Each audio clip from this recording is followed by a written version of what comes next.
Chapter 1. Rebirth. Nestled on the southern bank of the Songling River, Chuxiang Town is a well-known settlement within the borders of Jiangnan Kingdom. The land surrounding Chuxiang Town is adorned with a myriad of vibrant flowers, their enchanting fragrances wafting across the river, earning it the esteemed title of the Flower Town. What further elevates the town's renown is its founding by a formidable Wang-level Qi master centuries ago. This master, after traversing the world, settled here upon witnessing the fertile soil and temperate climate, marrying and raising a family, thus establishing the Chu family as one of the numerous Qi clans within Jiangnan Kingdom. In the realm of humanity, Qi represents the latent energy within individuals, which can be unleashed through rigorous training. This energy is harnessed to vanquish magical beasts and compete with other races for survival. Any Qi clan, even one whose most powerful practitioner is merely at the Doshi level, is highly regarded, especially one with a legacy of a Wang. However, not everyone possesses the ability to cultivate Qi. In the southwest corner of the Chu family estate, in Chuxiang Town, lies a secluded courtyard. Cough, cough. Within the modest dwelling, Chu Haoran, clad in simple garments, sat by the stove, emitting subdued coughs. From time to time, he would lift the pot lid to check the medicinal broth's readiness. As the roosters crowed 3 times, Chu Haoran gingerly ladled the medicinal soup into a porcelain bowl, meticulously blowing away the impurities on the surface before slowly making his way to the inner room. The inner chamber, equally humble and impoverished, housed a strikingly beautiful young woman lying on an old wooden bed. Her complexion was pale, her delicate brows slightly furrowed, and her breathing appeared hurried, as if she were ensnared in a nightmare. Beneath a thin blanket, a small leg was wrapped in tattered cloth, suggesting an injury. Shuiyan, it's time for your medicine. Chu Haoran gently seated himself at the edge of the bed, his voice tender. The young woman's long eyelashes fluttered, and she abruptly opened her drowsy eyes. Upon seeing Chu Haoran holding the medicinal soup, a glimmer of brightness appeared in her gaze, and she hastily sat up, exclaiming, "Shuiyan is truly useless," failing to meet Uncle Tian's expectations. "Not only have I not taken good care of you, but I have instead forced you to care for me." Noticing her anxious demeanor, a gentle smile graced Chu Haoran's cheeks as he helped her sit upright, softly reassuring her, "For all these years, if it weren't for you earning a little money in the flower garden, I would have perished from hunger or illness long ago. Caring for you is no burden at all, and besides, how rare it is for me to have the chance to look after you, Shuiyan. I'm more than delighted." At his words, a faint blush blossomed on Su Zian's pale cheeks as she playfully retorted, "Young master, you." Observing her shy demeanor, Chu Haoran feigned a teasing tone. "What's wrong? Did I speak out of turn? Young master, you seem to have changed." Su Xian replied softly, her delicate hands cradling the warm bowl of medicine, her cheeks flushed. With a light chuckle, Chu Haoran's gaze flickered with a hint of peculiarity as he remarked meaningfully, "Is that so? Perhaps I have simply grown up." Su Zian's bright eyes sparkled with contemplation as she slowly sipped the bitter concoction. After drinking the warm broth, her complexion brightened considerably, and she felt invigorated, whispering, "Thank you, young master." Chu Haoran was lost in thought and did not respond immediately. Stealing a glance at him, Su Xian pouted and said apologetically, "Shuiyan is inept, and I still can't gather enough money to buy that transformation pill for you to enhance your physique and enable you to cultivate Qi. Instead, I have allowed you to be ridiculed and neglected by the clan's offspring. Now that I am ill again, I am burdening you." As she spoke, Su Shuiyan lowered her head, her pretty face suffused with guilt. "What?" Returning to reality, Chu Haoran noticed her self-reproachful expression and quickly offered gentle words of comfort. "I am not the least bit concerned about the ridicule from the clan members. You need not bear such a heavy burden. Although our current life may be difficult, we have each other, and our days are still peaceful. The transformation pill may grant a complete rebirth, but it is worth a fortune. How could you possibly acquire it? You need not worry about me. Despite being deemed talentless in cultivating Qi, the family still acknowledges me as one of the Chu, allowing me access to the library for study. You see, this medicinal soup is from herbs I personally foraged and brewed based on the pharmacopoeia. Drink it, and it will surely aid your recovery, revitalizing you." Listening to Chu Haoran's considerate words, Su Shuyan looked up in surprise, wondering how this once timid and insecure young master had suddenly transformed into someone entirely different. Seeing her wide, curious eyes, Chu Haoran smiled faintly, unwrapping the tattered cloth on her leg and applying the freshly brewed medicine. "You look well today, and your leg injury is nearly healed. With another day or two of rest, you should be able to walk again. Please lie down and rest well." With a hint of doubt, Su Shuyan nodded. "Thank you, young master." However, before lying down, she added, "Rest assured, young master.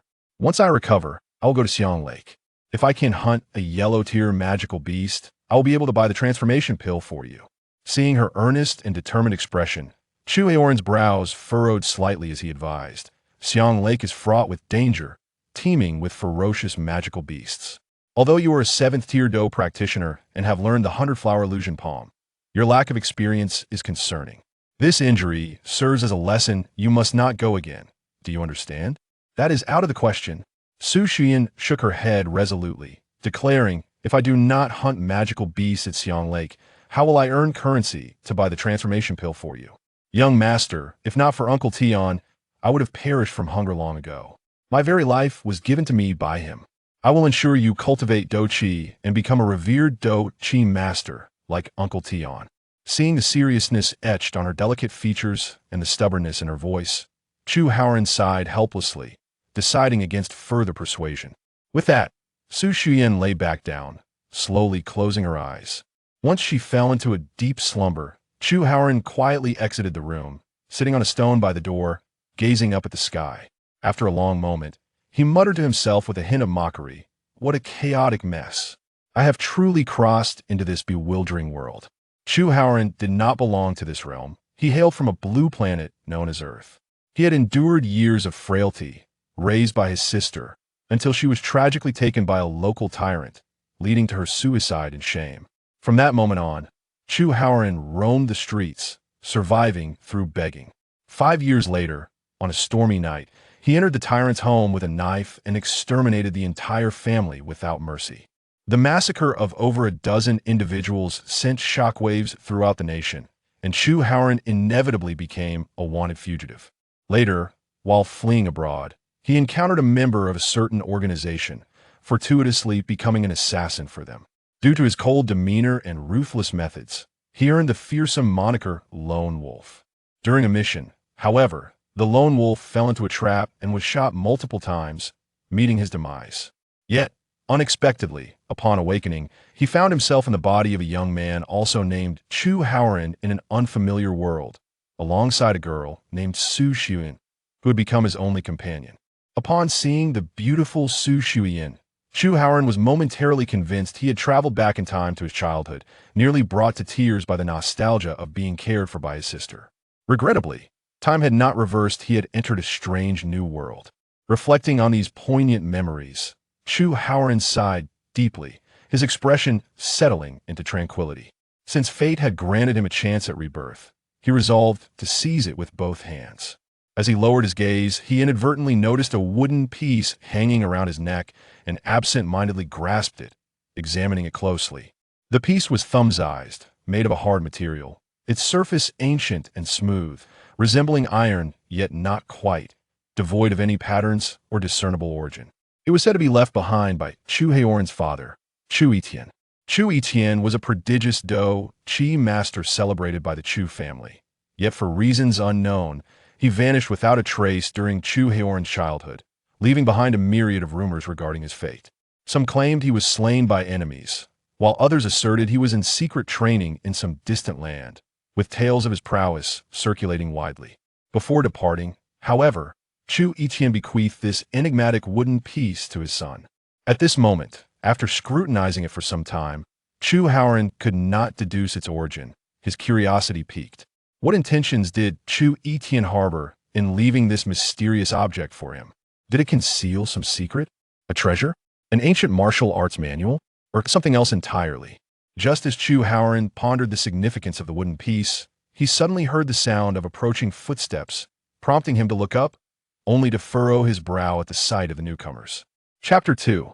The Tyranny of the Servants. 3 imposing figures materialized at the entrance of the courtyard. Leading them was Wang Long, one of the overseers of the Chu family flower garden. In his 30s, Wang Long was known for his ruthless and vindictive nature, infamous within the flower garden and favored by the elder steward, Chu Yue. He was also a third-tier Dou practitioner. Su Shuyan had been rescued by Chu Yiqian a decade prior, and after his departure from the Chu family, she took it upon herself to care for Chu Haoran. Since Chu Yishan's disappearance, and with Chu Haoran having been assessed as lacking the potential for Dou Qi cultivation in his youth, the Chu family had abandoned him, relegating him to this secluded courtyard, neglecting his existence entirely. Chu Haoran and Su Shuyan have since relied on each other for survival. In order to make ends meet, the young Su Shuyan worked as a gardener in a flower garden, which was managed by Wang Long at the Osmanthus garden. Later, as Su Shuyan successfully cultivated her fighting spirit, her family situation began to improve slightly. At this moment, Wang Long stood with his hands on his hips, a python skin whip fastened to his waist, casting a sidelong glance at Chu Haoran, and chuckled, "Ha! Isn't this the infamous waist? You truly have the leisure to bask in the sun." Behind him, two henchmen echoed his laughter, their eyes filled with mockery and disdain in the Chu family. The label of waste had become synonymous with Chu Haoran. "Wang Long, the steward, has come to our home. I wonder what brings you here." Chu Haoran had long anticipated their ridicule, maintaining a calm demeanor. He had been kind-hearted but weak-willed in the past, making him an easy target for bullying. What has caused this waste to change his temperament?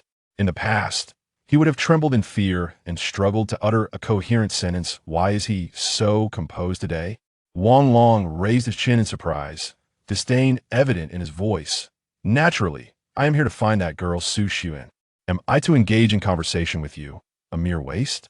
Chu Haoran rose to his feet, stating, "Shuyan is recuperating. Perhaps Steward Wang should come another day. Is our beautiful and charming Su Shuyan injured? Haha, then I must see her." A glimmer of anticipated delight flashed in Wang Long's eyes as he gestured to his two henchmen, Wang Er, Li San, "Fetch Su Shuyan for me." The two henchmen, being wicked lackeys, immediately rolled up their sleeves and charged towards the room with fierce expressions. Chu Haoran's expression shifted slightly as he swiftly spread his arms to block the doorway, asserting in a deep voice, "Stop."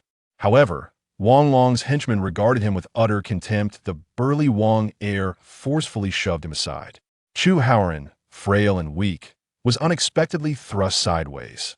His chest collided painfully against the stone doorframe, with the wooden piece resting atop it, causing an excruciating pain to erupt in his chest. As if struck by a hammer, his heart felt as though it had ceased to beat, and he was nearly rendered unconscious from the agony. What a truly useless coward! Ignore him. Wang Long sneered dismissively upon witnessing this.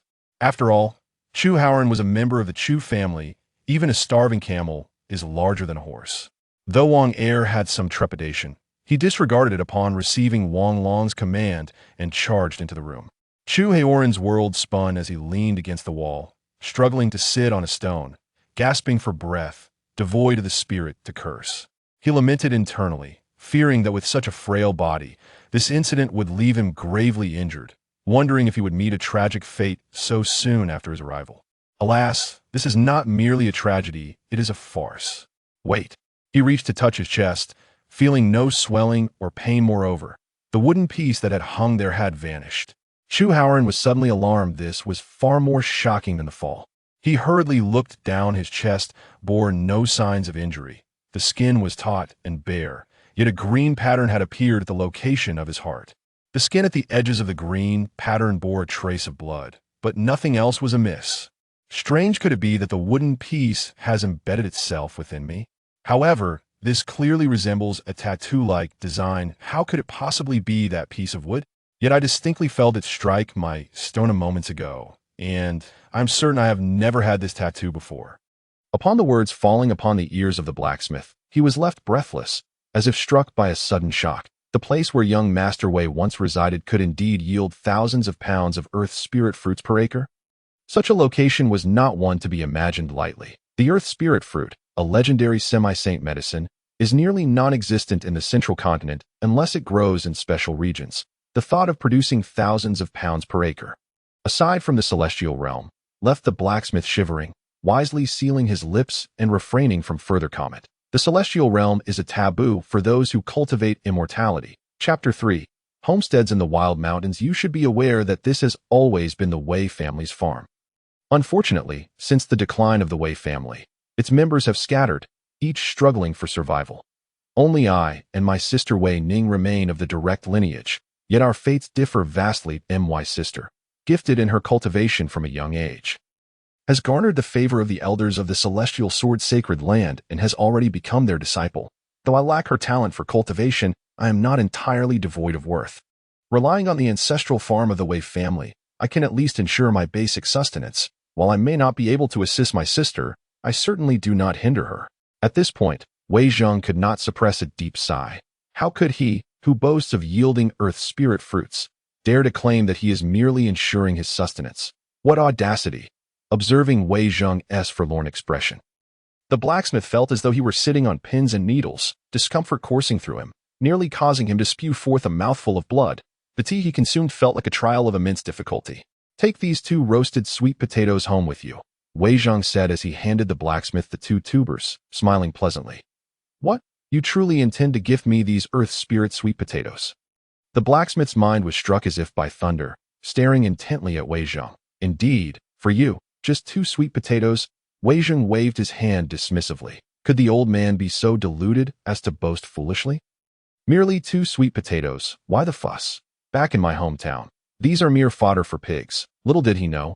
Wei Zheng's words nearly choked the blacksmith, who struggled to breathe. The earth spirit fruit is worth its weight in gold. Yet he treats it like refuse, so nonchalantly? What a grand gesture! In an instant, Wei Zheng's stature and status elevated in the blacksmith's eyes. Do not be misled by Wei Zheng's youthful appearance. In the blacksmith's perception, he might well be an ancient being of unfathomable years. The notion that he had fallen to such poverty as to cultivate for a living was utterly absurd. The blacksmith would not believe a single punctuation mark of it. Clutching the 2 sweet potatoes, the blacksmith trembled with excitement, his mind in a daze as if struck by an explosion. Alas, both of us are impoverished souls, our food scarce, malnutrition rendering our steps unsteady. Observing the blacksmith's shivering form, Wei Zheng sighed once more. After all, age brings its burdens. Life is not easy, that if fortune smiles upon me in the future, I shall take care of this old man more. Exiting the pavilion, Wei Zheng looked up towards the distant sky, furrowing his brow. In that direction lay the city of Cloud. Peering intently, he could see brilliant light streaking across the sky, the result of cultivators soaring through the air on their swords. Recently, many exquisite female cultivators had arrived in Cloud City. Just days prior, he had encountered 2 enchanting maidens, their figures and beauty captivating him. If only one could be my girlfriend, sigh, with land and home, living freely. All that is missing is a girlfriend. As Wei Zheng munched on his sweet potato, he murmured to himself. Though he was merely a farmer devoid of cultivation talent, he was not entirely ignorant of the world of immortals. The most powerful sect, the Huaxia Immortal Gate, was situated near Cloud City. With hundreds of thousands of disciples, their daily consumption of food and supplies was incalculable. The residents of Cloud City often witnessed the disciples descending the mountain for supplies. Thus they had grown accustomed to the presence of cultivators. Yet, Wei Zheng held no interest in them, as he had no intersection with their world at present. His sole thought was whether to dig up all these sweet potatoes and sell them at the market. After all, his financial situation was dire, akin to a clay idol crossing a river, unable to save itself, though the sweet potatoes could stave off hunger, as a salt-dried fish merely waiting for death. He yearned for meat more. It had been months since he last tasted meat. Fresh pork from Zhang the butcher, fresh base from Li village, and Zhang's superb tofu. The mere thought of these delicacies made Wei Zheng's mouth water. Were it not for his empty pockets, he would not be confined to gnawing on sweet potatoes daily. If the blacksmith were to learn of these thoughts, he might just die of shock. Sweet potatoes? Those are Earth's spirit fruits. Each one is worth a fortune, enough to incite fierce battles among the 8 great sections. Others yearn for them, but cannot obtain them. This fellow munches on Earth's spirit fruits daily and remains discontented. Meanwhile, not far from their location, 2 figures, one large and one small, approached the pavilion. Their attire revealed them as disciples of the Huaxia Immortal Gate. The elder, named Yun Shui, appeared to be in her late teens. Her eyes alluring, with long lashes framing them. A red gem adorned her brow, reminiscent of a celestial maiden descending to earth. The younger, named Yun Zihan, was a sprightly boy of 7 or 8. bouncing along with exuberance. The duo appeared travel-worn, clearly having journeyed from afar. Senior sister, you are truly disappointing. You found not even a single mystic spirit fruit. Yun Zihan grumbled in dissatisfaction. Yun Zihan. Yun Shui retorted, her temper flaring. You should realize who secretly followed me, preventing me from locating the mystic spirit fruit. If Master S' old wounds reoccur, without the mystic spirit fruit for treatment, he shall undoubtedly fall in the upcoming competition for the leader among the 8 great sections. And now you dare to blame me for not finding it. Once we return to the Huaxia Immortal Gate, prepare to face Master S' wrath. What does your failure to find the mystic spirit fruit have to do with me? Yun Zihan retorted, retracting his neck, that I'm hungry. I can't walk anymore. Are you afraid of being punished by Master when we return to the Huaxia Immortal Gate? Yun Shui's pretty face turned cold, reprimanding him. Move faster. I'm really hungry. I can't go on. Yun Zihan pouted, plopping down on the ground. Master S' old wounds have recurred, and his life hangs in the balance. We must hurry back. You must walk, even if it is difficult. Yun Shui gritted her teeth in frustration, wishing to strike the little rascal for the trouble he caused. If it were not for their shared sect, she would have cleaved him in two with her sword. That I refuse to return with you. Yun Zihan made a face at Yun Shui, turning away and darting off to the left. Yun Zihan. Do not run off. Come back. Yun Shui cried out in alarm, hastily pursuing him. Do not underestimate Yun Zihan's youthful age. As a cultivator, his speed was not to be trifled with. In an instant, they rounded a nearby mountain and stood before a grove nestled behind it. Looking up, they saw clouds swirling about, verdant mountains and clear waters, with a pavilion coming into view. Is there really someone living in such a remote place? Yun Zihan exclaimed in astonishment, hastily making his way forward. How can there be rural folk so far from Cloud City? Yun Shui also regarded the pavilion curiously, her eyes filled with wonder. Chapter 4. Even coarse grains go wild. We should go over and ask for some food and take a rest. Yun Zihan suggested excitedly. Yun Shui, unimpressed, retorted coolly, what could the rural folk residing in such desolate mountains possibly have to offer? However, Yun Zihan, ever restless, paid no heed and dashed toward the pavilion. They quickly arrived at the courtyard entrance. Peering through the gate, they curiously surveyed the surroundings. To the left of the yard lay a tilled patch of land, abundant with various vegetables. On the other side flowed a small stream, adorned with picturesque flowers, beside which stood the pavilion. Within the pavilion, the fragrance of tea wafted through the air, steam rising from the stone table.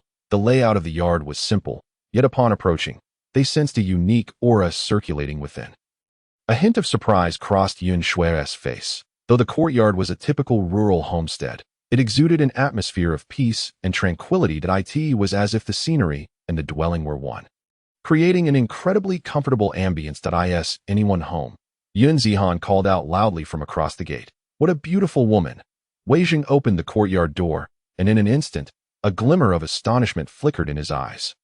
Outside stood 2 figures, one large and one small. The larger one was imposing, with a majestic chest and a countenance that resembled a celestial being, exuding an almost ethereal beauty. The smaller one appeared to be a mere child, with eyes darting about, giving off an air of whimsical mischief. Simultaneously, Yun Shui scrutinized Wei Jing with a hint of disdain in her eyes. Wei Jing was tall and handsome, yet his tattered clothing belied a certain unique vitality amidst his disheveled appearance. Unfortunately, he was but a mortal. Yun Shui furrowed her brow, her gaze retracting to in the eyes of cultivators. Mortals were ultimately insignificant, mere ants unworthy of attention. Excuse me, do you have any food? We would like to purchase some. Yun Zihan, with a childish lisp, inquired. Yun Shui cast a glance around the courtyard and frowned. The place was exceedingly shabby, and even the house at the back was in disrepair. With such poverty, how could there be spare food to sell? Moreover, their master had recently suffered a relapse of an old injury, compounded by the fierce competition among the 8 great sects for the position of leader, the consequences of which were unpredictable. In such a life-or-death situation, Yun Zihan's preoccupation with food infuriated her. Yun Zihan, you have crossed the line. Why aren't you leaving? Yun Shui scolded coldly. I refuse to return to Huaxia.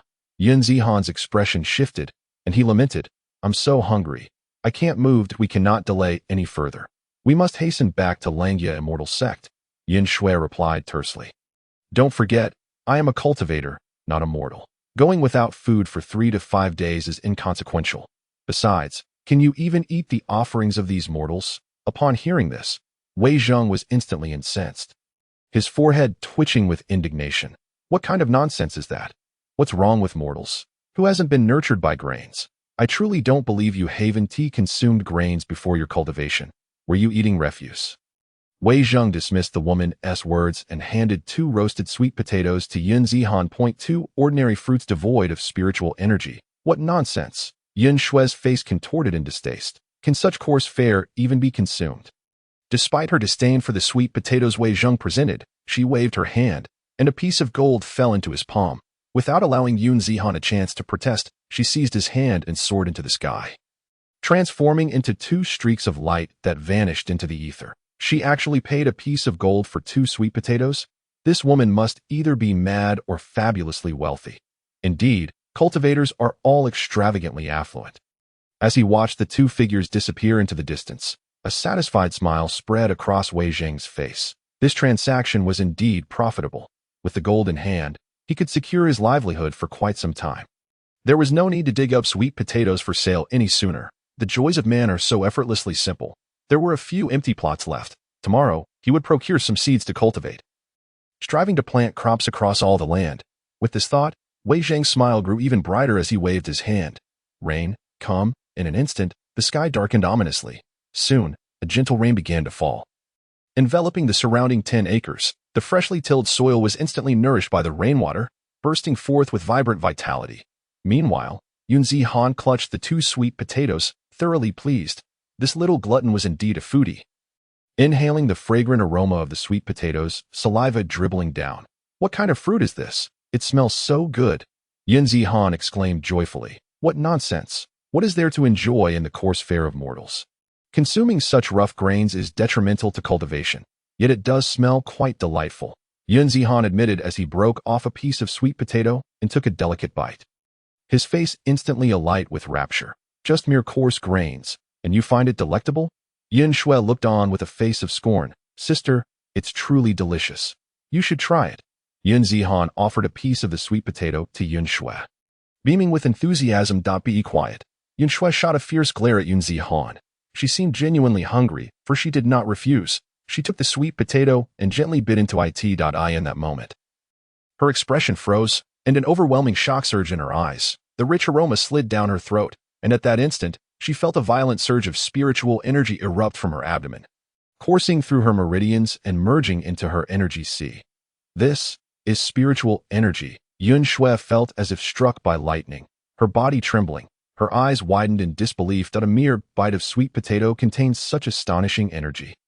What shocked her most was that as this energy flowed into her energy sea, her cultivation began to surge at an astonishing rate. Chapter 5. The Golden Core Path. Yun Shui trembled with excitement, devouring the remaining piece of sweet potato in mere moments. As the energy filled her energy sea, her inner spiritual power erupted like a volcano, echoing with thunderous roars. A tempest of wild energy surged forth from her body, and at the location of her energy sea, a golden core materialized, radiating brilliant golden light like a small sun. The Golden Core Path.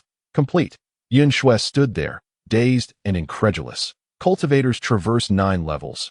Body refinement, foundation establishment, golden core, nascent soul, out of body, divine transformation, void refinement, tribulation passing, and great ascension, leading to the realm of immortals.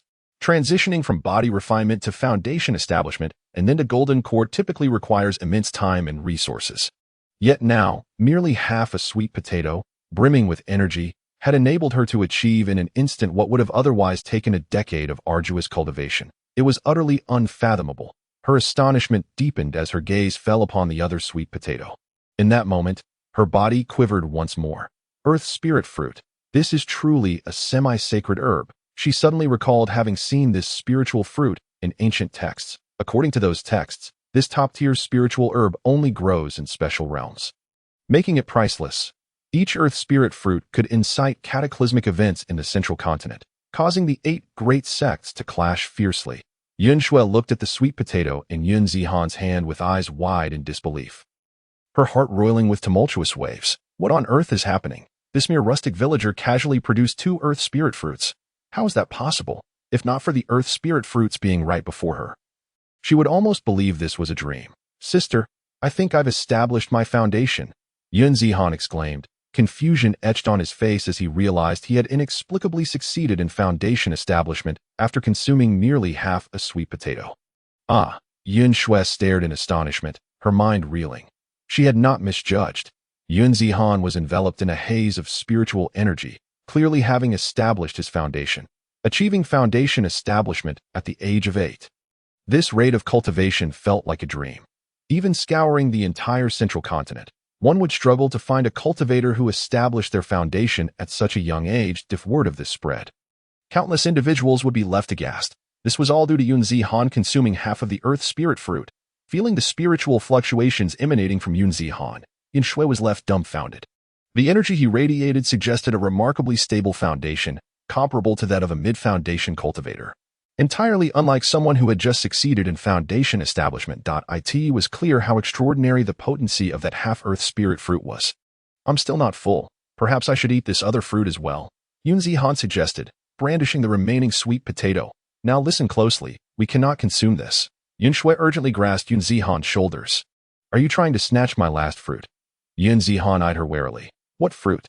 "This is an earth spirit fruit," Yin Shui exclaimed, both amused and exasperated, tempted to simply seize it from him.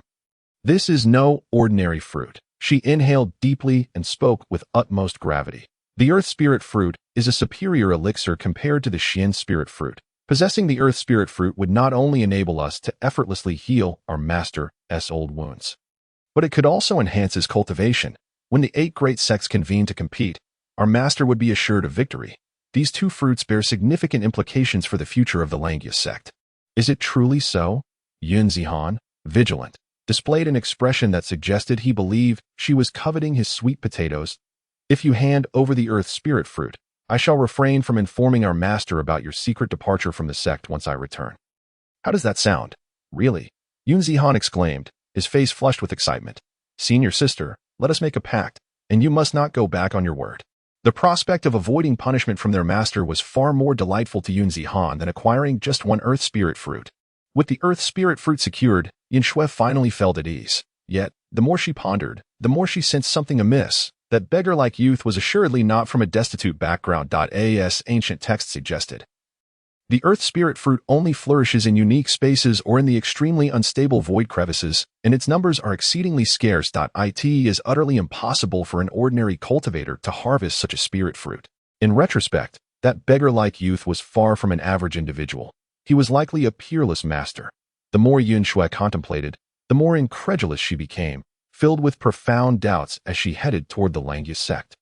However, just as she turned, sensing something astonishing, her face was overtaken by a profound astonishment. What an abundant flow of spiritual energy!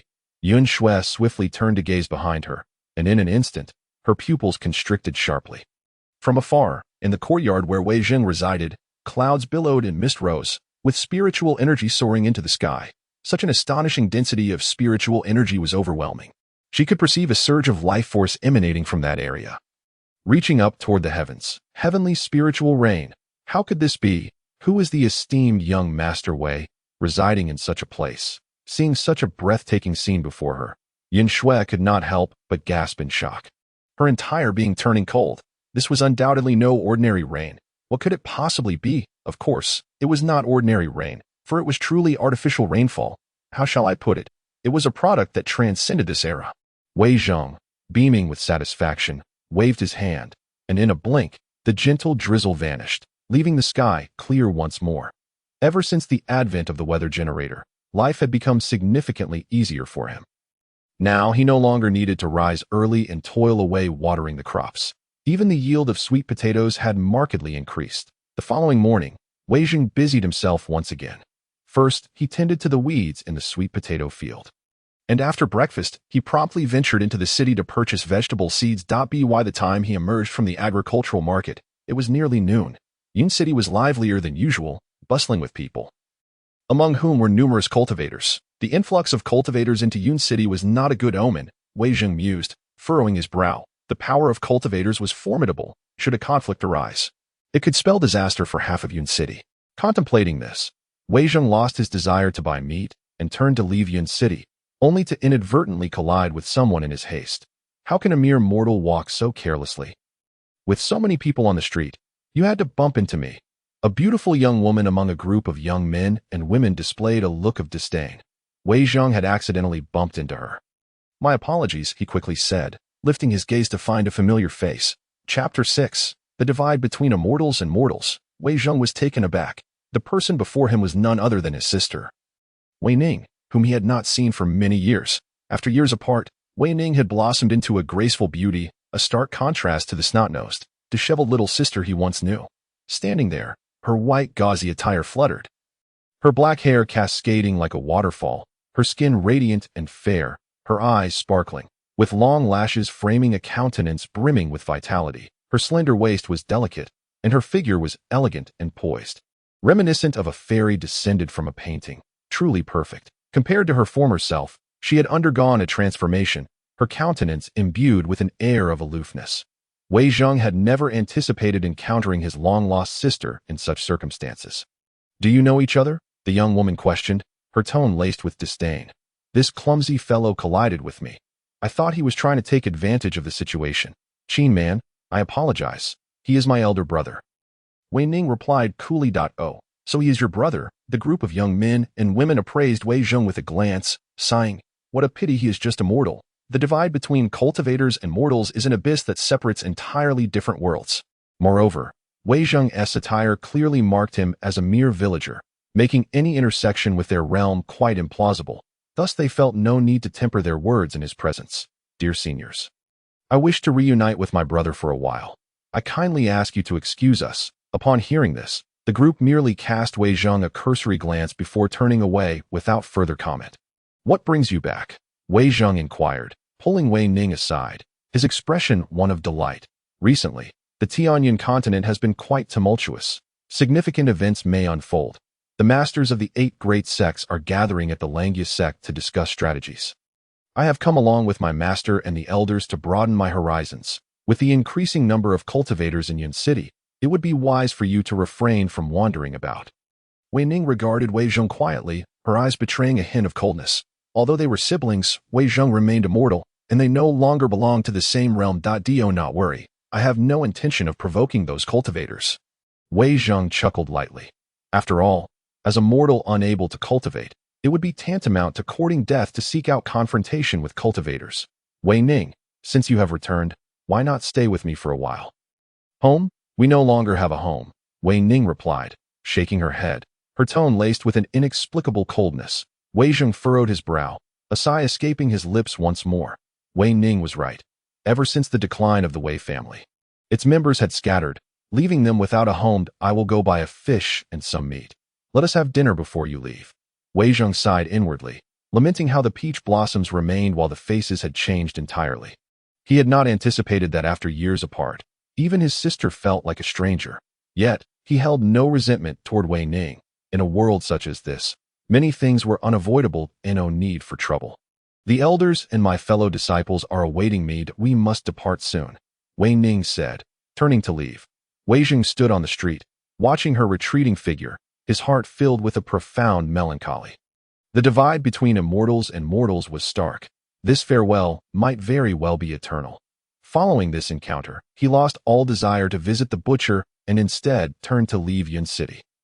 Wei Zheng, do you know that no one calls me Wei Ning anymore? They all refer to me as Ning Xianer. In the world of cultivation, the strong are revered, and only cruelty and bloodshed prevail. There are no true immortals. This is a realm that a mortal could never comprehend. Over the past 3 years, I have diligently cultivated, engaged in numerous battles, and slain many demons and men. I can never return. You are unable to cultivate. Destined for a life of mediocrity. Embracing the life of an ordinary person may not be devoid of happiness. The divide between immortals and mortals is stark. In the days to come, we shall be like strangers to one another. Take care. With that, Wei Ning walked away, never once looking back. Wei Zheng did not witness the crystalline tears that fell from Wei Ning's face at that moment, severed from the mortal realm. This is the true world of cultivation. The so-called realm of cultivators is infinitely more brutal than we can imagine. Here, not only do cultivators slay one another in fierce competition for resources, but there are also numerous demons, bloodthirsty and merciless.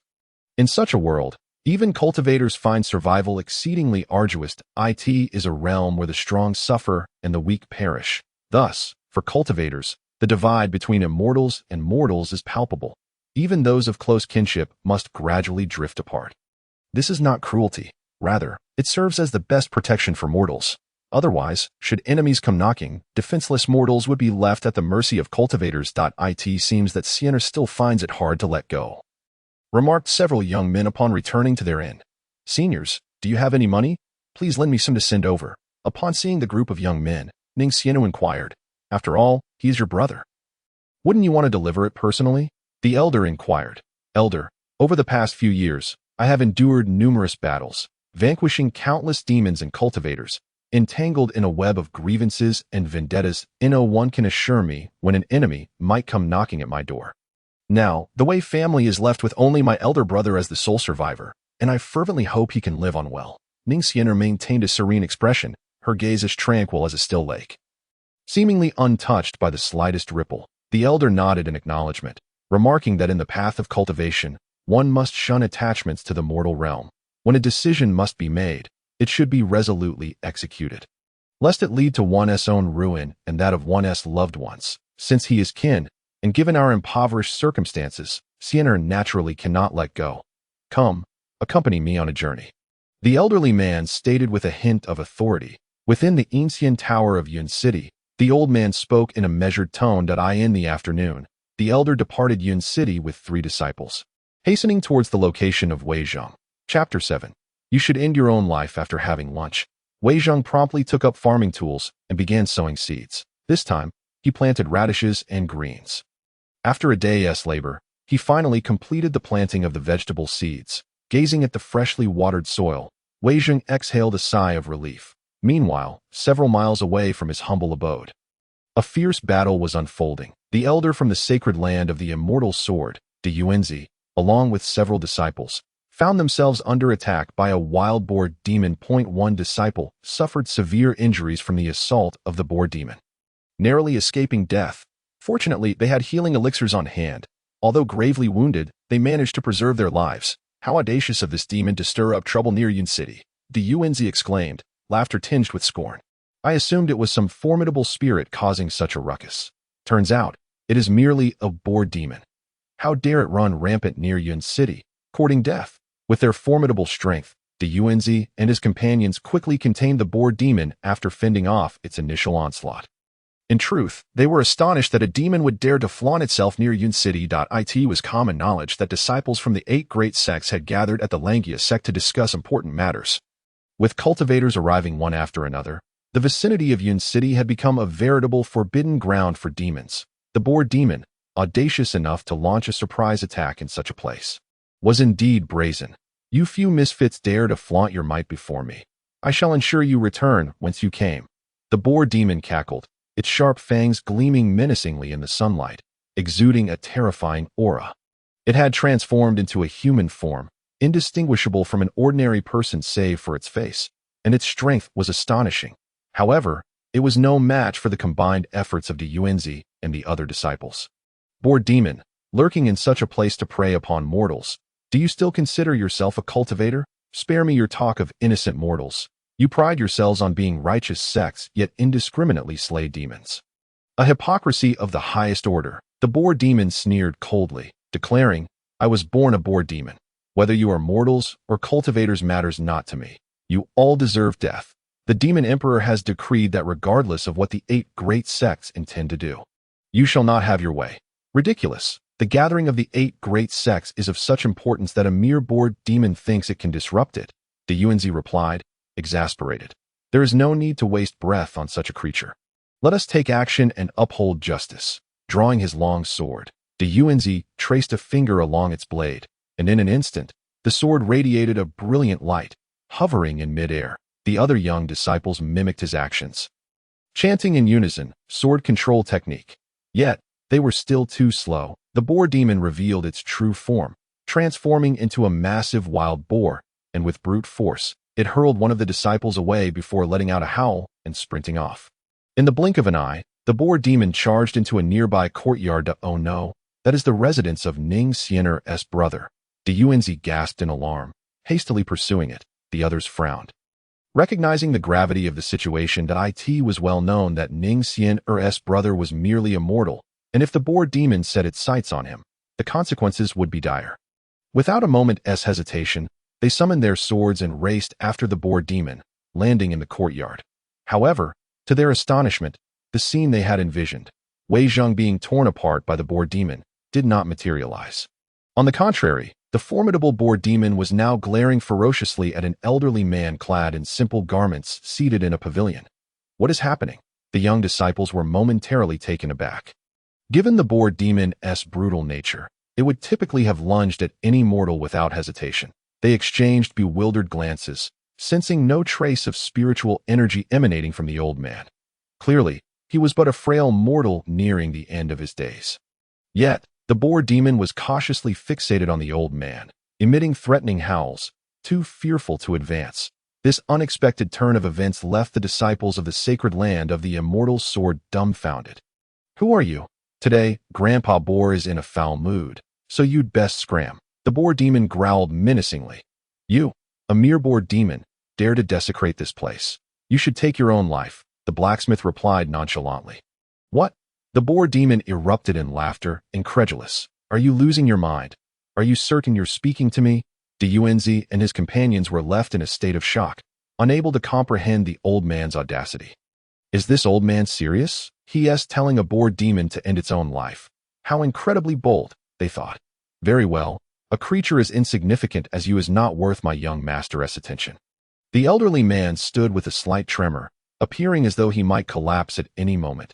Yet his words were dripping with arrogance. If one did not witness his feeble demeanor, they might mistake him for a revered cultivator. How foolish, human! You seek death. The boar demon laughed in fury, unleashing a crimson orb that surged forth with flames, aimed at the old man. The sight of this caused the onlookers' expressions to shift dramatically. The boar demon's strength was overwhelming. Even their combined efforts might not suffice to contend with it. In such dire circumstances, there was no time to save the old man. Yet, the blacksmith remained unyielding, his gaze fixed on the boar demon, imbued with a hint of disdain. Then, to the astonishment of all, the blacksmith simply raised a hand and pointed as if wielding a sword, effortlessly slicing through the air towards the boar demon. Clang! The piercing sound of a sword echoed through the heavens, and a radiant sword light descended from above, cleaving towards the boar demon. The brilliance was blinding, akin to a celestial sword soaring through the air. Its momentum unstoppable. The boar demon, terrified, let out a shriek, its fur standing on end, and it turned to flee. But it was too late. The sword light was resplendent, descending upon it with a decisive strike. And in an instant, the boar demon was cleaved in two. As the sword light faded, tranquility returned to the surroundings, as though the preceding chaos had been naught but an illusion. The disciples of the sacred land of the immortal sword stared at the old man, their bodies rigid with shock. The sword of the immortal spirit. It is he. It is truly he. The elder trembled in astonishment, his fingers quaking, his speech faltering. Chapter 8. Cultivators are all great figures. Elder. Who is he? The others hastily inquired. For centuries, one of the top 10 masters of the Tianyun continent, the venerable Duan Yunfei. This revelation, the crowd was left utterly petrified, feeling as though a breath had lodged in their throats, nearly suffocating them. Duan Yunfei, a name steeped in legend, drenched in blood and glory, was a nightmare for nearly all sections. They could scarcely fathom encountering such a legendary figure here. Are you here to seek my young master? The blacksmith cast a glance at them, speaking with an air of indifference.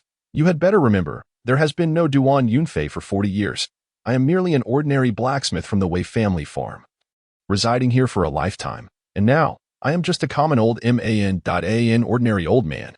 Are you serious? Dunzi and the young disciples were left in a daze, mechanically nodding in response. The elderly figure before them was once the man who haunted the dreams of all masters across the realms of both demons and immortals. 40 years ago, he had mysteriously vanished without a trace. Dunzi had never imagined that this individual had concealed himself in the abandoned farm of the Wei family for all these years. Their eyes were filled with trepidation, mingled with disbelief. His young master? Who could possibly be worthy of being called a young master by such a legendary figure? They dared not to imagine. let alone speculate recklessly. For someone who could be addressed as young master by such a legendary figure must indeed be an extraordinary individual. Unbeknownst to them, Wei Zheng was the eldest son of the Wei family, a blacksmith who had concealed his identity for over 40 years, toiling away at the Wei family farm, always referred to as young master by those around him. It is said that great figures enjoy experiencing the vicissitudes of life, enduring the myriad entanglements of human emotions as a means of refining their spirits. It turned out that this was indeed true. Their eyes were finally opened to the extraordinary.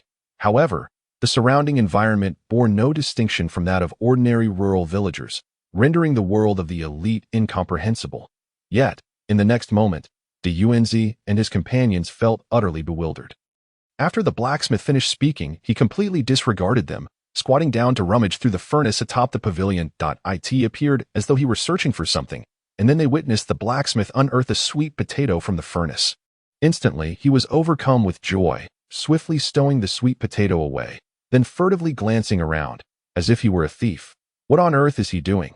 De Yuanzi was left dumbfounded, the legendary figure of such stature.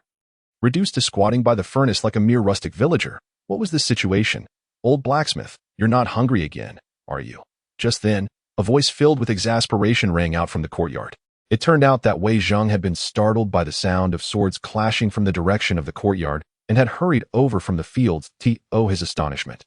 Upon entering the courtyard, he found the blacksmith squatting in front of the furnace, searching for sweet potatoes that he quickly approached, draping an arm around the blacksmith's shoulders and squatting beside him. If you want sweet potatoes, just say so, Wei Zheng remarked, observing the disheveled state of the furnace, rolling his eyes in exasperation. Ever since he had gifted the old man 2 sweet potatoes a few days prior, the blacksmith had developed an insatiable craving, frequently coming over to rummage through the furnace. This left Wei Zheng feeling quite helpless. Perhaps once all the sweet potatoes were dug out, he would offer this old man some more. The blacksmith stammered awkwardly, only able to utter a series of unintelligible sounds. Just days earlier, he had consumed 2 earth spirit fruits, experiencing a significant leap in cultivation, just a hair's breadth away from a breakthrough. Were it not for the compulsion of necessity, he would not have needed to sneak over to rummage through someone else's furnace. In truth, he was feeling quite anxious inside. The very person now draping an arm around his shoulders, squatting on the ground like a laborer, was a figure capable of summoning thunder and lightning with a flick of his wrist, a being who could command the heavens to rain down spiritual dew, enough to terrify anyone. Being embraced by such an influential figure, it was only natural for him to feel a twinge of anxiety. What is happening here? De Yuanzi and the other young men felt their blood run cold, their hearts nearly leaping from their chests. They stood frozen in place, nearly fainting from fear. Duan Yintian was a legendary figure who had dominated an entire era. He was a true nightmare to both the celestial and demonic realms. Even if every practitioner from the Sword Immortal sacred land were to gather, they would not be able to withstand the might of his sword. Yet, what did they witness? This esteemed figure was being casually embraced by this young man, squatting on the ground and sharing whispered words with a grin. It was madness, truly madness. They were poking a hornet's nest. Should Duan Yunfei become enraged, the entire Tianyin continent would suffer the consequences. They stood there, trembling, their bodies cold. After murmuring with the blacksmith for a while, Wei Zheng finally cast his gaze outside the pavilion. There, several practitioners stood a few dozen paces away, including an elderly man with an ethereal demeanor and 3 spirited young men and women. On the ground beside them lay what appeared to be a wild boar spirit. It seemed that a wild boar spirit had intruded upon the courtyard, only to be slain by these practitioners. What a shock! A wild boar of such size had been cleaved in 2. Indeed, practitioners were truly formidable. I am Wei Zheng. I thank you, seniors, for ridding us of this beast. Otherwise, this courtyard would have been in ruins. Wei Zheng expressed his gratitude hastily. Young Master Wei, please, do not mention it, de Yuanzi replied, his face flushed with embarrassment, eager to clarify that the wild boar spirit had not been slain by them. Old blacksmith, shouldn't you express your gratitude to those who saved you? Wei Zheng nudged the blacksmith with his toe, expressing his annoyance. This action caused de Yuanzi and the others to nearly buckle at the knees, terrified at the thought of Duan Yunfei having to thank them. After all, he was a true titan of the Tianyin continent, far more daunting than the thought of being killed. Young master, do not be angry. The blacksmith rolled his eyes, lazily gesturing toward Dianzi. Old man expresses gratitude on behalf of young Master Wei. Could you be any less serious? Wei Zheng glared at the blacksmith, feeling exasperated and no need for formality. De Yuanzi and his companions were drenched in cold sweat, their spines chilled, nearly scared to the point of losing control. It turned out that Wei Zheng was the young master mentioned by Duan Yunfei. This was the true influential figure.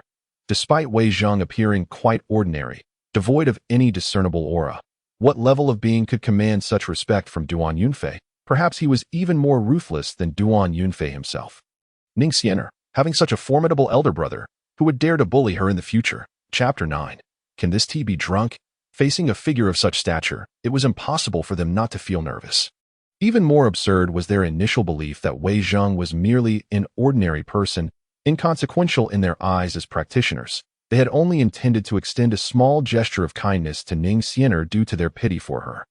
However, how could someone of Wei Zheng's caliber possibly care about trifling silver coins? Fortunately, they had not acted rashly. Otherwise, offending this great figure would spell disaster not just for them, but for the entire sword immortal sacred land. Old man De Yuanzi has had the honor of meeting young Master Wei, De Yuanzi stated, his voice quaking as he hurriedly bowed. Qin man from the sword immortal sacred land has met young Master Wei. A woman standing in front followed suit, bowing as well. These two are my junior disciples, Qin Shan and Luo Yun. So you are disciples of the sword immortal sacred land. You must be the ones I encountered yesterday? Wei Zheng recalled, recognizing them as his sister Wei Ning's companions, hence their familiarity. Indeed, I truly apologize for yesterday, Qin man said, her face paling as she hastily clasped her fist in apology. I was reckless. Please forgive me, young Master Wei. Young Master Wei, this girl should not have offended you, so we specifically brought her here to apologize. I hope you will show leniency. De Yuanzi wiped the cold sweat from his brow. Hearing this, Wei Zheng was taken aback, finding it unexpected that such an elderly figure, clearly a member of the celestial sect with a high status, would come to apologize. I didn't expect practitioners to exhibit such refinement. He mused, please, no need for formality. My sister Wei Ning is also a disciple of the sword immortal sacred land. She has undoubtedly caused you much trouble, so I ask that you take good care of her. Certainly, certainly. The sword immortal sacred land will spare no effort in providing the best cultivation resources for Xianer. Wei Zheng was astonished. Were practitioners of the present day truly so amiable? Had he perhaps crossed into a peaceful realm of cultivation?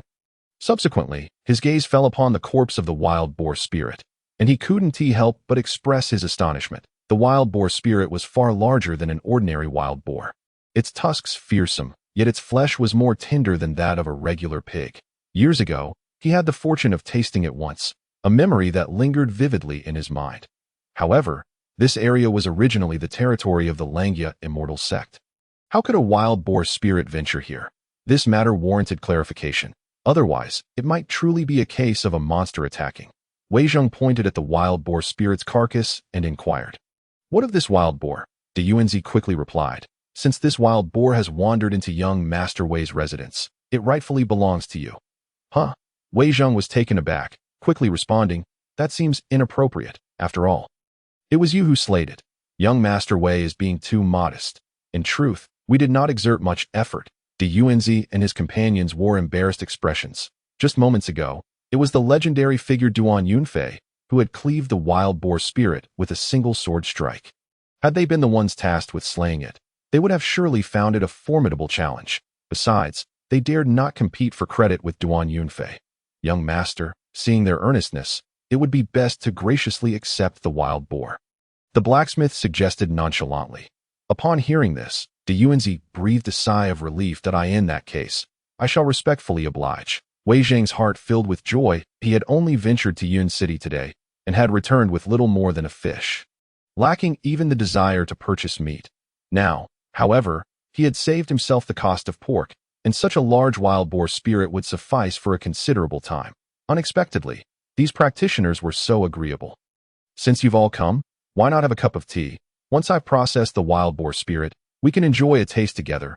Wei Zheng extended the invitation, feeling it appropriate to treat them well. Given their connection to his sister Wei Ning, that sounds wonderful. We shall not stand on ceremony. Yuanzi felt an uncontainable excitement within him. To dine at the same table as two prominent figures was a rare opportunity indeed. At Wei Zheng's invitation, the group entered the pavilion, and an immediate wave of awe washed over them. Truly, these legendary powerhouses were remarkable. Even the teacups used for brewing tea were crafted from purple crystal. The antiquated elegance of the cups radiated a potent aura, and before they even took a sip, the group felt an overwhelming sense of comfort.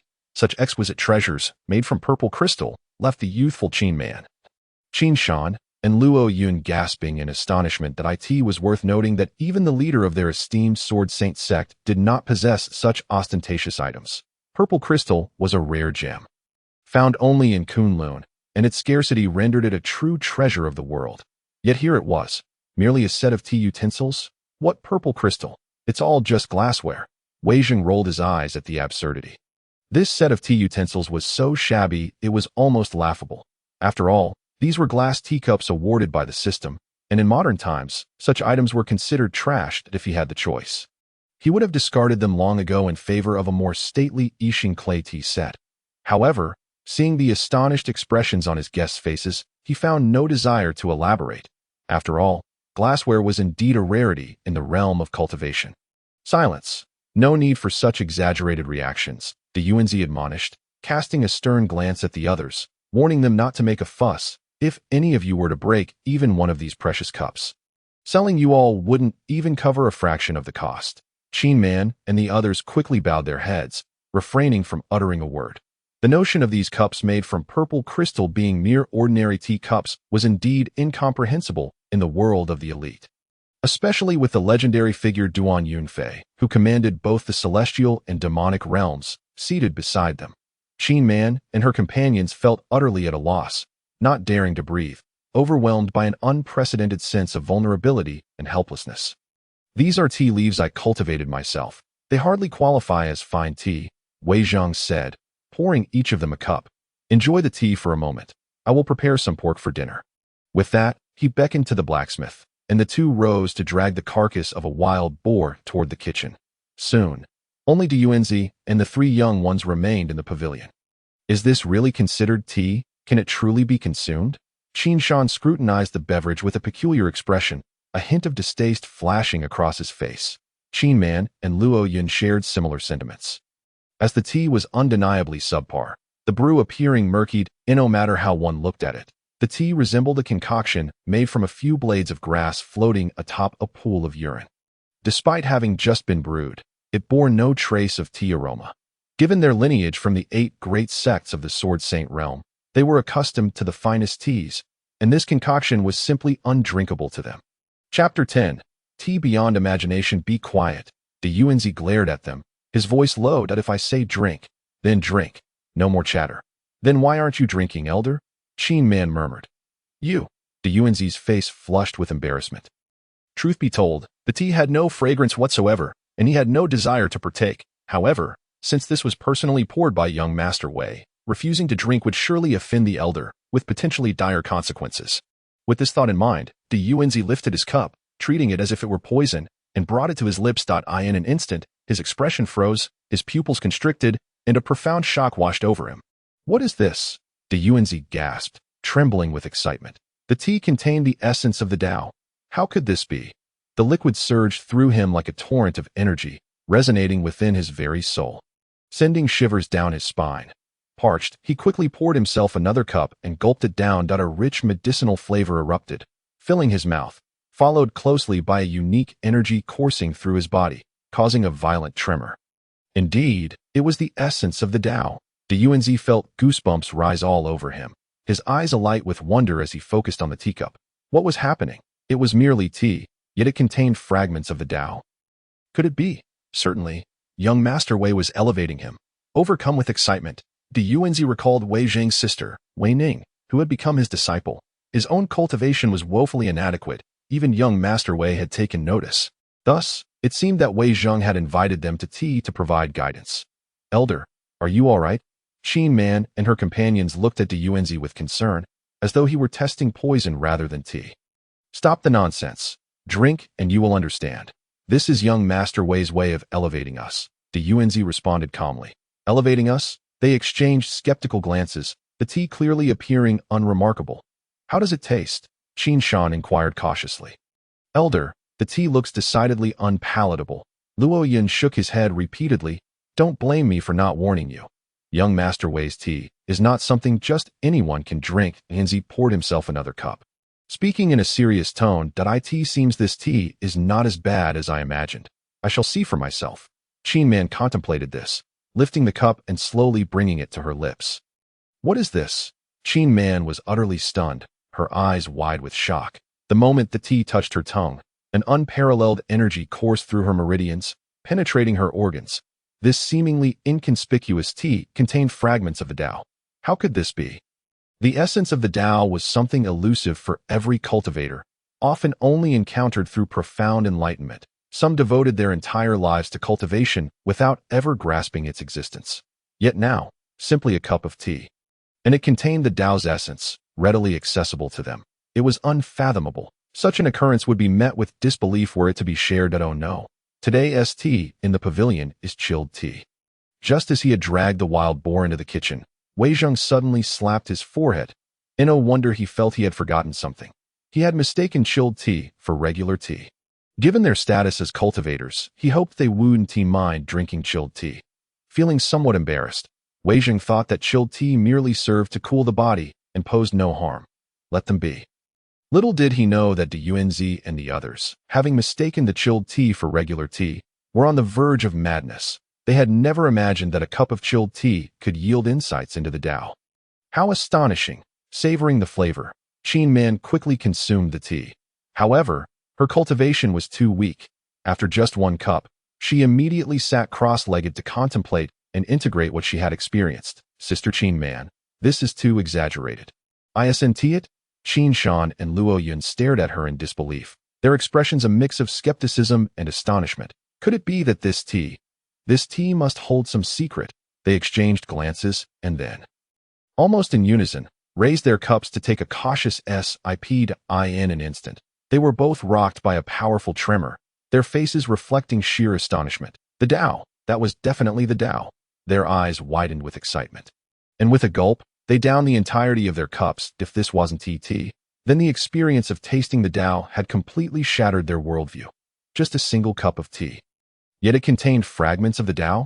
How could this be?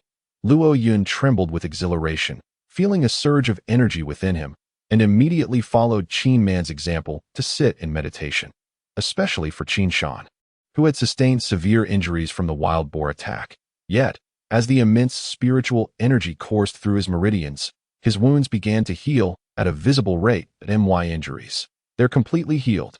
He was shaken to the core, his entire body trembling violently, and his face etched with disbelief. Even the finest elixirs from the sacred land of the celestial sword could not possess such astounding potency. Nor could they facilitate a swift recovery. This clearly illustrated the sheer efficacy of the cup of tea he had consumed. However, even greater surprises awaited him as his injuries began to mend. Every pore of his body opened wide, and an ethereal, mysterious sound of the Tao resonated within his mind. In that instant, he felt a profound clarity, as if he were being enlightened by a divine revelation, plunging him into a state of sudden comprehension. This extraordinary transformation left both Yuanzi and Luo Yun utterly astounded. It was hard to believe that merely a cup of tea could not only heal Qin Shan's wounds, but also induce a state of enlightenment. Especially considering Qin Shan's relatively low level of cultivation, where each moment of insight was incredibly precious. Any understanding of the Tao could lead to unimaginable leaps in cultivation and realm, representing a rare opportunity and fortune. Chapter 11. Herbal Tea, a Recipe for Madness. It must be understood that cultivating immortality is not akin to martial training. The most invaluable aspect of cultivation lies not in the practitioner's innate talent or spiritual energy, but rather in their profound comprehension of the celestial principles of the universe. This understanding is what is referred to as enlightenment. For cultivators, enlightenment forms the very foundation of their practice. Only with sufficient insight into the Tao can one genuinely break through the barriers of cultivation. Otherwise, no matter how exceptional a cultivator's talent or diligence, a lack of comprehension will hinder their achievements. Therefore, for practitioners of immortality, breakthroughs in understanding the Tao are of paramount importance. Many cultivators retreat for seclusion, often for a decade or even several decades, for this very reason. Yet now, merely a cup of tea had the power to induce enlightenment. Even Yuanzi, who had cultivated his entire life and was well-versed in various matters, could only stare in wide-eyed astonishment that it felt as though he were trapped in a dream, rendering the situation utterly unbelievable. Suddenly, a tempest arose around the pavilion. The spiritual energy within several miles seemed to be drawn by an unseen force, rapidly converging upon Qin Shan in the blink of an eye. This energy coalesced into a massive vortex, swirling around Qin Shan at an astonishing pace. Was he about to break through? Diwanzi and Luoyun exchanged bewildered glances, their expressions akin to seeing a ghost. As predicted, they soon witnessed Qin Shan's body emanating layers upon layers of golden radiance, dazzling to behold. The golden fire of metal. This was a unique cultivation technique practiced by the disciples of the sacred land of the celestial sword, known as the golden core sword qi. Within a radius of several miles, boundless spiritual energy surged forth, transforming into sword qi and rushing towards Qin Shan. In an instant, the air around them was filled with the sound of clashing swords. The golden halos condensed into beams of sword light, suspended in the air, ringing resoundingly. Even the surrounding atmosphere was tinged with a faint golden hue due to this overwhelming energy. This was not good. He was on the verge of a breakthrough. Diwanzi hurriedly unleashed several runes, forming a protective array to isolate Qin Shan from the surroundings. This was crucial, for during a breakthrough, a cultivator is at their most vulnerable. Should they be disturbed from the outside, they might suffer backlash from their own spiritual energy, or worse, be invaded by inner demons, leading to a descent into madness. Thus, it is customary for cultivators to seek out secluded locations and rely on the presence of elders for protection before attempting a breakthrough. They never imagined that Qin Shan, after drinking a cup of tea, would experience such an inexplicable breakthrough. Such a fortuitous opportunity was rare even across the entire central continent. After half a stick of incense, the golden halos surrounding Qin Shan transformed into flames, quickly converging toward his dantian. The air trembled violently, and soon the golden core began to take shape within him, radiating boundless golden light. He had reached the golden core stage. Slowly, Qin Shan opened his eyes, still bearing a look of bewilderment. It was hard to believe that he had merely consumed a cup of tea, yet here he was, having broken through to the golden core Dao. If such a rapid advancement were to be shared, no one would believe it. Although Qin Man and Luoyun had not immediately broken through, they too had gained immensely, feeling an unparalleled surge of energy coursing through them. They stood on the precipice of a breakthrough, ready to enter the golden core Dao with just a slight nudge. Fortunately, both remained composed. Despite being on the verge of a breakthrough, they managed to suppress the tumultuous energy without charging headlong into the golden core Dao. Do not act impulsively. Let us return to the sacred land of the celestial sword, utilize the divine sword array for protection, and then fully commit to our breakthroughs, Diwanzi urged, feeling an overwhelming anxiety to return. At that moment, having dealt with the wild boar spirit, Wei Zheng leisurely emerged from the kitchen. Upon seeing Wei Zheng, Diwanzi and the others quickly clasped their fists in respect, expressing, "We are eternally grateful for your guidance." Esteemed elder, what is the meaning of this? Wei Zheng exclaimed, taken aback that I merely invited you for a cup of tea. There is no need for such formalities. Are you all out of your minds? He found their earnestness bewildering. Could it be that the herbal tea's formula was flawed? Had these individuals, in their folly, become deranged from drinking it? Observing the excitement on Diwanzi's face, Wei Zheng felt utterly speechless. This herbal tea undoubtedly harbored some issues. No, these individuals were peculiar as well. Referring to him as esteemed elder, did he appear that old? Nonsense. While he acknowledged that the ingredients for brewing the herbal tea were lacking a few medicinal herbs, rendering its taste somewhat inferior, they need not adopt a mocking tone. Admittedly, suggesting they indulge in herbal tea might have been a bit excessive. He requested their understanding. Wei Zheng was quite displeased. Offering tea should not invite ridicule, and any person would wear a sour expression under such circumstances. If not for their connection to Wei Ning, he would have been disinclined to entertain them. What was wrong with cultivators enjoying a bit of herbal tea? Were it not for the recipe being a gift from the system, they wouldn't even have the chance to drink it. Sensing Wei Zheng's displeasure, Diwanzi felt a pang of alarm. Had he provoked the esteemed Wei Zheng? At that moment, countless doubts flashed through his mind. Celestial tea is exceedingly precious. How could they simply leave after being treated to such a generous gift? Such rudeness was utterly inexcusable.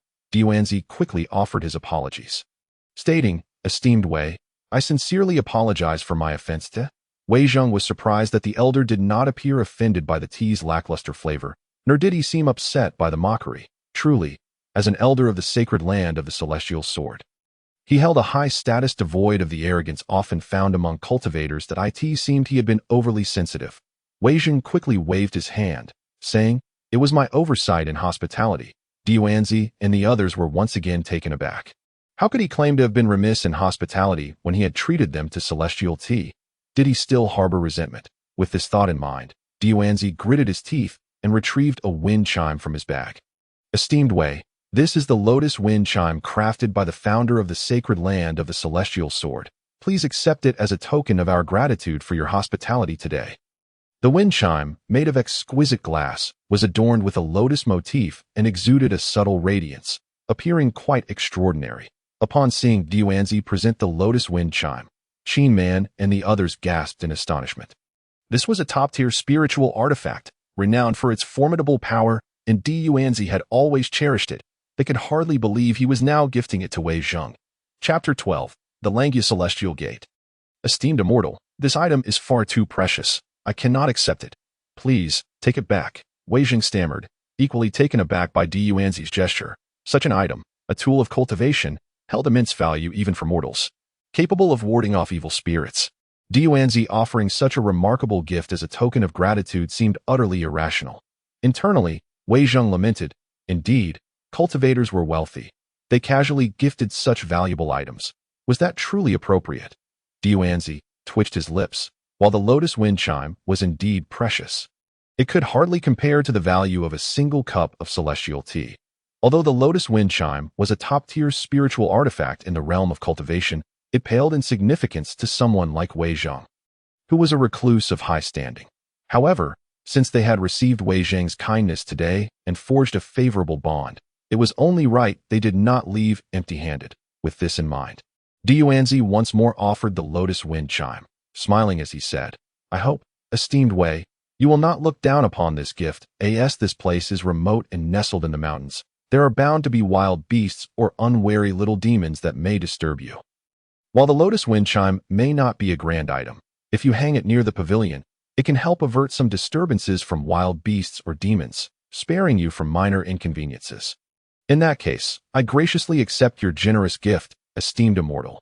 Wei Zheng pondered for a moment before raising his hand to accept the Lianhua wind chime. That it suddenly dawned on him that today, wild boar spirits had intruded into the courtyard. Fortunately, Yuanzi and several others had intervened. Otherwise, the consequences would have been dire. He found it difficult to guarantee that other monsters would not trespass in the future. Now, with the Lianhua wind chime in his possession, even in the absence of Yuanzi and the others, he could avoid being targeted by any duppy. By the way, should any of you wish to come over for tea in the future, you are always welcome. Wei Zheng expressed his gratitude. "Thank you, young Master Wei." Upon hearing this, Yuanzi and the others immediately brightened with excitement, nearly wanting to kneel down in gratitude. After all, it was celestial tea. A single cup could lead to enlightenment, and such an opportunity was simply irresistible. "We have gained much today and must enter seclusion immediately. We take our leave." Yuanzi, understanding the situation, decided not to impose further on young Master Wei and bid farewell. Qin Man and the others bowed respectfully. "Are you leaving in such haste? Do you not wish to stay for a meal?" Wei Zheng was somewhat taken aback. After all, it was you who had slain the wild boar spirit. "Young Master Wei, we have urgent matters to attend to. Next time, we shall host a banquet in your honor," Yuanzi replied. "Very well, then, until we meet again." Wei Zheng nodded, speaking with a hint of resignation. Upon exiting the courtyard, the group briefly oriented themselves before soaring into the sky, swiftly vanishing into the distance. Wei Zheng shook his head. They were leaving just like that. The wild boar spirit was slain by them, and he had intended to prepare braised pig's trotters. How unfortunate for them. But as the group departed, tranquility quickly returned to the courtyard. Wei Zheng settled in the pavilion, sipping tea, though the sunlight outside was brilliant. The pavilion remained refreshingly cool. The Lianhua wind chime. It would indeed make for a splendid decoration if hung by the pavilion. Wei Zheng mused to himself. He gazed at the wind chime in his hand, only to discover that the lotus patterns were rather vague and the design too haphazard. Although it bore a semblance of a lotus, it lacked any essence. The craftsmanship was inferior to that of a third-grade child. It was quite remarkable that a lotus could be rendered in such an unorthodox manner. Fortunately, the wind chime itself was quite exquisite. With a little refinement, it could serve as a delightful ornament. Even as a doorbell, Wei Zheng fetched some tools and began to clean the Lianhua wind chime, carving the lotus anew. Unbeknownst to him, the day gradually darkened, and time slipped away unnoticed, several dozen kilometers away. There stood the majestic Langia mountain. It was said that thousands of years ago, an unparalleled powerhouse had made his abode atop this mountain, comprehending the Tao for decades and creating a legendary method of cultivation. With extraordinary celestial arts, he cleaved the mountain in twain, turning all it touched to dust and carving a bottomless abyss. Subsequently, the great master established a sect there, naming it the Langia Immortal sect. Over the millennia, the Langia Immortal sect grew increasingly powerful and now stands as the foremost among the 8 immortal sects. Its influence spanning the entire central continent, it is safe to say that the Langia Immortal sect has become a revered sanctuary for all aspiring cultivators in central continent. On Langia Mountain, palatial structures floated amidst fragrant mists, celestial birds soared, and divine beasts roared, creating an awe-inspiring atmosphere befitting a true sanctuary for cultivation. Towering edifices and clusters of palaces adorned the mountaintop. With ancient pavilions suspended in midair, a stone bridge spanned several hundred meters, tightly linking 2 mountains and shrouded in clouds. At that moment, 2 figures hastily traversed the stone bridge. Yun Shui and Yun Zihan quickly arrived at the palace on the opposite side of the bridge. Inside the great hall, a formidable array was laid out, with Tao patterns swirling. In the center, an elder sat cross-legged, his hair white, yet his visage youthful, enveloped in a massive cocoon of light, surrounding the array. 4 other elders sat in meditation, continuously channeling spiritual energy to sustain the array's operation. The elder at the center, shrouded in the cocoon of light, was none other than the sect leader of the Langia Immortal sect. Hunyuan Xianzuan, disciple Yun Shui, pays her respects to master. Yun Shui knelt outside the array, respectfully calling out, Shuer, how did the matter fare? Have you found the Xianling fruit? Hunyuan Xianzuan opened his eyes, a strange blood light surging within them. We searched the Duanyun mountain range, but found no trace of the Xianling fruit. I'm afraid. A look of tension crept across Yun Shui's face. If you cannot find the Xianling fruit, why disturb me during my recuperation? You truly possess an audacity beyond measure. The blood light in Hunyuan Xianzuan's eyes grew increasingly radiant, exuding a palpable aura of murderous intent that chilled the air. As if one were plunged into an icy abyss. Witnessing Hunyuan Xianzuan's current demeanor, Yun Shui could not help but sigh inwardly. The blood light in the master's eyes was the manifestation of blood fiend magic. Decades prior, in his youthful arrogance, Hunyuan Xianzuan had ventured into the demon realm alongside the leader of the Xianyu Holy Land, engaging in a fierce battle with the blood fiend of annihilation for 7 days and nights. Together, they vanquished the blood fiend, shattering its demonic soul, yet both returned grievously wounded. Little did they anticipate that, in its dying moments, the blood fiend had planted a blood curse within Hunyuan Xianzuan, using all its blood essence as the price. For decades, Hunyuan Xianzuan had suppressed the blood curse with his cultivation, but it had grown too potent to contain, now threatening to break free from its confines and erupt forth. Chapter 13. The Confession of the Sweet Potato Now. The blood curse within Hunyuan Xianzuan had grown increasingly formidable, beyond his ability to suppress, in such circumstances, not to mention contending for the position of leader among the 8 immortal sects. It seemed Hunyuan Xianzuan had little chance of success. Master, although I have not found the Xianling fruit, I have discovered a spiritual herb that may treat you. I harbor a blood curse within. Only the Xianling fruit can remedy it. Now that you have neither found the Xianling fruit nor the audacity to speak grandly, claiming to have found an alternative spiritual herb, you greatly disappoint me. A cold voice emanated from within the cocoon of light. Master, I do not presume to speak recklessly. I implore you to try it for yourself, and you shall understand. Impudent, were it not for the gravity of the situation, do you comprehend the consequences? I beseech you, Master, to emerge and test it. The truth shall reveal itself. Yun Shui's voice fell. A brief silence enveloped the great hall. Even the elders sitting cross-legged around the cocoon could not help but furrow their brows, for they were acutely aware of the terrifying power of the blood curse. Without the Xianling fruit, No other spiritual herb could hope to subdue it. The next moment, the cocoon dissolved, and Hunyuan Xianzuan's figure appeared before Yun Shui in an instant. Yun Shui, you have only been out for a few months. Yet you dare to speak so freely before me, you know. Hunyuan Xianzuan began to chastise, but his tone faltered abruptly. His gaze fell upon Yun Shui, and he gasped in astonishment. What is this? You have actually broken through to the golden core stage? What astonished him the most was that, through the aura emanating from Yun Shui, he could easily sense that her cultivation was remarkably solid. Far from the state of a recent breakthrough, clearly, this matter was far from ordinary. Hunyuan Xianzuan took a deep breath and spoke solemnly. What transpired? Explain it to me in detail. Only then did Yun Shui release a breath of air and hurriedly recount the events that had unfolded during her journey. What is this sweet potato?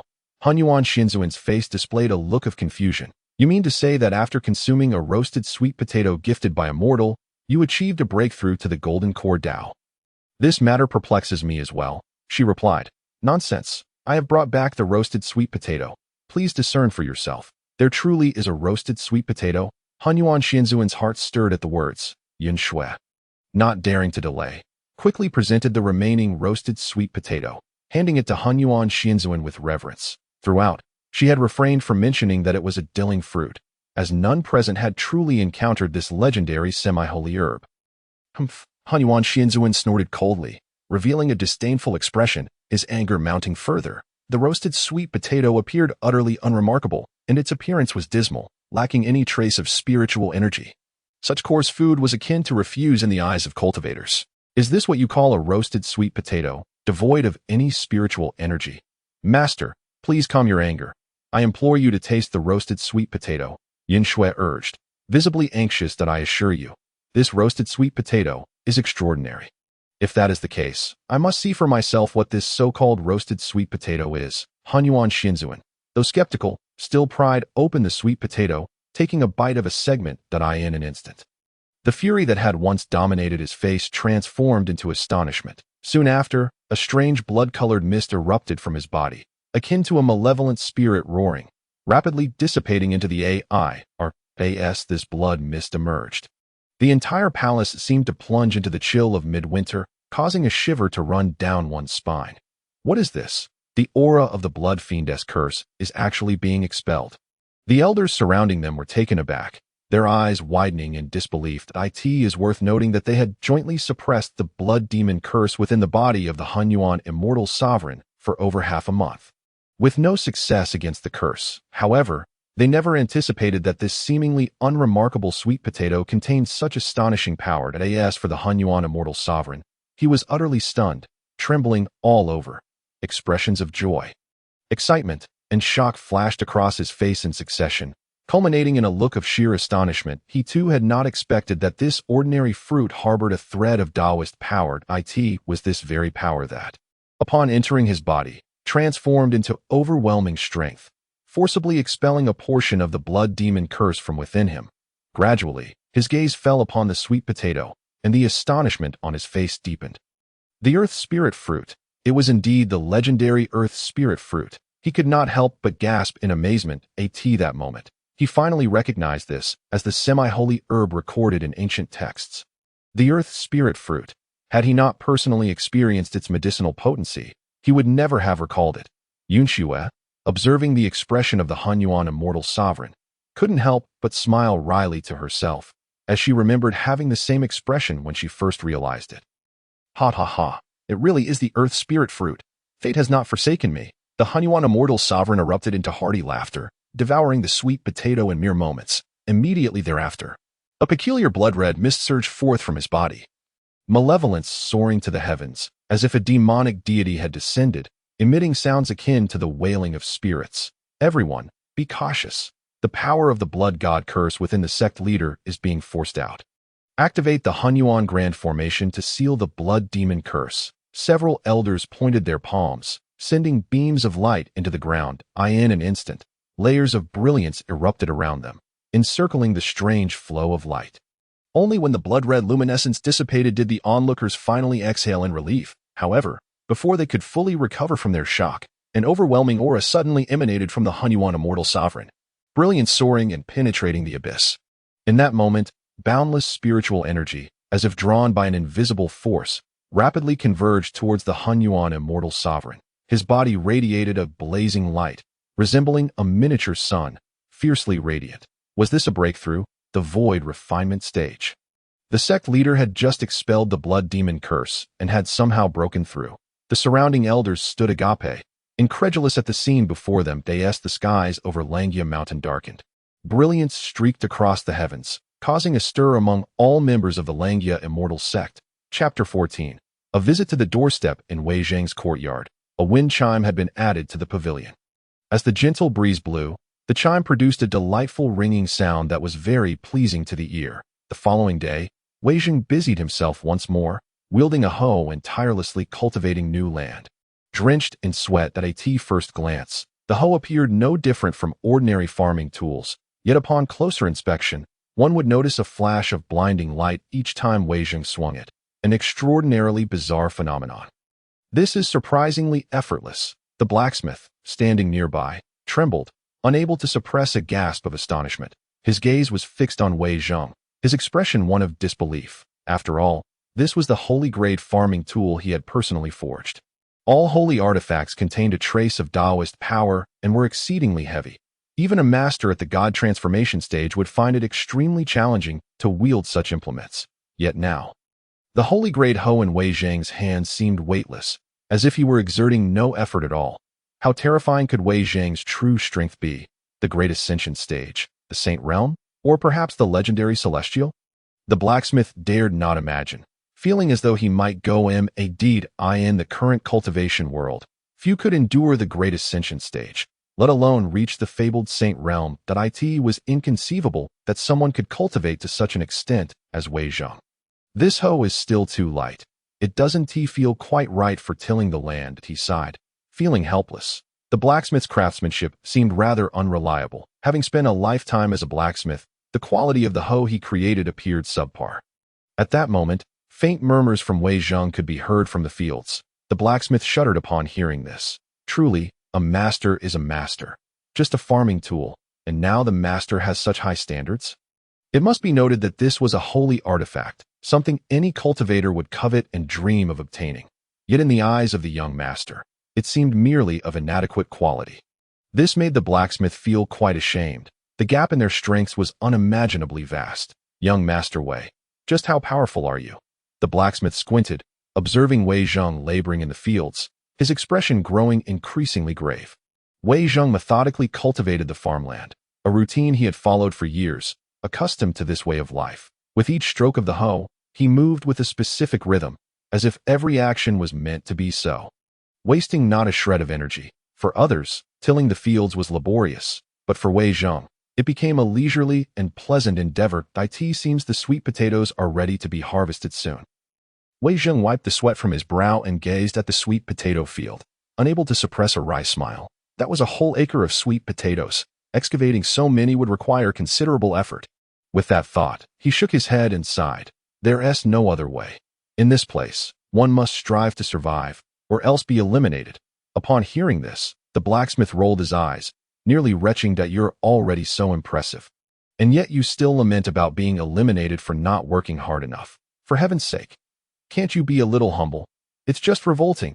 The blacksmith could no longer bear it, turning to leave, wishing to quietly become a salted fish. Meanwhile, a few miles away from the courtyard, three figures descended from the sky. They were Yun Xue, Yun Zihan, and the Hunyuan immortal sovereign who had accompanied them. He cast a distant glance at Wei Zhang's residence and could not help but speak. Xue, are you certain that the earth spirit fruit was indeed given by him? After all, it is the earth spirit fruit, a semi-holy herb imbued with Taoist power. Gifted by a mere youth, such a notion would sound like a fabrication to anyone who heard it.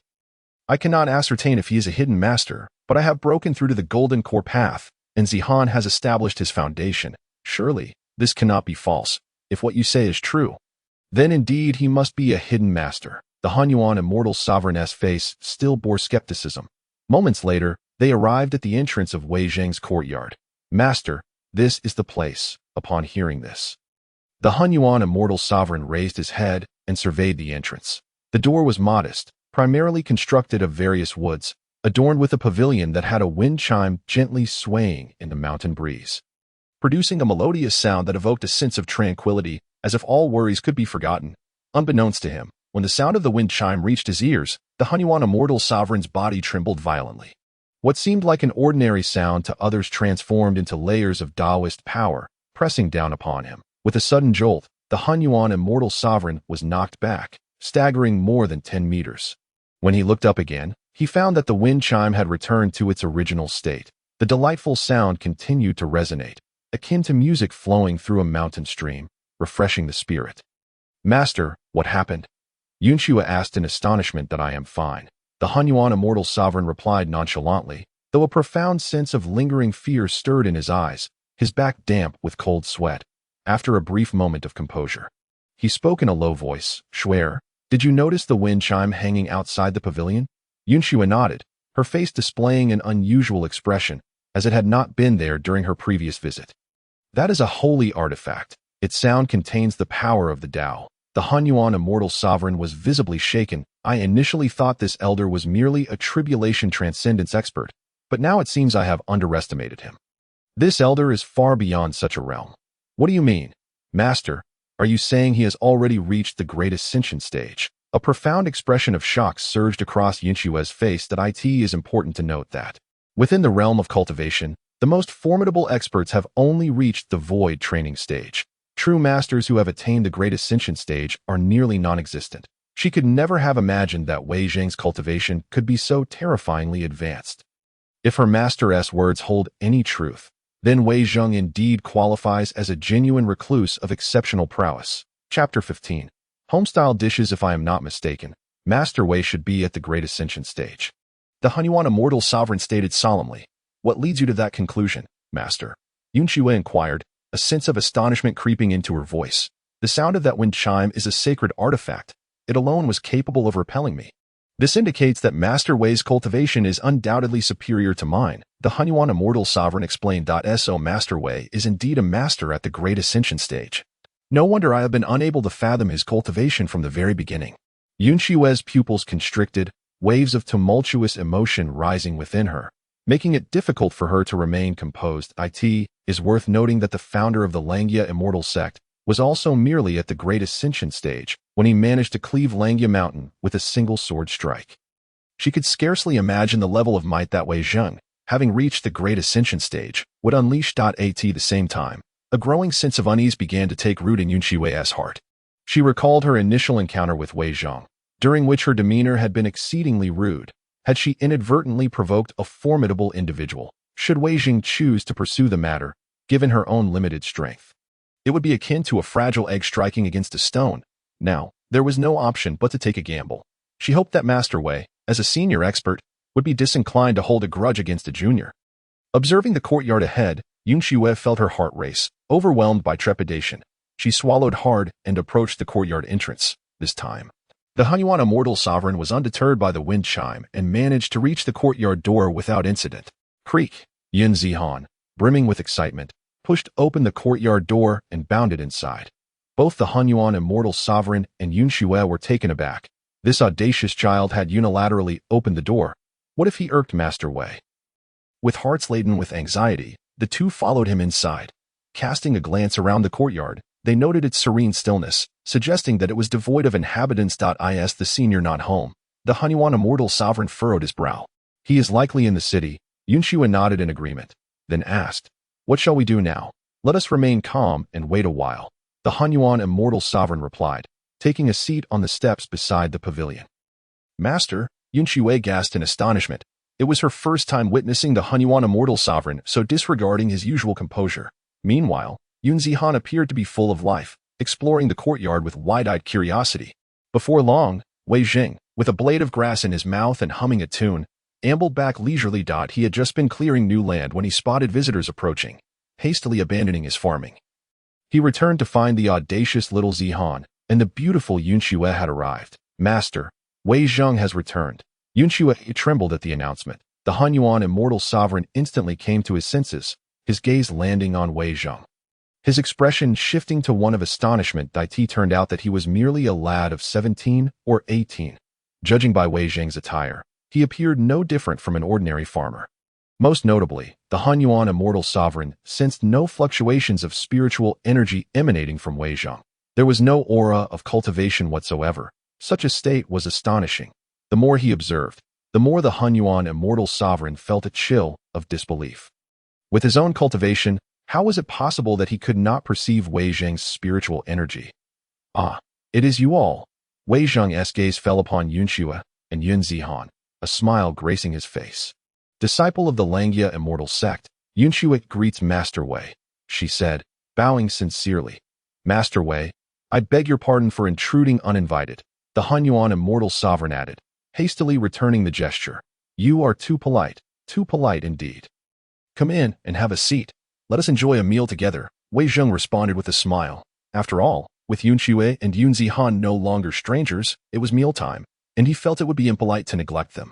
Very well, then, I shall humbly accept your invitation, the Hunyuan immortal sovereign replied, pleased at the prospect of drawing closer to Wei Zhang. Please, make yourselves comfortable. I shall fetch the food, Wei Zhang said, turning towards the kitchen. In a short while, the stone table in the pavilion was adorned with 3 dishes and a soup, a plate of braised pig trotters, a plate of stir-fried tomatoes and eggs, a plate of greens, and a bowl of fish head tofu soup. You prepared all these dishes, Yunxue exclaimed in surprise. I did not expect Master Wei to possess such culinary skills, a person of such stature personally attending to the preparation of meals. Oh, they are merely home-style dishes, Wei Zhang replied with delight, relishing the fact that he was sharing a meal with beautiful companions. The fish head, tofu, and greens were sourced from Yun City, while the pig trotters came from wild boars. And the tomatoes were cultivated by me. As he spoke, he gestured towards the fields outside the courtyard, where numerous tomato plants thrived. Is this the pig trotter? Yun Zihan inquired curiously, eyeing the braised dish. Hee, this is a delicacy. You shall know once you taste it, Wei Zhang said confidently. Though the Earth Immortal system may not be particularly useful, it did provide him with a menu upon activation. Thus, any ingredient that fell into Wei Zhang's hands could be transformed into a true culinary delight. Moreover, on the central continent, both commoners and cultivators alike still practiced primitive cooking methods, lacking the necessary seasonings to elevate the pig trotters into gourmet fare.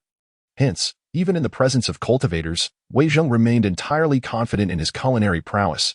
Can this truly be consumed? A flicker of disdain crossed the Hunyuan immortal sovereign's face. It is worth noting that in their eyes, pig trotters were regarded as one of the most unsightly portions of the animal, fit only for the lowest of commoners. Having trained for a lifetime in the Langia immortal sect, he had witnessed many things but had never encountered anyone who considered pig trotters as a delicacy.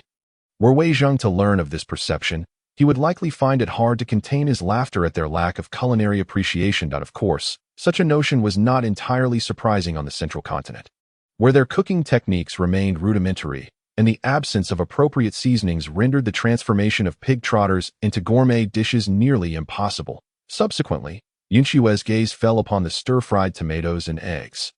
Her expression one of bewilderment. What dish is this? Stir-fried tomatoes and eggs, Wei Zhang replied. Can tomatoes truly be stir-fried with eggs? Yunxue looked as though she had been struck by lightning. Chapter 16. Stir-fried tomatoes and eggs. As the esteemed disciple of the Langia immortal sect, she was well-versed in the culinary arts and had tasted an abundance of dishes. Yet, she had never encountered stir-fried tomatoes and eggs. The reason was simple. These two ingredients are not inherently compatible for pairing. Moreover, most of the food she typically consumed was crafted from celestial herbs, rendering her disinterested in such mundane fare. This dish is a perfect match. You shall see for yourself, Wei Zhang insisted. Will it truly taste good? Yunxue remained skeptical. In their opinion, both stir-fried tomatoes and eggs and braised pig trotters belonged to the category of dark culinary arts, eliciting little enthusiasm. Fortunately, aside from these two dishes, there were also greens and fish head tofu soup, which appeared relatively normal. It looks quite appetizing. Yun Zihan could hardly contain himself, saliva nearly spilling from his mouth. He eagerly grabbed a piece of braised pig trotter and popped it into his mouth, his eyes lighting up and appetite soaring as he delighted in the flavors. Yunxue had no interest in the braised pig trotter and was initially reluctant to try the dish. However, after Wei Zhang's invitation, she reluctantly placed the first piece into her mouth, only to find herself unable to stop thereafter. Delicious. Truly, it is exquisite. An indescribable deliciousness suddenly erupted in his mouth, rendering him utterly captivated.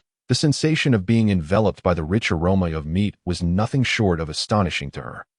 The pig's trotter, usually perceived as unrefined, now brought him an unprecedented sense of satisfaction. In the blink of an eye, Yun Shui and Yun Zihan began to vie for the braised pig's trotter, their mouths glistening with grease.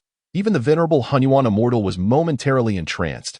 Whether it was the braised pig's trotter, the vegetables, or the fish head tofu soup, all left him in awe. This was true gourmet cuisine. He had never encountered such exquisite dishes in his lifetime. Wei Zheng watched them, a subtle smile creeping onto his face. After all, the dishes had been prepared using modern culinary techniques, and the ingredients far surpassed anything known in this era. When it comes to culinary delights, no one can refuse, and it was surprising that even cultivators were no exception. Among the dishes, none could rival the braised pig's trotter, its glossy reddish-brown hue, the rich sweetness, and the tender, sticky texture melted in the mouth, releasing an intense meaty aroma. Both the Huaxia immortal and Yun Shui swore they had never tasted such delectable fare. Moreover, the braised pig's trotter was sourced from a wild boar spirit, inherently infused with abundant spiritual energy, making it even more flavorful. Little Yun Zihan finally set his sights on the scrambled eggs with tomatoes, relishing them with equal fervor. Sister, the scrambled eggs with tomatoes are also delicious. Want you try some? He eagerly inquired of Yun Shui, who was engaged in her assault on the braised pig's trotter.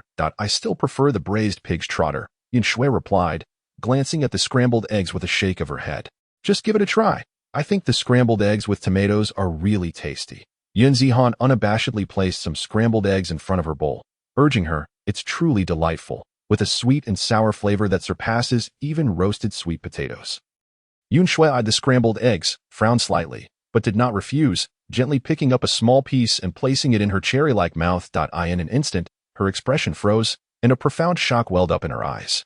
She felt a rich broth slowly coursing over her tongue. The sourness of the tomatoes filled her mouth with an inexplicable sensation, sending a shiver down her spine, swiftly followed by the comforting aroma of the eggs that filled the void. This exquisite taste almost compelled Yun Shui to vocalize her pleasure, who claimed that tomatoes and eggs could not harmonize, who asserted that these two ingredients could never create a delectable dish. Just a single bite unleashed an explosion of flavor, overwhelming her very soul. Delicious, truly exquisite. Yun Shui found herself hastening her eating pace, especially when the rice mingled with the scrambled eggs. The intoxicating aroma penetrated her very being. A mere mouthful of rice conveyed an overwhelming sense of happiness. When she finally regained her senses, she discovered that her bowl of rice had been entirely consumed without her realizing it. Sister, you're eating too fast, Yun Zihan exclaimed, his eyes wide with discontent. How can you speak to me like that?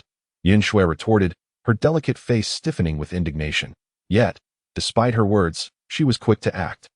Shoveling a generous amount of scrambled eggs into her mouth, the earlier disdain for the dish having vanished without a trace, Yun Zihan's voice piped up again. Sister, save me some, as a cultivator. She had evidently underestimated the value of this dish. As the food slid down her throat, she felt it transform into spiritual energy, surging rapidly through her body, invigorating her spirit. What is this? Spiritual energy. Yun Shui's eyes widened in disbelief that a simple home-cooked dish contained such astonishing spiritual energy. Wei Zheng observed Yun Shui quietly, a flicker of skepticism crossing his features that a mere plate of scrambled eggs with tomatoes. So ordinary, yet it elicited such a rustic reaction. Was this woman truly a cultivator? As he watched Yun Shui and Yun Zihan squabble over the food, even the Huaxia immortal could no longer restrain himself.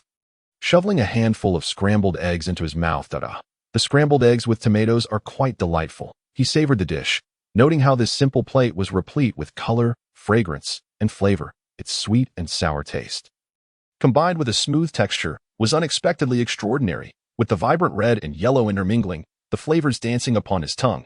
Who said tomatoes and eggs were incompatible? Yet, this dish had completely overturned his perception of culinary delights. Suddenly, the Huaxia immortal halted mid-bite, his body trembling, shock evident in his gaze. This is a principle. He could not help but draw in a sharp breath, feeling his heart race. This plate of scrambled eggs with tomatoes contained the essence of a principle. As this fleeting principle coursed down his throat, spreading throughout his being, the Huaxia immortal felt his hair stand on end. It was simply unbelievable that such a common dish contained such astonishing transformative power. He gazed at the food on the stone table, 3 dishes and a soup, wondering why only the scrambled eggs with tomatoes contained a principle. It must be due to the ingredients. Among these dishes, only the tomatoes were personally cultivated by Wei Gongzi, while the fish head, tofu, and vegetables were purchased from Yun City. Thus, it was evident that only the ingredients personally grown by Wei Gongzi possessed this trace of principle. The Hunyuan immortal trembled with excitement, his eyes sparkling as he regarded the scrambled eggs with tomatoes. This was not merely food. It was a divine delicacy. Just moments ago, he had dismissed the scrambled eggs with tomatoes. Nearly missing this tremendous opportunity. As he saw the scrambled eggs nearly devoured by Yun Shui and Yun Zihan, he felt a pang of regret that nearly caused him a heart attack. Half of the scrambled eggs had already found their way into their stomachs. What a waste of principles. Given their levels of cultivation, they were utterly incapable of comprehending the existence of such advanced power. Thus, the scrambled eggs entering their bellies equated to a squandered opportunity. With this thought, the Hunyuan immortal could no longer maintain his composure and joined the fray for the food. This is unbelievable. Wei Zheng watched in astonishment that it was merely a plate of scrambled eggs with tomatoes. Was it truly necessary to fight over it? The reality was that once conquered by culinary delights, regardless of age or gender, the fervor unleashed was ruthless and primal. In mere moments, the 3 dishes, soup, and several bowls of rice had been devoured entirely. Especially the scrambled eggs with tomatoes. Not even a drop of juice remained. Witnessing the empty plates, Yun Shui's face flushed with embarrassment, wishing she could find a hole to hide in. How humiliating it was. As a proud disciple of the Langia immortal sect, she could scarcely believe her loss of composure in the face of such culinary wonders. What was even more embarrassing was that if not for the presence of others, she might have licked the plate clean. The dish was simply too delectable, rendering one unable to resist. Was this truly food fit for immortals? How else could one explain the irresistible allure of such simple home-cooked dishes? These poor souls had never tasted true gourmet food in their lives. Wei Zheng could only smile ruefully. He had hardly eaten anything himself, as nearly all the dishes had been consumed by them. If he were to present all 8 major cuisines of his homeland, would these so-called cultivators end up fighting over them? With this thought, Wei Zheng could not help but chuckle. Not to mention the 8 major cuisines, even presenting a few of the top 10 renowned dishes, such as Westlake vinegar fish, Wuwei smoked duck, or Dompa pork, would undoubtedly outshine all culinary offerings across the central continent. It was no wonder these individuals were so enamored with food. After all, their culinary skills were on an entirely different level than those of his homeland. Surely, even the simplest plate of vegetables he prepared would be regarded as a delicacy. This was truly a case of a crushing dimensional disparity. After indulging to their heart's content, the group finally settled down.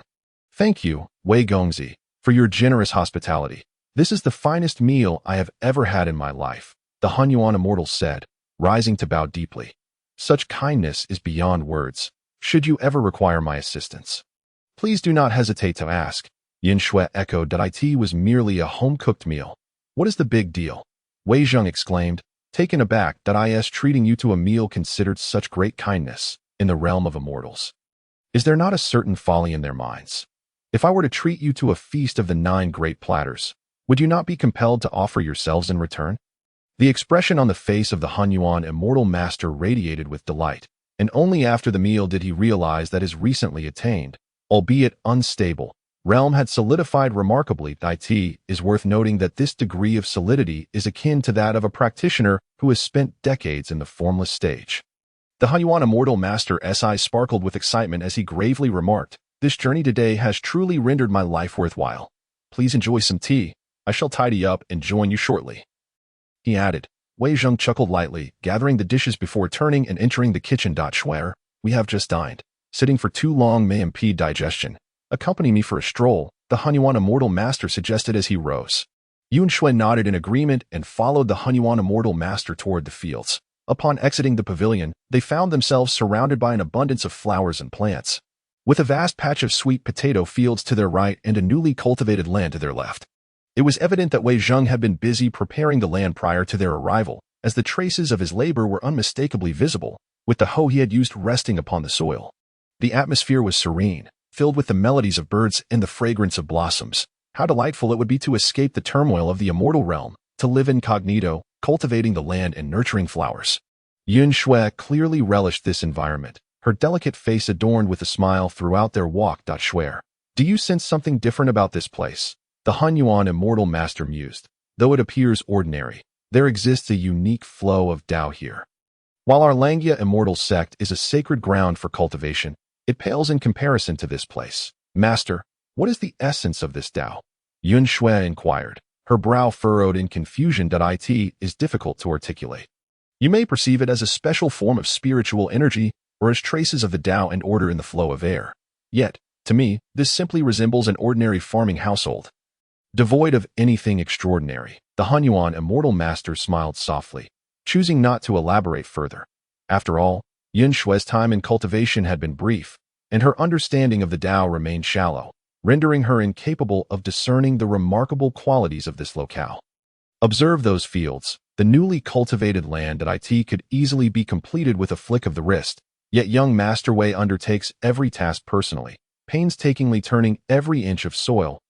If only we could calm our minds and learn even a fraction of his natural approach, we might alleviate many of the bottlenecks in our cultivation, the Hunyuan Immortal Master reflected. Yun Shui nodded, her gaze fixed on the surrounding fields, as if she were beginning to grasp something profound. Her state of mind elevated by several degrees.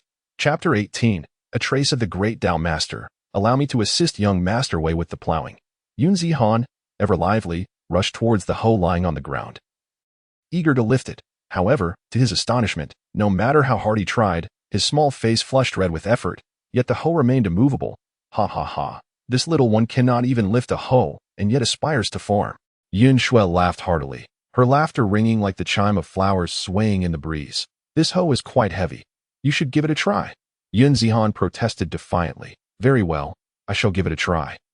For I am a master of the golden core stage. Yun Shui, being a curious young woman, promptly approached. The Hunyuan Immortal Master shook his head with a wry smile, observing these youngsters who were so pampered that they lacked even the ability to wield a hoe. It is worth remembering that before he embarked on the path of immortality, he had once been a child of a farming family. Suddenly, a jolt of realization struck him, with a sharp intake of breath. The Hunyuan Immortal Master trembled, his eyes fixated on the hoe before him. Incredulous, it appeared utterly mundane, indistinguishable from any ordinary farming tool. Yet upon closer inspection, one could discern a unique flow of light emanating from it. Should one gaze upon it for too long, that flow would seem to transform into an overwhelming force of the great Tao, enveloping the observer and rendering their spirit nearly unbearable, with light wounds leading to severe repercussions. This was indeed terrifying. The light contained a trace of the great Tao. Had this been in the past, he would never have detected it. However, since his recent breakthrough into the formless stage, he had finally attained the ability to sense such power. What sort of quality must an object possess to harbor a trace of the great Tao? It must be a sacred artifact. The Hunyuan Immortal Master felt as though he were on the brink of madness. A sacred artifact, merely a hoe for tilling the soil in Wei Zheng's hands. Step aside. Allow me, Yin Shui declared as she approached, gripping the handle of the hoe and exerting her strength in an instant. Her expression morphed into one of astonishment. Despite being merely a hoe, it felt as if it weighed 1,000 pounds, lying motionless on the ground. She exerted every ounce of her strength, yet could not lift it. How is this possible? Yun Shui gasped, her eyes nearly bulging from their sockets as she stared at the hoe. The Hunyuan Immortal Master wore an odd expression. After all, this was a sacred artifact, and it was indeed unusual that she could lift it. Everyone, step aside. Let me have a go, he proclaimed as he approached, gripping the hoe tightly with both hands, trembling as he summoned all his strength to finally lift it. However, what seemed like an ordinary hoe felt as heavy as a mountain. Merely holding the hoe, he felt as though he had engaged in combat with a master of the Great Ascension stage for several rounds. Unwilling to accept defeat, the Hunyuan Immortal Master began to swing the hoe, his arms trembling as he attempted to turn the soil. At that moment, Wei Zheng emerged from the kitchen and was met with the curious sight of several peak human cultivators laboring in the fields. His expression turning perplexed, the Hunyuan Immortal Master exerted himself, turning the earth again and again, yet his arms quaked uncontrollably. After all, this was his first encounter with a sacred artifact, its weight astonishing him. Master, what are you doing? Yun Shui and Yun Zihan gazed at the Hunyuan Immortal Master in bewilderment, their expressions one of utter astonishment that it was now evident to them that this hoe was no ordinary tool. Its weight exceeded all reason, and even their master struggled to wield it. Nearly half a stick of incense passed, and the Hunyuan Immortal Master had only managed to turn over a mere 2 meters of soil. Such a pace left Yin Shui quite alarmed. Your technique in plowing reveals that you have indeed toiled in the fields before, Wei Zheng remarked with a smile as he approached that in truth. He sighed inwardly. Observing the Hunyuan Immortal Master's quaking form, he recognized the toll of age, life and death, the laws of nature. None, not even cultivators, could escape the cycle of aging. There would ultimately come a day of decline. Young Master Wei, is this truly the farming tool you regularly employ? The Hunyuan Immortal Master gasped, incredulous. To utilize a sacred artifact as a farming implement felt surreal. If such an artifact were to exist within an immortal sect, it would unequivocally be a treasured heirloom. Yet here, it was merely a tool for tilling the land. What sort of background does young Master Wei possess to be so extravagantly generous? Indeed, it is a newly crafted hoe. Though unfortunately, the craftsmanship is lacking, and its quality is subpar, Wei Zheng replied nonchalantly. He genuinely felt that the hoe was too light and unwieldy. Upon hearing this, the Hunyuan Immortal Master shuddered. Truly, a master is a master. Even the standards for a farming tool are so elevated.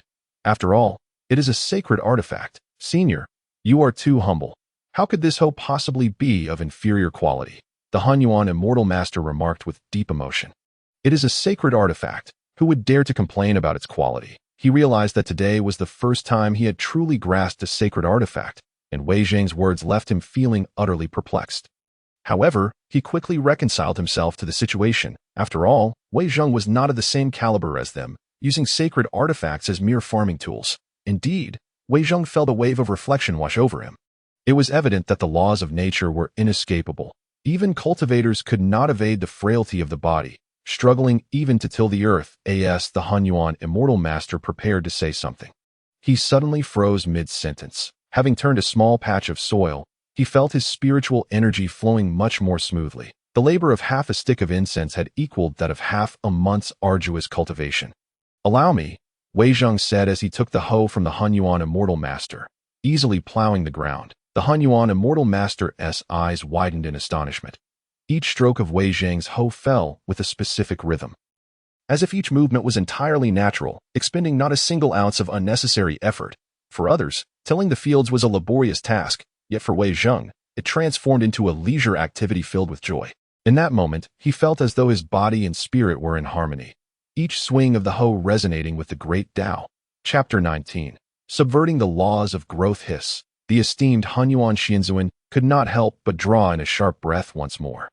It was no wonder that young Master Wei seemed to toil effortlessly and contentedly in the fields.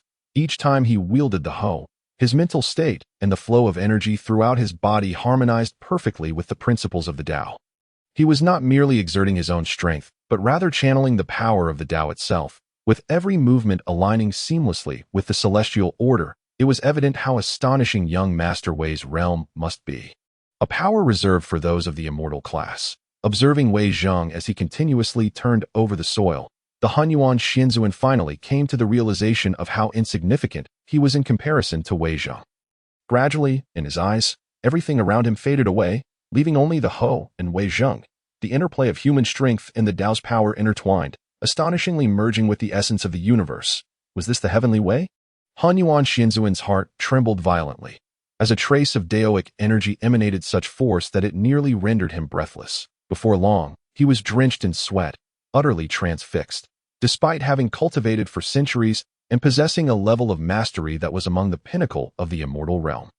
In the presence of Wei Zheng, all of that seemed almost trivial. This was no mere act of tilling the earth. It was a form of cultivation. Big brother, don't you find it exhausting to till the soil? Yun Zihan inquired curiously from the side. Indeed, I can barely lift the hoe, Yun Shui remarked with a frown. You truly don't know how to till. Allow me to teach you, Wei Zheng replied effortlessly. When lifting the hoe, you cannot rely solely on the strength of your hands. You must also engage your waist and lower body. Your legs should firmly anchor to the ground. This way, when you lift the hoe, it won't feel overly strenuous. When the hoe descends, do not exert too much force. Instead, let it fall naturally, utilizing its own weight, applying just enough force to guide its landing. Thus, tilling will become effortless, and the hoe will strike with maximum impact. As Wei Zheng explained, he demonstrated for the others. Although he was not a cultivator, even a mere mortal could possess the inclination to teach. especially when faced with a beauty like Yun Shui and a lad like Yun Zihan. Wei Zheng had no reason to decline. However, while Yun Shui and Yun Zihan listened with curiosity and seriousness, they felt nothing. It was the Hunyuan Xianzuan, standing nearby, who grew increasingly astonished, eye in his eyes, with each swing of the hoe. Wei Zheng's own strength and the power of the Tao entangled and fused together. The sensation was akin to the unity of heaven and man, a profound interdependence. Furthermore, with each swing, he effortlessly harnessed the surrounding Daoic energy, unleashing its utmost potential. Hunyuan Xianzuan's eyes widened in disbelief, fixated on every movement of Wei Zheng. This was a profound state of being, the unity of heaven and man, the intertwining of Daoic power and human potential, vividly manifested in Wei Zheng. What was once elusive and difficult to comprehend about the Tao began to reveal itself with clarity. This was the true essence of the unity of heaven and man. In accordance with the trajectory of the Tao, no wonder he found it so arduous to wield sacred artifacts. It was clear now that his comprehension of the Tao was woefully shallow. At this moment, Hunyuan Xianzuan felt a surge of shock and exhilaration. Young Master Wei had clearly invested great effort, surely realizing his own cultivation was lacking, thus seizing the opportunity to enlighten him. This was undeniably a moment of guidance. After merely observing for a short while, his cultivation level began to ascend uncontrollably. His mastery became increasingly focused, and Hunyuan Xianzuan sensed that if this continued, he would soon break through to the next realm. He finally recognized how minuscule his once prized cultivation appeared in the presence of someone like Wei Zheng. "Thank you, young Master Wei, for your guidance. I am eternally grateful." Hunyuan Xianzuan humbly bowed to Wei Zheng. "What are you doing?" Wei Zheng exclaimed, startled. "I was merely teaching you how to till. Is such courtesy necessary?" This gesture genuinely startled Wei Zheng. Had cultivators become so humble in this age? Perhaps that will suffice. "You may ponder it further on your own. I have other matters to attend to." As he noticed Hunyuan Xianzuan and Yun Shui gazing at him with admiration, Wei Zheng felt a wave of discomfort wash over him, prompting him to turn and walk away in the opposite direction. After a short distance, he glanced back, only to feel his countenance darken. What was happening? Hunyuan Xianzuan was earnestly studying the art of tilling. Had these cultivators lost their minds? The solemnity and seriousness on their faces were more than he could bear to witness. The sweet potatoes are truly ready for harvest, once they are unearthed. What shall I plant next? Wei Zheng mused as he approached the sweet potato field. Unable to suppress his thoughts, his life remained quite austere, making it imperative for him to elevate his quality of living. Moreover, the sweet potato field was one of the first plots he cultivated, with a clear stream nearby. It seemed a waste to use such a fertile area solely for sweet potatoes, having grown weary of eating them. He considered planting grapes or dragon fruit instead to enhance his living conditions. Resolute, Wei Zheng turned towards another patch of cultivated land. However, as he reached the newly planted field, he was captivated by a sea of green. These were the lettuce and potatoes he had planted just yesterday. Typically, seeds would require several days to sprout and grow leaves.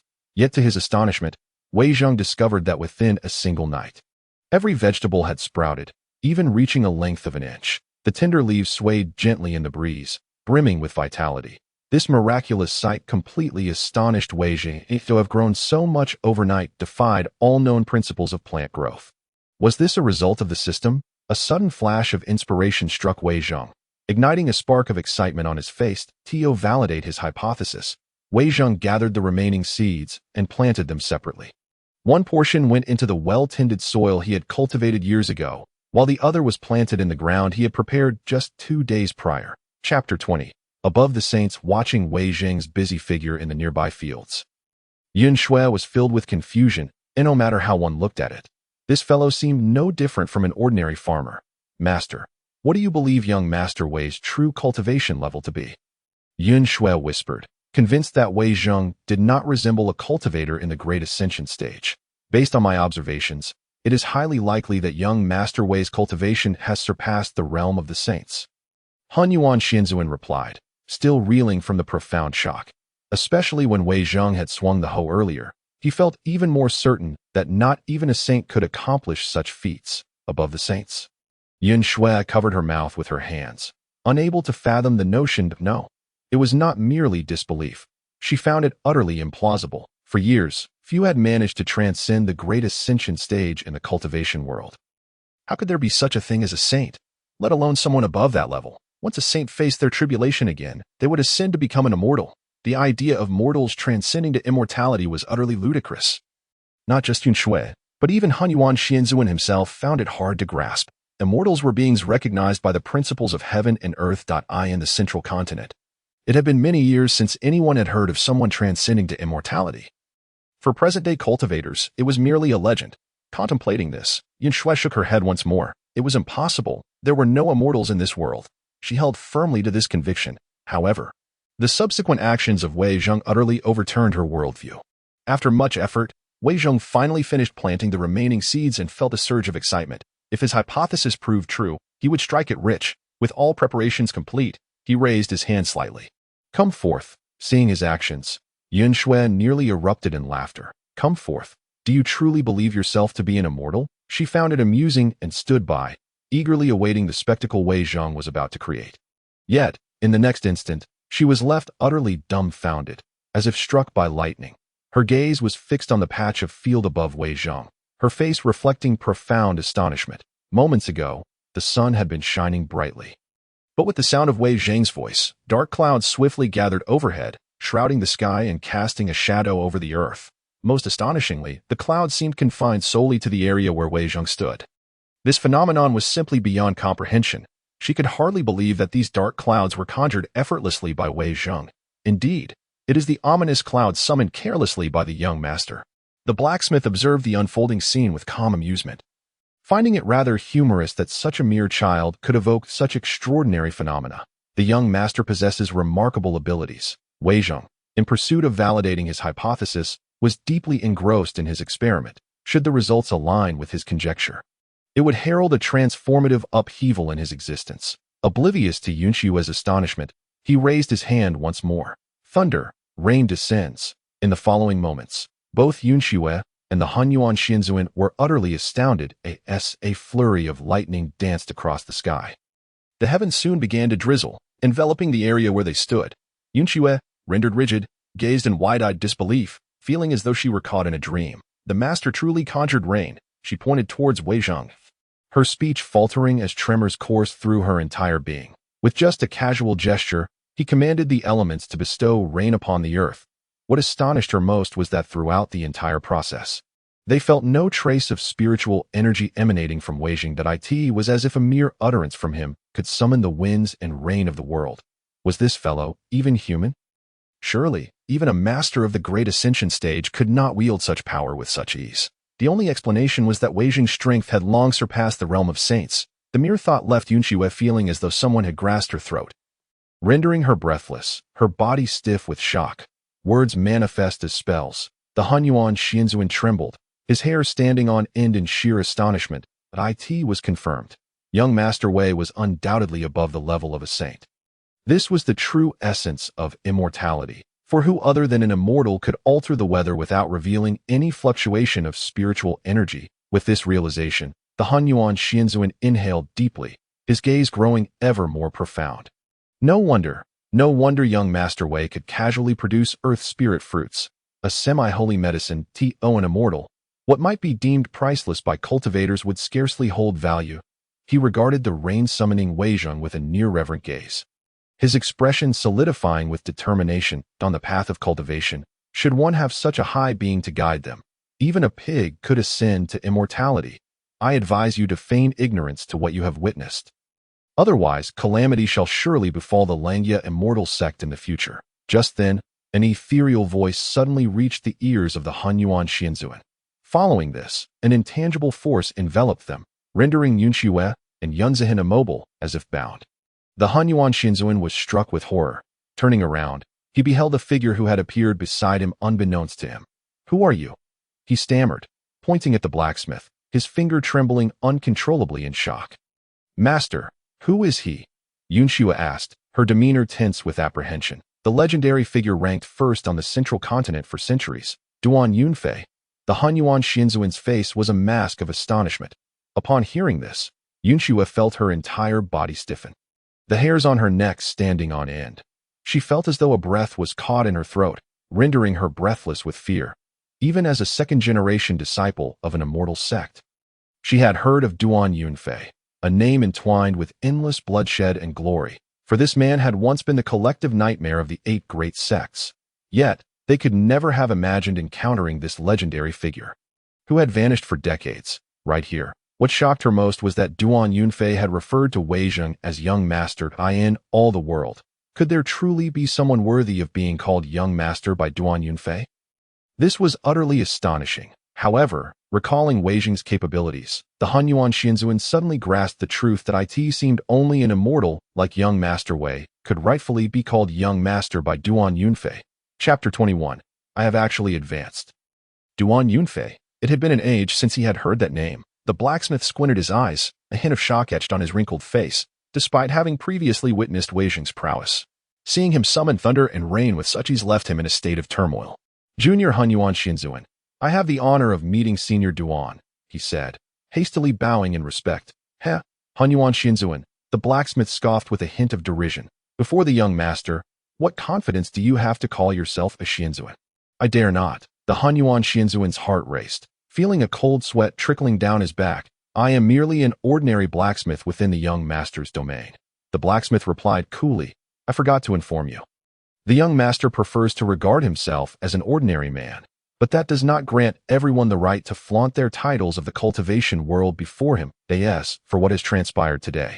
You may consider it as though you have not seen it. The moment his voice fell, the blacksmith transformed into a wisp of smoke, vanishing before the Hunyuan Xianzuan and the others. Only then did Yunxue and Yunzihin regain their freedom. With Yunzihin looking utterly bewildered. What just happened? Master, young Master Wei. Silence, the Hunyuan Xianzuan warned, his expression darkening. From this moment forth, you are forbidden from speaking of anything you have witnessed. Treat it as though you have never seen it.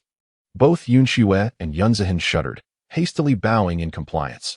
Disciple obeys the decree. Yet their gazes towards Wei Zheng remained filled with astonishment that in truth, Wei Zheng was equally taken aback. The results of his experiment had far exceeded his expectations. Just moments ago, during the artificial rainfall, within less than half an hour, the seeds in the cultivated land that had been tilled for years began to sprout. In contrast, the newly cultivated land bore no signs of growth whatsoever. In a mere hour, the vegetables in the seasoned soil had already unfurled their leaves, indicating that the plant growth was vastly superior to that of other areas. This provided a logical explanation. According to Wei Zheng's verification, the longer the land had been cultivated, the faster the plants would grow. The growth rate of plants in seasoned soil, tilled for several years, was 10 times that of ordinary farmland. Prompting Wei Zheng's thoughts to flourish. A tenfold increase in growth rate could present him with myriad possibilities, coupled with the artificial rainfall, under the optimal conditions of the soil. The plants sown in seasoned ground would mature in less than half a month. This would greatly aid Wei Zheng in his next steps to improve his living conditions, for with just these 10 acres, if entirely devoted to crops, it would suffice to render him a wealthy man in the vicinity of Yunqing. Without concern for food or shelter, with this in mind, Wei Zheng's spirit soared, his mood buoyant. He approached the stream, cupping his hands to drink deeply of the water, feeling invigorated and refreshed, believing he had discerned Wei Zheng's true identity. The Hunyuan Xianzuan promptly sent Yunxue back, secretly instructing several disciples to guard the area surrounding the estate. After all, the recent turmoil caused by the 8 sects vying for leadership had left this region quite unsettled. Many monsters had relocated near Yunqing, attacking cultivators and resulting in several bloody incidents. Thus, it was imperative to prevent these creatures from disturbing young Master Wei in the days that followed. Wei Zheng's life was exceedingly fulfilling. Each day, aside from using the artificial rainfall to water the vegetables and radishes, he would take up a shovel to begin harvesting sweet potatoes. After 5 days of labor, he finally completed the harvest of a full acre of sweet potatoes. Notably, the sweet potatoes cultivated through artificial rainfall were significantly larger and rounder than before, their skins glistening, presenting a visually appealing sight. When unearthed, several sweet potatoes nestled together, heavy and brimming with vitality, resembling exquisite artifacts carved from fine jade. Furthermore, the yield exceeded his expectations, with 1 acre producing over 300 pounds. During this period, the Hunyuan Xianzuan seemed to be possessed, tirelessly wielding a hoe, diligently assisting in the cultivation of new land. As the saying goes, effort brings reward. After several days of hard work, the fluctuations of spiritual energy emanating from the Hunyuan Xianzuan became increasingly solidified. The density of this energy was comparable to that of a cultivator who had achieved breakthroughs over many decades. Were others to discover how swiftly the Hunyuan Xianzuan's cultivation was advancing, countless individuals would surely be left astounded. It is known that for cultivators of their level, each minuscule advancement requires a significant investment of time and effort. Yet the Hunyuan Xianzuan had merely toiling away with a hoe for several days, achieving results equivalent to what others might spend decades to attain. This astounding effect was hard to believe. Even for the Hunyuan Xianzuan himself. On the sixth day, he finally cleared a full acre of new land, just as Wei Jing had completed the harvest of his sweet potatoes, with a resounding thud. As the last sweet potato was unearthed, Wei Jing's body trembled violently, and a brilliant light surged forth, soaring skyward. Meanwhile, a continuous series of system notifications resonated in his mind. In an instant, a pained expression emerged on Wei Jing's face, accompanied by an overwhelming urge to curse. To his astonishment, he had leveled up. Ding. Congratulations to the host for acquiring 300 pounds of sweet potatoes, enhancing his physique to the 120th tier. Ding. Congratulations to the host for cultivating 11 acres of land, with a cultivation enhancement of 1, elevating his physique to the 121st tier. Ding. Congratulations to the host for receiving a harvester reward, increasing crop yields by 100 times. Ding. The host conditions have been met. Activating the traditional martial arts function, granting the host Tai Chi, Ba Ji Beng, and Hungar. Before he could fully comprehend the situation, he was overwhelmed by the barrage of system notifications and fainted. The 121st tier of physique. What on earth is that? Does it mean he is merely a farmer stronger than the average person? It turned out that cultivating land, planting, and harvesting crops could all elevate his physique level. The harvester, akin to a weather generator, belonged to the realm of invisible machinery. Once he activated the switch, it would automatically harvest the crops. This certainly made things more convenient for him. At least the harvester had some practical use, truly enabling mechanized farming. The most frustrating aspect was the so-called traditional martial arts, which felt utterly disappointing. He realized that the only martial arts he had inherited were modern traditional forms. Chapter 22, officially produced. A true masterpiece. What can traditional martial arts accomplish? Are they merely for physical exercise? Yet, regardless, having these skills was undoubtedly better than having none. However, the surprises were far from over. As the level of cultivation improved, Wei Jing's house and courtyard began to undergo tremendous transformations. His courtyard was transformed into an estate, with several new buildings, pavilions, small bridges, flowing water, and even warehouses and stables. Even the dilapidated wooden house he resided in was replaced by a two-story building. These changes came so suddenly that even Wei Jing struggled to react. His entire courtyard had been completely transformed. What just happened? Why did Wei Gongzi's courtyard become an estate? Yin Shui, witnessing this transformation firsthand, was left utterly speechless. To summon the winds and call forth the rain with a mere gesture, or even to conjure an estate from an ordinary courtyard. Such a change was simply magical. Could this be the legendary art of immortals? Stay calm, do not be overly astonished. Within Wei Gongzi's domain, anything is possible, the Hunyuan Immortal Master said solemnly. Although he too found these changes remarkable, he did not forget the blacksmith's previous warnings. Whatever transpired here, it was best to pretend not to see it, lest it invite calamity upon the Langia immortal sect in the future. Moreover, who would dare disclose the methods of an immortal? Young master, truly a divine being. Inside another house, the blacksmith's face was filled with profound astonishment. He had witnessed all the changes occurring around him. Who, apart from an immortal, could transform a dilapidated courtyard into an estate with just a gesture? The thought of this left the blacksmith trembling with excitement, unable to contain himself. Heaven does not forsake the diligent. After centuries, he had finally found a bright path to hope. The blacksmith soon regained his composure, resuming his work as if nothing had happened, hammering away with a rhythmic clang. With the sweet potato harvest complete, Wei Jing's days grew increasingly pleasant. In recent days, he had even taken to practicing traditional martial arts out of sheer boredom. Tai Chi, from the boundless, movement arises, the essence of yin and yang, where yin does not part from yang, and yang does not part from yin, both harmonizing in a divine resonance. Before the pavilion, he performed a set of Tai Chi movements, flowing like water, before finally settling into a stance. Officially produced, surely a masterpiece, Wei Jing muttered to himself, immediately feeling a sense of tranquility and satisfaction. This was the official fitness regimen, deserving of praise. What traditional martial arts? They were merely ornamental. In his past life, he had witnessed countless so-called masters of traditional martial arts, only to see them swiftly defeated in the ring. Moreover, this was a world of cultivation, where practitioners could soar through the skies and traverse the earth with ease. If traditional martial arts were to be employed here, even a foundational cultivator could easily reduce him to naught. On this point, he held unwavering confidence. Fortunately, Tai Chi served as a means of physical exercise, which held some merit. To enhance the ambience, he meticulously inscribed the principles of Tai Chi and hung them in the pavilion as a mark of solemnity. Practicing Tai Chi each day, feeling the essence of martial mastery, had become a source of joy for Wei Zheng in recent days, with the sweet potato fields having lain fallow for several days. It was time to venture into the city to procure some grape seeds. Resolute, Wei Zheng promptly retrieved a cart from the stable. This cart, gifted by the system, was rather shabby, despite being a cart. It lacked a proper bed. Wei Zheng grimaced, unimpressed, as he leisurely set off towards Yun City. Reclining on the cart, he squinted at the distant scenery. Yun City remained as it always was, the sky unchanged, with occasional glimmers streaking across the heavens. Now, with a cart, a house, and vast tracts of land, one might consider him a bona fide high-flying rich man in modern times. Yet, why, despite all these accomplishments, was he still a lonely bachelor?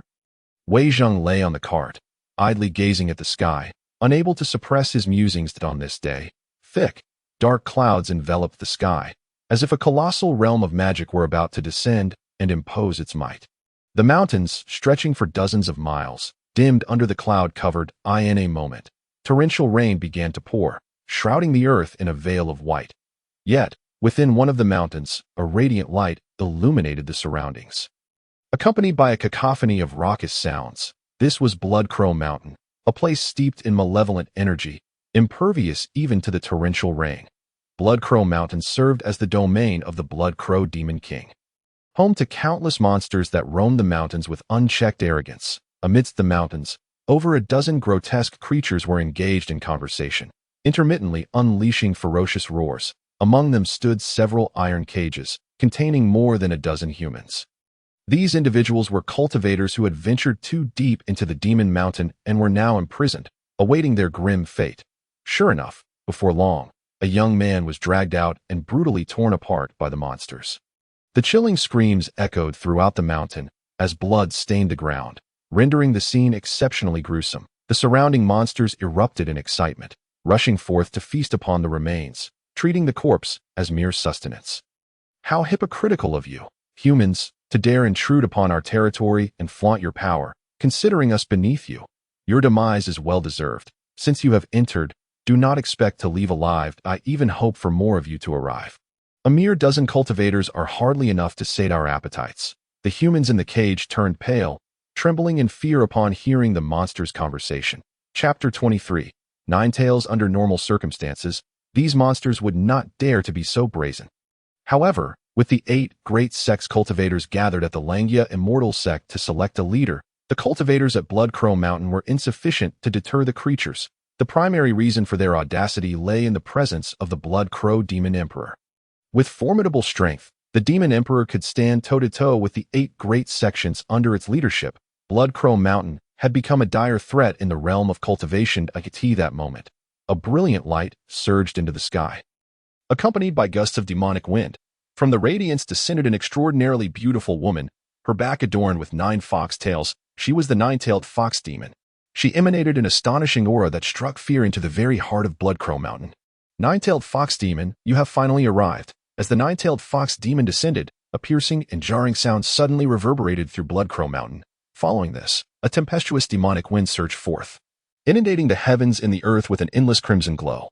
As malevolent energy soared skyward, a figure, cloaked in blood-red feathers, materialized amidst Blood Crow Mountain, standing atop the highest stone. Its eyes emitted a fierce and savage glare.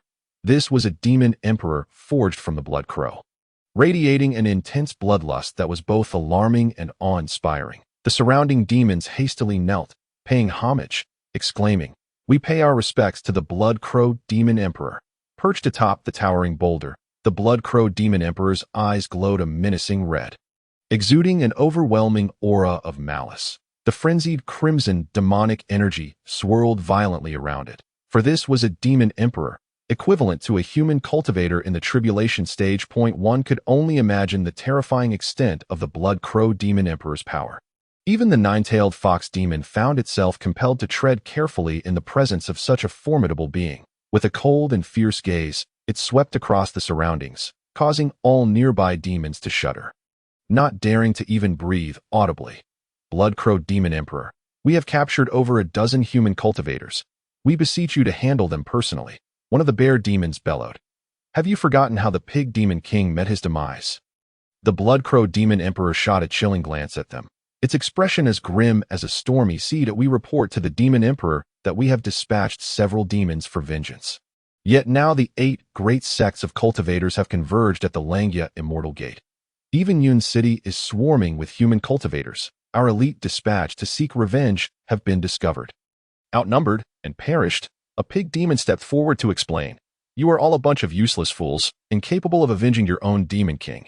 What purpose do you serve? The Blood Crow Demon Emperor roared, unleashing a plume of black mist that enveloped the pig demon. The demon's anguished screams echoed, and in an instant, it was reduced to a pool of blood, leaving no trace of its existence. Nine-tailed fox demon, I have summoned you here today to personally embark on a journey to avenge the pig demon king. As you command. I shall seek out the human named Wei Zhang and take his head. With a crisp sound, the six-tailed fox demon transformed into a streak of white light, vanishing swiftly among the mountains. Meanwhile, Wei Zhang had entered Yun City, subsequently entrusting his carriage to the inn by the city gate before strolling towards the market. Ah, young Master Wei, what brings you to the market today? You're not a young lad anymore. Isn't it time you considered marrying and expanding the Wei family? Upon entering the agricultural and silk market, Wei Zhang was quickly surrounded by a few familiar aunties who began teasing him. These women were well known to him. The stout one was the wife of Butcher Zhang, while the slender one was the wife of the fishmonger from Li Village. There were also a few other aunties, middle-aged but still lively, from the nearby neighborhood. Over the years, Wei Zhang had often visited the fishmonger and butcher, leading to their familiarity. It's Zhang Ani and Liani. Long time no see. Wei Zhang responded with a beaming smile, greeting each of them warmly. I have a niece who is still unmarried. If you don't mind, I could play matchmaker for you. Zhang Auntie exclaimed excitedly. Ahem, I'm not planning to marry just yet, Wei Zhang replied, feeling a wave of embarrassment wash over him. Zhang Auntie's niece was renowned in Yun City for her robust physique. Akin to Butcher Zhang's, broad-shouldered and brawny, Wei Zhang, whose waist was not even as thick as her thigh, felt he could not possibly match her. With this thought, he quickly extricated himself from Zhang Ani's clutches. Fleeing as the others erupted into laughter, he first headed to the agricultural market section, purchasing a substantial quantity of grape seeds. However, to his dismay, he searched the entire market but could not find any potato seeds. Potatoes? What on earth are those? The market manager inquired, a look of confusion on her face, having never heard of such a thing. It seemed this world truly lacked potatoes, which made Wei Zhang furrow his brow. Even in modern Huaxia, records indicated that potatoes were a product of South America, introduced to this region only in the 16th century. Fortunately, Wei Zhang soon recalled that there were still a few wild potatoes in the fields, which could be carefully cultivated for seeds. He then made his way to the fish market to find the fish stall from Li Village. Young Master Wei, you've been coming to the city quite often lately. The fish stall owner greeted him with a hearty laugh. I just came to buy some grape seeds, Wei Zhang replied with a smile, adding, please give me a fresh crucian carp. I have guests at home these days. Certainly. The fish stall owner placed the crucian carp into a bag and cheerfully remarked, Young Master you, I see you're not a young lad anymore. Ally brother, I currently have no thoughts of starting a family, Wei Zhang said, breaking into a cold sweat as he paid and turned to leave. He subsequently purchased several fish fry, planning to use the small creek in his estate for fish farming. Besides crucian carp, he also bought chicken and various seasonings, leaving the Yun City market contentedly and heading towards the city gate.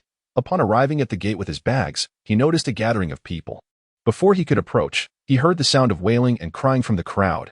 Wei Zhang hurriedly inquired of a nearby person, what has happened? A middle-aged man sighed. There are demons causing havoc outside the city. These people were attacked and killed by the demons. What? Demons dare to run amok near the city? Wei Zhang felt a jolt of alarm.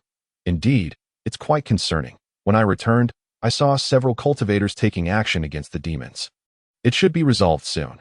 Demons attacking humans near the city made the onlookers anxious and frustrated. They were mere mortals, powerless to resist when faced with demons.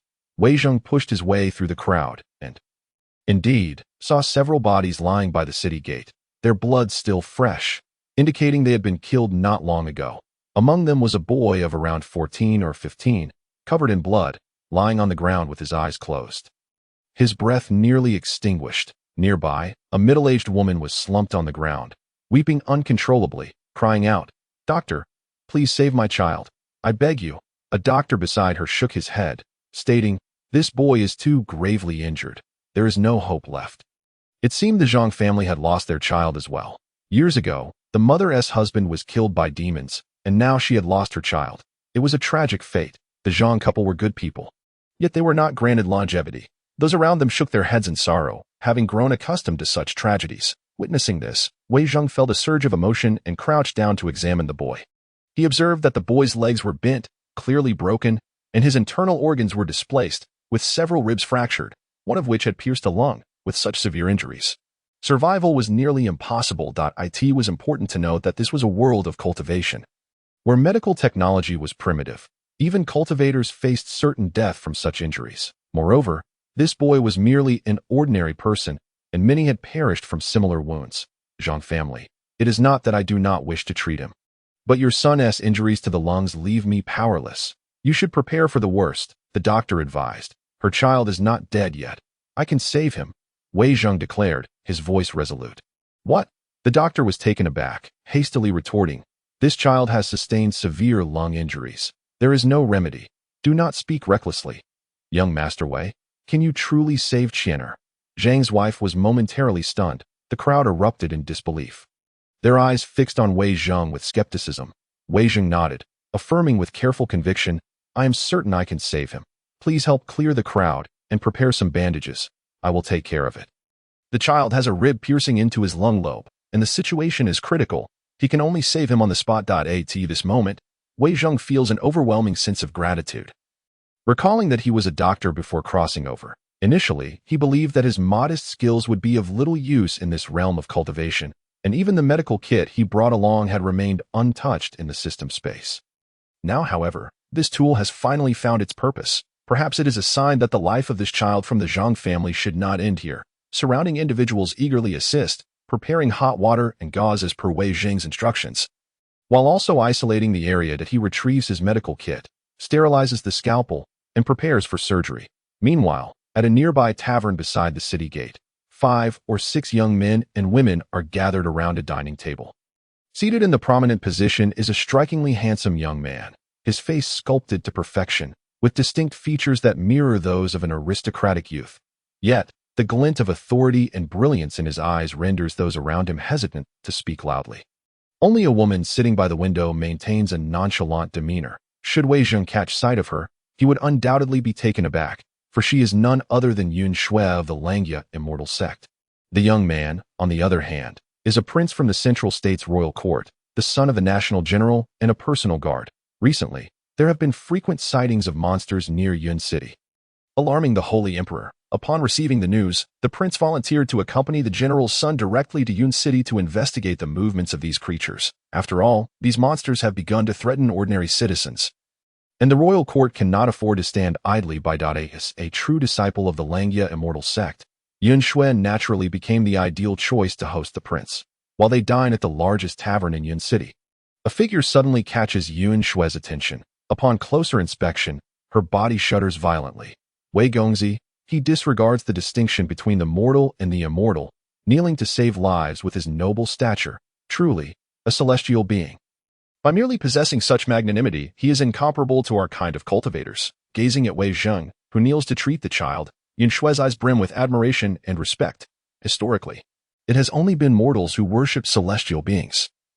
Never has one seen an immortal kneel to save a life. Alas, this child may be beyond saving. Suddenly, a sigh emanates from beside her. The young prince, having noticed the unfolding events below, speaks. Not only he, but several companions also take note. How can you be so certain he cannot be saved? Yun Shui turns, her tone resolute. I believe he can be rescued. Miss Yun, though my cultivation may not be considered formidable, I am a practitioner at the late stage of foundation establishment that I can sense that the child's legs are broken, 3 ribs fractured, 1 piercing the lung. Such severe injuries are beyond the capacity of even cultivators to heal, let alone an ordinary mortal, the prince asserts. Indeed, we too have sensed it. The child's vitality is waning rapidly, and death is inevitable. He is merely immortal. How can he hope to treat such grave injuries?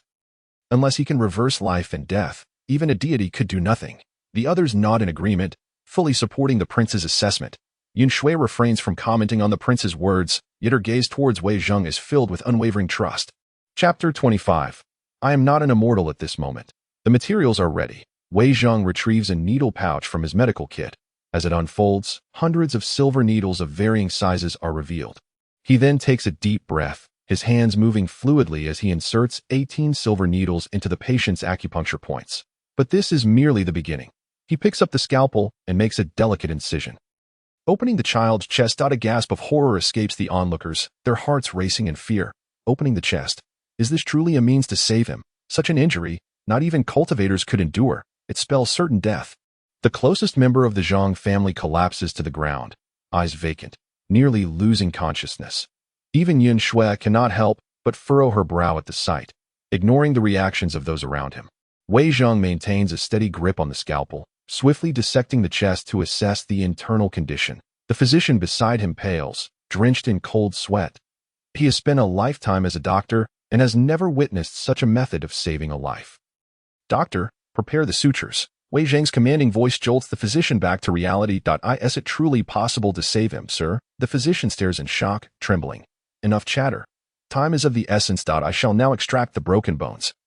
Prepare to suture the lung wound and stabilize the ribs. The suturing needles are in my medical kit. Be ready to hand them to me at a moment's notice. Wei Zheng responds sternly, commencing the extraction of the rib. As the rib is removed, substantial bleeding from the lung ensues. Thankfully, the silver needles have begun to take effect, sealing off the lung's blood vessels, allowing him to continue the operation.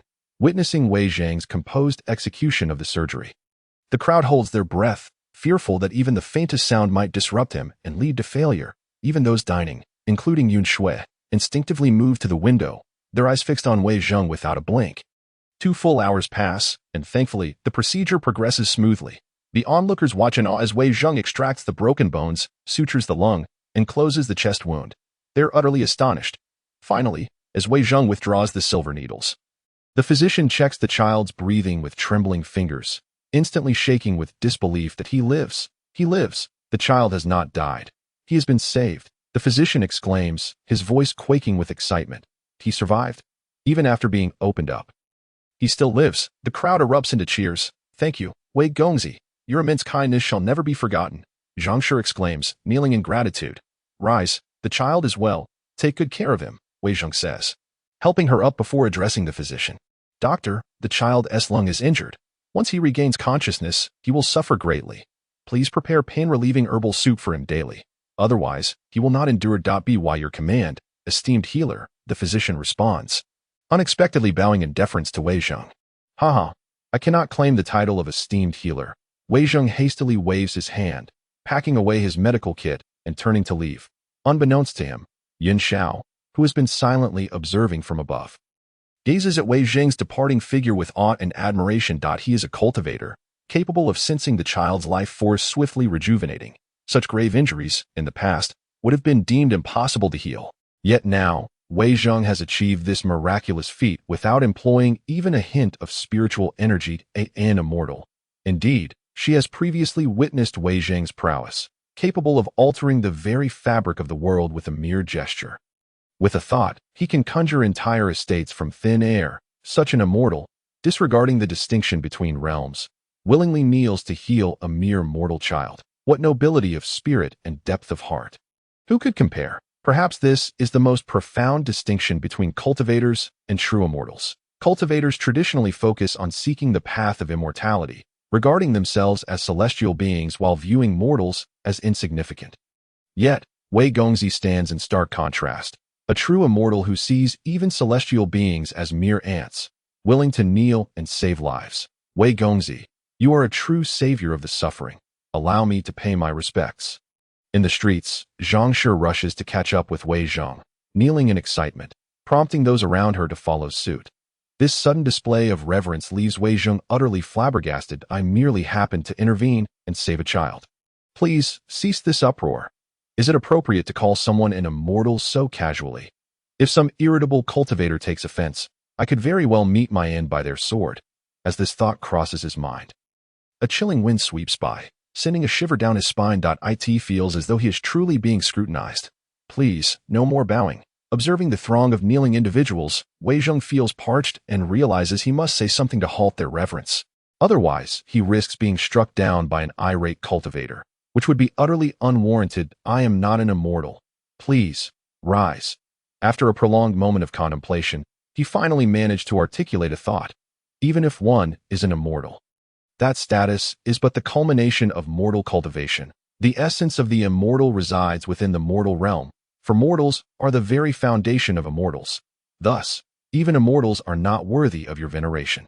Little did he know, upon uttering these words, Yuanxue, who stood above, felt as though struck by lightning, her entire being rendered rigid. The immortal's roots lie in the mortal, and the mortal is the basis of the immortal. The distinction between the two exists solely within the mind. In a fleeting thought, one may embody either the immortal or the mortal. No wonder young Master Wei disregards the divide between the two. Perhaps his true level of cultivation has transcended that of immortals. At this realization, she felt a shiver run down her spine. Could this be the genuine young Master Wei, an entity who embodies both the immortal and the mortal, thereby transcending all rules? In that moment, her imagination ran wild. Unbeknownst to her, a peasant driving a cart was currently fleeing in terror from an unexpected gust of demonic wind. Yuanxue failed to notice that the prince, standing nearby, had subtly nodded at an elder. In an instant, the elder vanished quietly from the tavern. Chapter 26. The unfortunate nine-tailed fox demon. It appears that this journey to Yun City has uncovered an intriguing mortal. The prince's gaze fell upon the rapidly retreating figure, and a cryptic smile graced his lips. Wei Zhong had finally freed himself from the throngs of fervent admirers, and, amidst their adoring glances, began to depart slowly. At last, he was leaving Yun City. Settling into his cart, he inhaled deeply. He had heard tales of numerous demons wreaking havoc near Yun City, embroiled in fierce conflicts with cultivators, and it was imperative that he return swiftly for his safety. Moreover, he had invested considerable effort into the cultivation of his estate's lands, which must not fall prey to those vile creatures. Wei Zhong dared not linger, driving the cart at a brisk pace toward the estate. However, contrary to expectations, he had presumed that the chaos caused by the demons would deter anyone from leaving Yun City. Yet, to his surprise, he encountered several familiar faces not far along the road. These individuals were ordinary residents of Yun City, now flocking in large groups toward the mountains, exuding an air of fearless determination. What has transpired? Was it not said that demons were causing chaos outside the city? Why are you all venturing out? Wei Zhong inquired of one familiar face, a robust master from a local martial arts school, known for his penchant for upholding justice. Yet, he was not a cultivator and thus was no match for demons, leaving Wei Zhong puzzled as to why he had chosen to join the fray. It is said that the demons have been wounded and are now fleeing in all directions. The martial arts master chuckled ominously. However, the battle between the immortals and demons has scared many creatures down from the mountains, and we are following to assist in the hunt. With beasts to hunt, there has never been a better opportunity. Exercise caution, for should you truly encounter a demon, it will be no jest, Wei Zhong advised kindly. Young Master Wei, this is a rare chance. Will you not join us in the hunt? The martial arts master urged. I must return home, so I shall not compete for your game, Wei Zhong replied with a smile. Leisurely continuing on his way. In truth, he was acutely aware that those demons, much like the cultivators, were also practitioners of the art. Even injured demons could unleash unimaginable combat prowess, capable of effortlessly tearing apart mortals. This was indisputable. Should they truly encounter a demon, they could only rely on their own luck for survival. Yet, he had not traveled far when he witnessed a commotion ahead. Soon, he observed numerous people wielding farm tools such as carrying poles, hoes, and forks, pursuing an injured little fox. Clearly, the small fox was in distress. Surrounded by a throng, it yelped in panic, darting about in a frenzy. Truly, it was a case of the tiger falling to the plains being bullied by dogs. Here was a proud nine-tailed fox demon, now reduced to fleeing from mere mortals. The little fox seethed with indignation, nearly brought to tears by the onslaught of its pursuers. This was the very nine-tailed fox demon that had traversed great distances from Blood Crow Mountain to Yun City, seeking vengeance on Wei Zhang for the death of the wild boar king. However, it had not anticipated that upon its arrival, it would be ambushed by several advanced cultivators, if not for its formidable strength. It would have surely met its demise. After a fierce battle, although it managed to slay a few of the advanced cultivators, it was ultimately forced to revert to its weaker form. Now, its power had significantly diminished. To regain its peak strength would require decades of cultivation. One could not deny that today. The nine-tailed fox demon was truly down on its luck. A once mighty demon king had now found itself pursued by a group of mortals wielding farm tools. It could only dart through the surrounding mountains and forests when suddenly, its eyes narrowed. It spotted a fair-faced youth seated in a cart, slowly approaching, with no one else in sight. Most importantly, the youth in the cart was a face it recognized all too well. This individual was none other than Wei Zhang, the one who had slain the Boar King. During its journey to Yun City, the nine-tailed fox demon had seen countless depictions of Wei Zhang. It had committed his appearance and attire to memory, such that even with its eyes closed, it could easily identify him. Thus, upon seeing him, the nine-tailed fox demon immediately recognized him as the target of its vengeance. Ah, heaven has not forsaken me. Once I eliminate this mortal and seize his cart to escape, I will have found my salvation. The nine-tailed fox demon resolved to charge directly at the cart. Sensing no aura of spiritual energy from the fair-faced youth, clearly a mere mortal, believing that he could not possibly thwart her. Could this little fox truly be so daft as to charge at me?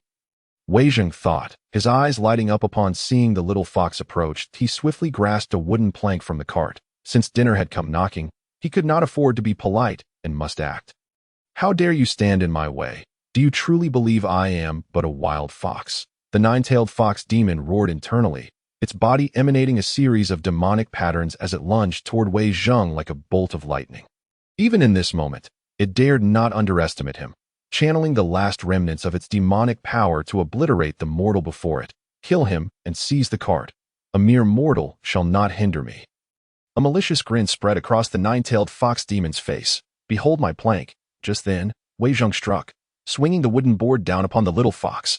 Bang! The collision between the little fox and the plank was deafening. In that instant, the malicious smirk on the nine-tailed fox demon's face froze in place. It felt as if struck by a freight truck, becoming dizzy and crashing heavily upon the cart. What astonished it most was that the demonic patterns that adorned its body were enveloped by an unseen force, disintegrating into nothingness, along with even the slightest trace of its demonic power being thoroughly suppressed. Why is this happening? A fleeting doubt crossed its mind before it crashed onto the cart, rolling its eyes back and losing consciousness entirely. Chapter 27. Terrifyingly so. Young master, your prowess is indeed impressive. The martial arts master, accompanied by a group, arrived just in time to witness Wei Zhang knocking the fox unconscious with a plank, erupting into hearty laughter. Merely luck, mere luck, Wei Zhang replied, clasping his hands in a gesture of respect. As for this fox, we have already agreed that today's quarry belongs to whomever brings it down. Since it has fallen into your hands, it shall naturally belong to you. Indeed, the hunt that fled down the mountain due to fright was plentiful. We are eager to seek out other game. With that said, we thank you, Wei Zhang replied with a smile before resuming his journey home.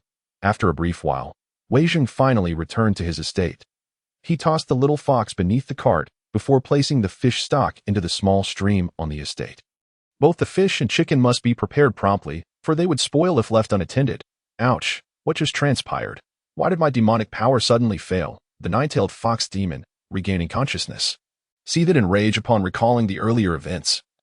Her heart filled with resentment toward Wei Zhang.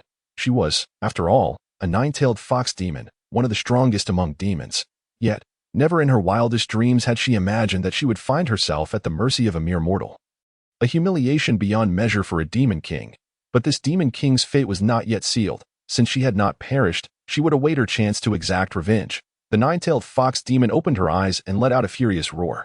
Buzz, buzz, buzz. However, at the very moment it rose, an unparalleled aura descended upon it. The nine-tailed fox spirit was utterly taken aback. This momentum transformed into an overwhelming pressure that bore down upon it, freezing its very blood. The infinite weight of this force crashed upon it like a raging tide. Just as the nine-tailed fox spirit regained consciousness, still bewildered by the situation, a resounding thud resonated, and it found itself pressed to the ground.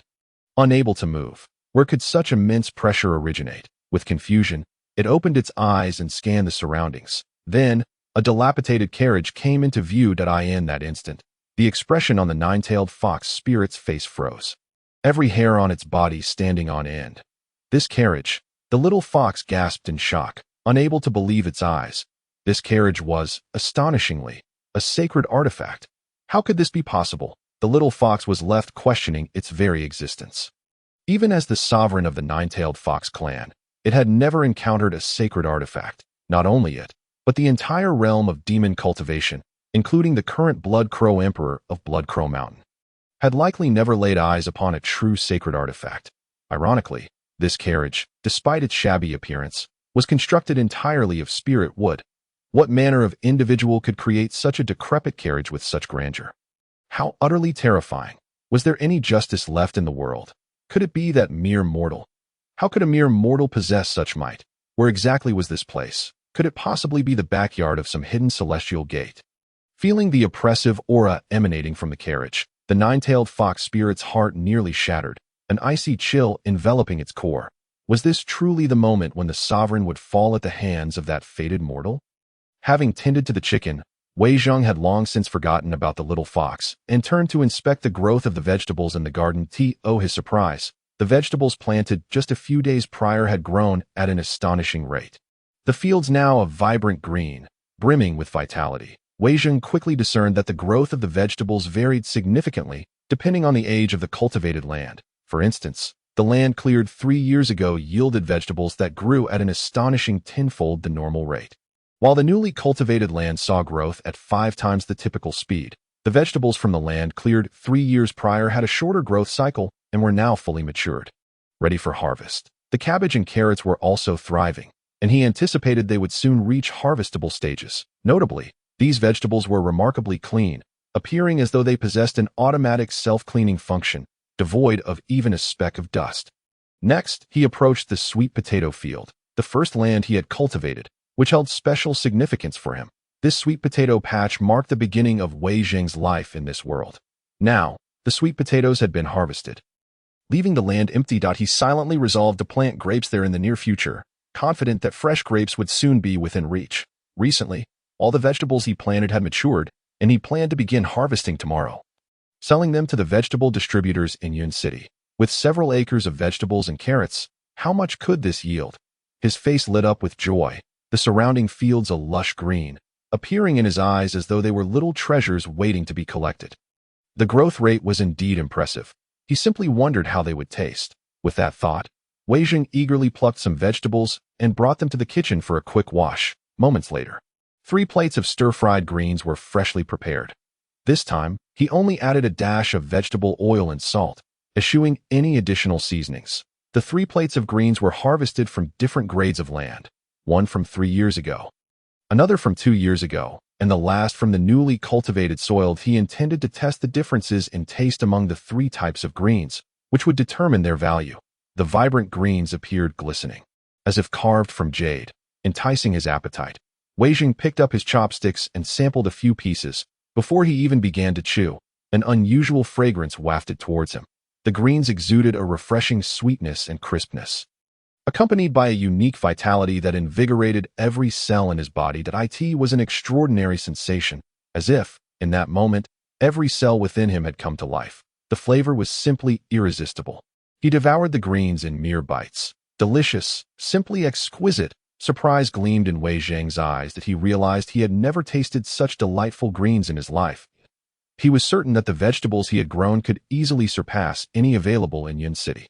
Chapter 28. The Taiji Master, Wuji emerges. Wei Zheng discovered that any crops cultivated in the farm grew at a rate 10 times that outside. Particularly remarkable were the fields cleared 2 years ago, which boasted astonishing growth rates and yields. Aside from the few initially cultivated plots, the remaining farmland was truly a money-printing machine. He chuckled to himself, realizing that not only was he on the verge of making a fortune, but he would also enjoy a bountiful harvest. The thought of the numerous vegetables still thriving in the fields brought a smile to his face. He then tasted the other 2 plates of greens, ultimately arriving at a conclusion. The greens from the land cleared 3 years ago had the best flavor and the highest nutritional value. Though their yield was quite low, the greens from the 2-year-old land were also delicious and nutritious, providing a refreshing experience. The flavor of the newly cultivated land, while not as exceptional as the previous 2, was still superior to anything found outside. Tomorrow, as he harvested the vegetables, he would likely earn a considerable sum. And soon he would be free from worries about food and clothing. Wei Zheng was elated, his spirits lifted, as he hummed a tune while exiting the kitchen. In the stable, the 9-tailed fox spirit gradually regained some strength, cautiously making its way outside. However, upon stepping into the estate, it was left dumbfounded. The estate was adorned with exquisite elegance, quaint bridges over flowing waters, buildings and pavilions, and flower beds bursting with vibrant blooms, their fragrance wafting through the air. Ahead, a pavilion hung with a wind chime contained several scrolls of calligraphy and paintings, while a stone table exuded the rich aroma of tea. The tea, fragrant even when cold, lingered for days. It seemed the tea leaves were anything but ordinary. The 9-tailed fox spirit mused, taking careful steps towards the pavilion. Yet, the moment it entered the courtyard, it felt as if the world had turned upside down, an overwhelming pressure crashing upon it from all sides. The calligraphy and paintings within the pavilion radiated a dazzling light, transforming into a terrifying force that enveloped it. A howl escaped the 9-tailed fox spirit, filled with fright, as it fell to the ground, its limbs weak and unable to move. The Taiji master, Wuji, arises. Movement is but a mechanism, the eye of yin and yang. Yin does not part from yang, nor yang from yin. Both yin and yang coexist, resonating with divine echoes. What is that? Just a glance made its heart race uncontrollably. That was the path of yin and yang, the supreme heart method in human cultivation. Akin to the gate of myriad wonders, mysterious and elusive, difficult to grasp, the 9-tailed fox spirit, as a demon cultivator, differed from human practitioners. However, having cultivated to such a level, it had dabbled in human cultivation methods. Upon merely glancing at these scrolls, it felt an overwhelming ocean of martial arts crashing upon it, transforming the entire realm into an unfathomable tapestry of profound techniques. It seemed to glimpse the harmonious interplay of yin and yang, the revival of all things. This method of cultivation starkly contrasted with the bloodthirsty techniques of the 9-tailed fox spirit, yet it was even more profound, wielding greater power, though it was merely a heart method. Devoid of techniques, the 9-tailed fox spirit already sensed a feeling of encompassing all existence. When it again focused its gaze, it found the scrolls had become blurred and indistinct. Heaven and earth, what a force! The 9-tailed fox spirit suddenly regained lucidity, feeling cold sweat break out across its body. Once composed, a sense of inexplicable dread washed over it.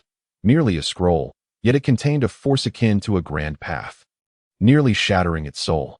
Even as a demon king, it was subdued by the momentum emanating from the scrolls, incapable of moving. That was merely a heart method, and now it could not even decipher the content within. The carriage was a sacred artifact, but now even a scroll could be so terrifying. What on earth was this place, to be so fearsome? Staring at the vague scrolls in the pavilion, the 9-tailed fox spirit couldn't help but draw in a sharp breath. Could it be that the resident here was truly a mere mortal? The 9-tailed fox demon was engulfed in terror. Had it possessed the ability to move at that moment, it would have long since turned tail and fled for its life. This was the first time in its existence that it felt fear for a mere mortal. Unfortunately, under the oppressive weight of the calligraphy scroll, it found itself utterly immobilized, lacking even the strength to struggle. Almost forgetting about the little fox, it considered the prospect of using the creature as a meal, perhaps indulging in a hot pot instead. Wei Zheng hummed a little tune as he emerged from the kitchen, suddenly slapping his forehead as he recalled the little fox he had inadvertently slain. Eating it? What could that possibly mean? Did this mortal intend to consume its very essence? Upon hearing Wei Zheng's words, the 9-tailed fox demon trembled violently, as though a bomb had exploded in its mind. It was unwilling to accept its fate and struggled frantically, attempting to break free from the scroll's overwhelming pressure. Alas, it was a futile endeavor. The scroll was imbued with the might of the heavens and the earth, rendering escape nearly impossible for one of its current cultivation level. It turned out that the fox was still alive.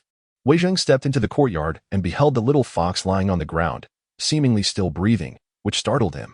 After enduring so many blows and having been struck with a wooden plank, it somehow managed to survive. Its vitality was remarkably resilient. The nine-tailed fox demon cracked open its eyes just a slit, watching with growing apprehension as Wei Jing approached. The demon's powers surged within it. How could this wretched mortal dare to bring it to such a state? With celestial fox blood coursing through its veins, its ancestors had once been immortal foxes, instilling fear across the realms. How could it allow itself to be so humiliated by a mere mortal? Hatred flickered in the depths of the nine-tailed fox demon's eyes. Just as Wei Jing drew near, the little fox suddenly sprang to its feet, extending its claws toward him in a fierce swipe. "Mortal, surrender your life to this king." The nine-tailed fox demon roared internally, summoning all its strength to break free from the scroll's oppressive force and retaliate. Yet, it had underestimated the might of the scroll suspended in the pavilion. The moment its claws reached out, the overwhelming pressure multiplied several times, crushing down upon it. Consequently, before the nine-tailed fox demon could even strike Wei Jing, it collapsed, utterly suppressed, rolling its eyes back in defeat. Why was this happening? It was merely a few scrolls. How could the energy they emitted be so terrifying? The nine-tailed fox demon teetered on the edge of despair, and as Wei Jing drew closer, its eyes brimmed with profound fear and hopelessness.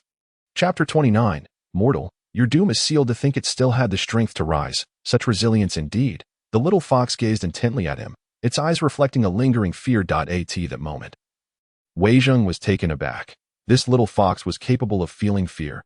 He approached, grasping the little fox by the scruff of its neck, inspecting it with keen interest. Howl, howl, howl. The nine-tailed fox demon seethed with fury, emitting a series of enraged howls that it could hardly accept that it, a dignified demon king, was being so humiliated by a mortal.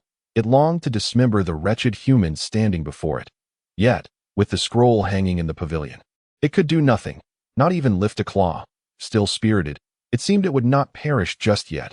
Wei Jing frowned slightly. The little fox, once pure white and rather adorable, was not an entity he genuinely wished to harm. "Foolish mortal, I am a demon king, comparable to a cultivator of the divine transformation realm. My life far surpasses yours. Even in death, I would continue to exist for centuries." The nine-tailed fox demon seethed with rage, cursing him endlessly in its mind, loathing the mortal to the core. Yet, in the next instant, it suddenly stiffened. Wei Jing had reached down, seizing its hind legs, lifting it upside down. What was he planning? The audacity of this mortal to humiliate me in such a manner. The nine-tailed fox demon trembled with indignation, raging silently within that if only it could speak, it would unleash a torrent of curses at a dignified demon king, being lifted by a mere mortal. If word of this spread, where would its majesty be? This mortal deserved to die 1,000 deaths. However, the ensuing events shattered the little fox's composure. Still trembling, was this little fox truly so timid? Wei Jing chuckled at the sight of it. Before the little fox could react, Wei Jing slowly began to part its hind legs. In that moment, the little fox froze entirely. What was this mortal doing? He was actually looking at that part of its anatomy. "Aho! I shall slay this shameless mortal." The nine-tailed fox demon struggled desperately, but no matter how it fought, it could not escape Wei Jing's grasp. Ultimately, it succumbed entirely, its eyes glazed over, rendered powerless to resist his whims. So, it was a female fox. Wei Jing calmly examined the little fox's body, confirming its gender, and his spirits soared as he gently placed it back on the ground, observing the little fox's vacant expression. He shook his head and remarked, "No wonder you look as if you're at death's door. As a woman, your constitution is likely not very robust. The female fox could indeed be considered a woman among foxes. And it was fortunate that this little creature had survived the ordeal. Since it was still alive, he figured it would be best to keep it in the courtyard." Wei Jing mused, "A fox is still alive. I shall not harm you. As a kind-hearted human, he believed himself to have a measure of compassion for small animals. Moreover, living alone in this place, having the little fox's company was not a bad idea at all." With this thought, he couldn't help but give himself a hearty pat on the back. Since he intended to keep it, he couldn't let it starve, could he? Subsequently, he seemed to recall something and turned eagerly back to the kitchen. The nine-tailed fox demon lay despondently on the ground, contemplating death itself. After cultivating to such a level, hundreds of years of purity had been utterly ruined by this wretched mortal. Such an outcome was simply unacceptable. Half an hour later, it finally regained its composure, and hatred flickered anew in its eyes. The oppressive force of the scroll had diminished, allowing it to move once more. Curse this wretched mortal, the demon king resolved to remain. Once my strength is restored, I shall personally slay this human. It fixed its gaze upon the kitchen, its eyes alight with murderous intent. Just then, Wei Zheng emerged enthusiastically, carrying a plate of leftover food, placing it before the little fox. Rest assured, as long as I have a morsel to eat, I shall not allow you to go hungry. From now on, all my leftovers will be yours. Upon hearing this, the nine-tailed fox demon's face turned a deep shade of fury. What did this mean? This damned mortal intended to feed it scraps. The nine-tailed fox demon erupted in outrage, its fur bristling. How could a dignified demon king stoop to eating leftover food? The humiliation was unbearable. A tremendous disgrace. Mortal, you are doomed.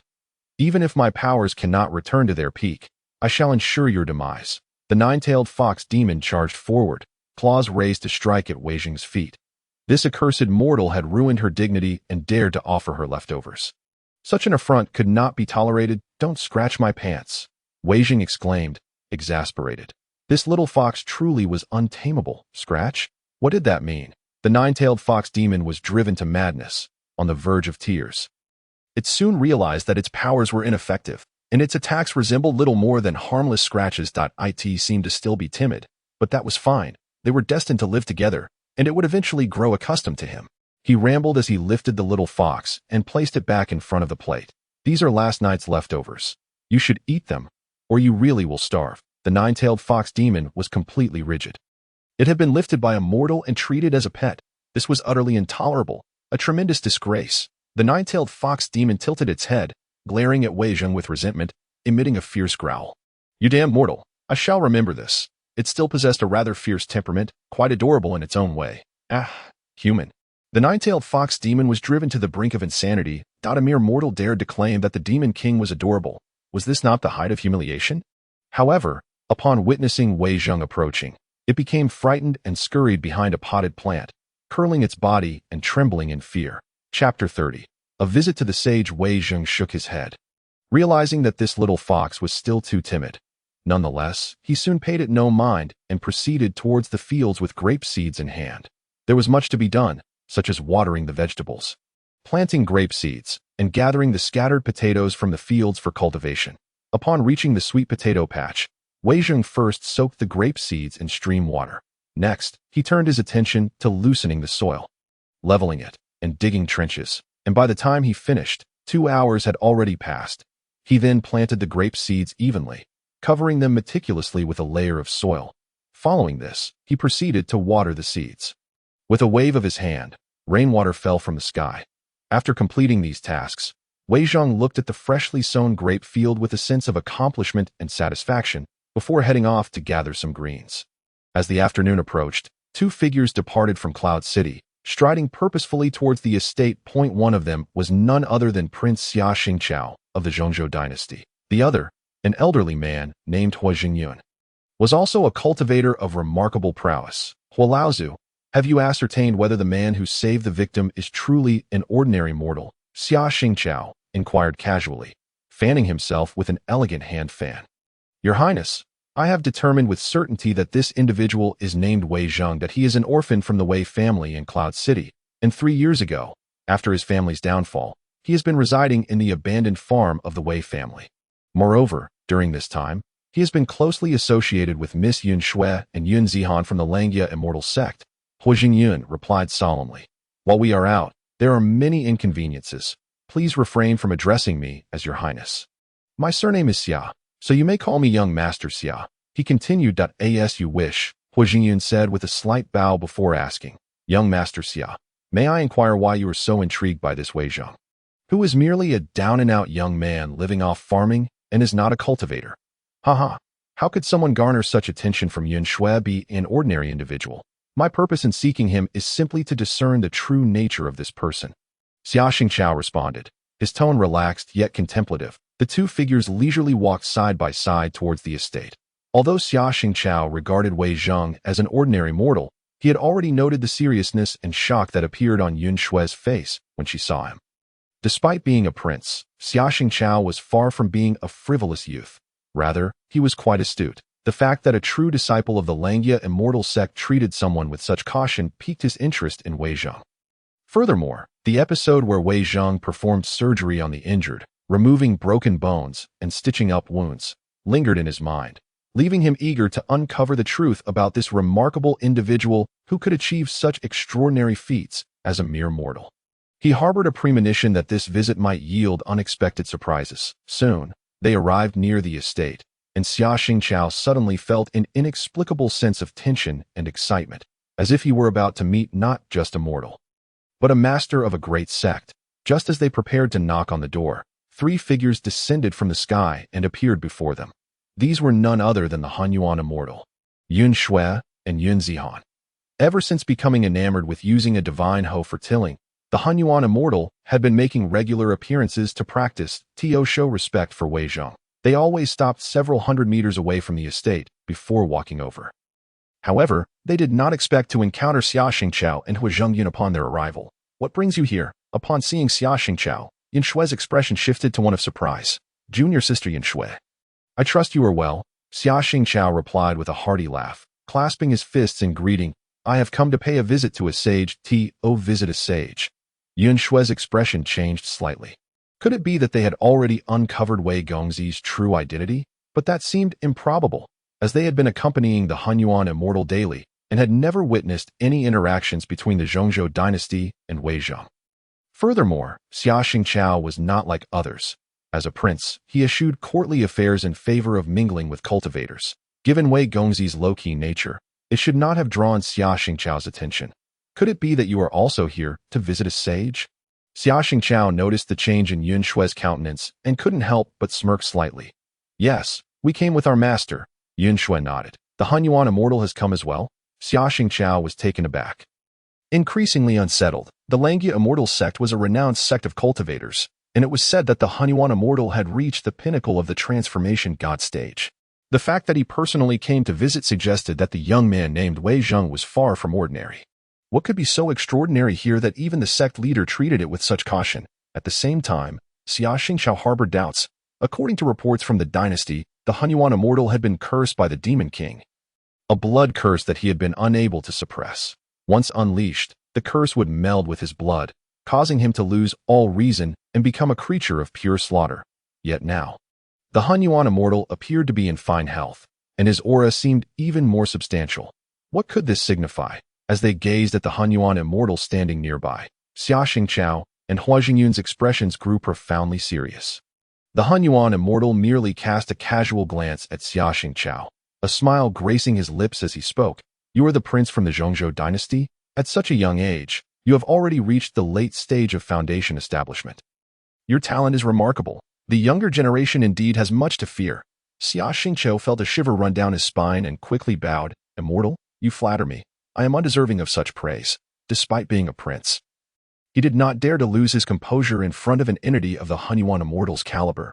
Afterward, the Hunyuan Immortal's gaze shifted to Hua Zhengyun, and he smiled faintly. "Old Hua, how have you been?" Hua Zhengyun fixed his gaze on the Hunyuan Immortal, then sighed. "Hunyuan Immortal, I never expected you to have broken through to the void refinement stage." "Ha ha ha. Old Hua, your insight is indeed sharp. Nothing escapes your notice." The Hunyuan Immortal laughed heartily, his demeanor graceful and composed, yet his face radiated pride. Clearly, he took great pride in this breakthrough. Chapter 31. The Wealthy Man's Courtyard. What? Hunyuan Immortal, you have also broken through to the void refinement stage. Xiaxing Chao felt a jolt of disbelief wash over him. According to rumors, only a few months prior, the Hunyuan Immortal had been merely a transformation god stage expert. Moreover, due to the outbreak of the blood curse, he was supposed to be fully occupied with suppressing it, which should have greatly diminished his strength. Yet now, not only was he unscathed, but he had also managed to break through. Originally, the struggle for dominance among the 8 great sects had placed the Hunyuan Immortal beneath the Silent Star Monarch, leaving the Huaxia Immortal sect at a disadvantage. However, it seemed that the situation had changed. With the Hunyuan Immortal's breakthrough to the void refinement stage, the competition among the 8 sects would undoubtedly be fierce. What could this mean? Has breaking through to the void refinement stage become so effortless? As he carefully sensed the fluctuations of the Hunyuan Immortal's aura, Xia Xingqiao's expression grew increasingly grave. Cultivators at the Transformation God stage had already earned the title of Immortal, while those at the Void Refinement stage approached the legendary realm of Supreme Experts Da. I have merely been fortunate enough to receive assistance from a great master, the Hunyuan Immortal said, a fleeting hint of regret crossing his face. If only I had encountered a figure like Wei Gongzi decades earlier, I might have long since broken through to the integration stage. Fortunately, it was not too late, as long as he could cling to Wei Gongzi's immense potential. A breakthrough to the integration stage would be merely a matter of time. Hunyuan Immortal, the great master you speak of, could it be? Xia Xingqiao turned to gaze towards Wei Zheng's estate, the astonishment in his eyes deepening. Could it be that Wei Zheng truly was the reclusive master he had speculated him to be, especially upon witnessing the Hunyuan Immortal and his companions stop 100 meters away from the courtyard? Their demeanor respectful, Xia Xingqiao felt as if his mind were about to explode. Be able to cleanse the Hunyuan Immortal of the blood curse in such a short time and elevate him from the Transformation God stage to the Void Refinement stage. Such feats could only be attributed to the methods of an immortal being. Could they not? It is well known that as a cultivator's prowess escalates, the difficulty of breaking through increases correspondingly, particularly for those at the transformation stage. Each breakthrough demands an unimaginable cost, regardless of whether it pertains to cultivation resources or time. The journey often spans decades, with some individuals even committing to a seclusion of 100 years in pursuit of advancement. One can only imagine the formidable strength of an individual capable of assisting the esteemed Hunyuan Xianzuan in achieving such a breakthrough. Young Master Xia, have you truly come to pay a visit to young Master Wei today? Hunyuan Xianzuan inquired, his gaze resting upon Xia Xingqiao with an air of nonchalance. To be honest, I merely harbored curiosity and wished to make the acquaintance of young Master Wei. Xia Xingqiao replied hastily. Although he maintained a calm and resolute demeanor, his mind was tumultuous, akin to a stormy sea, particularly upon hearing Hunyuan Xianzuan refer to Wei Zheng as young master, a gesture that involuntarily revealed profound respect and left him utterly astounded. Without daring to withhold any information, he recounted the events of the day. What astonished him most was Hunyuan Xianzuan's complete lack of surprise throughout the narration, as if it were entirely natural for Wei Zheng, a mere mortal, to disembowel and resurrect the dying. In truth, this perspective aligned perfectly with Hunyuan Xianzuan's own beliefs. He regarded Wei Zheng's abilities as so profound that not only healing, but even the resurrection of the deceased would pose no challenge. So you were secretly investigating young Master Wei's whereabouts without my knowledge? Yin Shui exclaimed, her eyes wide with indignation. Senior Sister Yin, please do not take offense. I merely wish to become acquainted with young Master Wei. Xia Xingqiao quickly apologized. Very well.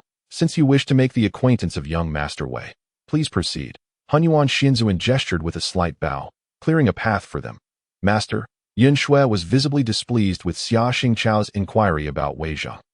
However, Hunyuan Xianzuan intervened, preventing her from voicing her discontent, and she could only stand beside Yun Zihan, her expression one of dissatisfaction.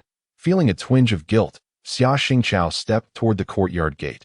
The entrance was modestly constructed of various woods, adorned with a pavilion that bore wind chimes, which tinkled gently in the mountain breeze, creating a melodious sound that evoked a sense of tranquility, prompting one to forget all worries.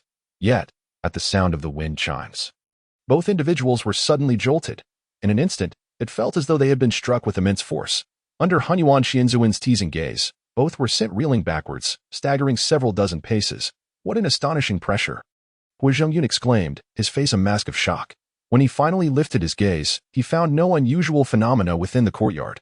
However, upon focusing on the wind chimes hanging from the pavilion, his eyes widened in disbelief. A sacred artifact, he gasped, his voice laced with astonishment. Yes, it truly is sacred artifact. Xia Xingqiao trembled in disbelief. Who exactly was this young Master Wei, to possess such a relic, yet treat it as a mere decorative item, hanging it in the courtyard pavilion? Was this not the epitome of opulence? Even the imperial family of the Zhongzhou dynasty, with its long lineage of cultivators, had never exhibited such grandeur. He gazed at the wind chimes suspended in the pavilion. Xia Xingqiao felt as though his very blood was freezing, his hair standing on end. To think that his momentary curiosity would lead him to discover such a mighty figure. Yun Shui's reluctance to disclose this information was clearly a ploy to monopolize the favor of this formidable individual. Cough, cough. Since young Master Xiao wishes to befriend him, then follow me, Hunyuan Xianzuan stated with calmness. Given Zhongzhou dynasty's authority over the realm, and the fact that Xia Xingqiao was a prince of that dynasty, a degree of deference was warranted. Had it been anyone else, Hunyuan Xianzuan, in his esteemed position, would have shown little interest in facilitating introductions. That I am most grateful, esteemed Xianzuan, Xia Xingqiao replied, his spirits lifted. Wait. Hunyuan Xianzuan's expression turned grave as he spoke in a low tone. In front of young Master Wei, do not refer to me as Xianzuan. Why is that? Xia Xingqiao was momentarily taken aback, fully cognizant that Hunyuan Xianzuan was the head of the Earthly Immortal sect. Having attained the level of void refinement, such a person would undoubtedly be a dominant force anywhere, and the title of Xianzuan was rightfully his, because no one is qualified to call themselves Xianzuan in young Master Wei's presence. Hunyuan Xianzuan's expression bore a hint of nostalgia. Even the legendary figure, Duan Yunfei, who has reigned supreme for centuries, refers to young Master Wei as young master. What right do I, with my meager cultivation, have to claim such a title? Unbeknownst to them, upon hearing this, both Xia Xingqiao and Hua Zhengyun felt a chill run down their spines. Chapter 32. The Abode of Immortals, fraught with peril. The fact that even Hunyuan Xianzuan refrained from claiming the title of Xianzuan in Wei Zhang's presence suggested that Wei Zhang truly was a figure of extraordinary stature. Potentially their greatest opportunity in life, they resolved to tread cautiously, aiming to leave a favorable impression on this towering figure. With this thought, they followed closely behind Hunyuan Xianzuan as they approached the gates of the estate. Upon reaching the entrance, Hunyuan Xianzuan respectfully bowed and announced, Situ Shengjie seeks an audience with young Master Wei. With a soft creak, the gate swung open, allowing Hunyuan Xianzuan to lead them into the courtyard. Xia Xingqiao and Hua Zhengyun exchanged astonished glances, for they had not seen anyone open the door that it appeared to open of its own accord, as if an unseen hand governed all within. In truth, this feature had emerged only after the estate's recent upgrades. Hunyuan Xianzuan frequently visited to assist in cultivating new land, and Wei Zhang had conveniently implemented a voice recognition system. Hence, whenever Hunyuan Xianzuan arrived, he could access the estate without the need for Wei Zhang to open the door, thereby alleviating a considerable burden. Yet, this development left Xia Xingqiao quite unsettled. He trembled visibly, squinting at the gate as he whispered, Is there a spirit here? Yun Shui shot him an exasperated glance and replied, In young Master Wei's presence, do not be alarmed by anything you observe. Simply pretend you have not seen it. Xia Xingqiao paused, refraining from further inquiries, and instead began to survey his surroundings. To the left stood a two-story house, surrounded by vibrant flowers and lush trees, with a rockery and flowing water leading to a small bridge in front. Further ahead lay the pavilion, creating an idyllic living space that bore the essence of a garden villa. Though the house and pavilion showed signs of age, they exuded an antique charm. Furthermore, a gentle mist wafted through the courtyard, imbued with an astonishing concentration of spiritual energy, rendering the area reminiscent of a celestial realm. This is truly a fitting residence for an immortal. Yun Shui inhaled deeply, clearly enamored with the location. Ever since Wei Zhang had manifested his celestial abilities, the courtyard had transformed into a grand estate, increasingly embodying an ethereal quality. Remember, young Master Wei is named Wei Zhang and enjoys a carefree lifestyle. Should you encounter any unusual occurrences here, you must act as if you have seen nothing, for displaying alarm could invite catastrophe upon the Zhongzhou dynasty, Hunyuan Xianzuan cautioned. Xia Xingqiao nodded, refraining from further comment. Though he had yet to meet Wei Zhang, he was already convinced that he was a transcendental being. What are those? The group soon noticed numerous calligraphy scrolls hanging inside the pavilion, piquing their curiosity as they hurried over. However, just as they stepped into the pavilion, their expressions shifted dramatically, as if they had crossed from one world into another. The Taiji practitioner, from the limitless, arises movement, the eyes of yin and yang, where yin does not depart from yang, and yang does not leave yin. The interplay of yin and yang, all-encompassing the divine resonance. Merely casting a glance at the profound principles of Tai Chi inscribed before them, they were immediately enveloped by an overwhelming ocean of martial wisdom. Their minds adrift in an expanse of infinite profundity. The entire realm seemed to transform into an endless gateway of mystery, as the characters morphed into a vast black and white universe where they witnessed the dance of yin and yang. Flowing with the rhythm of the Tao, this is the Tao of yin and yang. Hunyuan Xinzuan and the others were astounded, grappling with disbelief. The mere presence of a few dozen characters could encapsulate the essence of the yin-yang Tao, leaving them in a state of bewilderment, with insights just out of reach. Hey, why are you all standing there in a daze? In the midst of the unfolding events, a sudden sound pierced the air, rousing all present from their stupor. It turned out that Wei Zhang had just returned from the fields and was taken aback to find the Hunyuan Immortal and others in a daze before the Taiji boxing heart method. Prompting his inquiry. As the Hunyuan Immortal and the others regained their senses, they realized their backs were drenched in cold sweat. Particularly affected were the lower-ranked cultivators like Xia Xingqiao and Yun Shui, whose faces turned pale, nearly losing their essence and spirit. The dozens of calligraphy scrolls in the pavilion contained the profound essence of the yin-yang path, rendering comprehension nearly unattainable. It was not merely a method, but also a profound state of being. The ability to grasp the quintessence within depended on one's fortune and innate talent. Should one lack sufficient understanding and forcefully attempt to comprehend, they would be incapable of withstanding the immense power of the great Tao, potentially spiraling into an endless vortex. Ultimately, such power could devour one's essence and spirit. Even a master like the Hunyuan Immortal could scarcely bear it, let alone someone of Yun Shui's lower realm. Reflecting on the experience, a shudder of fear and horror coursed through them. Indeed, the methods of immortals were unfathomably profound. Had it not been for young Master Wei's timely awakening, they might have become utterly lost within that realm. They all understood clearly that peering into the yin-yang path at their level was akin to courting death. That a mere trace of backlash from the Tao could shatter their souls. It seemed only a figure of young Master Wei's caliber could effortlessly shield them from the perils of the yin-yang path. With this realization, gratitude flooded the eyes of the Hunyuan Immortal and the others. Having encountered young Master Wei, they promptly clasped their fists in respect, deeply bowing to express their thanks. Observing this group, a look of astonishment crossed Wei Zhang's face. Typically, it was only the Hunyuan Immortal who would come to assist. Now, so many had arrived, as if they were visiting a mere mortal. What was remarkable was the utter lack of arrogance among these cultivators, each of them bowing respectfully before him. Was it true that the experts of the cultivation world were so approachable? It seemed he had misjudged these cultivators in the past, and he felt a wave of shame wash over him. Previously, he had viewed them through a narrow lens, mistaking them for haughty beings, thus underestimating their character. Young Master Wei, these are Xia Xingqiao and Hui Jingyun. They are friends who accompanied us to visit you. Yun Shui introduced. Welcome, welcome, Wei Zhang replied cheerfully, turning to Xia Xingqiao and Hui Jingyun. We have intruded upon your hospitality, and we apologize for any rudeness, Xia Xingqiao and Hui Jingyun quickly said with utmost respect.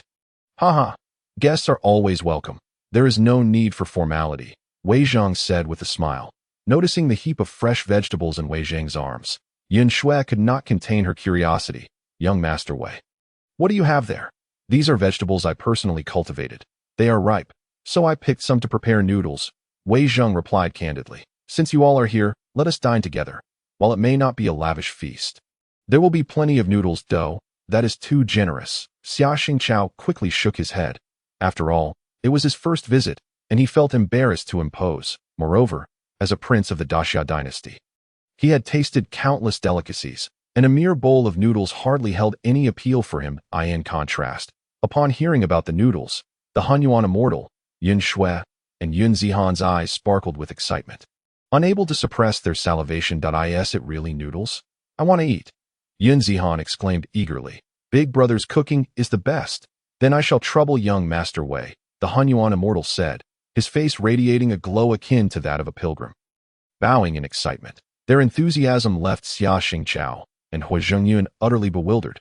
What was the fuss about? It was just a bowl of noodles. Why treat it as if they had never eaten before? Especially the Hunyuan Immortal, at several centuries old. Was it not a bit embarrassing to stay at young Master Wei's home for a meal? Sensing Xia Xingqiao's puzzled gaze, the Hunyuan Immortal cast a casual glance his way, unable to suppress a chuckle within. Little one, no matter how clever you are, you remain rather inexperienced. Young Master Wei is an immortal. Can his offerings be trivialized? The last meal we had with him left a profound impression. A mere plate of scrambled eggs with tomatoes contained the essence of the Tao. That was not merely dining, but a form of cultivation that I firmly believe that the vegetables young Master Wei possesses are anything but ordinary. Therefore, whatever dish he prepares, I must try. It may yield even greater surprises. Please wait a moment. I will prepare the noodles for you, Wei Zhang said with a smile, turning towards the kitchen. Young Master Wei. Allow me to assist you, Yun Shui offered, following him into the kitchen with the vegetables in hand. Upon entering, she was immediately taken aback by the spacious room, which lacked a traditional stove, featuring only a smooth L-shaped countertop and a sink. Sunlight streamed through the window, lending an air of brightness and simplicity. Young Master Wei, are you certain this is the kitchen? Yun Shui questioned, bewildered. There is no stove or firewood. How will you cook the noodles? Wei Zhang rolled his eyes, feeling somewhat exasperated, reluctant to explain to these ancient minds. Surely, he could not divulge that this was a modern kitchen from another world. That would be akin to trying to explain artificial rain to a blacksmith. Even if he did, they might not comprehend. Noticing Wei Zhang's silence, Yin Shui dared not press further and quietly placed the vegetables in the sink. Wei Zhang glanced at the pot atop the electric stove, promptly activating it. With a whoosh, a blue flame erupted. The chicken broth had already been simmered. It merely needed to be heated until it boiled before the noodles could be added in no time. Steam began to rise from the pot, and the distinctive aroma of chicken broth quickly filled the kitchen. What is this? Yun Shui's pupils dilated as she swallowed hard. While it was not surprising for a cultivator to conjure flames through their techniques in the cultivation realm, she felt no fluctuation of spiritual energy from Wei Zhang. He merely flicked his finger, and flames appeared without warning. Could it be the famed three flavors true fire utilized by immortals? How else could one explain the emergence of fire without any firewood or the use of spiritual energy? Moreover, she sensed an astonishing electrical energy within those flames. Such flames, if unleashed even slightly, could reduce a mountain to ash, their power nearly insurmountable. Yet here, in young Master Wei's abode, they were merely utilized for cooking? Yun Shui felt as though her mind was about to explode. Her body stiffened. Her legs felt as if laden with lead, rendering her immobile. Indeed, the electric stove is significantly cleaner than a gas stove. Wei Zhang mused, reflecting on how his residence had become increasingly modern following the recent system upgrade. However, given that this was a world of cultivation, did such changes not feel somewhat out of place? Nevertheless, this thought was fleeting. He naturally approached the sink and turned on the faucet to rinse the vegetables. Though the vegetables were quite clean from the field, he felt compelled to wash them symbolically. He could not help but marvel at the system's running water, so pristine, devoid of any hint of bleach, far superior to the tap water he had previously used, almost akin to distilled water. It seemed that transforming the courtyard into a manor had its advantages. Alas, if only there were a refrigerator, he muttered to himself. Without refrigeration to store ingredients, the chicken and fish purchased from Yunqing could not be preserved for long. Hearing Wei Zhang's incessant murmuring, Yin Shui was utterly perplexed. What was a refrigerator? What was tap water? Could it be that the water flowing from the iron pipe was the spiritual water he referred to? As a cultivator, she could distinctly sense the spiritual energy within the water, recognizing it as genuine spiritual water. Such water was a true treasure in the realm of cultivation. Yet here, for young Master Wei, it was merely used to rinse vegetables?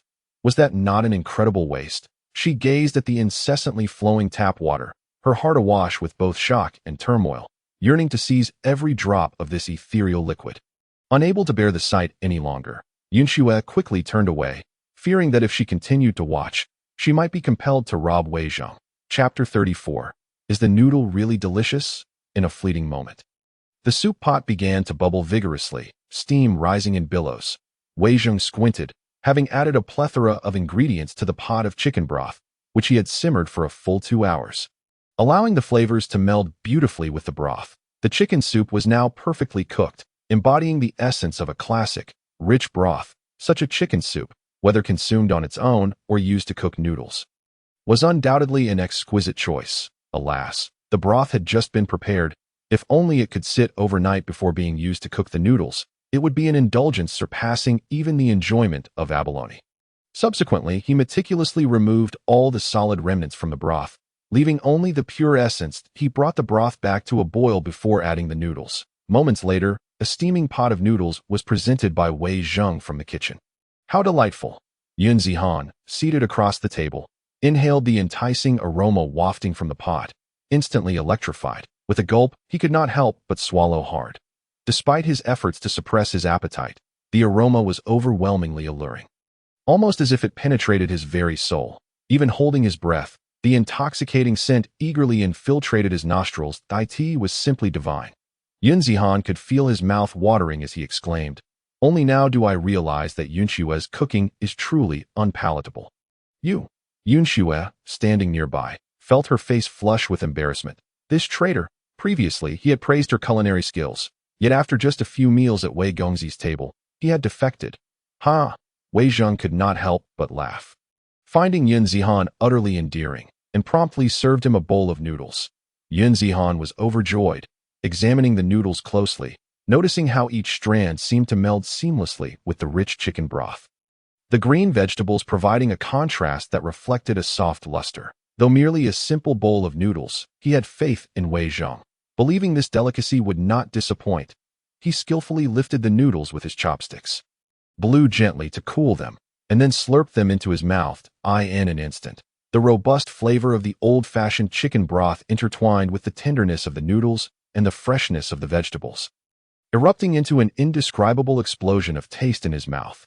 Yun Zihan's eyes sparkled, his face glowing with delight. The flavor was so enticing that just a single bowl left him craving more.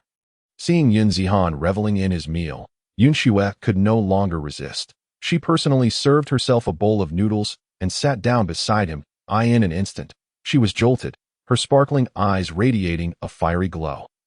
The rich chicken broth, with its deep umami, combined with the smooth, fragrant noodles and fresh vegetables, created an extraordinary taste that exploded in her mouth, providing an unprecedented sense of satisfaction to her taste buds. What astonished her most was the profound essence contained within the noodles and vegetables. This was no mere meal. It was a celestial elixir fit for immortals. Delicious. Truly exquisite. Yunshue's eyes sparkled as if she had discovered a new world. Launching a fervent assault on her bowl of noodles, she was not mistaken. The noodles and vegetables harbored an unimaginable essence. The depth of this essence was even more potent than before, and she could feel her internal energy surging wildly. Savoring every bite, her pace quickened, and with a slurp, half a bowl of noodles vanished in an instant. "Are you really not eating?" Yun Zihan, fully absorbed in his meal, curiously inquired of Xia Xingqiao and Huaxia. Of course, he refrained from mentioning the extraordinary essence within the noodles and vegetables. Being the youngest and least experienced, he had no understanding of such concepts, simply relishing the taste as for Yunshue and the Hunyuan Xinzun. They were unwilling to share, eager to secure their own portions. "Focus on your meal and refrain from speaking while eating noodles," Xia Xingqiao remarked with an odd expression. The Hunyuan Xinzun and his companions were indeed unconventional. They had come to visit a great master, yet here they were, shamelessly mooching a meal. Yun Zihan paid them no mind, engrossed in his culinary conquest. Xia Xingqiao and Huaxia felt embarrassed as they witnessed the Hunyuan Xinzun and his group devouring the food. Their expressions reflected a mixture of disbelief and dismay. Shouldn't they, of all people, maintain a modicum of decorum in the presence of such a distinguished figure as Wei Zheng? They watched, wide-eyed, as the elder, squatting on the floor with a bowl in hand, devoured the noodles. Could this truly be the Hunyuan Xinzun? How long had it been since he last ate? They looked as if they had returned from the brink of starvation. Was it really just a bowl of noodles that was this delectable? Xia Xingqiao and Huaxia were skeptical, suspecting the Hunyuan Xinzun and his companions were merely pulling their leg. Yet, witnessing their enthusiasm, they could not help but swallow hard. The rich aroma of the chicken noodle soup wafted into their nostrils, evoking an inexplicable hunger. Could a bowl of noodles truly be so simple, yet so capable of igniting the appetite of cultivators? They harbored doubts, yet deep down, they began to regret having turned down such a delightful feast. Huff, huff, huff. Yun Zihan exhaled hot breaths, his eyes aglow with excitement. Is it really that delicious? Xia Xingqiao could not help but mutter. Is this little imp deliberately tormenting us? Why don't you all have a bite? Wei Zheng chuckled, personally serving them 2 bowls of noodles. Thank you, Wei Gongzi. That we shall not be polite. Xia Xingqiao hurriedly clasped his hands in gratitude. It's merely a bowl of noodles. No need for formality. Wei Zheng laughed heartily, amused by the politeness of the cultivators. Xia Xingqiao could hardly contain himself as he accepted the noodles, scrutinizing them closely. In truth, he felt this bowl of noodles was no different from the ordinary fare one might find at a street vendor. It was just a simple dish. However, after taking a bite, an expression of astonishment washed over his face. The rich chicken broth melded with the noodles and fresh vegetables, delivering a flavor that seemed to penetrate the very essence of his being. Chapter 35. Enlightenment through a bowl of noodles delicious. It was utterly divine. He trembled with excitement, realizing that this bowl of noodles surpassed even the finest delicacies. Despite being a prince of the Zhongzhou Empire, having tasted the finest cuisines, he had never encountered such a comforting and delightful bowl of noodles. In the blink of an eye, he had devoured the entire bowl, leaving not a trace of broth behind. Xia Xingqiao felt a twinge of embarrassment. Perhaps he had eaten too hastily. Yet, this was Wei Zheng's specially crafted old-fashioned chicken broth, combined with noodles and vegetables, enough to surpass all culinary delights in the world. In no wonder the Hunyuan Xianzuan and Yunxue appeared as if they had returned from the dead. If they had mentioned how extraordinary this bowl of noodles was, would I have stood idly by? After finishing his bowl, Xia Xingqiao contentedly rubbed his belly.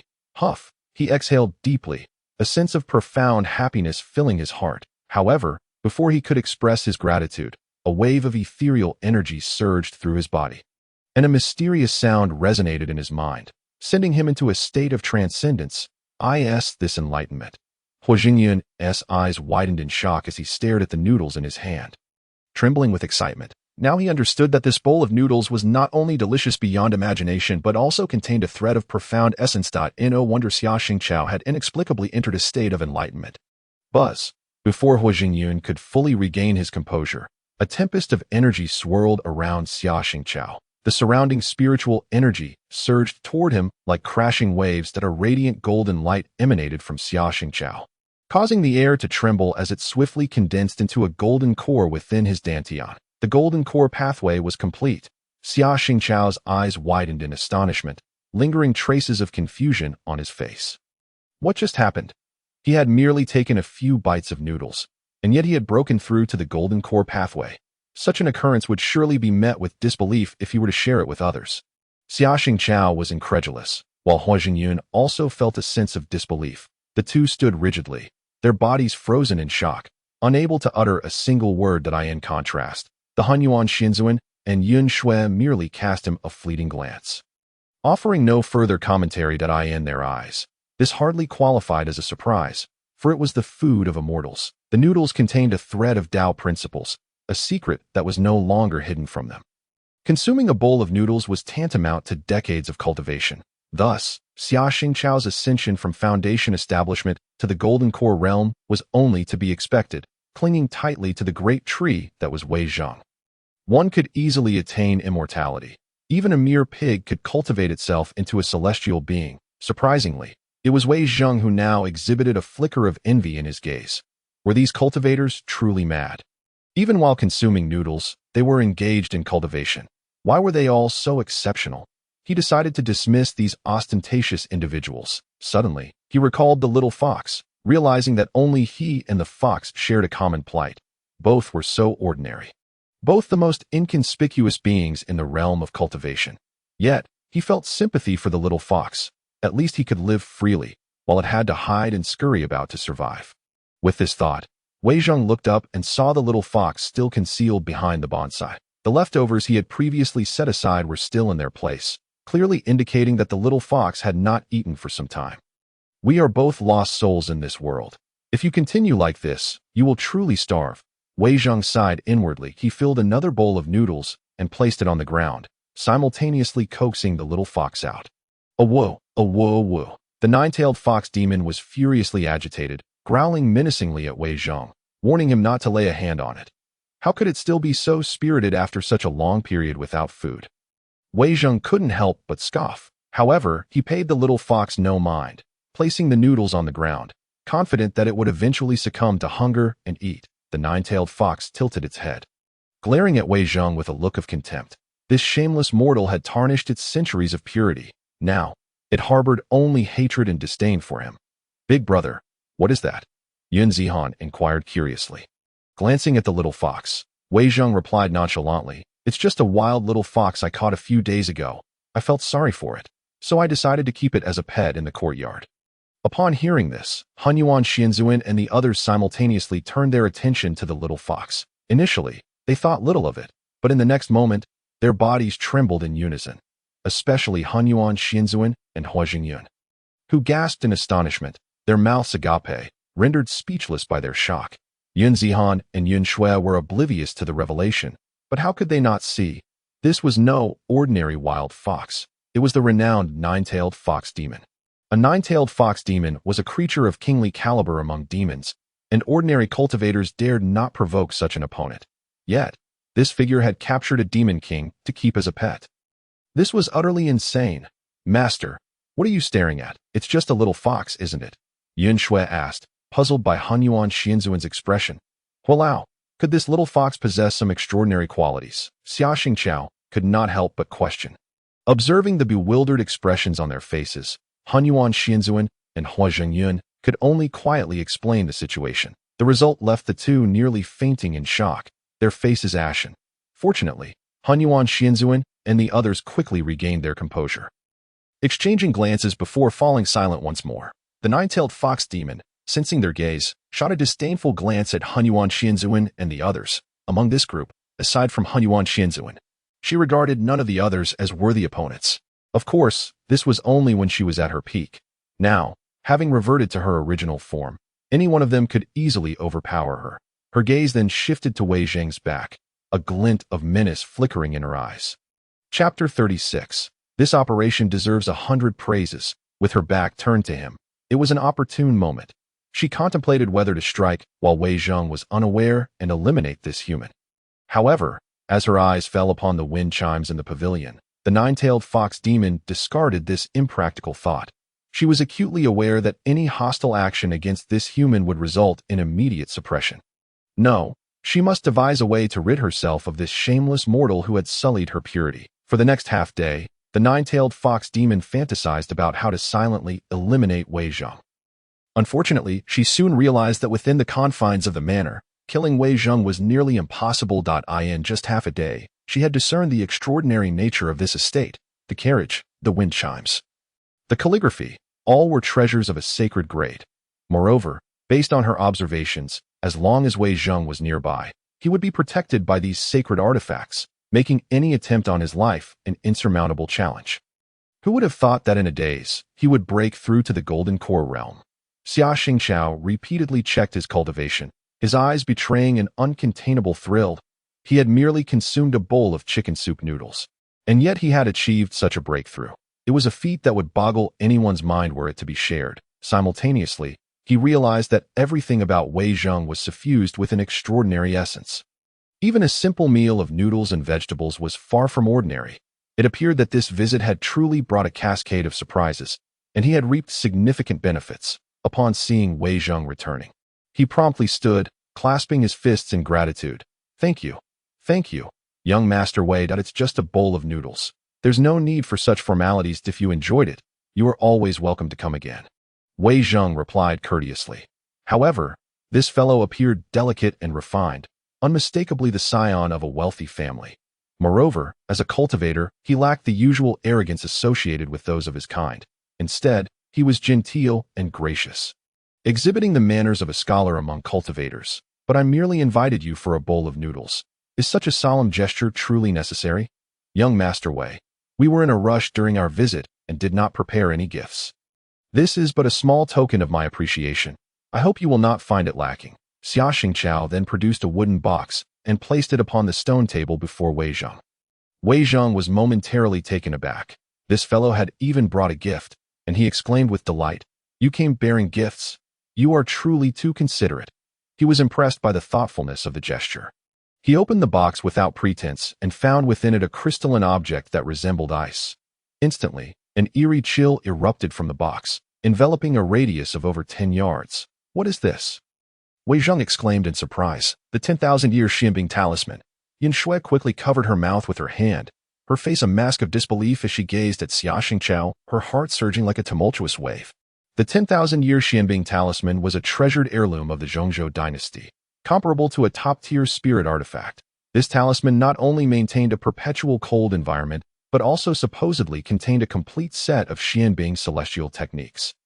It could be said that the 10,000-year Xianbing talisman was a priceless treasure of the Zhongzhou dynasty. To think Xia Xingqiu would present such a valuable item as a gift. It was important to recognize that for practitioners of ice-based celestial techniques, the 10,000-year Xianbing talisman was indeed invaluable.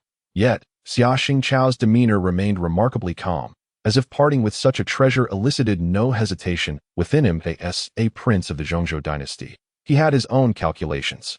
Furthermore, he believed that while the 10,000-year Xianbing talisman was precious, a simple bowl of noodles from Weizhong was far more rare and invaluable. Although he had parted with the talisman, he had discovered a path to an even more illustrious destiny. If he could win Weizhang's favor, any trivial item here could ensure the Xia family's prominence on the Zhongzhou continent for a millennium. One must admit that Xia Xingqiu was indeed a shrewd and decisive individual. Weizhang examined the 10,000-year Xianbing talisman in his hand, his excitement growing. "This is remarkable," he nodded in agreement. "With this, I will no longer fear spoilage when refrigerating chicken. Ha! Truly, you are deserving of the title of immortal." The very notion of using the 10,000-year Xianbing talisman for refrigerating chicken was an operation that warranted 100 praises. The onlookers exchanged bewildered glances. After all, this was a top-tier spirit artifact. However, considering the abundance of sacred artifacts within Wei Zhang's estate, it is hardly surprising. After all, in the eyes of young Master Wei, exquisite spiritual instruments are truly of little consequence. Observing Xia Xingqiu's actions, the Hunyuan immortal nearly succumbed to the urge to slap himself in disbelief. How could he have forgotten such a crucial detail after all these days? Following this incident, he resolved to present the finest gift to young Master Wei upon his return, in hopes of furthering their mutual relationship. After all, he is an immortal, a formidable ally not to be overlooked. As Weizhang accepted the Millennium Xianbing talisman, a smile blossomed on Xia Xingqiu's face. His joy evident. Since a master had accepted his gift, it marked an auspicious beginning. "Young Master Wei, you are immensely capable. I have a matter to consult you about," Xia Xingqiu said, his gaze filled with anticipation. "Goodness, I knew those who come bearing gifts could not be trusted," Weizhang thought to himself, barely restraining an eye roll. If not for the Millennium Xianbing talisman in his hand, he would have turned on his heel and left. How could a dignified cultivator seek counsel from a mere mortal like me? Have you lost your senses? Weizhang firmly opposed such meddlesome behavior. After all, if the cultivators themselves could not resolve their own issues, what right did a mere mortal have to offer insights? Nevertheless, considering the Millennium Xianbing talisman, he decided to humor this individual and discover his intentions. Chapter 37. This thing is called a potato. Young Master Wei, I must confess, I am a prince of the Zhongzhou dynasty. Since my father ascended to the throne, he has diligently governed for the past decade, ensuring peace and prosperity, with every household cultivating fertile lands. Aside from taxes, they manage to subsist. However, in recent years, conflicts between cultivators and demons have escalated, affecting many regions of Zhongzhou. Coupled with natural and man-made disasters, countless citizens are now destitute, and in Changdong, the populace suffers greatly. I wonder if young Master Wei possesses a solution. As Xia Xingqiu spoke, he discreetly observed the expression on Wei Zhang's face. This conundrum had troubled the Zhongzhou royal court for many years. Yet a resolution remained elusive. Wei Zhang's demeanor was unperturbed, exuding an air of confidence that made Xia inwardly rejoice. True masters are indeed unfazed. Just from his calm expression, Xia surmised that Wei Zhang had likely already grasped the situation and understood the greater implications at play. However, he failed to realize that Wei Zhang was inwardly cursing his ancestors for their folly. This was a matter of national significance, impacting the livelihood of countless citizens. The fact that a cultivator would dare to seek advice from a mere mortal was preposterous. Had it been anyone else, such a query would have been futile. Fortunately, Wei Zhang was not an ordinary mortal. Before his time travel, he had been subjected to the relentless onslaught of countless web novels. As for the plight of the populace, he was no stranger to such cliché narratives. As soon as Xia Xingqiu articulated his concerns, Wei Zhang had already devised a solution. What he had not anticipated was encountering such a trite scenario in a world of cultivation. In truth, this realm was primarily divided between the sects of immortals and royal dynasties. To put it simply, the sects resemble the martial arts factions depicted in dramas, often vying for supremacy or engaging in quests against demons and villains, resulting in farcical confrontations like the siege of the Bright Summit by the six major sects. In essence, The so-called 8 great immortal sects are akin to these martial factions, the Zhongzhou dynasty. On the other hand, functions as a sovereign state, ruling over the masses while also overseeing the sections. However, regardless of whether it is the sects or the dynasty, the prevailing focus remains on the mortal populace. Thus, since the dynasty governs the realm and commands the majority of cultivation resources, it must also assume the responsibility of quelling demonic disturbances and ensuring the well-being of its citizens. Wei Zhang's residence in Yunqing falls within the jurisdiction of the Zhongzhou dynasty. In an instant, he had unraveled the entire context of the situation. Noticing Wei Zhang's silence, Xia Xingqiao hurriedly urged, "I implore you, young Master Wei, please share your insights. I expected something of consequence. Yet resolving this issue is not particularly challenging." Wei Zhang replied, a smile gracing his lips, exuding confidence. As long as it is not a grand battle between immortals and demons, for then, as a mere mortal, I would be utterly out of my depth. However, matters concerning the populace's welfare were familiar territory for anyone who had been subjected to the trials of web novels. You truly possess a means to address this matter? Xia Xingqiao's eyes lit up with excitement as he exclaimed. "Young Master Wei, I am immensely grateful." Upon hearing this, even the Hunyuan immortal and the others could not help but shudder in astonishment, staring incredulously at Wei Zhang. One should note that matters involving combat could be swiftly resolved by the 8 great immortal sects. However, when it came to matters of the populace, even cultivators found themselves at a loss. Perceiving the shift in the crowd's emotions, Wei Zhang could not suppress a quiet chuckle. These cultivators had truly become disconnected from reality. Despite possessing the finest resources, they lacked the understanding to utilize them. Focusing solely on their own cultivation, it was no wonder that mortals in the cultivation world led such miserable lives. "Follow me. I shall lead you to procure something," Wei Zhang declared, rising and striding towards the farmlands. Could it be that young Master Wei intends to retrieve some unparalleled treasure that could resolve the issues of the populace? Xia Xingqiao thought, trembling with excitement. After so many years, could the persistent woes of the Zhongzhou dynasty and cultivators finally be alleviated? Yet, recalling Wei Zhang's prowess, a deep sense of anticipation welled within him. Soon, Wei Zhang brought them to a patch of farmland and pointed to a particular crop, asking, "Young Master Xia, do you know what this is?" The crowd gathered, their faces displaying confusion, as they had never encountered this plant before. "This plant is known as a potato," Wei Zhang said with a smile, addressing Xia Xingqiao. "Dig it up and take a look at a potato." "What sort of plant is that?" Xia Xingqiao inquired, perplexed, yet he complied with Wei Zhang's request and unearthed the potato. To his astonishment, a single potato vine yielded 7 or 8 plump potatoes. "What you see here are potatoes," Wei Zhang chuckled, explaining. "Young Master Wei, you cannot be suggesting that we address the famine with these tubers. Can they truly be consumed?" Xia Xingqiao questioned. "Indeed, they can be eaten. They can be steamed, roasted, or stir-fried, and their nutritional value rivals that of rice," Wei Zhang assured him. However, Xia Xingqiao pondered a critical question. What is the yield per acre? Under normal circumstances, a potato plant can produce 4 to 5 potatoes, and cultivating an acre of such crops would yield around 3,000 pounds. However, with my enhancements, if these potatoes are utilized as seeds, not only is the growth cycle shortened, but yields of 5,000 pounds per acre are entirely feasible. If you distribute these potatoes to the disaster-stricken areas and have them planted, the royal court can provide provisions to last over 20 days, effectively alleviating the famine. "Such an astounding yield," Xia Xingqiao exclaimed, his excitement palpable as he trembled with joy. "Truly, heaven has favored our Zhongzhou." Chapter 38. Even kneeling, one must maintain appearances. Can it genuinely be achieved that an acre yields 5,000 pounds? Xia Xingqiao stammered, his excitement causing his words to falter. The surrounding individuals also trembled in disbelief, as though caught in a dream. Yet, the significant dilemma plaguing the entire dynasty and its many sects was seemingly resolved with such ease by Wei Zhang. It is noteworthy that, despite Zhongzhou's vast arable lands and diligent cultivation, the yield of rice and wheat barely reached 200 to 300 pounds per acre. Such output, after taxes, barely sufficed for survival.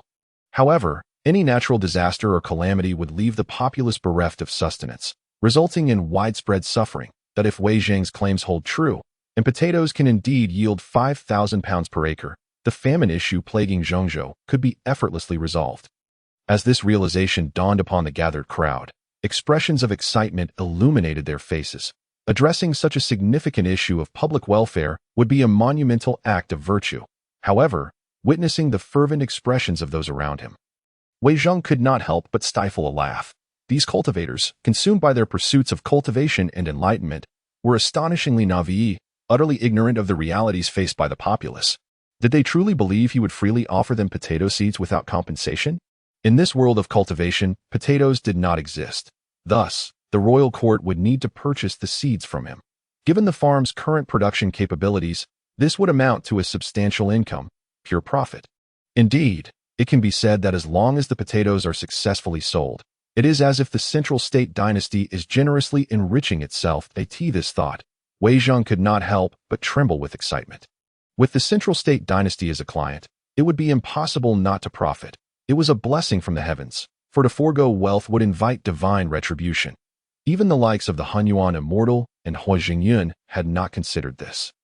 Wei Zheng merely wished to earn some money, yet this seemingly minor action could ultimately allow him to wield significant influence over the livelihood of the entire central state. Young Master Wei. On behalf of the people of the central state, I thank you. Xia Xingqiao respectfully bowed to Wei Zheng. There is no need for such formalities, young Master Xia, Wei Zheng replied, feeling somewhat embarrassed. After all, his sole intention was to make a profit, not to exhibit any grand ideals of serving the nation or its people. He could only conceal his discomfort and say, heaven and earth are indifferent, treating all beings as mere fodder. The sages are unfeeling, regarding the populace as mere prey. We are neither immortals nor sages, though humble. We refuse to live aimlessly in this world. The greatest hardship of mortal existence lies in the separation of life and death. In this mundane realm, I too struggle to comprehend, to see through, conducting myself solely with a heart free of guilt, seeking neither glory nor vanity. A youth who had once been deeply influenced by online novels. Spouting nonsense was hardly a challenge for him. However, this somewhat revealing confession sent shivers through the likes of Earthly Immortal and others, their eyes reflecting astonishment. Heaven and earth are indifferent, treating all beings as mere fodder. The sages are unfeeling, regarding the populace as mere prey. Is this the true essence of the heavenly way? Is this the decree that governs all things? The indifference of heaven and earth merely reduces all beings to lifeless tributes, devoid of compassion. Thus, all sentient beings suffer. Thus, the pursuit of immortality and enlightenment is a struggle against the heavens. A chill surged through the hearts of those present, an inexplicable sense of horror enveloping them. From ancient times to the present, all things in this world have a destined order, each with its rightful place. The myriad forms of life, their fates long predetermined to serve the people, to govern, to be an emperor, to experience wealth or poverty, or to pursue immortality and wisdom, all as a result of fate. Yet now, Wei Zheng dared to boldly declare the indifference of heaven and earth, treating all beings as mere fodder, and the sages as unfeeling towards the populace. This was tantamount to fearlessly challenging the might of the heavenly way, openly denouncing the harshness of fate. Were any cultivator to utter such words, they would likely invoke the wrath of the heavens and face dire consequences. Nevertheless, Wei Zheng gazed skyward, as if questioning the heavens, utterly unafraid. Such a stance, yet he faced no retribution from the heavenly way. Who exactly is young Master Wei? An immortal? Immortals, despite their strength, would not dare question the will of heaven. Would they, to silence the heavenly way? What could possibly be the identity of young Master Wei? Earthly Immortal and Huaxia trembled with excitement, their minds swirling with the sensation of impending revelation. Above the immortals, if not, how could he dare to challenge fate? No wonder even the heavenly way remains silent in the presence of young Master Wei. The will of heaven is indeed formidable, Xia Xingqiao gasped, a cold sweat covering his brow. The will of heaven is formidable. Wei Zheng was momentarily taken aback, quickly realizing that this group had misunderstood the meaning of the indifference of heaven and earth, as they interpreted it to imply a lack of compassion from the heavens. This realization, Wei Zheng could not help but shake his head and smile wryly. Interpret it however you wish. I have no desire to explain, he thought, feeling somewhat fatigued. However, regardless of how they understood it, Wei Zheng's words had seemingly opened a door to a new realm of understanding to them. It was akin to a sermon, as if they were hearing a different resonance of the heavenly way. Although there were many aspects they did not grasp, they nonetheless found themselves enriched by it. What astonished them most was that from this discourse, They caught a glimpse of the essence of the heavenly way. Heaven and earth are indifferent, treating all beings as mere fodder. Hunyuan Immortal respectfully bowed, inquiring, according to young Master Wei, what should we do? A prominent cultivator like you would come to ask a mere mortal for guidance? Upon hearing this, Wei Zhang's first instinct was to refuse to respond, turning to leave and distance himself from these foolish individuals. Yet he could not retreat now. Having embarked on this pretentious display, he must see it through to the end, even if it meant doing so on his knees. Of course, engaging in such banter with cultivators was hardly a challenge for Wei Zhang. He took several steps forward, standing tall, hands clasped behind his back, gazing upward at a 45-degree angle towards the sky. Observing his demeanor, Hunyuan Immortal and the others held their breath, listening intently. I traversed the mundane world for my own sake, seeking neither immortality nor honor, nor the fleeting glamour of the world. Wei Zhang inhaled deeply, exuding an air of profound understanding, and recited the 4 lines of Hongqiu that have been passed down for millennia. I seek only to establish a heart for heaven and earth, to establish a destiny for the people, to carry on the teachings of the ancients, to open peace for all ages. His voice rang out powerfully, echoing with a momentum that seemed to pierce the heavens. Unbeknownst to him, as his words fell, the very heavens resonated, the great way trembled, and golden lotuses emerged. The entire world was suddenly shrouded in darkness. Clouds swirling ominously, and without warning, a beam of holy light descended, enveloping the entire estate. Chapter 39. The Law of True Fragrance. Hiss. Hunyuan Immortal and the others simultaneously gasped, their faces filled with terror as they gazed at Wei Zhang. To express such grand aspirations to heaven and earth, and to invoke the holy light of the Great Way, this was a manifestation of the utmost sanctity, so profound that even the heavenly way must recognize his unparalleled ambition. Hunyuan Immortal and the others were left in stunned silence, their shock rendering them motionless, as if frozen in place. It was confirmed. Young Master Wei's identity was undoubtedly above that of an immortal. Exchanging glances, Hunyuan Immortal and the others simultaneously bowed deeply to Wei Zhang. Disciple salute. In truth, Wei Zhang remained oblivious to the changes surrounding him. He was merely engaged in his own pretense. Fortunately, after uttering such grandiose declarations, he had successfully masked his true intent of selling potato seeds for profit. Having completed his performance, Wei Zhang promptly descended and turned towards the pavilion, having inspected the potatoes and completed his charade. What happened next was entirely the dynasty's concern. Xia Xingqiao was exceedingly excited. A resolution had finally been found for a long-standing issue plaguing the dynasty. Wei Zhang was also thrilled, for he was on the verge of attaining wealth. Subsequently, Xia Xingqiao requested a large bag of potatoes as a sample and left the estate in high spirits. Hunyuan Immortal began tilling the land with a hoe, and everything returned to its usual rhythm. With the dynasty's support, it would be difficult not to prosper from now on.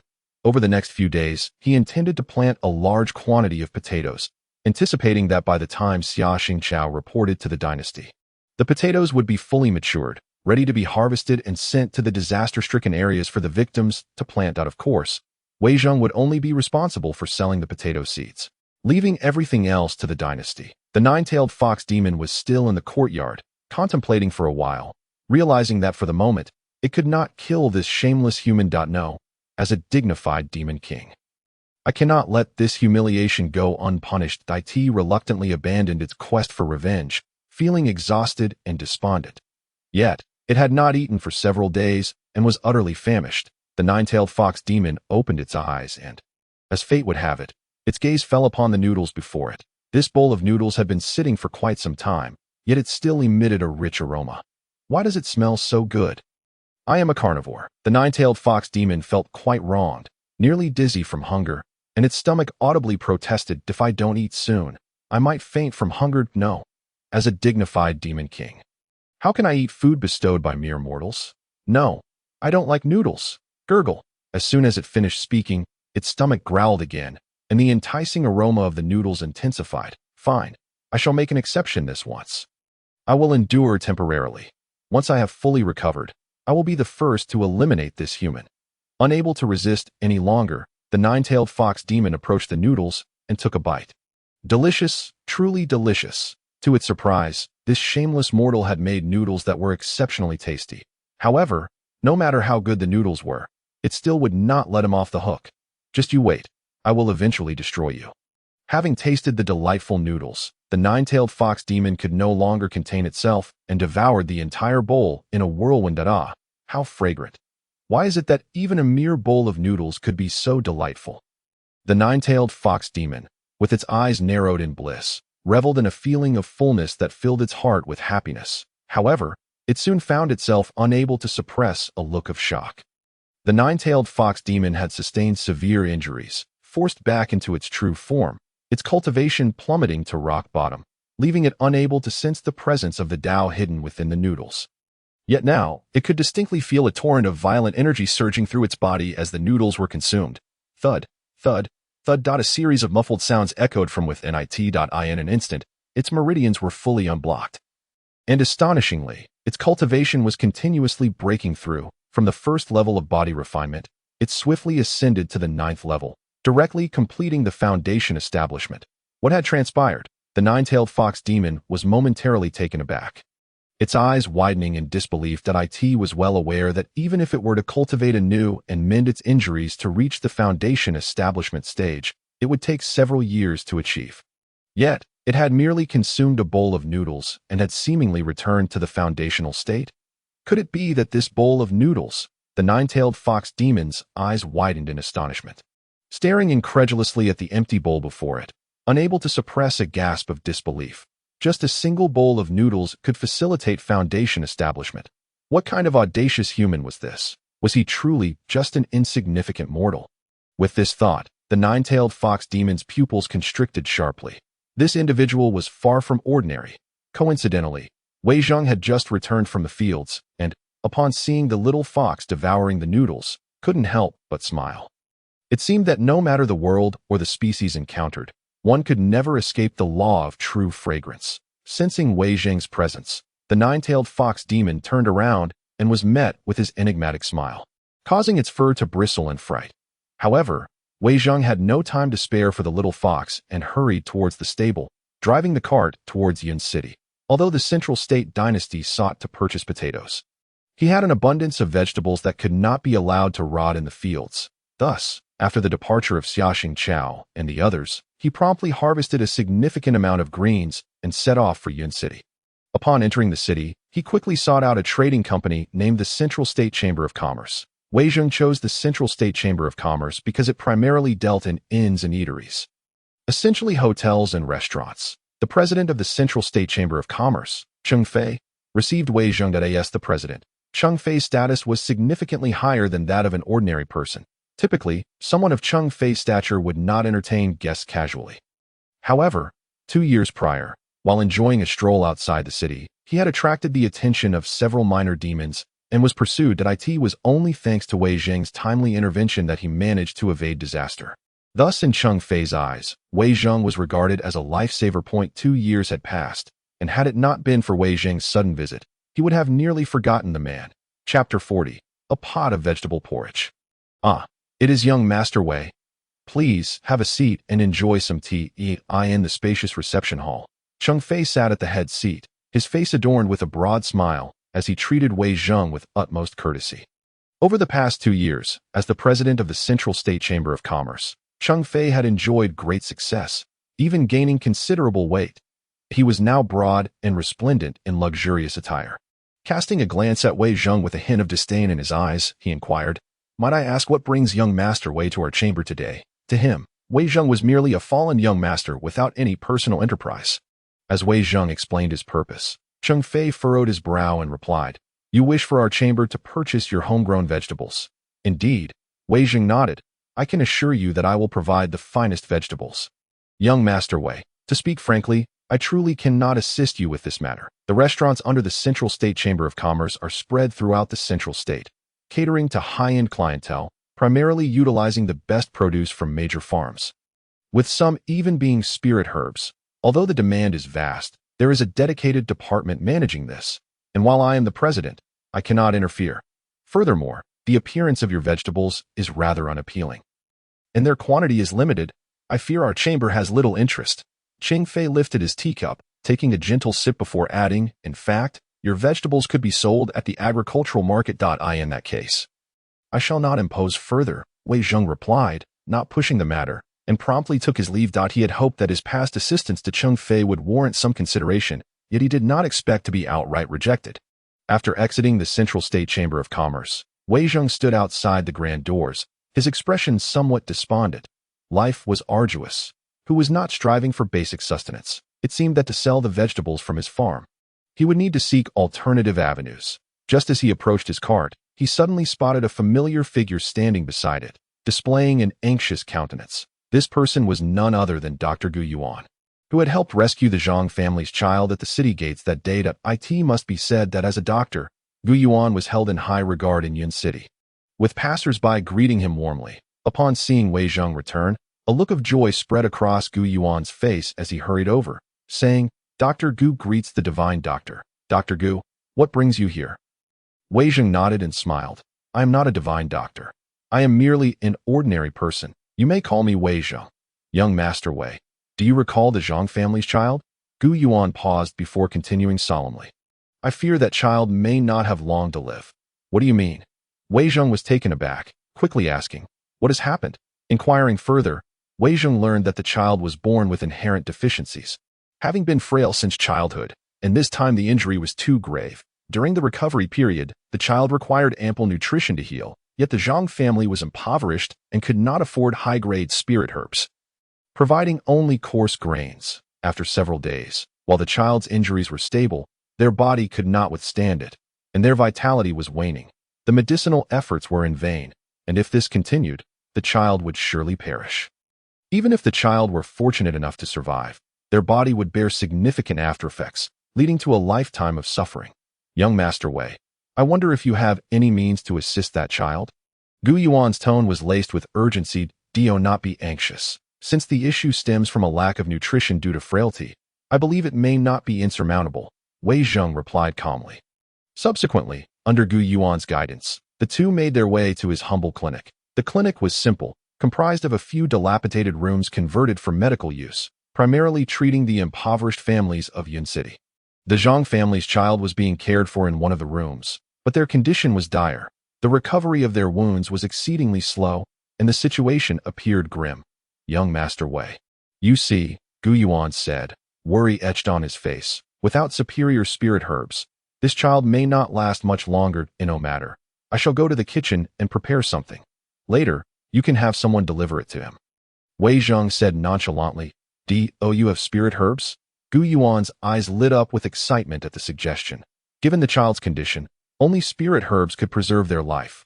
Otherwise, the consequences would be dire. Spirit herbs? Wei Zheng had none, nor had he ever seen one. However, his cart was filled with various vegetables, most of which were fresh greens harvested from fertile lands. These greens had been tested, although they were not spirit herbs. Their nutritional value would undoubtedly rival that of any ordinary spirit herb. Thus, using these greens would be sufficient to truly save the child. With this thought, Wei Zheng immediately set to work, and soon a pot of steaming vegetable porridge was bubbling away on the kitchen stove. He earnestly instructed the apprentices at the clinic to ensure that this pot of porridge was delivered to the young Zhang, as it might just save his life. After giving his instructions, Wei Zheng exited the clinic and drove his cart away from Yun City. He had just asserted that this simple vegetable porridge could cure the patient. Inside the kitchen, the apprentices responsible for preparing the medicine erupted into laughter, their faces filled with mockery. "Enough chatter, quickly deliver the porridge to young Zhang," Gu Yuan scolded, glaring at them in anger. These young rascals dared to ridicule the divine doctor behind his back.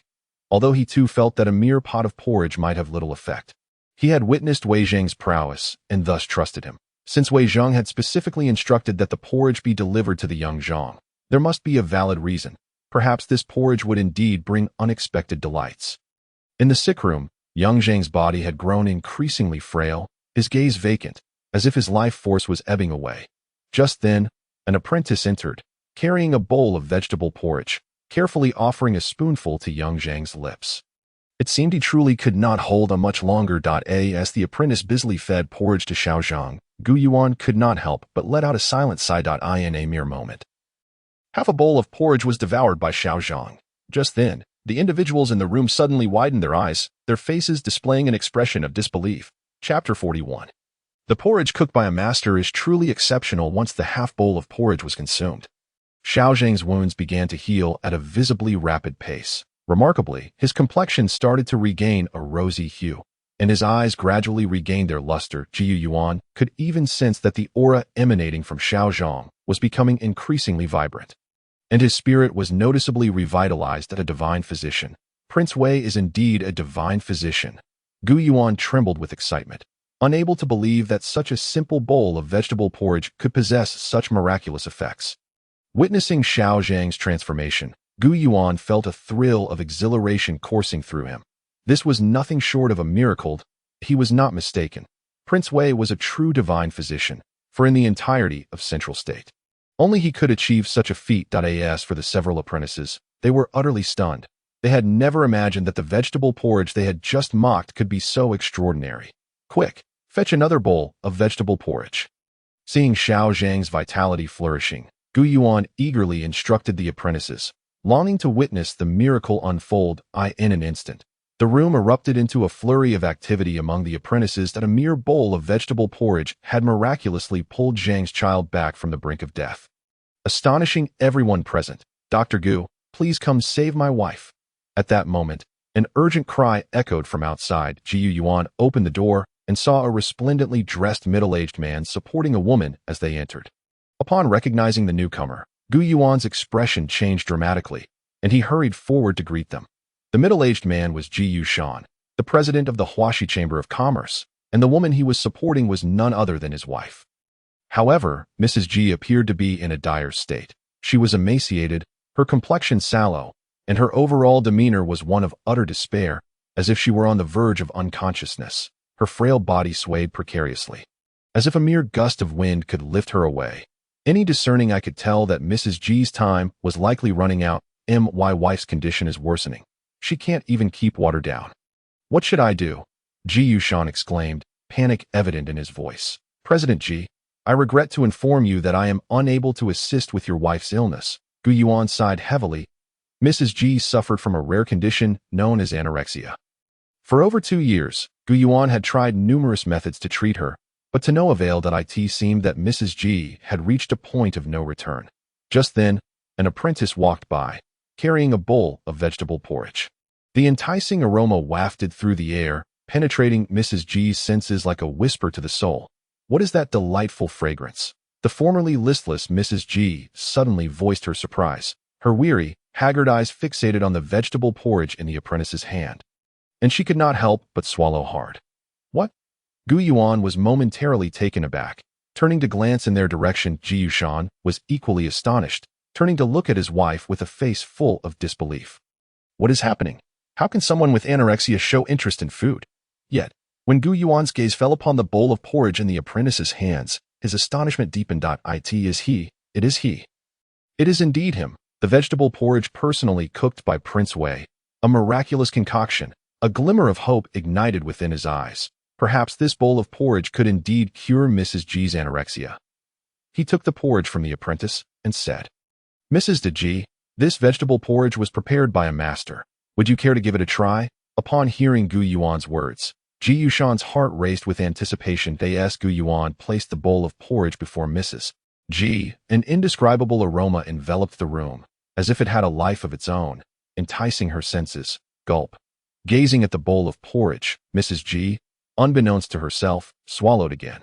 Almost as if possessed, she picked up a spoon and took a generous scoop of the vegetable porridge, only to be met with an expression of sheer disbelief and joy as she began to eat voraciously.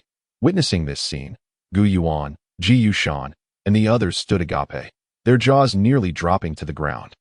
Am I dreaming, Dr. Gu? Ji Yushan trembled with excitement, seemingly unable to believe what he was witnessing, rubbing his eyes vigorously.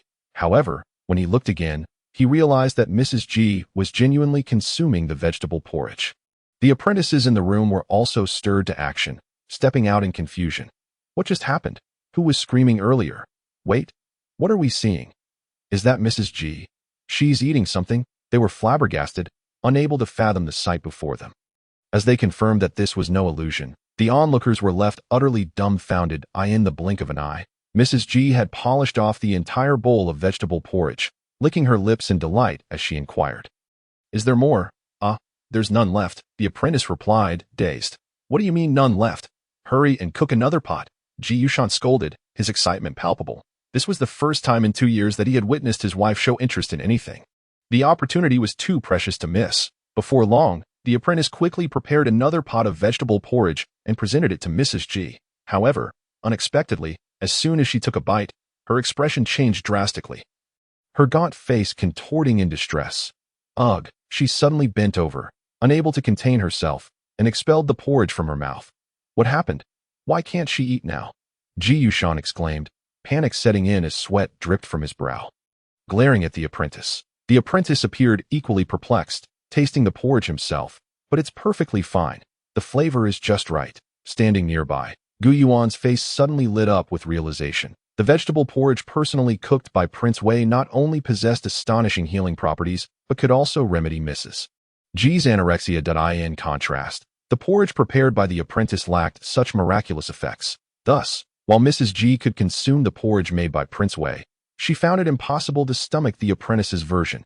Chapter 42. Unrecognizable even in clothing. Why can't she eat now? Ji Yushan cried out in desperation that it's not that she can't eat.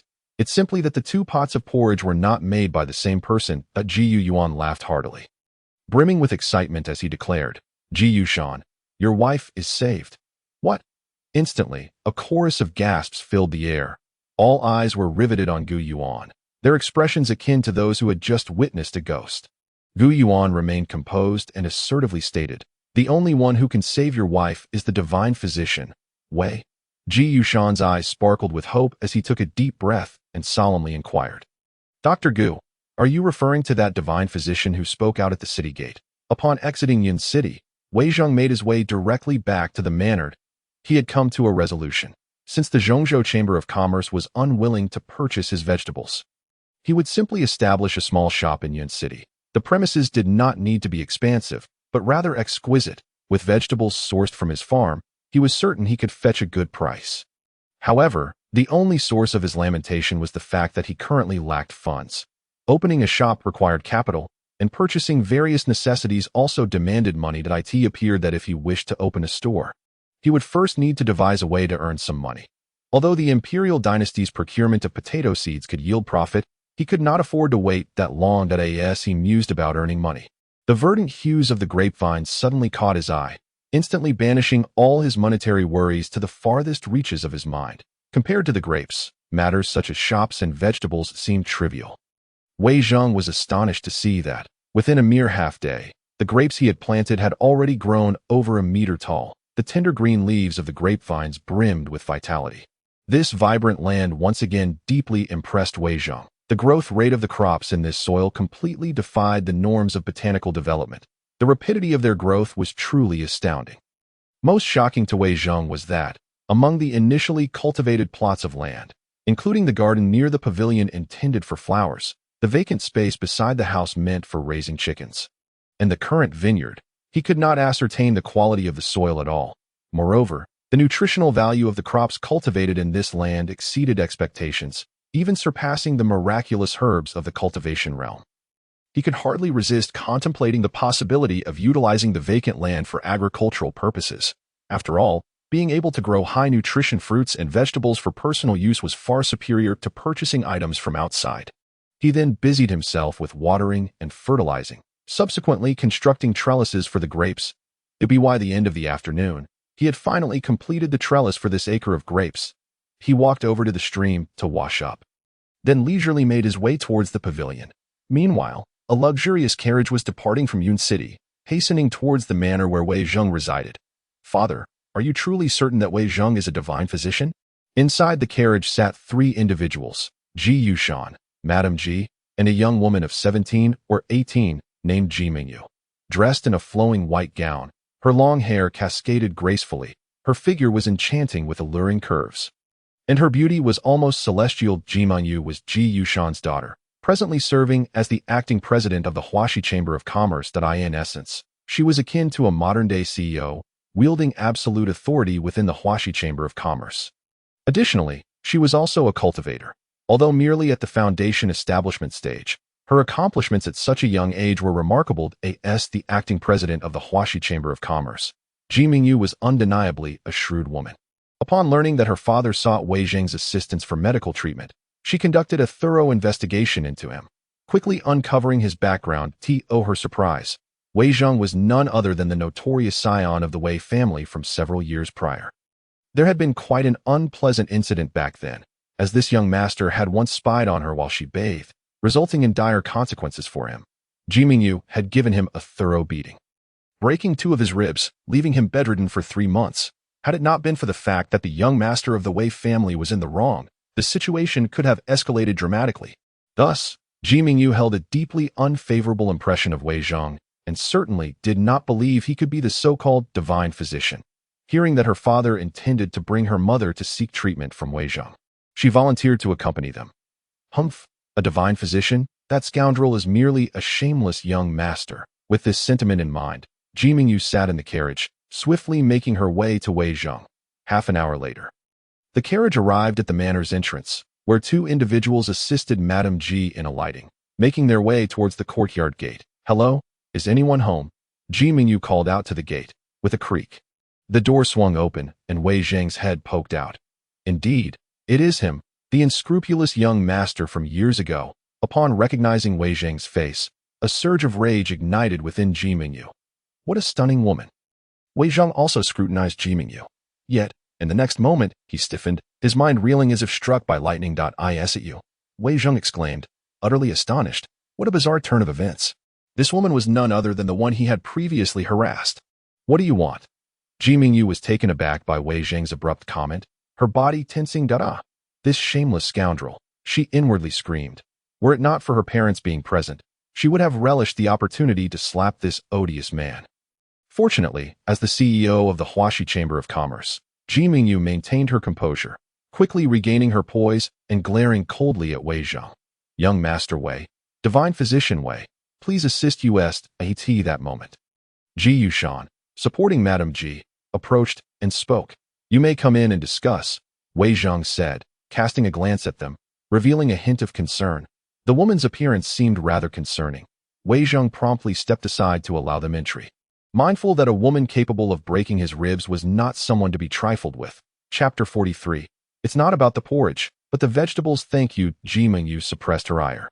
Assisting Madame Ji as they entered, the group was led to the pavilion, and after Ji Yushan offered an explanation, Wei Zhang finally grasped the entirety of the situation. It turned out that Madame Ji had been suffering from anorexia for the past 2 years.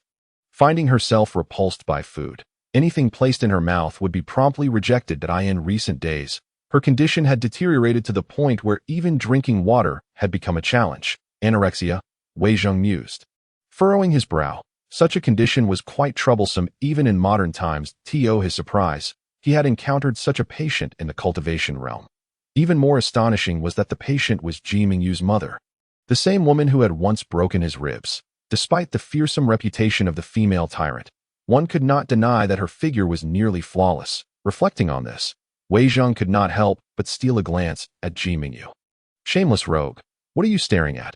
Ji Mingyu seethed, her teeth gritting audibly, her expression warning him that if he dared to glance again, she would gouge out his eyes to feed the dogs. However, her threats fell on deaf ears. Wei Zhang remained oblivious to her murderous gaze. There were moments when one must see and moments when one must think.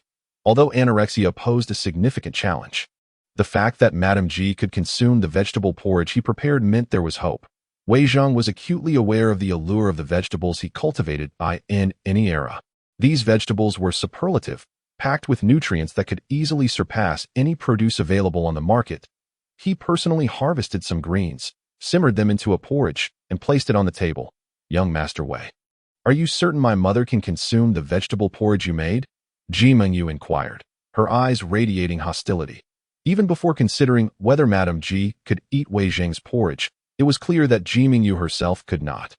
After all, this despicable young master had once spied on her while she bathed. His shameless behavior was utterly intolerable. Each time she recalled that episode, rage surged within her. It was utterly humiliating. Her pristine reputation as a blossoming young woman had been sullied by such a scoundrel. If my porridge cannot be eaten, then surely there is nothing else in this world that Madame Ji could stomach. Wei Zhang had immense confidence in his culinary skills. With his current level of cooking, he could outshine any chef in the cultivation realm. Subsequently, he personally ladled a bowl of vegetable porridge and pushed it before Madame G. What a delightful aroma! Madame G lifted the bowl and took a gentle sip. The thick, creamy rice porridge mingled with the fresh fragrance of the vegetables, gliding smoothly into her mouth. Instantly, a warm and comfortable sensation enveloped her entire being. Delicious! This is the flavor. Madame G's eyes sparkled. Unable to contain herself any longer, she began to eat heartily. This? Mengyu was momentarily taken aback, rendered speechless in astonishment. She could scarcely believe that her mother could truly consume the vegetable porridge cooked by Wei Zhang. How could this be possible? Was this not the same scion who had once peeped at her while she bathed? Surely, she could not have mistaken him for someone else. How could such a frivolous young man, lacking in any practical skills, possibly be the miraculous healer who had astonished the entire Yun city? Mengyu found herself doubting and scrutinizing Wei Zhang's features intently. Yet, no matter how she examined him, his appearance bore an uncanny resemblance to that of the shameless rogue from years past. Ha ha ha, young Master Wei is truly a divine being, Ji Yushan exclaimed, overwhelmed with joy, tears streaming down his face. Utterly exhilarated, Daiti had been 2 long years, and he had never witnessed his wife enjoying food with such delight. Why? Why was it that his mother could only consume the porridge he had prepared? Mengyu was paralyzed with shock. The crux of the matter was not who had cooked the porridge, but rather the vegetables used to make it. What could this possibly signify? Ji Yushan was momentarily taken aback.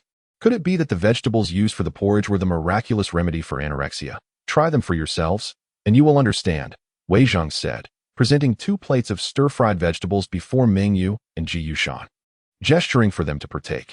Mengyu remained skeptical. In her eyes, this man was nothing more than a shameless rogue. Ji Yushan was also puzzled, though he did not dwell on it as much as Mengyu did. And he picked up a piece of vegetable with his chopsticks and placed it in his mouth. Instantly, he was enveloped by an extraordinary fragrance that tantalized all his taste buds. The vegetables were sweet and crisp, imbued with a unique vitality that made every cell in his body rejoice. It was an astonishing sensation, as if every cell within him had come alive in that moment. Delicious, indeed, it was extraordinarily delectable. The flavor was simply exquisite, elevating the human palate to its zenith. He devoured the entire plate within moments. In an instant, he felt a surge of vitality coursing through him, refreshing his spirit.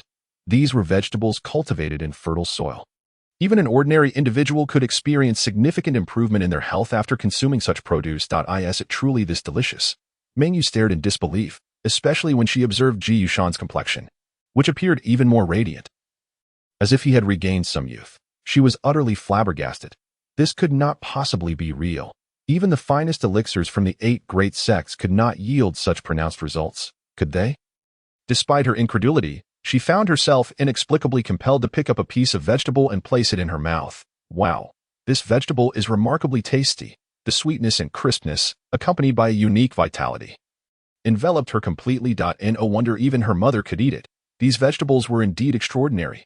She squinted her beautiful eyes, savoring the taste, her face radiating the unique pleasure of indulging in fine cuisine. However, when she swallowed her first bite, her expression suddenly froze, her pupils constricting in shock, and a profound astonishment washed over her face. What is this? Mengyu gasped in disbelief, her heart racing uncontrollably. Chapter 44. This woman is definitely not a good person. Within these vegetables, an abundance of spiritual energy was concealed. As the vegetables traversed her esophagus, they transformed into a torrent of spiritual power, coursing through her limbs and bones. In that moment, she was utterly stunned. If the deliciousness of the vegetables had already left her in awe, this phenomenon completely subverted her understanding of reality. How could mere vegetables, cultivated by an ordinary mortal, possess such astonishing spiritual energy, rivaling that of high-grade elixirs from the immortal sects? How could this be possible? It is well known that even cultivators hold spiritual herbs in the highest regard, as they are extremely precious. Many cultivators can only encounter such herbs through extraordinary circumstances, while most can only dream of them. Yet now, she was astounded to find that merely consuming a few vegetables had allowed her to absorb such an immense amount of spiritual power. Such an unfathomable occurrence would be met with disbelief if she were to share it with others. That moment, the typically composed Mengyu could no longer maintain her calm demeanor. She devoured the entire plate of vegetables in a flurry. Before she could fully regain her composure from the shock, a brilliant light erupted from her body. Simultaneously, A deep, resonant sound echoed within her. Late stage of foundation establishment. Mengyu widened her beautiful eyes, a hint of bewilderment still lingering on her face, before it morphed into pure joy and astonishment. She had broken through to the late stage of foundation establishment just like that. What astonished her most was that she had felt nothing during the entire process. It had occurred so naturally. She suddenly realized that the vegetables Wei Zheng had presented were no ordinary fare. Not only were they exquisitely flavorful, but they also contained an abundance of spiritual energy. This was simply incredible. Could it truly be, as Wei Zheng claimed, that these vegetables were cultivated by him? Vegetables that rivaled the spiritual herbs of the immortal sects. Was that even possible? If it were, Meng Yu's expression shifted, and a charming smile began to blossom in her eyes. The Huaxia Chamber of Commerce. Much like the Zhongzhou Chamber of Commerce, primarily operated inns and restaurants, alongside the textile and clothing industries. Although the Huaxia Chamber of Commerce's enterprises were substantial, the recent years had been challenging for them. In the hospitality sector, they faced relentless competition from the Zhongzhou Chamber of Commerce, which reportedly had recruited numerous skilled chefs to launch several new signature dishes, successfully drawing away many patrons, including the wealthiest merchants of Yun City. The textile and clothing sectors were equally struggling, with sales declining year after year. The acting president of the Huaxia Chamber of Commerce, Meng Yu, found the situation utterly exasperating, feeling utterly helpless. Yet now, with the emergence of such exceptional ingredients from Wei Zheng, she glimpsed a glimmer of hope that could potentially lead the Huaxia Chamber of Commerce out of its predicament. With this in mind, her gaze towards Wei Zheng grew increasingly bright. What was this woman up to? Wei Zheng swallowed hard, feeling uneasy under the intense scrutiny of such a captivating beauty. Could it be that the system had opened its eyes and delivered a girlfriend to him? Meng Yu had a commendable figure and was undeniably beautiful. Having such a woman as a girlfriend seemed rather appealing.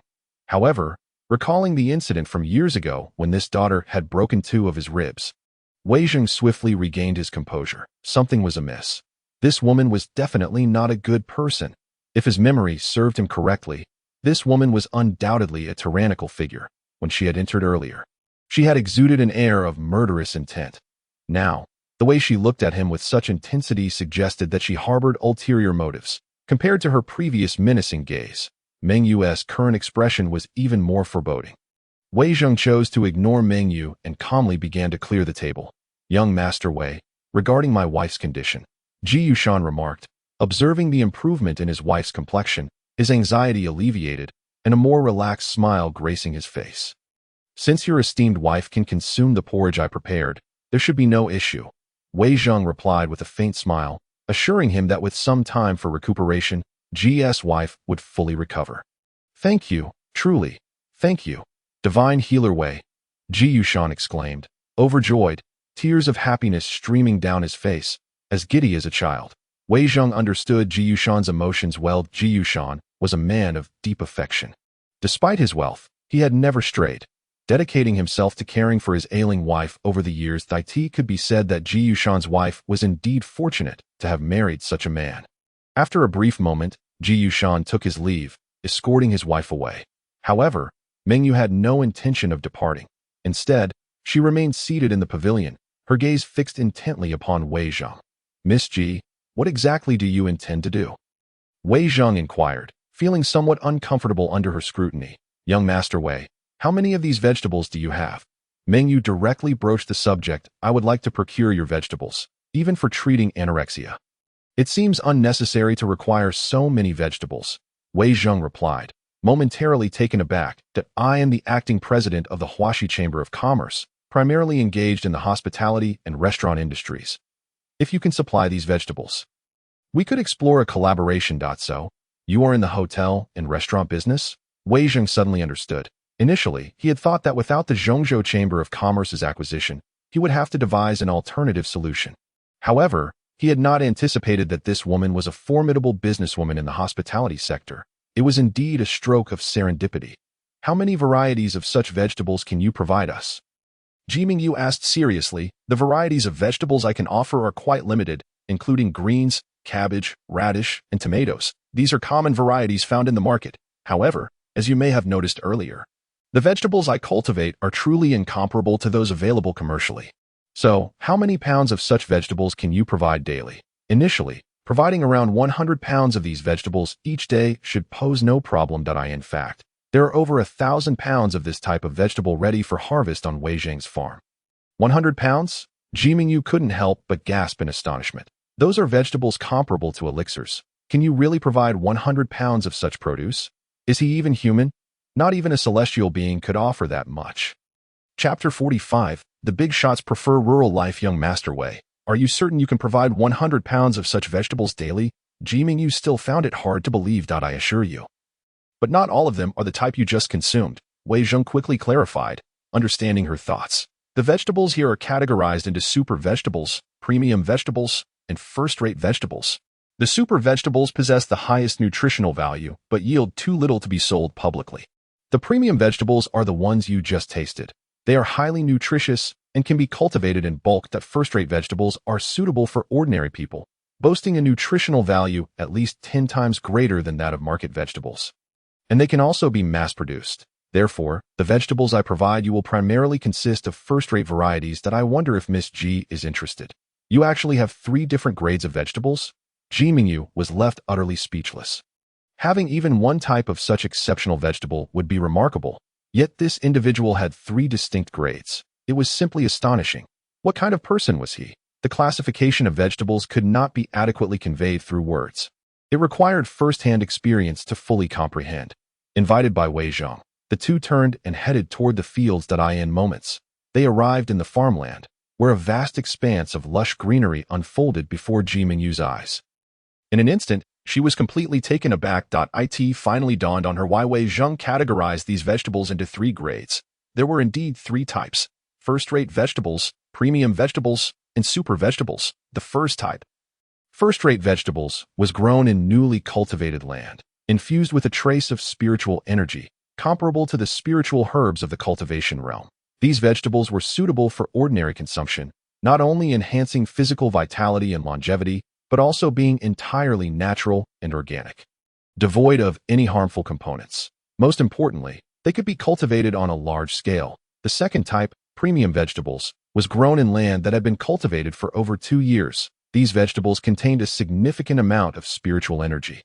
Akin to ordinary elixirs, they were suitable for cultivators, capable of enhancing their cultivation without the toxicity associated with regular elixirs. In other words, dishes made from these vegetables could be consumed as meals by cultivators.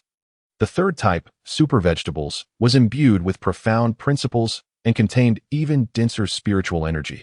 Although these vegetables were not available for sale, upon witnessing the verdant expanse of vegetables before her, Jimingyu was utterly overwhelmed. This was not merely a farm. It was akin to a celestial garden. She had never encountered anyone, even within the immortal sects, who cultivated spiritual herbs with such unparalleled fervor. Think that even a single vegetable imbued with principles could incite a fierce battle among the 3 factions of cultivators. What sort of individual could cultivate such astonishing vegetables? At that moment, she was completely dumbfounded. Was this man truly the debauched young master who had spied on her bathing years ago? What was his true background? And what kind of person possessed such extraordinary capabilities?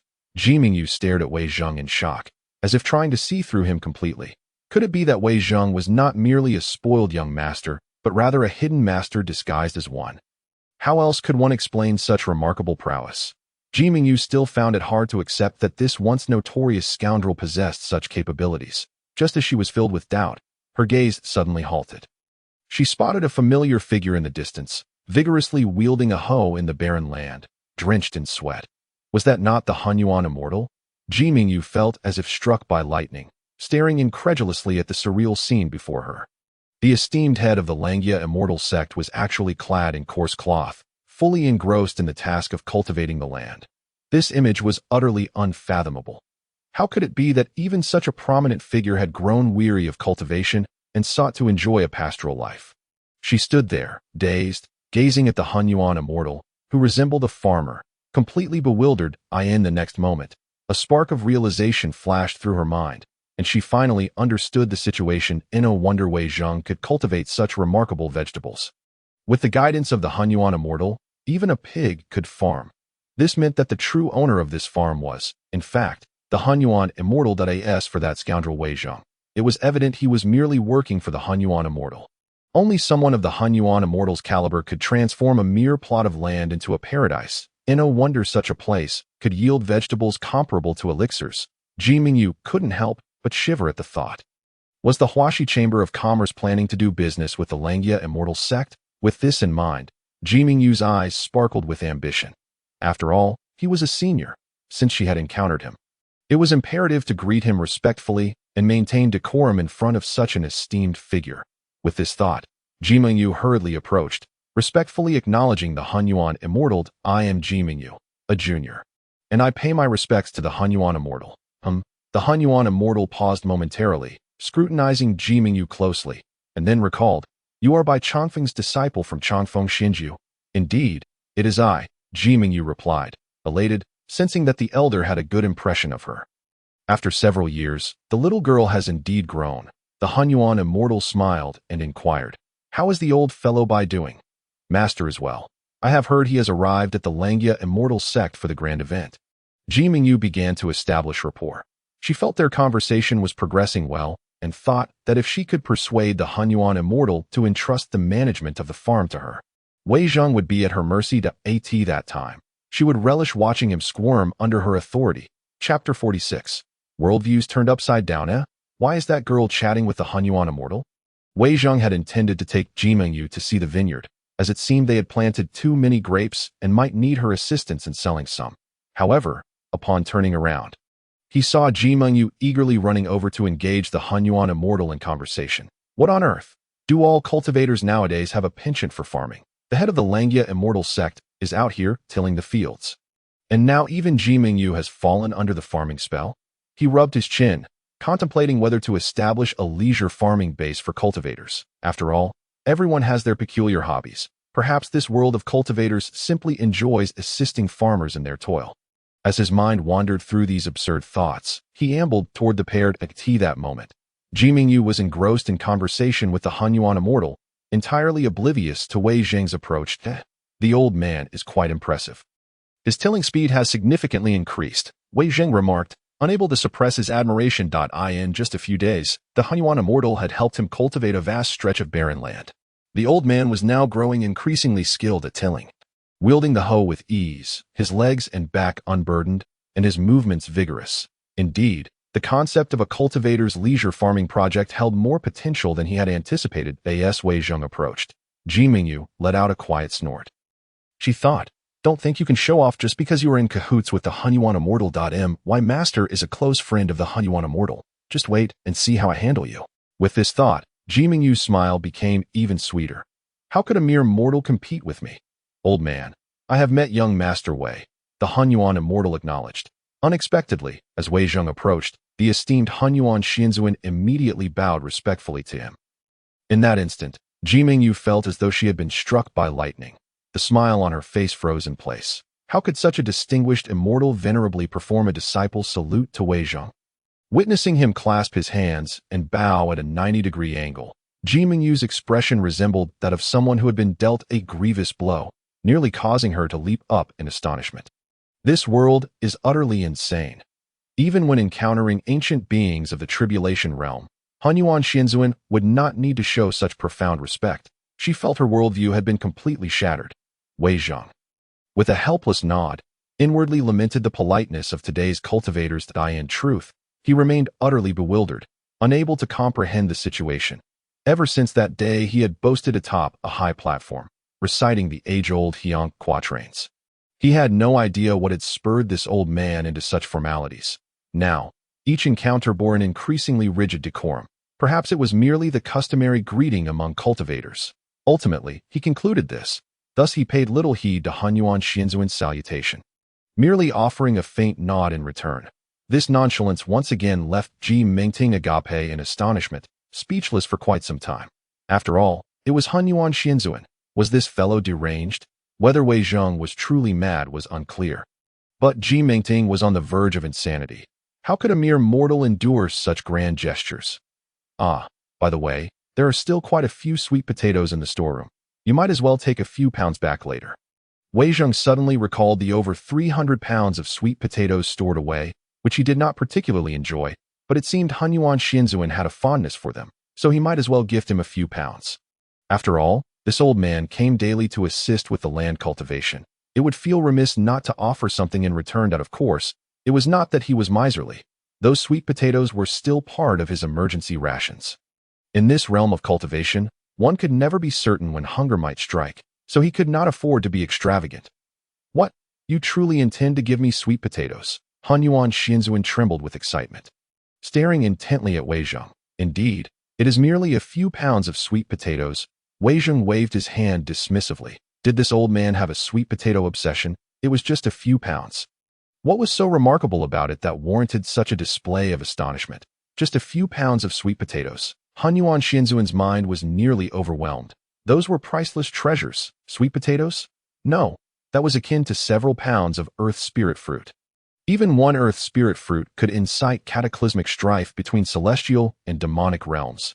Yet here, in Wei Zheng's possession, they were merely weighed out by the pound. How extraordinarily wealthy he must be. Meanwhile, Ji Mingyu watched the two with suspicion, her mind reeling, her expression a portrait of disbelief. The head of the illustrious Huaxia immortal sect, reduced to nearly speechless excitement over a mere handful of sweet potatoes? This bizarre scene felt surreal, as if she were dreaming. What on earth was happening? Had she misjudged everything from the start? Was Wei Zheng truly the real big shot? Otherwise, why would Hunyuan Xianzuan perform a disciple's salute to him? Were these two conspiring to deceive her? Ji Mingyu's mind was a muddled mess, and she barely registered what Wei Zheng was saying to as if in a dream. She dazedly followed Wei Zheng toward the pavilion. Upon returning to the pavilion, she saw Yun Shui enter with Yun Zihan, both of whom swiftly bowed to Wei Zheng at that moment. Ji Mingyu's heart was filled with even greater uncertainty. Who exactly was Wei Zheng? Clearly a mere mortal, devoid of any aura of spiritual energy. And yet even Yun Shui and Hunyuan Xianzuan showed him such reverence. Confusion enveloped her heart as she leaned closer to Yun Shui, whispering, "Who exactly is Wei Zheng?" Ji Mingyu could not help but doubt herself.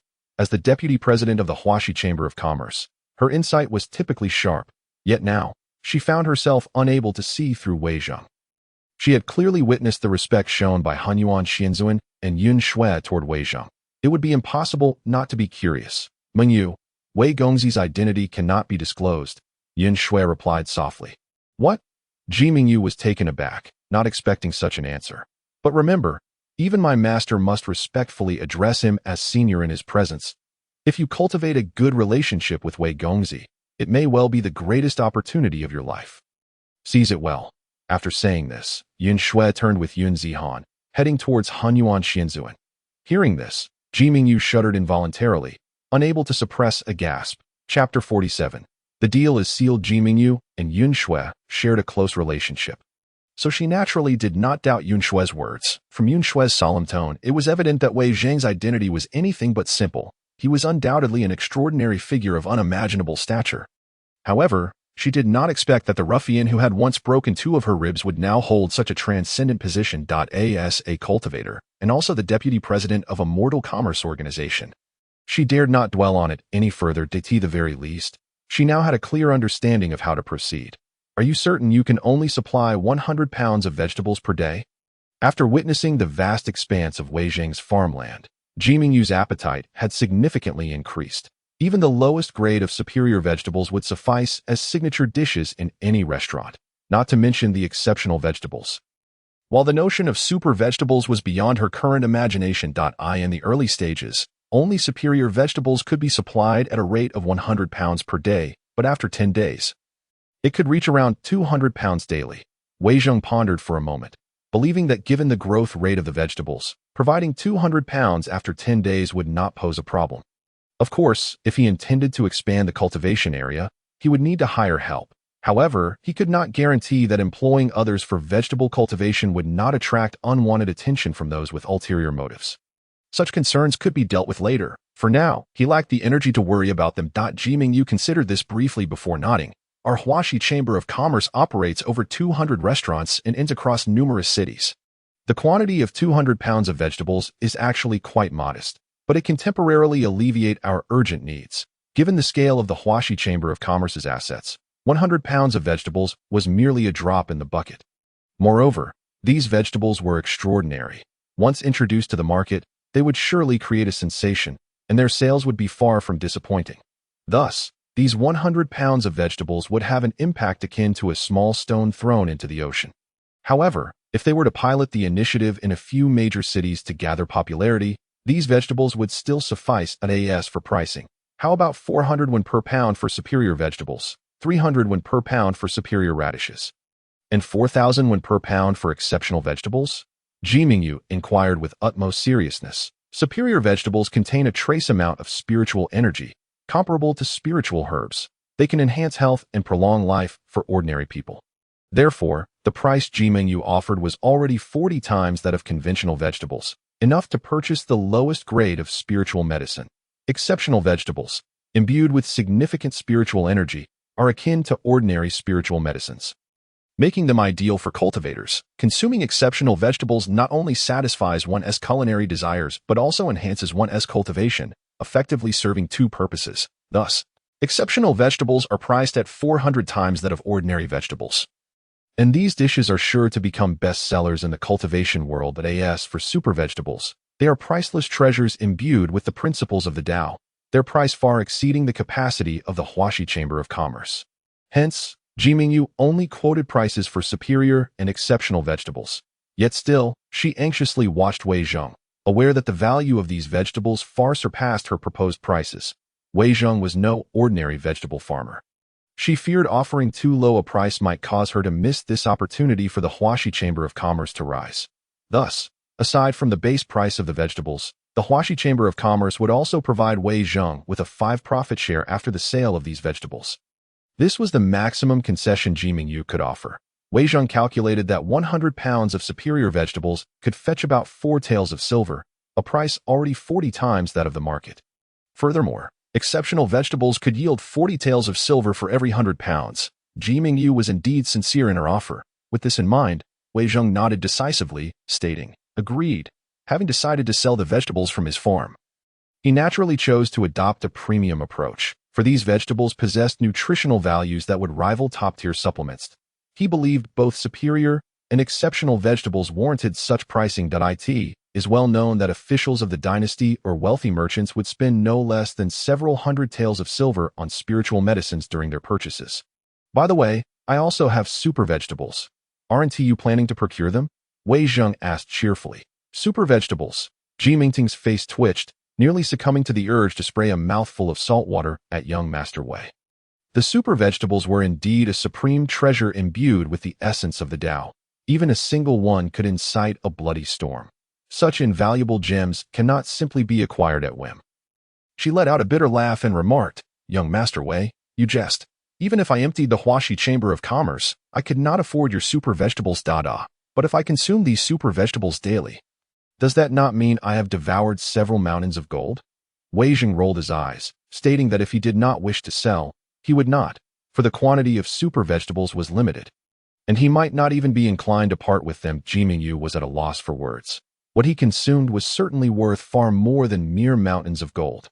However, receiving Wei Zheng's answer was an immense surprise for Ji Mingyu. A formidable woman navigating the commercial realm, she was acutely aware that once these vegetables were released into the market, they would undoubtedly shake the entire industry, with prices skyrocketing, and every dish prepared from them would become a coveted sensation. The premium vegetables were akin to ordinary elixirs, devoid of any toxic effects, and would undoubtedly become the favorites of cultivators. The superior varieties would sweep across all wealthy merchants, captivating the entire central continent. With this thought, one can only imagine the excitement bubbling within Ji Mingyu. Her eyes narrowing into crescent moons as she beamed. "I look forward to our collaboration. When shall you commence supply?" Ji Mingyu inquired.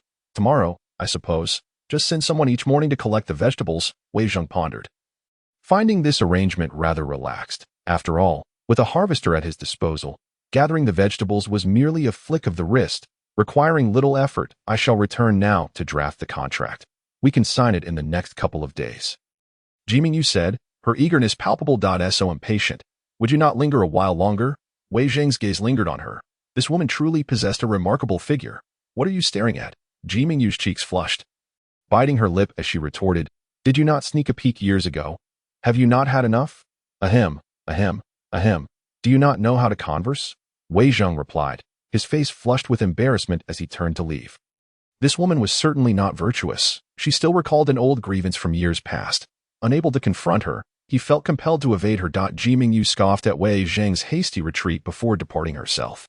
With the terms of acquisition settled, Wei Zheng felt a weight lifted from his shoulders, humming a tune as he wandered to the other side of the courtyard, preparing to tend to his little fox. Despite having been busy for most of the day, he had not forgotten that he kept a small fox as a pet. However, upon spotting Wei Zheng approach, the little fox immediately bristled in fright, scurrying behind a bonsai for cover. Alas, it could not escape Wei Zheng's grasp. He swiftly caught it and lifted it into his arms. Whoa! The nine-tailed fox demon was driven to madness, exclaiming, "This wretched mortal truly considers me a pet." It struggled fiercely, but the pressure of the holy artifact rendered it unable to escape. Finally, in a fit of rage, it bit down on Wei Zheng's wrist. Such a wild temperament. Wei Zheng's expression darkened as he bellowed, "Dare to bite me, and I shall slay you for hot pot." The nine-tailed fox demon, poised to take a bite, instantly froze, no longer daring to exert its strength. Do not doubt it.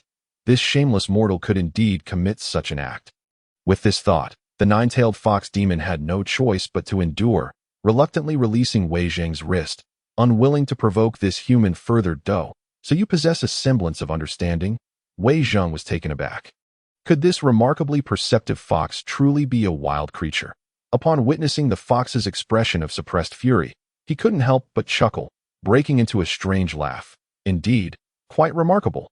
He lifted the little fox's chin with his finger, admiration evident on his face. While sentient dogs abound, a sentient fox is a rare find. The nine-tailed fox demon's eyes blazed with intense fury, wishing to leap up and obliterate Wei Zheng. Chapter 48. From now on, your name shall be Huaxia. Though reduced to its original form, it was still the proud king of the fox demon clan. How could a mere mortal dare to lift the chin of this king? Was this mortal attempting to court this king? What an indignity! How utterly disgraceful! Had this demon king truly fallen to the depths of being toyed with by a human? In this moment, the nine-tailed fox demon's anger was beyond measure. This was nothing short of an affront. Yet, despite its rage, it held back. After all, it had not yet regained its powers, and with injuries still present, it could only bide its time until it returned to peak condition to deal with this mortal. It seems we will be living together for quite some time. How about I give you a name? Wei Zheng, satisfied with the little fox's performance, contemplated for a moment before saying, having survived being besieged by so many, you must possess a strong constitution. Thus, I shall call you Huaxia. What do you think? Huaxia. What a common name. The nine-tailed fox demon glared indignantly at Wei Zheng. This name is quite famous, back in my hometown. There was a film titled, Tang Bohu Points at Xiaoxiang. Xiaoxiang accidentally steps on a cockroach, and Tang Bohu, clutching the cockroach, weeps profoundly, exclaiming, Xiaoxiang, Xiaoxiang, what has become of you? You cannot die. For so many years, we have relied on one another through thick and thin, and I have always regarded you as my own kin, providing you with education. As Wei Zheng ambled toward the vineyard, he recounted the plot of the film. Whoa! The nine-tailed fox demon was on the verge of a breakdown, nearly driven to madness. Xiaoxiang is a cockroach. You dare bestow such a name upon this king. I shall fight you. Indeed, humans were not to be trusted. Their minds must have been gnawed upon by cockroaches. No, this king will not accept such humiliation. I must escape this mortal's clutches that I can no longer remain. But alas, even in Wei Zheng's grasp, the nine-tailed fox demon's struggles were in vain. In a mere moment, Wei Zheng had carried the little fox to the edge of the vineyard. The grapevines were thriving. They had already climbed the trellis, and it would not be long before fresh grapes could be enjoyed. Xiaoxiang, would you like some grapes? Wei Zheng glanced at the little fox, a satisfied smile gracing his lips. Whoa! The little fox, brimming with indignation, wondered what this mortal intended. I am in need of someone to help oversee the farm. Why not stay and guard my home? Wei Zheng spoke earnestly. What? The nine-tailed fox demon's fur bristled in shock. You wretched mortal, I am a nine-tailed fox demon. Do you think I am a mere dog to guard your home? So excited. It seems you are quite fond of this role. Wei Zheng appeared to suddenly recall something, his face lighting up with a smug grin. However, to the little fox, this grin was nothing short of terrifying. Especially after Wei Zheng had named it Xiaoxiang. The nine-tailed fox demon realized this fellow was utterly foolish. The more foolish a person, the more fearsome they became, and now, it could only speculate what new ways he would devise to humiliate it. Haha. Come here. From now on, the vineyard shall be your new home. Without explanation, Wei Zhong found a rope and tied it around the little fox's neck, securing it to a nearby stone. The nine-tailed fox demon was left bewildered. From now on, we shall rely on one another. Whether we enjoy fresh grapes depends on you. Wei Zhong chuckled to himself. Having bound the little fox in such a manner, at a glance, it did resemble a dog, albeit with a rather large tail. Though it served little purpose, it could be used to scare off grape thieves. You truly intend to treat me as a dog to guard your home? Ah, humans! The nine-tailed fox demon raged inwardly. I am a nine-tailed fox demon, not a dog. Why must you humiliate me so? You might as well slay me. It seethed with fury, a proud demon king reduced to being tethered to a stone by Wei Zhong. Yet, it was utterly powerless. No matter how enraged it became, it could only endure, fearing that if it provoked Wei Zhong, this mortal might truly slay it for hot pot. Nevertheless, the resentment it harbored toward Wei Zhong only deepened. It seems a shelter from the wind and rain is needed. Wei Zhong rubbed his chin. Feeling that the arrangement was still lacking, he envisioned erecting a small wooden hut beside the stone for the little fox's dwelling. That seemed quite fitting.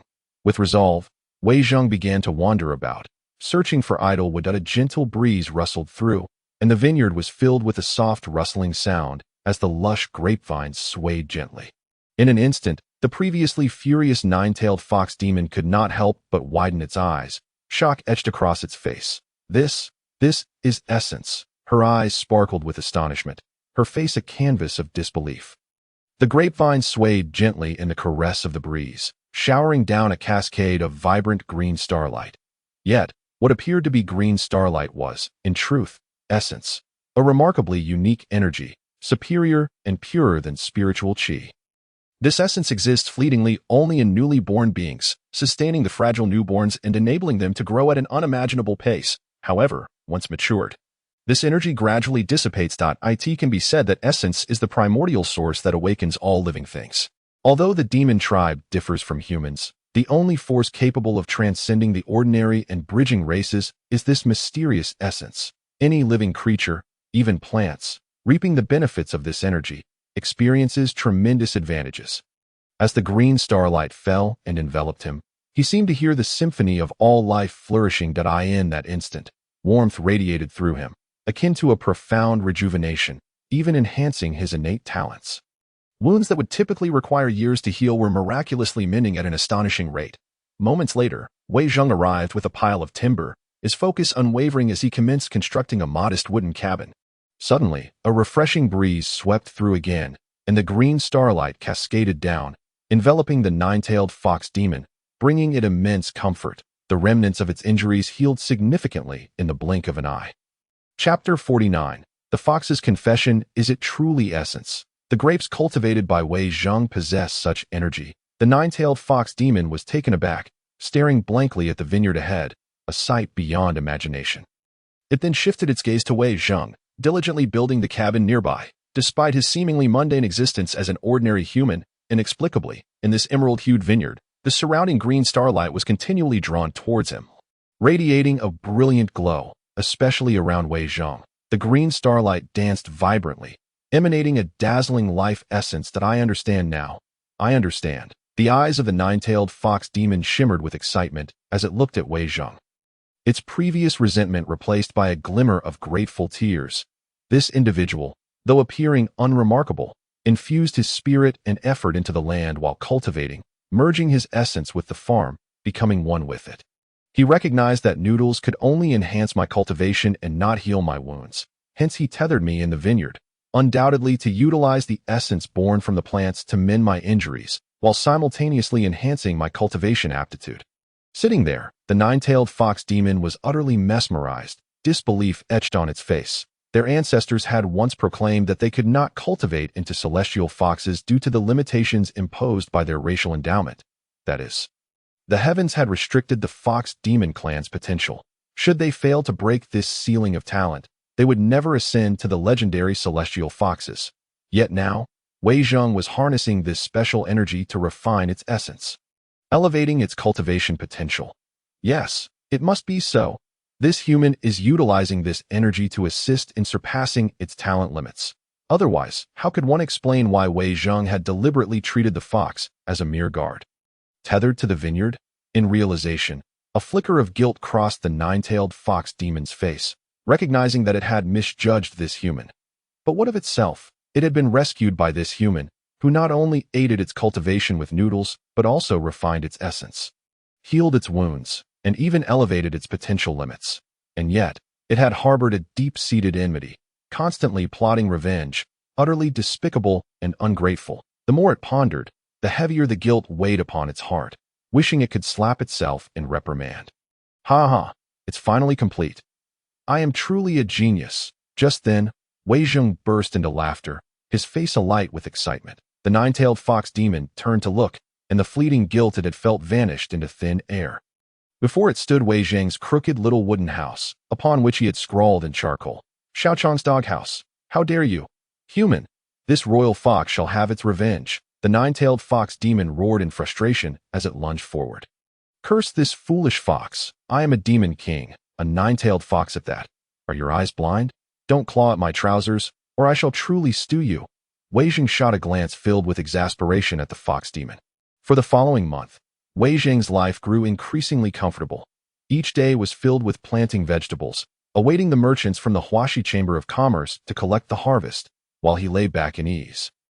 Anticipating the flow of coin, life drifted by in this tranquil manner, and Wei Zheng's finances began to flourish. Unbeknownst to him, the Huaxia Chamber of Commerce had been fervently promoting a culinary wave across several nearby major cities. The exquisite dishes crafted from the premium vegetables they offered garnered great acclaim among the mortals of Yun City, reverberating through the ranks of wealthy merchants and officials alike. Meanwhile, the extraordinary dishes they presented to the realm of cultivators caused a stir. As these premium dishes rivaled ordinary spiritual herbs, imbued with vast quantities of spiritual energy, consuming a single meal equated to months of arduous cultivation for others. In no time, cultivators from across the realm flocked to partake.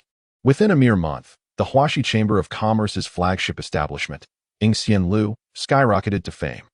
Now, not only were numerous mortals queuing daily to savor the chef's vegetable delicacies, but even cultivators from distant lands formed groups to dine there, drawn by the allure of premium vegetables comparable to ordinary spiritual herbs.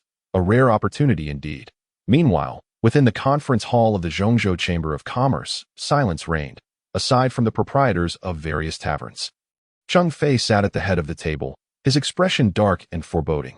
"President, if we cannot devise a solution soon, the Zhongzhou Chamber of Commerce will find itself in dire straits." Finally, one middle-aged man could no longer contain himself. Rising to speak a few days ago, in Yun City, Qihong City, and Xianyun City, nearly all patrons of our Jufu Lu were drawn away by the Huaxia Chamber of Commerce's Lu.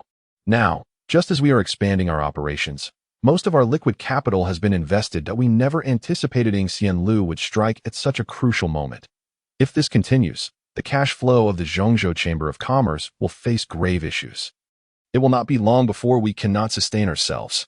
Indeed, President Qing, if we cannot conceive a response, we may suffer tremendous losses. Originally, the Zhongzhou Chamber of Commerce and the Huaxia Chamber of Commerce had been in competition for over a decade. Their strengths relatively equal, maintaining a delicate balance. However, now that Lu had suddenly unveiled premium vegetables to mortal diners and special-grade vegetables to cultivators, dominating several major cities, should they expand into other cities in Zhongzhou, the blow to our chamber would be fatal, forcing us to relinquish all markets. If that were to happen, the business of our inns and eateries would likely wither completely. Instantly, the conference hall erupted with voices of concern. The atmosphere tumultuous. Even Cheng Fei, seated at the head, could not suppress his curses, his face darkened to an extreme. The Huaxia Chamber of Commerce is truly overstepping bounds. What infuriated him most was discovering, through investigation, that it was Wei Zheng providing vegetables to Lu. Chapter 50. The ordinary man enjoying life. Wei Zheng, it is because of you that I find myself in such an awkward predicament. Cheng Fei seethed, anger boiling within him. Wei Zheng was merely a fallen scion of a once wealthy family, yet everything was a consequence of his actions. Not long ago, Wei Zheng had approached him, seeking to have the Zhongzhou Chamber of Commerce purchase his vegetables. Initially, he had presumed Wei Zheng to be a mere down-and-out young master, believing he needed assistance. Little did he realize the vegetables Wei Zheng cultivated would gain such popularity, drawing even cultivators to Yingxian Lu in droves. In the blink of an eye, the reputation of Yingxian Lu soared, astonishing mortal diners across several major cities and earning it the status of a dining sanctuary among cultivators in just a month. The Huaxia Chamber of Commerce, solely through a handful of humble vegetables, had surpassed their profits by 50%. President, we heard that the owner providing vegetables to Yingxian Lu had previously sought you out. Correct? A voice rose from the crowd, solemnly questioning. What do you mean? Others were taken aback, their gazes swiftly converging upon Cheng Fei. Cheng Fei's countenance darkened further, and as he recounted the matter, he felt so miserable he could almost spit blood. The urge to hurl a teacup across the room was overwhelming. It was clearly Wei Zheng who had approached him first, yet he ended up discarding this golden opportunity. That moment, he had not anticipated the repercussions that would ensue. Now, not only was he in immense discomfort, but he also yearned to rush out and confront Wei Zheng, delivering a few resounding slaps and questioning why Wei Zheng had betrayed their camaraderie by selling vegetables to the Huaxia Chamber of Commerce. Under the penetrating gaze of the crowd, his face turned crimson with embarrassment as he cleared his throat and spoke. Ladies and gentlemen, please remain calm. I, Cheng Fei, have navigated the business world for over 20 years, and there is truly nothing that can thwart me. I will resolve this matter post-haste. You need not fret. Resolve it? Pray tell, President, how do you intend to accomplish that? Someone asked through gritted teeth. After all, this was a chamber of commerce. Even though Cheng Fei held the title of president, it did not equate to sole ownership of the organization. The so-called president could easily be replaced by another. Given the substantial losses the chamber was incurring due to this incident, many began to doubt his capabilities. I have a slight rapport with the farmer providing the vegetables. I will negotiate with him to supply our Zhongzhou Chamber of Commerce. Cheng Fei replied, his expression grim. He had outright rejected Wei Zheng's offer without a second thought that day, and now, returning to negotiate seemed far from simple. Yet, if he failed to procure Wei Zheng's vegetables, he could hardly withstand the pressure and scrutiny from the chamber's other senior members. President Cheng, you have already made your refusal clear. Do you truly believe he will acquiesce to your request now? Someone asked coldly. Our bond is deep. You need not worry. Cheng Fei responded icily. Let us hope so. If we cannot secure his vegetables, it seems we shall all endure a rather unpleasant time. Others murmured amongst themselves. Although they doubted Wei Zheng would provide the vegetables, they had no choice but to temporarily place their faith in Cheng Fei's words as they took their leave. Cheng Fei sat at the head of the table, a glint of frost flashing across his face as he spoke in a frigid tone. Wei Zheng, you have caused this mess. The weather was clear, with a gentle breeze wafting through the air, causing the lush green leaves of the grapevines to rustle softly. Wei Zheng squinted his eyes, reclining comfortably in a leisurely chair, savoring the refreshing sensation of the breeze. Throughout the entire morning, Wei Zheng did nothing but set up a leisurely chair beneath the grapevines, reclining there to relish the gentle wind and the ethereal essence cascading from the vines, a comfort beyond the imagination of outsiders. Even the nine-tailed fox spirit was loath to leave this vineyard, frolicking energetically while occasionally emitting a series of contented chirps. After a month, the surrounding grapes had undergone a remarkable transformation.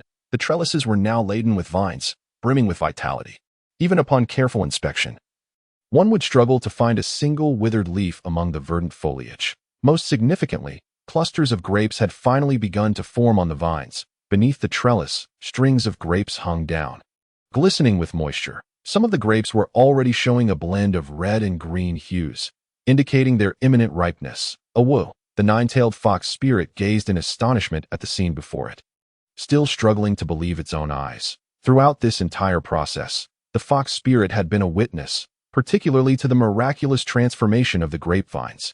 Each midnight, the vineyard would radiate with a flow of essence, transforming it into a wondrous sanctuary where cultivation surpassed that of the outside world by tenfold.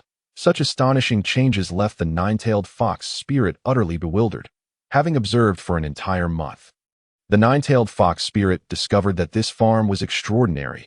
Even the newly cultivated land was suffused with an abundance of spiritual energy that in a place like this, one could easily cultivate to transcendence.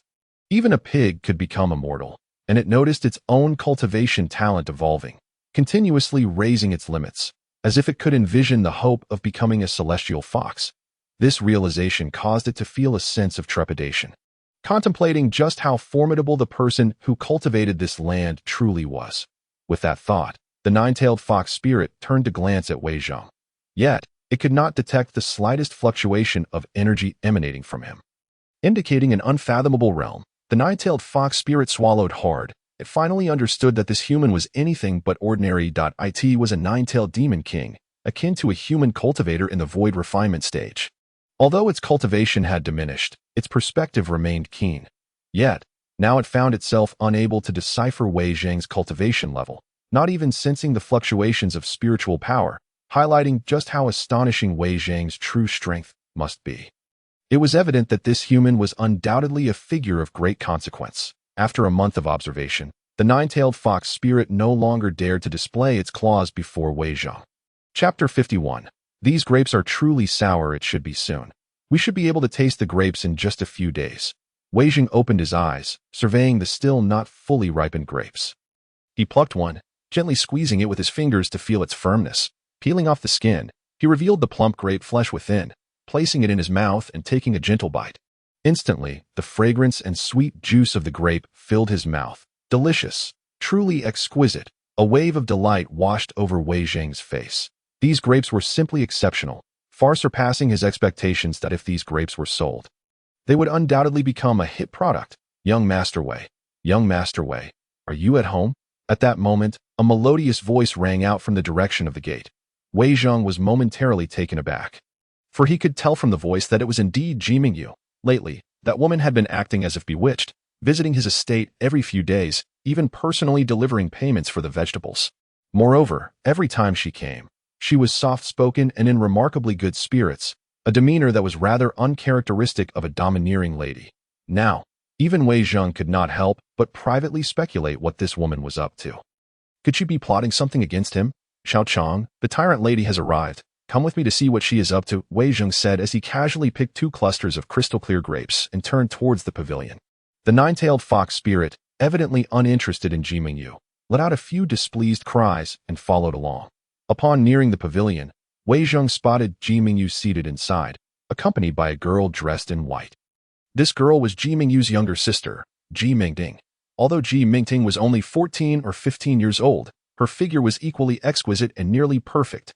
Additionally, there were several women, guards, accountants from the chamber, and laborers collecting vegetables gathered in front of the gate. Miss Ji, what brings you to my humble abode today? Wei Zhang remarked, marveling at how the 2 sisters were blessed with such extraordinary genes, each more enchanting than the last. Upon seeing Wei Zhang, Ji Mingyu's face lit up with a radiant smile. Young Master Wei, I have come to settle the accounts with you. Surely, you could have sent someone to do that. Wei Zhang rolled his eyes as he entered. I cannot rely on others for something like this. Ji Mingyu replied with a smile, producing a specialized card from the Huaxia Chamber of Commerce and handing it to Wei Zhang. What is this? Wei Zhang asked, surprised. This is the exclusive black gold VIP card of the Huaxia Chamber of Commerce, which includes 200 taels of gold as a share, along with 100,000 taels of gold. She explained that I actually have a share? Wei Zhang was left speechless, his mind momentarily blank. Even selling vegetables earned a share. It seemed this was yet another scheme devised by Ji Mingyu. 100,000 taels of gold was quite a sum. However, he could hardly believe that such a windfall would simply fall into his lap without reason. Remaining composed, Wei Zhang placed the 2 clusters of grapes on the table and sat down opposite Ji Mingyu. President Ji, would you care for some grapes? He inquired with a smile. They were just picked and taste delightful. To give them a try. These grapes aren't fully ripe, are they? Ji Mingyu's face momentarily displayed a hint of disdain. You aren't trying to trick me into eating sour grapes, are you? Don't think I don't know that unripe grapes are sour. Wait until they're ripe before picking some for me. I've loved grapes since I was a child. Hee hee. Miss Ji, these grapes are quite different. They were personally improved by me. Just try them, and you'll see. Wei Zhang said with a grin. Is that so? Ji Mingyu exhibited a look of astonishment, now harboring an unwavering belief in the crops cultivated on the farm. It is indeed genuine, perhaps even more delectable than any grapes you have tasted before, Wei Zhang remarked casually. Have these grapes truly been improved? Ji Mingting, sitting nearby, could not resist plucking one, peeling it, and popping it into her mouth. Instantly, her eyes widened in shock, her face reflecting profound astonishment. What's the matter? Is the grape so sour that it has rendered you speechless? Ji Mingyu chuckled at her sister's reaction, her laughter ringing like a melody. It can't possibly be that sour, can it? Wei Zhong felt a pang of concern, having never witnessed anyone so taken aback by the sourness of a grape. After all, he had merely sampled one himself. Which did not imply the sweetness of the others that he hastily added. If it truly is sour, you should spit it out at once. Not at all. Ji Mingting shook her head, swallowing the grape with a look of delight as she declared. A lady cannot simply spit things out. When did you become a lady? Ji Mingyu gaped, eyeing her sister skeptically. When have I not been a lady?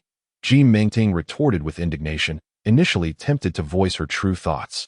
But upon seeing Ji Mingyu's skeptical expression, she swiftly changed her tune, exclaiming, I finally understand why you refrain from eating unripe grapes.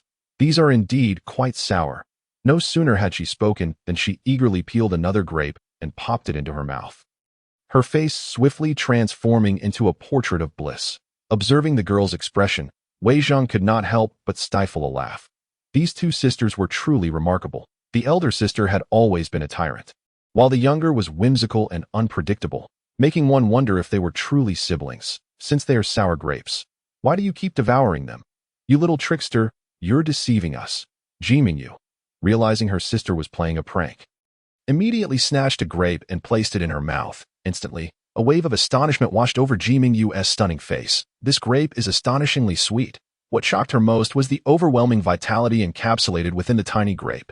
The sweetness was refreshing, and the flesh was tender. It was truly a delicacy of the mortal realm. Dear sister, don't snatch them away. These grapes are mine. Ji Mingting, realizing her sister had uncovered the grape secret, hastily devoured more. Ji Mingyu was left in disbelief. Her eyes sparkling with uncontainable joy, she consumed more than 10 grapes. Her inner spiritual energy surged, coalescing into a torrent that coursed through her meridians. She was astonished, feeling as if she were on the brink of a breakthrough to the golden core stage. Chapter 52. The Cheongsam, dazzling as titanium alloy eyes under the enthusiastic competition of these two sisters. 2 bunches of grapes were swiftly devoured. These grapes are so sweet. Are there any more? Ji Mingting licked her lips, her demeanor that of an insatiable cat. I only meant for you to have a taste. The grapes are not yet fully ripe, and I cannot allow you to ruin them. Please, don't say that. Ji Mingting leaned closer, whispering, how about this? You go pick some grapes for me, and I'll give you my sister as a wife. Okay? Ji Mingting, what nonsense are you spouting? Ji Mingyu's cheeks flushed crimson as she shouted at her sister. Wei Zhong chuckled silently, amused by the women's fervent pursuit of delicacies. It was as if they were possessed, willing to barter anything, even a sister, for 2 bunches of grapes. Unfazed, Ji Mingting shot Ji Mingyu a challenging glance. Little fox, at last, I found you. Don't run. At that moment, Ji Mingting caught sight of a small fox and let out a delighted shout as she chased after it. The 9-tailed fox spirit's eyes turned green with fear, and it emitted a furious yet terrified shriek before darting away. Ji Mingting was a genuine terror, for each encounter with her resulted in her exuberantly embracing it without letting go. The 9-tailed fox was no ordinary creature. It was a spirit king, yet this insufferable human female treated it as a pet. Young Master Wei, I've come to discuss renewing our contract. Ji Mingyu finally got to the point. Renew our contract? Wei Zhong blinked in confusion, pondering the meaning behind her words. Indeed, after careful consideration by our Huaxia Chamber of Commerce, we have decided that regardless of what crops young Master Wei cultivates, we will fully acquire them. As for the pricing, rest assured, we will offer the highest purchase price, but the condition is that the vegetables from your farm may only be sold to the Huaxia Chamber of Commerce. You wish to exclusively purchase my vegetables? Wei Zhong suddenly understood, realizing the generous offer of 100,000 taels of gold was no mere coincidence that he had to admit. This woman was quite shrewd. She was indeed a merchant of cunning. The vegetables Wei Zhong cultivated were of such quality that even the least among them could rival spiritual herbs, their true value far exceeding 100,000 taels of gold. Yet, for Ji Mingyu to offer such a staggering sum in one go, it signified her remarkable audacity. However, securing exclusive rights to his farm's vegetables would not be so simple. Wei Zhong had already committed to selling potatoes to the Zhongzhou dynasty for disaster relief, a matter of great importance to the populace. Reluctantly, he laid the facts bare that we will not interfere with your agreement with the Zhongzhou dynasty. We only seek to ensure exclusive purchasing rights to your vegetables. I am afraid I cannot agree. Wei Zheng responded with a smile, his eyes twinkling. What conditions would enable you to agree to sell your farm's vegetables exclusively to our Huaxia Chamber of Commerce? Ji Mingyu inquired. My request is quite simple. I only desire you. A glint of mischief flickered in Wei Zheng's eyes to me. Ji Mingyu was momentarily taken aback, her face flushing as she had not expected such directness from him. Recently, I've been designing clothing and require someone to model for me, Wei Zheng chuckled, continuing, I find your figure quite suitable. If you agree to model my designs, then I shall consent to your exclusive purchasing rights. Oh, so you wish for me to model your clothing? Ji Mingyu felt an unexpected pang of disappointment at his proposition. What is the matter? Are you unwilling? Wei Zheng asked, surprised by her reaction. I simply didn't anticipate that you were a clothing designer. If you can truly create a new style, I would be willing to model for you. Ji Mingyu replied with a smile. That is splendid. Wei Zheng beamed, turning to enter the room. Heh, the trap has been set. I never imagined this woman would leap in without a second thought. They say a gentleman does not repay a grudge, yet years ago, this woman had broken 2 of his ribs, and as a man of honor, he felt compelled to settle the score. A moment later, he emerged with a white garment, presenting it to Ji Mingyu with a broad smile. Step inside and try this on. You truly designed this clothing? Ji Mingyu stared in astonishment at the garment in her hands. Indeed, this is what I wish for you to try on today. Wei Zheng nodded vigorously, certain that no attire could showcase a woman's beauty better than the cheongsam he held. As for the design, he wasn't an expert, but being a modern youth, crafting a cheongsam was a trivial task. Though Ji Mingyu was a strong-willed woman, the vast gap in their eras meant she had never encountered such a unique garment. Yet, she was decisive and promptly entered the room to change. The sight of Ji Mingyu in a cheongsam would undoubtedly be stunning. Wei Zheng chuckled to himself, filled with anticipation. Moments later, the door swung open, and Ji Mingyu emerged adorned in a fashionable white cheongsam, her hair elegantly styled atop her head, her features exquisitely defined. The silver fabric, adorned with vibrant plum blossoms, enhanced the garment's allure, while the fitted design accentuated Ji Mingyu's nearly perfect curves, revealing glimpses of her radiant skin, embodying a blend of angelic and devilish beauty. Clatter. The elder's smoking pipe from the Chamber of Commerce fell to the ground in a state of shock. Clatter, clatter, clatter. Soon, the sound of numerous items hitting the ground echoed around, as all those who had accompanied Ji Mingyu were left dumbfounded. What just happened? Even the guards who came with Ji Mingyu were rendered speechless. But what is the situation now? Who is this young lady? Is she the Vice President Ji Mingyu? Oh my, I can't believe my eyes. The exquisite qipao that perfectly accentuated Ji Mingyu's figure was simply blinding to their titanium alloy eyes. Most astonishing were the women accompanying her, including Ji Mingding, who stood there, gazing vacantly at Ji Mingyu, their eyes glazed over in admiration. Chapter 53. The must-have ensemble. Such a beautiful garment, so unique, perfectly showcasing a woman's distinct allure. This was the unanimous sentiment of all the women present. They too yearned for a dress of such caliber. Wei Zheng, seated and observing Ji Mingyu clad in the qipao, felt a sudden warmth in his gaze. What type of attire best captures the beauty of our Eastern women? Indeed, it is the qipao, a splendid beginning, as the wheels of history thunder forward. Merely having the qipao is insufficient. One must also have black stockings, towering heels, and a woman's bra, especially Ji Mingyu, with her long legs, slender waist, and 30-60 figure. Should she don the complete ensemble, she would effortlessly outshine all the women from the 8 great sects. Wei Zheng exclaimed that all these elements must be included. Young Master Wei, did you truly design this garment? It is stunning. Ji Mingyu's eyes sparkled with disbelief. She had never dreamed that a man could create such attire so perfectly suited for women. If this dress were to be mass-produced by the Huaxia Chamber of Commerce, it would likely sweep across the entire central continent within 6 months. Others, regardless of age or gender, regarded Wei Zheng with a mixture of awe and incredulity. A man of your stature, preoccupied with crafting garments for women, seems unseemly, yet the beauty of the attire is undeniable. Wei Zheng's discerning gaze lingered on the qipao. It was more than just beautiful.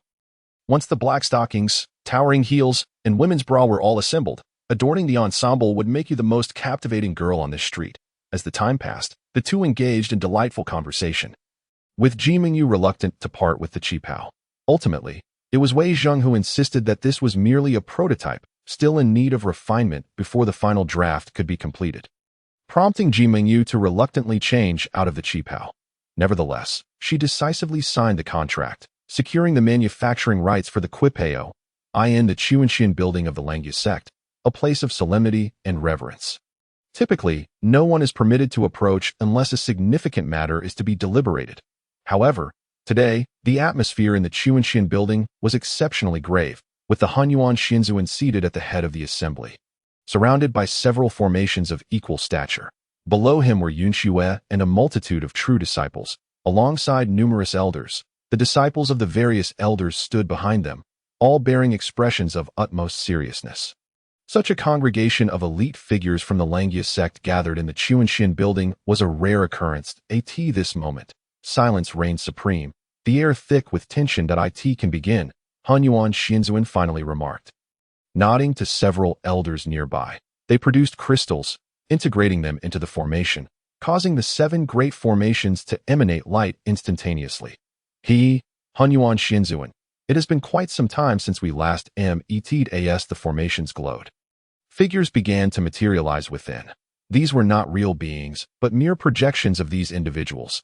Among them was Hunyuan Xinzuan, alongside 7 others, each exuding an aura so formidable it sent shivers down one's spine.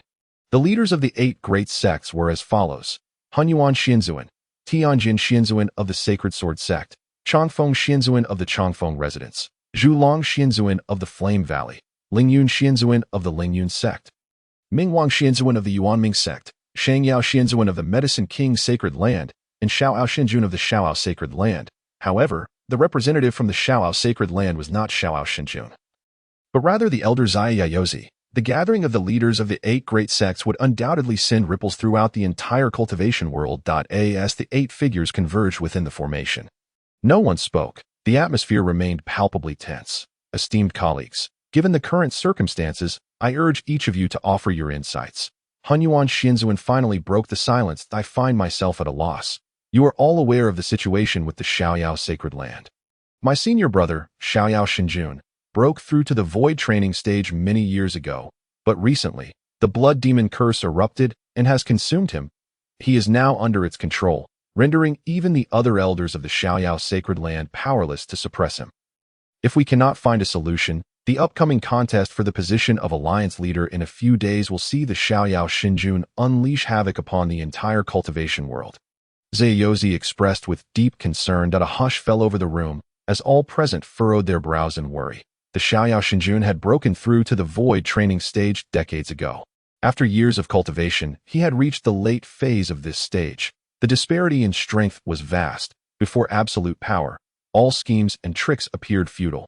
Moreover, if the Xiaoyao Xinjun were to be controlled by the blood demon curse, although he would lose his self-awareness, the power unleashed would be even greater, potentially reaching the tribulation stage.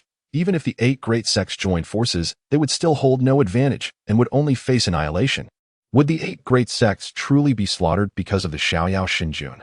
Master, since the Xiaoyao Xinjun has succumbed to madness, and we are no match for him, why can't we simply retreat for the time being? A voice of doubt echoed from the hall. This incited a wave of bitter laughter from those around. The 8 sect leaders fell silent, for they understood that this was not a mere personal conflict. The Xiaoyao Xinjun, under the thrall of the blood demon curse, represented a struggle between immortals and demons, and the contest for the position of alliance leader would serve as the ignition point for this confrontation. If the Xiaoyao Xinjun could not be suppressed, it could very well lead to a cataclysm within the entire cultivation world, as this marked the beginning of the conflict between immortals and demons. The reasoning was simple. Should the Xiaoyao Xinjun become fully demonized and serve as a pawn of the demon realm, it would unleash a torrent of bloodshed. If left unchecked, the demonized Xiaoyao Xinjun would continue his rampage until all cultivators in the realm were eradicated, subsequently extending his hand toward ordinary mortals. This calamity would not merely concern 1 or 2 sects. It was a matter of life and death for the entire cultivation world. Hunyuan Xinzuan, I have heard that you recently managed to purge the blood demon curse from within you. How did you accomplish this? Suddenly, the leader of Changfeng Residence inquired. Others turned their attention toward Hunyuan Xinzuan, and a collective gasp filled the air. Chapter 54. The 6 Seals of Immortal Confinement. You have actually broken through to the void training stage. Others exclaimed in astonishment. Well, it's nothing remarkable, Hunyuan Xinzuan replied modestly. I was fortunate enough to obtain a spirit fruit, which allowed me to cleanse the blood demon curse and simultaneously break through to the void training stage. Otherwise, I would likely have met the same fate as Xiaoyao Xinjun, consumed by the blood demon curse and reduced to a puppet of the demon sovereign, since Hunyuan Xianzuan had achieved the void training stage. The only option left was to rely on him to confront Xiaoyao Xinjun. Others spoke up in agreement. You all. Hunyuan Xianzuan was incensed, realizing these old codgers had laid a trap for him to jump into. Ah, Wild Plains Xianzuan, you are the strongest among us, and the task of confronting Xiaoyao Xinjun now rests upon your shoulders. Furthermore, this assembly of the 8 great sects is convened within the Langya sect. If you cannot subdue Xiaoyao Xinjun, the entire Langya sect may face annihilation. Indeed, as long as you can handle Xiaoyao Xinjun, the position of alliance leader will naturally fall to you. Xianzuan, they insisted. Hunyuan Xianzuan rolled his eyes, realizing these old-timers were indeed crafty, pushing all the perilous tasks onto him. Yet, given the current situation, it seemed there was no other way. Fortunately, Hunyuan Xianzuan had already formulated a plan in his mind. Moments later, the figures of the other 7 vanished from the formation. These old-timers, typically exuding an air of celestial demeanor and a sense of prioritizing the world, disappeared faster than anyone else when it truly mattered. As the figures of the 7 sect leaders faded, the hall erupted into a cacophony of frustrated curses, especially among the true disciples like Yunxua. Expressions of worry were evident on their faces. You need not fret any longer. I have devised a method to deal with Xiaoyao Xinjun, Hunyuan Xianzuan suddenly declared in a solemn tone. What method? The sect leaders implored. You must think carefully. Anyone consumed by the blood demon curse sees a drastic enhancement in strength upon transformation. In the remaining days, I will utilize the 6 seals of immortal confinement to comprehensively elevate my cultivation, achieving a breakthrough to the late phase of void training. What? The crowd was taken aback, gasping in shock. The immortal sealing 6 bands was indeed a forbidden technique of the Langya immortal sect. Once unleashed, it would seal the 6 paths of existence, trapping those who entered within an endless void. Bombarded by energies from beyond the 6 realms, should one fail to endure, both body and soul would be reduced to ashes, forever lost to reincarnation. Master, please reconsider. Throughout the millennia of the Langya immortal sect, only its founding ancestor has successfully wielded this technique once. Fear not. The Hunyuan immortal sovereign reassured that I have thought of an object. With it, even the immortal sealing 6 bands can be navigated safely. Master, are you referring to the tool used for tilling the earth? Yunshua's expression shifted slightly, hesitant to continue. In truth, she meant the hoe wielded by Wei Zhang, a sacred artifact capable of easily suppressing the immortal sealing 6 bands. However, the hoe was Wei Zhang's treasure, and being a sacred item, Yunxue refrained from disclosing this information to avoid offending a formidable figure. What tool for tilling? What exactly is it? The crowd displayed expressions of confusion. It is well known that the immortal sealing 6 bands is the highest forbidden technique of the Langya immortal sect, and ordinary treasures struggle to subdue it. Historical records indicate that the founding ancestor of the Langya immortal sect only dared to employ the immortal sealing 6 bands after reaching the tribulation crossing realm, wielding a semi-sacred artifact. Presently, the cultivation level of the wildland immortal sovereign diverges greatly from that of the founding ancestor, making it exceedingly difficult for even a semi-sacred artifact to bridge such a gap in power. They could hardly believe that anything could subdue the immortal sealing 6 bands. Withdraw. All of you, I have a powerful ally. Even if I activate the immortal sealing 6 bands, I shall still pass through unscathed.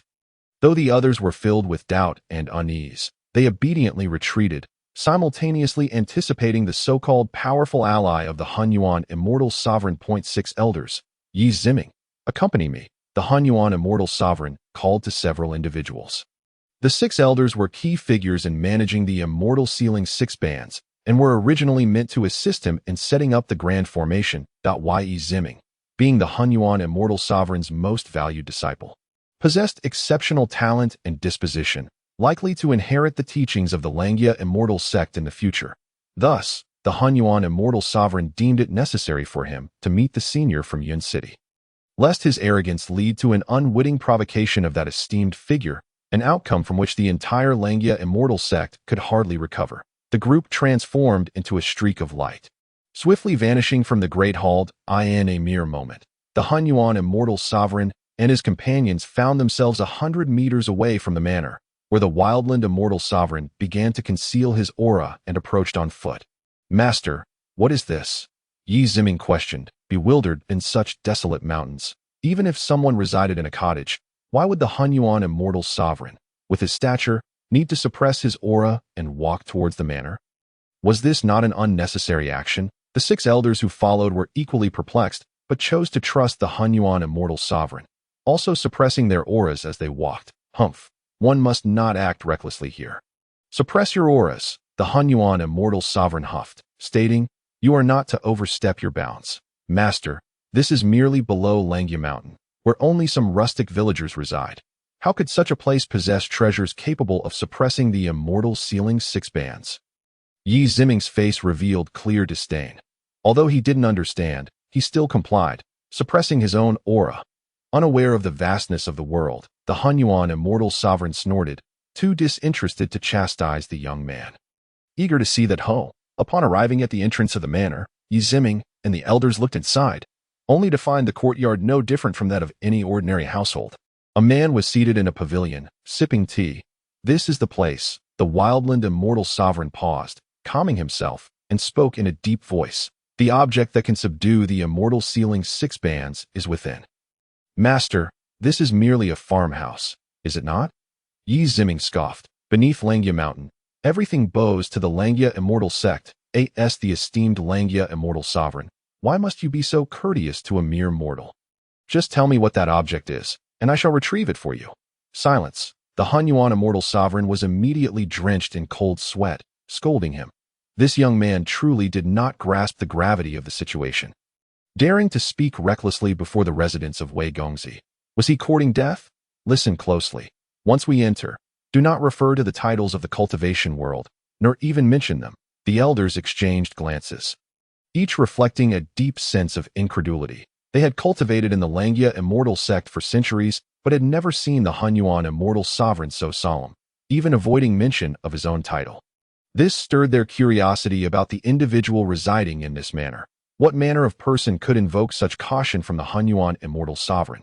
Seeing the Hunyuan immortal sovereign's demeanor, Yi Ziming too refrained from speaking further, though his expression clearly conveyed skepticism. "I have met Wei Gongzi," the Hunyuan immortal sovereign announced as they approached the pavilion, promptly adopting a respectful demeanor, cupping his fists and greeting. "You've come." Wei Zheng turned to glance at the Hunyuan immortal sovereign, an odd expression on his face. "Why have you brought so many people today?" The 6 elders and Yi Ziming could not help but widen their eyes in shock. Had they misjudged? The exalted Hunyuan immortal sovereign of the Langya immortal sect was bowing respectfully to a mere mortal. Why was this so? This individual was but an ordinary man, easily squashed like an insect. They simply could not fathom why the Hunyuan immortal sovereign showed such reverence to him. "Wei Gongzi, these are my junior brothers and my disciple." The Hunyuan immortal sovereign hastily introduced his companions. "Old fellow, you all came for that Ho, did you not?" Wei Zheng waved dismissively. "Senior, you truly are perceptive. You've deduced it," the Hunyuan immortal sovereign replied with an awkward smile. Soon regaining his composure, Wei Zheng rolled his eyes. "You come here daily to commandeer that Ho for tilling. If I couldn't see through this, would I not be blind?" Yet he did not quite understand why these cultivators were so enamored with a mere Ho. Was it necessary to bring so many people to witness? Did they truly have a peculiar penchant for tilling and farming? Observing the elderly figures, Wei Zheng found the situation somewhat absurd. Perhaps a senior citizen's farming leisure club would be more fitting. He paid little attention to the Hunyuan immortal sovereign, shaking his head and cradling the little fox, muttering, "Let's go see the grapes." Hiss. In an instant, the previously perplexed elders gasped in unison, stunned into silence. What had just transpired? They had witnessed a mere mortal cradling a demon king as if it were a pet. This was no illusion. The 9-tailed fox demon was one of the mightiest demon kings, inherently gifted and powerful. Even cultivators at the god transformation stage dared not provoke such a being. Yet this demon king was merely a pet to that mortal. At this moment, they finally recognized that the man before them was no ordinary individual. He had somehow acquired a 9-tailed fox demon as a pet. This was simply preposterous. Even Yi Ziming sensed the extraordinary nature of the little fox, casting a more somber glance at Wei Zheng. Watching Wei Zheng casually set the 9-tailed fox down and stroll away, the 6 elders exchanged glances, each reflecting profound astonishment. Arriving at the scene only to witness such an unbelievable spectacle left them unsettled. To capture a demon king as a pet? Only a figure of such caliber would dare to do so. It was beyond their wildest imaginations. Humph, that fox is rather peculiar, Yi Ziming thought to himself. Feeling a subtle chill. In the realm of the Huaxia Immortal sect, how audacious was it for a demon to dwell in such a place, were it not for the Huaxia Immortal sovereign's presence. This unassuming mortal could be easily eradicated. Moreover, the Huaxia Immortal sovereign had personally descended and shown such great respect. Yet that mortal not only failed to reciprocate, but also brazenly treated a cultivated fox as a mere pet. Walking away without a shred of deference to the Huaxia Immortal sect, what audacity did this mere mortal possess? Due to the presence of the Hunyuan Xianzuan, Yi Ziming refrained from expressing his anger, choosing instead to survey his surroundings, unwilling to cast another glance at Wei Zhang. However, just as he turned his head, he noticed a string of wind chimes hanging beside the pavilion. Particularly striking was the elegantly carved lotus flower atop the wind chime. Clear and refined. Instinctively, Yi Ziming reached out, intending to take down the wind chime. Stop! Hunyuan Xianzuan exclaimed in alarm, swiftly moving to prevent Yi Ziming. Yet, it was too late. Before he could intervene, Yi Ziming's hand had already made contact with the wind chime. The sound of the chimes rang out, ding dong, ding dong, ding dong. In an instant, the melody echoed, and time seemed to stand still around them. The onlookers were left in shock, their eyes wide with disbelief. Accompanying the chime's resonance, a brilliant golden lotus blossomed from the void, radiating an overwhelming divine light that enveloped the surroundings. A dazzling beam of divine radiance swirled around the wind chime like a mighty dragon. Exuding an immense pressure. In that fleeting moment, the area transformed into a battlefield, the air thick with sword energy, as if a great path had descended. Yi Ziming felt blood erupt from his arm. Nearly bursting from the force, he let out a piercing scream, flung back several dozen meters, crashing to the ground, on the verge of losing consciousness. Yi Ziming's cries of agony filled the air, his face a mask of terror. Fortunately, the wind chime merely swayed gently and did not continue to attack. Otherwise, even if he possessed 100 lives, it would not suffice the sacred artifact. This wind chime was indeed a sacred artifact. The elders stood frozen in place, their hair standing on end in horror. Hunyuan Xianzuan's expression was grave. This was a sacred artifact imbued with the principles of the Tao, capable of slaying gods and Buddhas. How terrifying. Chapter 56. A lesson of minor punishment for major recklessness. Do not be deceived by the fact that this wind chime was casually hung by young Master Wei. It does not imply that anyone can recklessly interfere with it. Even Hunyuan Xianzuan, in the void training stage, had to tread carefully in the presence of such a sacred artifact, not daring to harbor any greed. Yet Yi Ziming, lacking awareness, treated this place as an ordinary farm. Brazenly touching these items, was he courting death? If he were to provoke young Master Wei's displeasure, the consequences would be unimaginable. Hunyuan Xianzuan stepped before Yi Ziming, rebuking him fiercely. Where do you find the audacity to tamper with young Master Wei's possessions? In truth, his face was stern, for he had previously experienced the wind chime's impact without being as utterly overwhelmed as Yi Ziming had been. The difference in their experiences likely stemmed from their attitudes. When Hunyuan Xianzuan had last visited, he had approached Wei Zhang with a measure of respect, and though he had felt the impact, he had not been harmed. However, Yi Ziming, devoid of any reverence for young Master Wei, had recklessly touched the sacred artifact, which must have sensed his lack of respect, punishing him by injuring his arm. A minor reprimand for a major transgression, had it truly been taken to heart. Yi Ziming's arm would have been rendered useless. Master, is this truly a sacred artifact? Yi Ziming gazed incredulously at the wind chime above the pavilion, cold sweat breaking out across his body. Even now, he could feel the terrifying wave of energy rolling toward him, sending chills down his spine. Humph! How many times have I said it? You must possess a heart of reverence and refrain from any transgressive actions. Why do you not listen?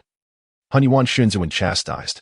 But I had no idea that such a sacred artifact would be hanging in an ordinary pavilion. Yi Ziming replied, his face pale. I thought you had been acting with some sense of propriety, not rushing about heedlessly. But why are you so blind today? Hunyuan Xianzuan continued. Do you not realize that had you been even a fraction more reckless just now, it would not only have endangered your life, but the entire Huaxia Immortal sect would have been drawn into calamity?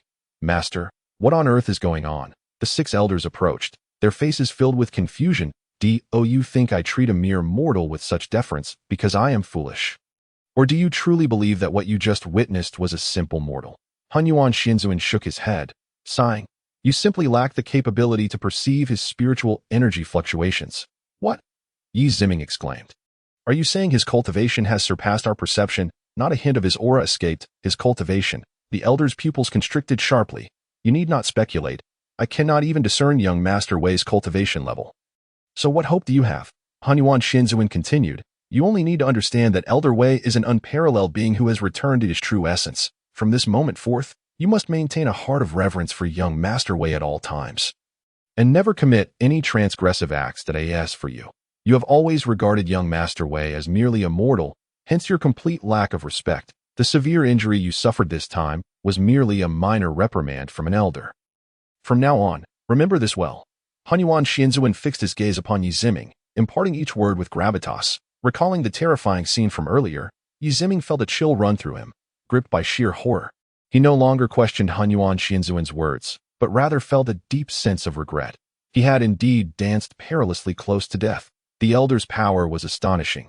No wonder even the sect master treated him with utmost respect, regarding him as a mentor. Now that he faced punishment, he could only blame his own foolishness for failing to see the truth. Yet, how could a being of such immense power willingly hide away in this remote wilderness as a mere farmer? Hunyuan Shinzuan's gaze grew solemn, his voice low. You must remember, do not ask what should not be questioned, lest you bring disaster upon the Huaxia Immortal sect. Upon hearing this, the surrounding individuals gasped in shock, hastily closing their mouths, too fearful to speak further. Subsequently, under Hunyuan Shinzuan's lead, they proceeded toward the fields. This is the treasure, he declared, pointing excitedly at a hoe placed in the barren land, having yet to recover from the shock of the wind chime. Yi Ziming's gaze fell upon the hoe, and in an instant, he felt as though struck by lightning. Another sacred artifact. The 6 elders trembled in unison, gasping in astonishment. Yi Ziming, overwhelmed, found it difficult to articulate his feelings. This place was truly a treasure trove that he had initially believed that the Huaxia Immortal sect was the strongest cultivation sanctuary in the central continent.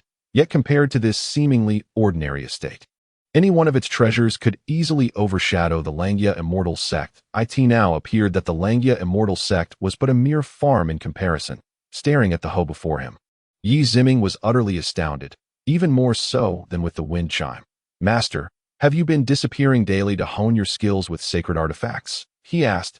No wonder your cultivation has progressed so rapidly. Practicing with sacred artifacts daily is akin to battling a powerful being above the tribulation stage. With such training, even a fool could become an immortal. Are you incapable of speaking properly? Our sect master does not resemble a fool. But he has yet to become an immortal. The group of elderly cultivators, their hair white as snow, began chattering animatedly around the hoe, even attempting to lift it themselves, only to discover that despite their utmost efforts, they could not raise it, though they held the esteemed title of elders in the Huaxia Immortal sect. Their cultivation levels paled in comparison to Hunyuan Shinzuan's. Even he had only managed to wield the hoe effortlessly after a month of strenuous effort. As for Yi Ziming, he had tried as well, straining to the point of turning red, yet he could not lift it at all. These old fellows have truly lost their minds. Wei Zheng watched from the vineyard, dumbfounded by the spectacle of the elderly cultivators repeatedly attempting to lift the hoe. Chapter 57. Unsteady Heart. Inviting the celestial demon, the elders arranged the 6 seals of immortal sealing, and an indescribable force enveloped the surrounding fields. They remained vigilant, carefully guarding the perimeter, fearful of anyone inadvertently stepping into the formation. Master, are you truly certain about this course of action? Yi Ziming gazed ahead into a swirling abyss of darkness, swallowing hard as he sensed the terrifying fluctuations of energy emanating from it. It was a presence that transcended the myriad beings of the 6 realms, profoundly unsettling. Even as the most exceptional disciple of the Huaxia Immortal sect, he felt dwarfed in the face of such an aura, as if the black energy could engulf him at any moment. Hunyuan Shinzuan nodded solemnly, choosing not to elaborate, and, wielding a hoe, stepped deliberately into the confines of the 6 seals of immortality. In the blink of an eye, he vanished into the endless void. Do not approach this place for 3 days. Otherwise, should anyone enter the 6 seals of immortality, none shall emerge alive. The 6 elders, their expressions grave, took their positions, sitting cross-legged to guard the perimeter of the grand formation. Once activated, the 6 seals of immortality would confine the beings of the 6 realms, preventing entry from the outside and exit from within. It would become a realm of utter void, where survival was nearly impossible. Were it not for Hunyuan Xianzuan holding a sacred artifact, the mere thought of employing such a grand array for cultivation would be tantamount to courting death. Swiftly, 2 days passed, and a small portion of the grapes had ripened. Wei Zheng, filled with excitement, plucked 2 bunches of grapes and settled into a leisurely chair to savor the exquisite taste they offered. Consuming them brought a wave of comfort, akin to floating, enveloped in a delightful fragrance that rendered them irresistible. Even the 9-tailed fox demon could not resist. Once averse to fruits, it had since indulged in everything after arriving at Wei Zheng's estate, now particularly enchanted by the grapes, unlike Wei Zheng, who relished the grapes purely for their taste. The fox demon, being a cultivator and having recently experienced rapid advancement in its practice, sensed that each perfectly ripened grape contained profound principles, each capable of inducing a state of enlightenment. This revelation left the fox demon profoundly astonished, causing it to remain fixated in the vineyard. The grape harvest was abundant. If only it could be transformed into exquisite wine, it would be perfect. Wei Zheng gazed at the bountiful grapevines, now unhurried for money, musing over the possibility of crafting some wine. Although he lacked the expertise in winemaking, the system had graciously provided a recipe, making the process manageable for him. The only challenge lay in the numerous steps involved in winemaking. As one who preferred idling his days away, Wei Zheng found little motivation to undertake the task of fermentation. Not fully ripe yet, he decided to postpone such trivial concerns for a few days. Shaking his head, he temporarily cast aside thoughts of winemaking and turned to gather over 10 bunches of grapes. What are those old men still doing in the fields? He turned to glance at the patch of land where Hunyuan Xianzuan was. Furrowing his brow, it had been 2 days, and those elders remained seated around the hoe, neither eating nor drinking, their positions unaltered. What could they possibly be doing? Were they truly fearful of someone stealing the hoe? Wei Zheng rolled his eyes, uninterested in the antics of the elders, and resumed his seat in the leisurely chair, closing his eyes to enjoy the sweetness of the grapes. Meanwhile, the 9-tailed fox demon observed the elders with an unusually grave expression. The situation over there was perilous. It sensed a terrifying force emanating from Hunyuan Xianzuan, as if it could devour everything around it, absorbing even the surrounding spiritual energy of heaven and earth. As if a monstrous being was about to break free from the shackles of the void. Was that a celestial demon? Was Hunyuan Xianzuan attempting to break through to the next realm? The fox demon squinted, trembling in fear, secretly lamenting that Hunyuan Xianzuan was doomed. The transformation from the void training stage to the tribulation stage involved a qualitative leap, attracting the interference of celestial demons during the breakthrough. It beheld a black seed within Hunyuan Xianzuan's primordial spirit, erupting like a catalyst for thunder and fire, unleashing a conflagration of black flames that surged violently, as if a demon god had descended, radiating sheer terror. Though the 6 seals of immortality could confine the beings of the 6 realms, the celestial demon was not bound by such constraints, being an entity from beyond the realms. Even with a sacred artifact in hand, Hunyuan Xianzuan found himself utterly powerless against the celestial demon. In truth, Hunyuan Xianzuan had advanced too rapidly, his understanding of the Tao wavering, now attempting a forceful breakthrough. He inadvertently invited catastrophic misfortune, his emotions oscillating wildly, culminating in a tempest of turmoil. These negative emotions were the very catalyst for summoning the celestial demon, and within his primordial spirit, the black flames grew ever more ferocious, his temperament becoming increasingly volatile. Yet, as a cultivator, he soon regained awareness, startled into clarity. Alas, it was too late. By the time he comprehended the situation, the terrifying flames had already erupted from him, engulfing the heavens. All cultivators sensed an unfathomable, eerie energy swiftly spreading through the air. The 6 elders guarding the perimeter of the 6 seals of immortality were jolted awake, their heads snapping up to the sky. Trembling in shock, celestial demons, such entities had not been seen in the realm of cultivation for an eternity. After all, the chances of a cultivator breaking through to the tribulation stage were exceedingly slim. Without the opportunity for tribulation, the likelihood of attracting celestial demons was nearly non-existent. The heart demon was already frightful, Yet the celestial demon was even more terrifying and difficult to contend with. Though both the celestial demon and the heart demon thrived on devouring the negative emotions of cultivators, the distinction lay in their nature. The heart demon merely parasitized within negative emotions, influencing cultivators, while the celestial demon could amplify these negative emotions infinitely before consuming them. Truly a source of unimaginable horror. Chapter 58. It would be strange if you didn't starve to death in the sky. The black clouds churned violently, accompanied by dark lightning, as if an unparalleled demon king were tearing through the void. Huaxia's Zimming stood frozen, transfixed by the celestial display, trembling with fear, his face ashen. This was the first time in his cultivation at the Huaxia Immortal sect that he had witnessed a celestial demon at such close proximity, the oppressive aura rendering him breathless. This was dire. The 6 elders sprang to their feet, their faces etched with shock. The energy spread too swiftly.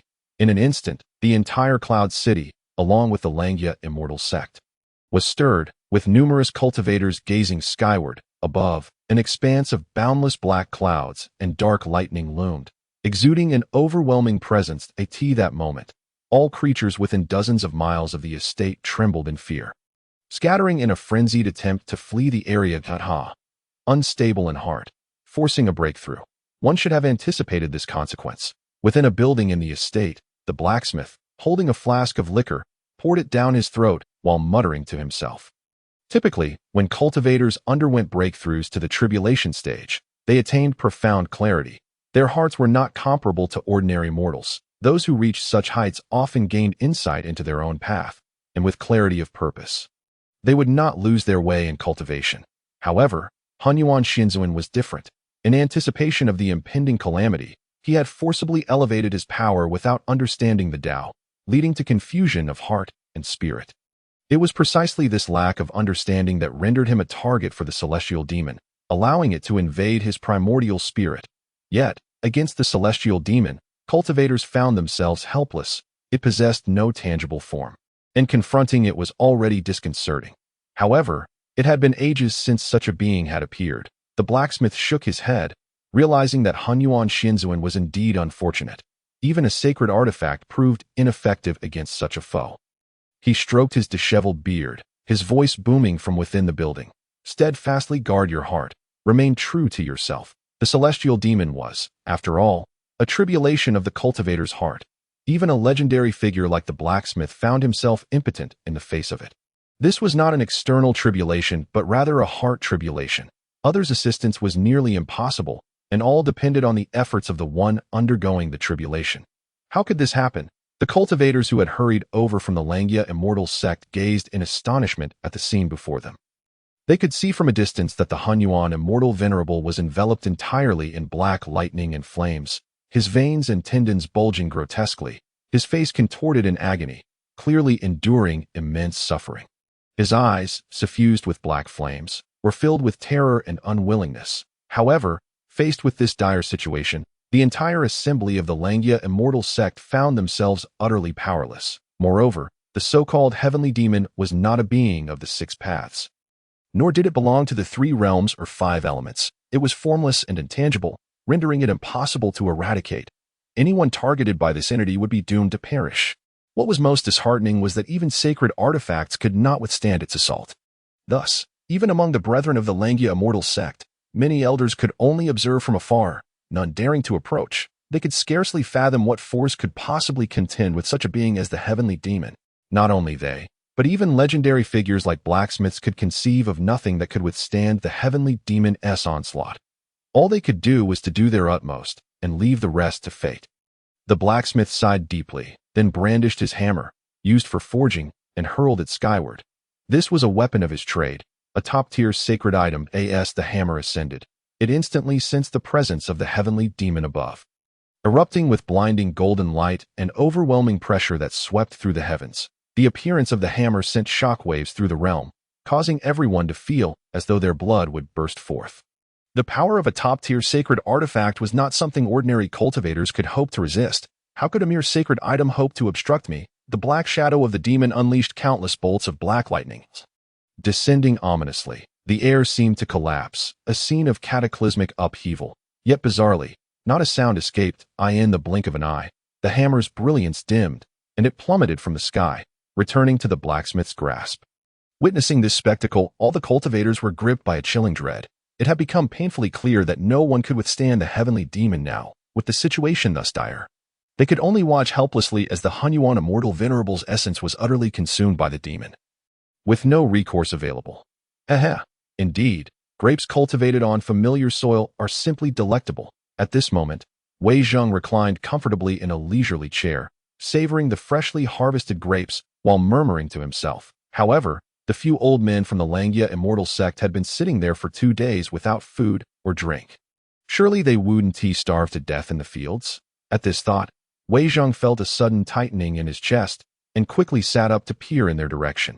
His relationship with the Huaxia Immortal Venerable was quite amicable. He could not allow those old men to perish on his farm. Could he? Using corpses as fertilizer? How unsanitary! To his astonishment, when he glanced over, he was taken aback by the sight before him. As a mere mortal, Wei Zheng could not perceive the heavenly demon, nor could he see the Huaxia Immortal Venerable's essence engulfed in black flames. He only saw the Venerable, clutching a hoe, his complexion pale, swaying unsteadily in place. What on earth is this? 2 days and nights without food, and he is not dead yet. A frown creased his forehead. Were these cultivators out of their minds? Being this hungry could genuinely lead to death. With that thought, Wei Zheng felt a tightening in his chest again and hurriedly made his way over with several bunches of grapes in hand. What is going on? Why is he coming over? Just as the 6 elders were at a loss for what to do, they suddenly spotted Wei Zheng approaching leisurely with grapes in hand. They were aghast. The area was already sealed with the 6 bands of immortality, preventing anyone from entering. Yet, this place was shrouded in black flames. Anyone who came into contact with this demonic fire would become a target for the heavenly demon's invasion of their essence. If this young man truly ventured forth into the bounds of the 6 bands, he would undoubtedly be devoured by the demonic flames, following in the footsteps of others before him. Chapter 59, Memories. Indiscriminate attack. Young Master Wei, do not approach. It is very dangerous, one elder shouted anxiously. What? Wei Zheng was solely focused on delivering grapes to the Huaxia Immortal Venerable, concerned that he might truly starve to death here. Completely oblivious to what the elder was saying, the other elders, their faces brimming with terror, rushed toward him, desperate to prevent him from coming into contact with the demonic fire in the next moment. Everyone was left dumbfounded, their faces filled with disbelief. They witnessed Wei Zheng nonchalantly stepping into the domain of the 6 bands of immortality, his voice vanishing into the endless void. He actually disregarded the 6 bands and entered with such ease? The 6 bands of immortality was a grand formation passed down from the ancestors of the Huaxia Immortal sect. Once triggered, it would completely seal the 6 paths of existence, forbidding anyone from trespassing. Could it be that he was not of the 3 realms? How else could he possibly bypass the 6 bands? The 6 elders and the many members of the Huaxia Immortal sect stared, wide-eyed, in shock at the unfolding scene. He walked in unscathed. The most astonished of them all was Yi Ziming, who gazed at Wei Zheng's figure, his expression one of sheer horror. Initially, he had harbored doubts about Wei Zheng's true strength. But the bizarre scene before him shattered his previous perceptions entirely. Moreover, the ones most excited were likely Yun Shui and the blacksmith. Was young Master Wei finally going to take action? Though the heavenly demon was fearsome. Who exactly was young Master Wei? They believed in Wei Zheng. He was an existence beyond the realm of immortals, and even the heavenly demon would be reduced to ashes before him. In truth, had Wei Zheng known he was to face the heavenly demon, he would have likely fled in terror. Grapes? Anyone? Wei Zheng strode confidently up to the Huaxia Immortal Venerable. Wei, you're here? The Huaxia Immortal Venerable exclaimed. Astonished, his mouth agape as he stared at Wei Zheng. It was utterly inconceivable. Surrounded by demonic flames, any being that came into contact with the black fire would be targeted by the heavenly demon. Yet, Wei Zheng had walked all the way here, not only entering the 6 bands of immortality, but also remaining untouched by the black flames. This display of strength was enough to astonish the entire realm of cultivation.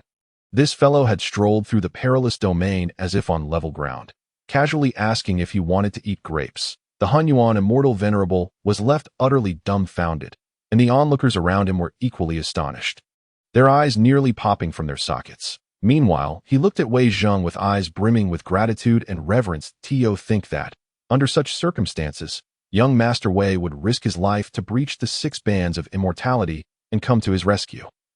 Everyone present was in a state of shock.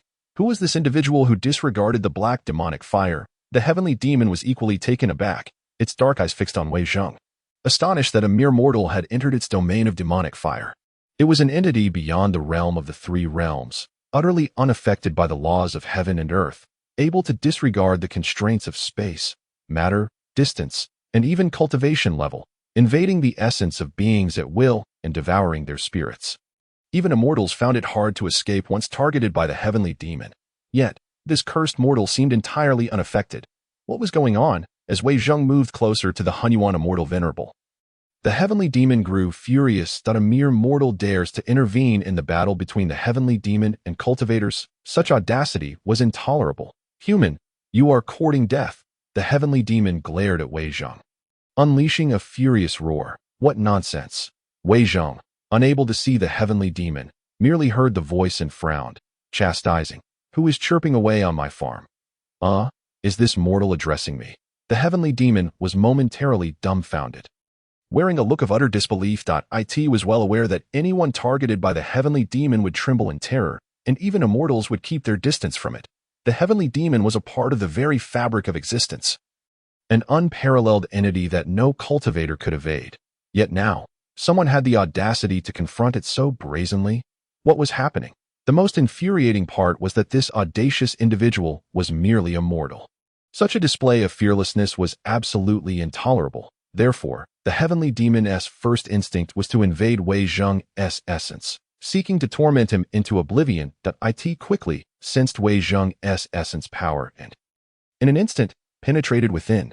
Then it was left dumbfounded, its expression one of utter disbelief. It discovered that Wei Zheng's essence was, in fact, the entire estate.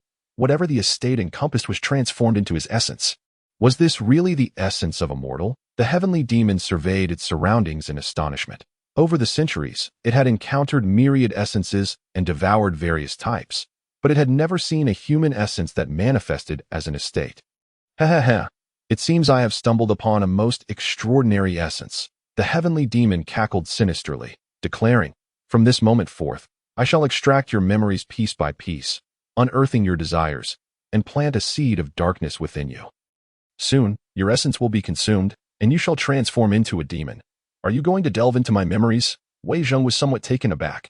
Could this contraption truly function in such a manner? At that moment, a wave of anxiety washed over him. If anyone were to discover that he had traversed through time, the realm of cultivation would surely be thrown into chaos. However, his eyes suddenly sparkled with a fierce intensity. Wasn't it said that this entity could invade the primordial spirit and extract memories from within? Very well. Let us see whose primordial spirit possesses greater capacity and whose memories are more repugnant.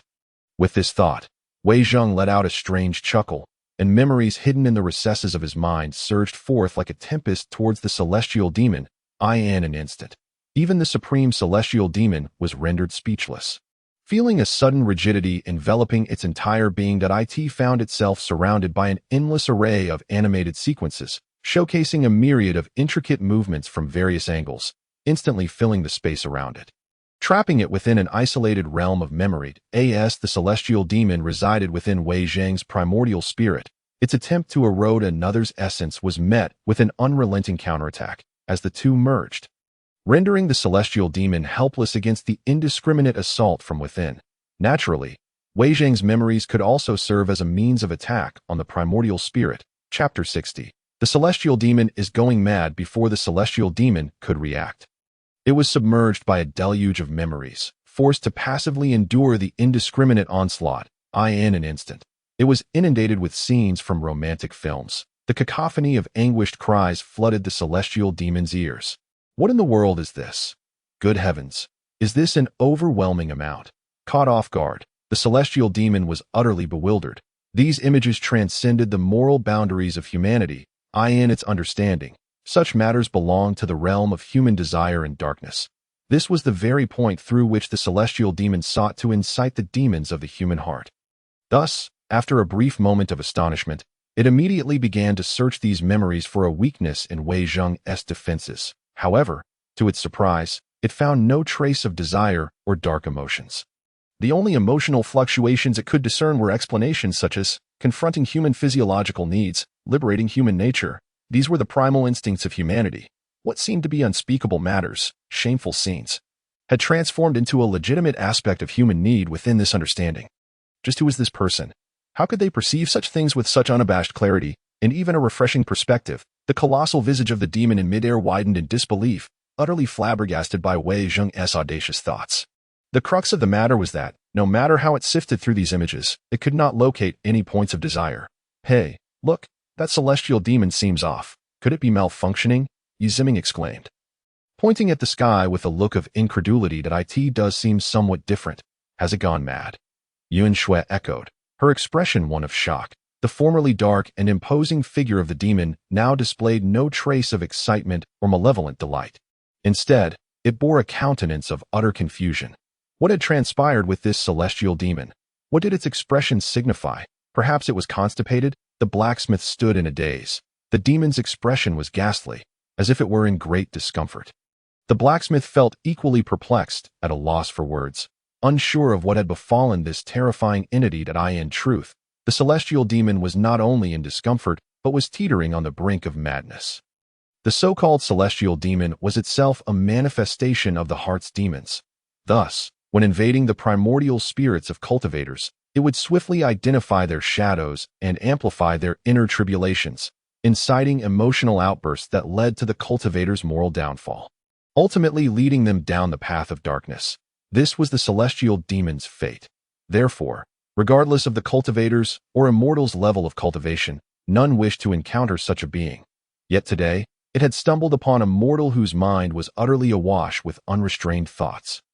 This scoundrel's musings strayed far beyond the boundaries of this world, utterly devoid of any moral compass. Faced with the invading celestial demon, this scoundrel not only refrained from a frenzied defense but instead unleashed a torrent of shameless, amorous sequences from his mind, drowning the demon in an unending wave of imagery. What vexed the celestial demon most was the incessant cacophony of screams that filled the air.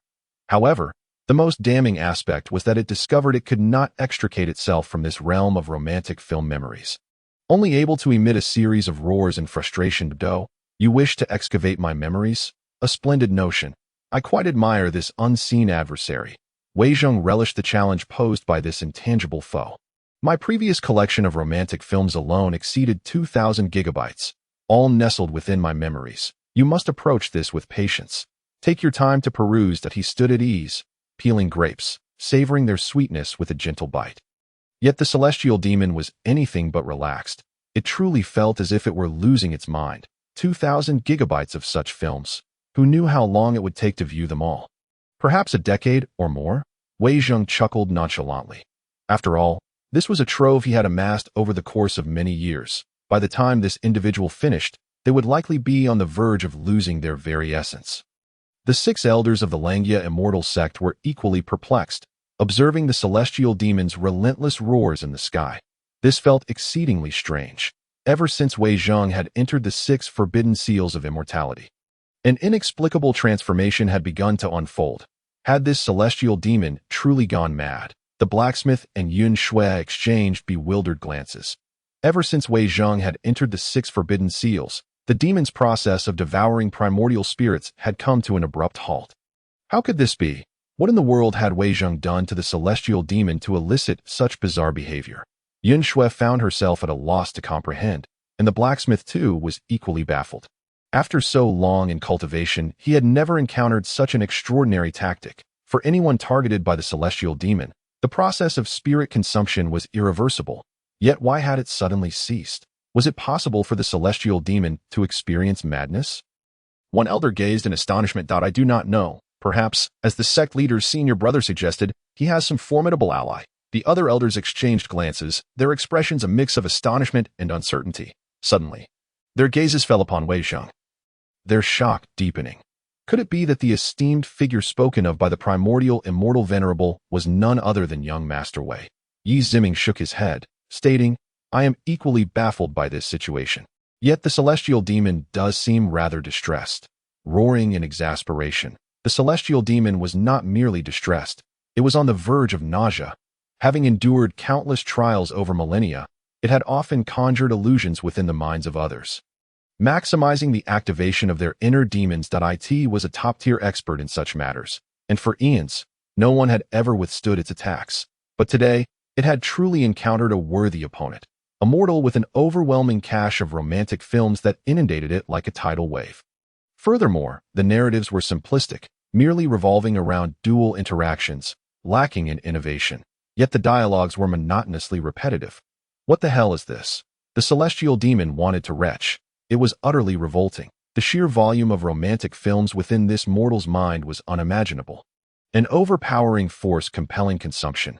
Even the celestial demon, bombarded by these incessant romantic sequences, felt as if its own primordial spirit was being eroded. The most nauseating aspect was that this mortal's central thesis was so refreshingly unconventional, acknowledging the innate needs of human nature.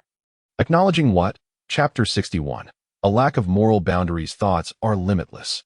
Yet this mortal's mindset was utterly devoid of moral boundaries, amassing such a plethora of romantic films, merely to confront human physiological needs. Was the demand not excessive? The most repulsive part was that it could not escape these romantic sequences. The more it sought to evade them, the clearer they became, as if they were automatically embedding themselves in its mind. Even with eyes closed, the celestial demon could vividly visualize the myriad of films swirling around, driving it to the brink of insanity. It had encountered all manner of individuals, yet had never before met such an unabashed scoundrel. "Who on earth are you?" The celestial demon, in a fit of rage, bellowed aloud. The onlookers were taken aback, sensing an eerie atmosphere. Had he lost his mind? This celestial demon appeared profoundly sorrowful. Indeed, the celestial demon was truly heartbroken. After being submerged in a sea of romantic action films, he found himself powerless to penetrate the primordial spirit of the Huaxia immortal once more. He realized that their spiritual connection had been overwhelmed by the cinematic flood of love, rendering him incapable of escaping this realm of memories. In truth, the Huaxia immortal was equally despondent, as if struck by a bolt of lightning, leaving him utterly dazed. Once his primordial spirit was invaded, it forged a peculiar bond with the celestial demon. Although this connection had been scattered by the deluge of romantic films, not only was the celestial demon engulfed by the tumultuous waves of love, but the Huaxia immortal too was forced to wander through these appalling visuals. His eyes widened in disbelief, unable to fathom how such scenes could audaciously unfold before him. The brutal scenes of a deadly duel were almost unbearable to behold. Yet, he soon came to a realization. These shameful images served as the finest trials for tempering his Tao heart. Truly, the wise are indeed wise. This was a test from the enlightened, using demonic obstacles to refine his Tao heart. The Huaxia immortal's eyes began to harden with determination as he earnestly contemplated amidst the ocean of romantic films. "Who on earth are you?" The celestial demon, on the verge of madness, roared, experiencing a confrontation of unprecedented repulsiveness. "I am who I am. I would like to ask, what manner of creature are you, rampaging upon my domain?" Wei Zheng scoffed disdainfully. "This is my domain, you know. You trespass without cause, invade my mind, and attempt to extract my memories. Yet you dare to question my identity. In my past life, you would be deemed a thief, an intruder into private quarters. Do you not realize that such actions are unlawful?" The celestial demon stood there, mouth agape in astonishment, utterly stunned. Beyond the celestial seal, the 6 elders were equally aghast, staring at Wei Zheng with blank expressions. Even the blacksmith was rendered speechless, having inadvertently driven the celestial demon to madness without grasping the nature of the confrontation. This maneuver was simply astounding. The celestial demon felt utterly speechless, his heart aching. One must understand, he was an unparalleled existence that both cultivators and immortals alike feared, a force to be reckoned with, causing countless powerful beings to tremble. Yet, this audacious being had not even discerned his identity before launching such a vicious attack. The overwhelming sensation of being surrounded by countless romantic films was nearly driving the celestial demon to the brink of insanity. He could hardly comprehend how it was possible for the invader of his primordial spirit to act so recklessly. Now, it seemed, Wei Zheng remained untainted by demonic influence, while the celestial demon was perilously close to being consumed by the romantic films. It was utterly bewildering. Was this fellow truly a mere mortal? Mortals had become increasingly terrifying, truly frightening. "Who are you exactly?" The The celestial demon felt on the verge of expelling demonic blood, his heart trembling violently. "I am your father," Wei Zheng replied with an expression of incredulity. "Isn't this merely a conversation? I have all the time in the world to chat. I am never absent for such matters. Furthermore, since you have invaded my primordial spirit, how could we not continue our discussion? You impertinent fool. Once I locate your primordial spirit, I shall see how I can annihilate you." The celestial demon raged. Nearly driven mad, across the land, cultivators, sages, and immortals, this celestial demon had never truly feared anyone. How dare a mere mortal act so arrogantly? As long as you were not the embodiment of the Tao itself. The celestial demon feared no one and could extinguish anyone. Are my memories appealing? By the time you finish watching these romantic films, it will likely take you over a decade. Yes? I am curious. After watching these romantic films daily for over 10 years, would you not lose all interest in women? Wei Zheng said disdainfully. You cannot hide your primordial spirit. No primordial spirit can elude my pursuit. The celestial demon howled frantically. Truly mad, numerous cultivators surrounding them watched the celestial demon's frenzied state, filled with questions. The situation was exceedingly strange. This celestial demon's demeanor was undeniably off-kilter. They were not mistaken. The celestial demon was indeed mad. Under the onslaught of verbal assaults, his heart was filled with fury as he dashed about within the memory theater, nearly in tears, after such a prolonged search. There was nothing here besides romantic films. The dark shadow of the demon in the sky widened its mouth in disbelief. What on earth is this? How could one person's memories be so pure? So pure that they consisted solely of romantic films. Furthermore, he could not fathom why. Despite the entire manor being a manifestation of his primordial spirit, he could find no trace of it, not even a ripple of its presence. Leaving him utterly at a loss. The myriad beings possessed souls, yet throughout countless years, he had never felt so powerless. The celestial demon was truly on the verge of tears. What manner of creature is this? Whose primordial spirit is devoid of any decency? This was the first time he had encountered such a repulsive mortal. Beneath the grape trellis, the nine-tailed fox demon regarded the celestial demon with disdain. With that appearance, you dare to challenge this shameless human? What confidence do you possess? Chapter 62. The celestial demon must also cross the tribulation. Observing the celestial demon's almost maddened expression, the nine-tailed fox demon could hardly contain her laughter. One must understand, Wei Zheng's essence was intertwined with the manor. To seek his primordial spirit, one would have to obliterate the manor itself. Otherwise, not only would you fail to locate his primordial spirit, but you likely wouldn't survive to leave this cursed place. This was wisdom born of experience, as the nine-tailed fox demon had attempted this countless times. Without Wei Zheng's consent, even the nine-tailed demon king could not step beyond the manor's threshold. This place was akin to an independent microcosm. In truth, the manor was a manifestation of the system, and the reality of the situation was likely even more astonishing than the nine-tailed fox demon had anticipated. Wei Zheng could not see the celestial demon, yet conversing across the void, he was unafraid to confront this elusive adversary. Just wait. You better prepare yourself. Should I locate your primordial spirit, I will devour you instantly. You truly believe you can consume my primordial spirit? How revolting. Wei Zheng scoffed dismissively. Human, you are the truly revolting one. The celestial demon's expression twisted with rage, feeling that Wei Zheng would eventually infuriate him to the point of bloodshed. This fellow was despicable. I am standing right here. Come at me. Wei Zheng taunted, beckoning with a finger. Quickly tell me. What are you? The celestial demon's face was one of impending eruption. Regardless of what I may be, I am certainly superior to a worthless creature like you, Wei Zheng retorted, confident in his verbal prowess, finding it exceedingly simple to deal with such a sneaky opponent. Damn you. The celestial demon's countenance darkened to an extreme.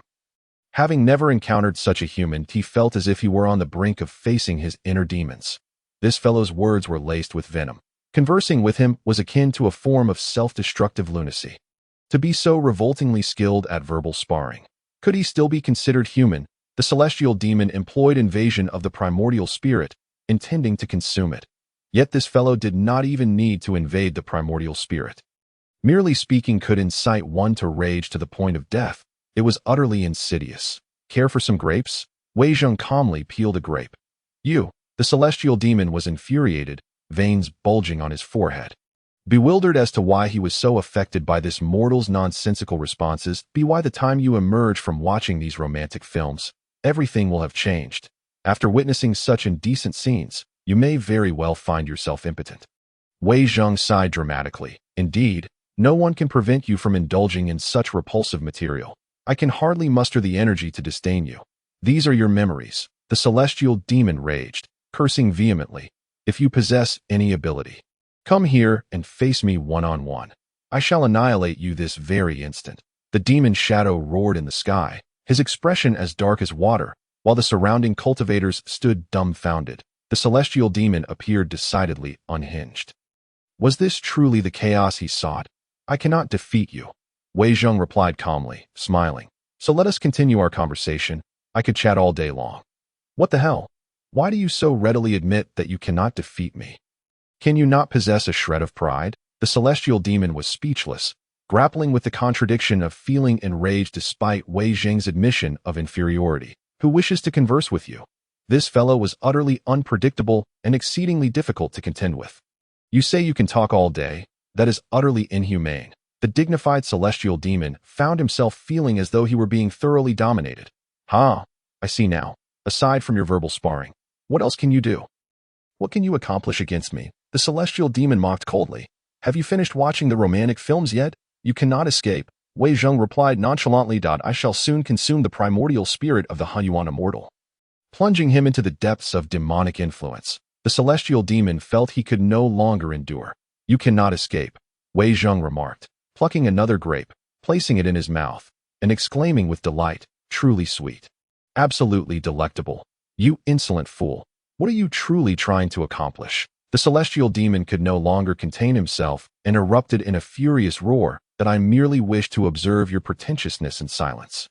Wei Zheng, with a nonchalant demeanor, retorted, What a pity. You cannot escape. Can you? A sense of despair washed over the celestial demon as he felt the dark inferno of malevolence surging within him, realizing he was on the brink of succumbing to his inner demons. Is this fellow even human? It is utterly repulsive, he thought. Do not presume that this will deter me from leading him down the path of darkness. You cannot hinder my resolve. The celestial demon bellowed in rage. With such arrogance, do you not fear the wrath of thunder?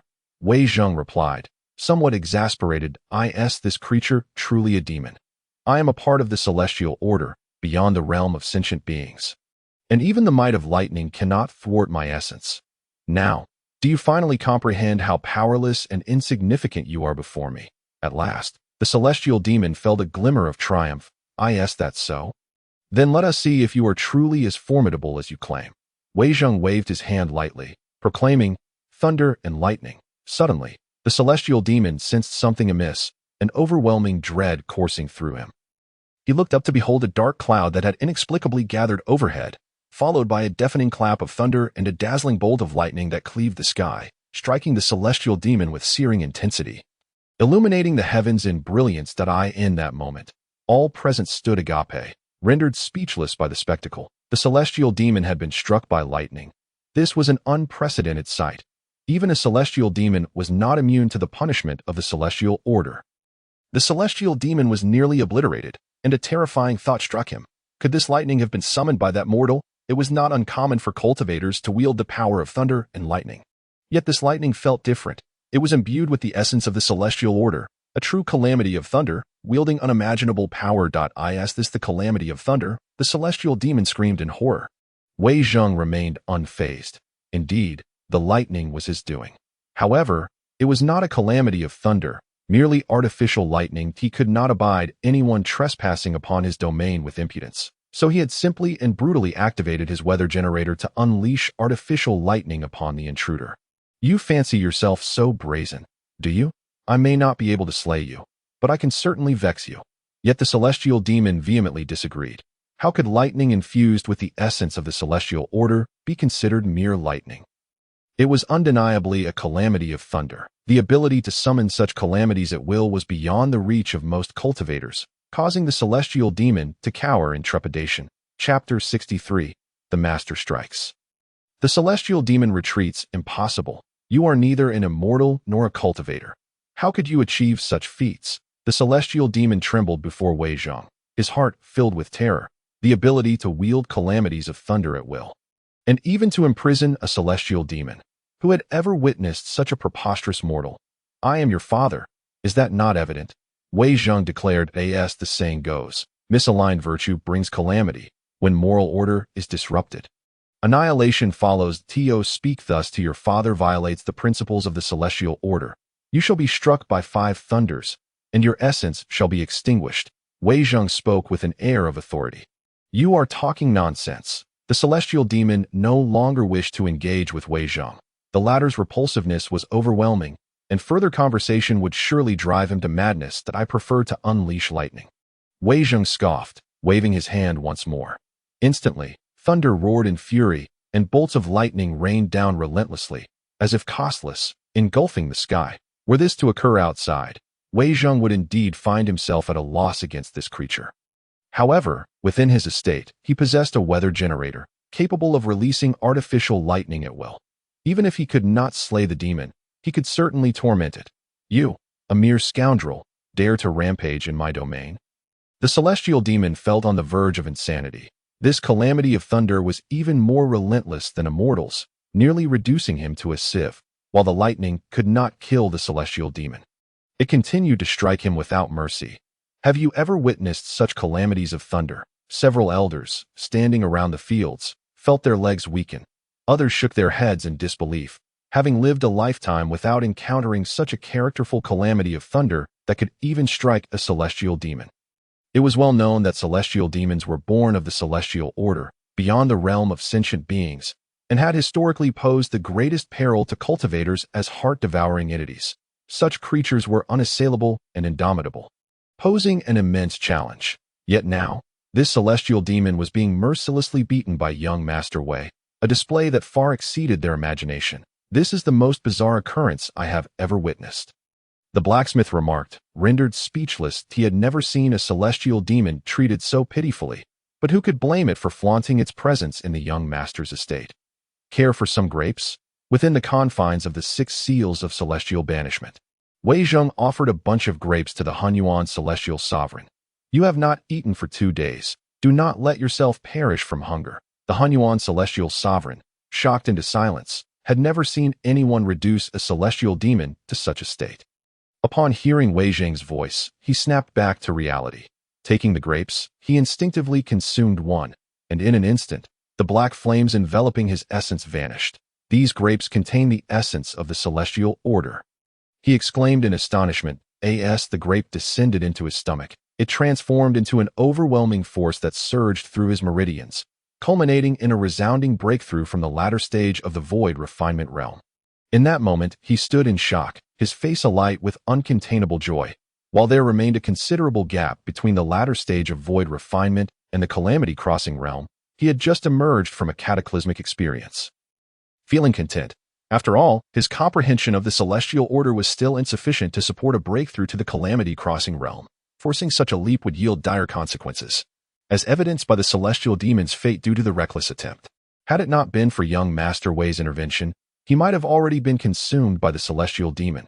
Has the demon seed vanished from his being? The celestial demon howled in agony, truly experiencing pain for the first time as the destruction of the demon seed felt akin to severing a part of his essence. Fear washed over him, and he trembled violently. It dawned on him that not only could this mortal imprison him, but he could also sever his very essence. If he were to take this seriously, he might genuinely be able to slay a celestial demon. For the first time, he felt the looming threat of death. This mortal's power exceeded his imagination. Trembling, he gazed at Wei Zheng in horror, questioning how this could be. With the demon seed eradicated from the Hunyuan celestial sovereign's essence, he had entirely severed his connection to the celestial demon.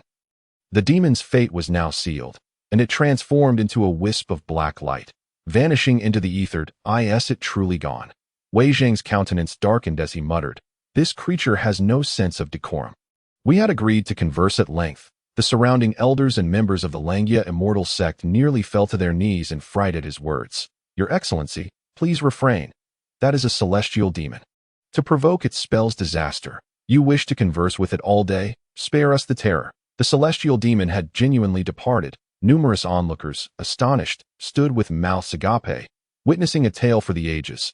How could the Hunyuan celestial sovereign, so powerful, manage to confront even a celestial demon? They remained distant from the estate, unaware of the intricate details of the encounter, and speculated that the Hunyuan celestial sovereign's successful resistance against the celestial demon had led to its eventual disappearance. However, Wei Zheng was unconcerned and dissatisfied, for he still did not grasp that the entity he had frightened away was the celestial demon. Young Master Wei, your immense kindness is something I shall remember for all my days, the Hunyuan celestial sovereign proclaimed, kneeling in the fields before Wei Zheng. The elders and Yi Ziming finally comprehended that the esteemed figure spoken of by the Hunyuan celestial sovereign was none other than the youth before them. No wonder the elders of the Langia Immortal sect had harbored concerns regarding the potential repercussions of employing the 6 seals of celestial banishment, yet the Hunyuan celestial sovereign remained so composed. Previously skeptical of Wei Zheng's capabilities, they now recognized him as the true powerhouse. With this realization, Yi Ziming and the 6 elders all knelt in reverence to Wei Zheng. What are you doing? Rise, Wei Zheng exclaimed, taken aback by their sudden display of deference. He genuinely could not fathom why these cultivators would bow and prostrate themselves to their gold upon the ground. Was it not said that cultivators are transcendent beings, free from desires? To the authors who elevate cultivators to such lofty heights in their tales, he vowed not to spare them. Chapter 64. The Great One. Time to reveal the truth. The Hunyuan celestial sovereign was overwhelmed with excitement, persistently bowing to Wei Zheng until he finally stood. Wei Zheng felt a sense of unease. While Yi Ziming could be excused, why were these elderly men, with hair as white as snow, bowing to him? How old am I? How dare you show me such reverence? I fear for my lifespan. After a moment's pause, he could no longer contain himself. Have you gone 2 days without food? It is of no consequence. We are all cultivators, and we can easily endure several days and nights without sustenance, said the Hunyuan Immortal. The vitality is truly remarkable. Wei Zheng cast a glance at them, instantly filled with envy. If it were ordinary people, 3 days without food would likely claim half their lives, if not lead to starvation. Yet here, the old man was as lively as ever, showcasing astonishing physical resilience. Let us not linger here. I have gathered some grapes. Let us discuss further in the pavilion, Wei Zheng suggested, leading the others towards the pavilion. Hunyuan Immortal felt deeply grateful, having recently broken through to the later stage of illusory practice. He owed it all to Wei Zheng. Now, he possessed sufficient strength to engage in a fierce battle with the carefree divine monarch. This not only saved Hunyuan Immortal, but also protected the Azure Bluetooth Shaman and, moreover, safeguarded the entire realm of cultivation and its sentient beings. Therefore, even if they bowed in reverence to Wei Zheng, it would be wholly justified. Upon returning to the pavilion, Hunyuan Immortal and the others finally found a semblance of calm. Young Master Wei, I cannot repay the immense grace you have bestowed upon me. Please accept this treasure from my Langia sect, Hunyuan Immortal said, promptly retrieving a green needle from his bag of holding and presenting it to Wei Zheng. As this treasure emerged, a rich aura of life enveloped the entire pavilion. The Jianmu Divine Needle, esteemed master, exclaimed Yi Ziming, unable to contain his excitement. Even the 6 elders could hardly maintain their composure, astonished that Hunyuan Immortal would offer such a revered artifact from the Langia sect to Wei Zheng.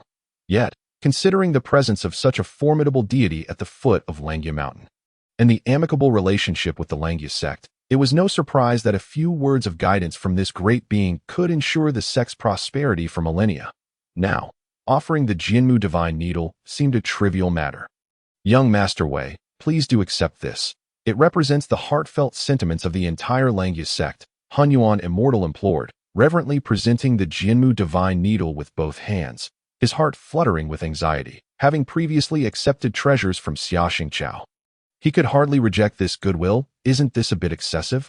Wei Zheng scoffed, genuinely unimpressed by the stick-like object. To his astonishment, Hunyuan Immortal nearly spat blood upon hearing such dismissal. This was the Langia sect's sacred artifact, renowned for its incredible power, and yet it was being scorned for its size. Young Master Wei, this treasure can be adjusted in size and quantity, Hunyuan Immortal quickly clarified, demonstrating its remarkable ability to transform from 6 or 7 inches to the size of a sewing needle, and even split into multiple such needles, showcasing its extraordinary nature. Impressive, impressive. How does one operate it? Wei Zheng finally expressed interest, his face lighting up with excitement. You merely need to apply your blood to it to bond with it. Hunyuan Immortal exclaimed in pure delight, rushing to provide Wei Zheng with a detailed explanation. The obsequious demeanor left the accompanying elders and Yi Ziming dumbfounded. You are the esteemed leader of the Langius sect. Is such flattery truly appropriate? Should we not handle this instead? They thought. Yes, this is truly remarkable that I plan to embroider a garment in a few days and was lamenting the lack of suitable needles. Wei Zheng mused happily. The onlookers were left speechless, incredulous that he would consider using the Jianmu divine needle for embroidery. However, regardless of the absurdity, Wei Zheng accepted the gift, and Hunyuan Immortal finally breathed a sigh of relief, albeit with a hint of resignation. After exhausting his thoughts, he ultimately decided to present this sacred artifact. In his view, the Jianmu divine needle, while not deemed a supreme treasure in Wei Zheng's hands, was still astonishing. But he never anticipated that if it were not suitable for embroidery, Wei Zheng might not have appreciated its value. Young Master Wei, I am curious. How did you defeat the celestial demon earlier? Could you share your insights with us? Hunyuan Immortal inquired. The elders perked up their ears, convinced that since even the calamity thunder had appeared, Wei Zheng must have employed some extraordinary technique. Gaining even a fragment of that knowledge would be an immense opportunity. Celestial demon? What celestial demon? Wei Zheng looked perplexed. The one you chased away earlier, Hunyuan Immortal replied, his face flushed with embarrassment. Did this great figure genuinely not realize that was the celestial demon? That was a celestial demon? Wei Zheng scoffed, utterly unconvinced that I am well versed in countless web novels.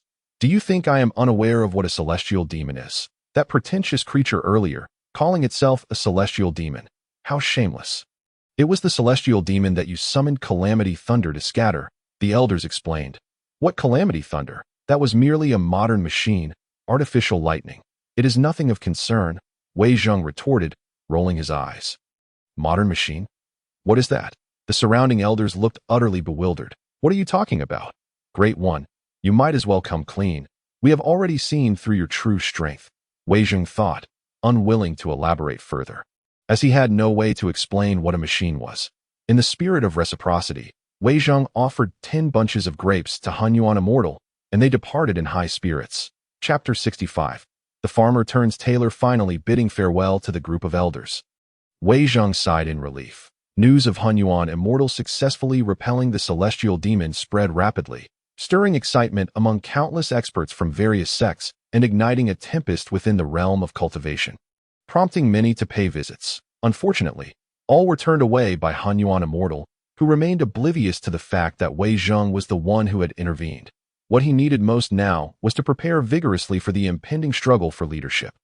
The next day, after attending to matters at the farm, it was already noon that he harvested another 10 bunches of grapes, placing them on the cart as he gradually made his way toward Yunqing. Shortly thereafter, he arrived at one of the bustling streets in Yunqing, home to the largest clothing market in the city and a principal industry in Huaxia. He quickly located a shop named Sleeve Dance in the Wind and stepped inside. Master Wei, welcome. Please come in, the shopkeeper greeted, rushing forward to usher him into the back of the store. Sleeve Dance in the Wind was an establishment under the Huaxia Chamber of Commerce. The rear of the shop served as the garment processing area. Having been invited by Ji Mingting twice, the shopkeeper recognized Wei Zheng and promptly led him to a designated workspace. This workspace had been specially arranged for Wei Zheng by Ji Mingting, who had become utterly enamored with kipeos since wearing one. Thus, she had set up this studio for him, urging him to expedite the creation of kipeos. Among the furnishings was a sewing machine. Do not ask how it came to be there. Discussing it would only cause Wei Zheng frustration. The system he brought along was the Earthly Immortal system, which essentially functioned as a farm. Anything related to agriculture was within his purview, from sericulture to cotton cultivation. Knowledge of these essential crops and livestock seemed imprinted in his mind. After crafting a cheap house some time ago, he inadvertently triggered a tailoring inheritance, resulting in the reward of a sewing machine. At this opportune moment, he also intended to refresh the clothing styles of the female cultivators in the realm, prompting him to have the sewing machine brought over. Wei Zheng's arrival instantly captivated the interest of the seamstresses in the workshop. Many girls peered curiously into the studio, eager to discover what intriguing items had been brought in. The few maids sent to tidy up the workspace emerged, utterly flabbergasted. Having served Ji Mingyu for years, they had never encountered such an odd contraption. This only heightened the interest of the seamstresses, their eyes wide with curiosity. They had heard that Wei Zheng was merely a farmer. Now he had established such an elaborate workspace in the embroidery house. Was he truly attempting to compete with them for work? The maids were equally skeptical, unwilling to believe that Wei Zheng could accomplish anything noteworthy. However, Ji Mingyu remained undeterred by their doubts. Having experienced the allure of the Qipao, she held unwavering faith in Wei Zheng. I am contemplating designing a new collection and launching it into the market as swiftly as possible. At this moment, Ji Mingyu was accompanying a stunning beauty towards the embroidery workshop, engaged in a hushed conversation about the latest trends in their industry. The woman, named Lung Xianghan, was Ji Mingyu's senior sister. Her cultivation technique was exceptionally unique, reminiscent of the sunflower scripture, utilizing needle and thread as her weapons. Consequently, Lung Xianghan's lineage consisted entirely of female cultivators, each inheriting a distinctive embroidery technique. New clothing designs? Are you serious? A flicker of disdain crossed Lung Xianghan's face. Upon learning that the individual responsible for the new designs was merely a vegetable farmer from outside Yin City, her expression of contempt intensified. A farmer? Are you joking? How could such a petty figure dare to venture into clothing making? Absurd. Perhaps it's just a hobby. You needn't take it too seriously. Ji Mingyu replied that I heard that you were making garments for the Holy Emperor in the capital not long ago. What brings you back so suddenly? In truth, Ji Mingyu harbored no fondness for her senior sister. However, it was undeniable that due to the peculiar nature of Lung Xianghan's cultivation method, she had garnered increasing fame in the clothing industry. Despite her lack of combat prowess, even the Holy Emperor, princes, empresses, and favored consorts, as well as cultivators from various celestial sects, sought her out for garments. The clothing she produced was not only exquisite, but imbued with a certain spirit, endearing her to the practitioners of the mystical arts. Yet, as her reputation grew, so too did her disdain for workshops that catered to mortals, including Ji Mingyu's embroidery studio, which she often mocked. I simply grew tired of the capital and thought I'd see how you all are doing. I heard your guild's clothing business has been declining recently. Recently, there have been disturbances caused by monsters, and the Changdong region has suffered disasters, so our business has indeed been affected. What is there to gain from mortal enterprises? Would you like me to impart some embroidery techniques? Who knows? You might even branch out into the realm of cultivation. Ji Mingyu suggested with a hint of irony. That won't be necessary, Lung Xianghan replied dismissively. We are all from the same sect, but honestly, can the garments crafted by mere mortals in your workshop even compare? The workers in your studio are all commoners. They likely cannot learn the skills of my lineage. However, if you are willing to guide them, I'm sure they would be quite pleased. Indeed, that might be the case. The beauty nodded, continuing, a few days ago, the headmaster's wife from the Immortal Sword's sacred land asked me to make her garments. Especially with the Pantheon conference approaching, soon, the true disciples from all major sects will gather, enjoying the lights and discussing the Tao. The demand for clothing is overwhelming. My fellow sisters and I are already swamped with work. Furthermore, the standards for cultivators' garments are exceptionally high, particularly regarding embroidery. Even my master has been involved, spending a considerable amount of time to produce satisfactory work. Ji Mingyu could only manage a bitter smile. Her eyes filled with distaste. Chapter 66. Embroidering the heavens and earth. You are engaged in business for cultivators, while I cater to mortals. There is a fundamental difference between the two. Is it necessary for you to come here to flaunt your superiority? Besides, don't cultivators were just a handful of styles. As a cultivator, she had long grown weary of them.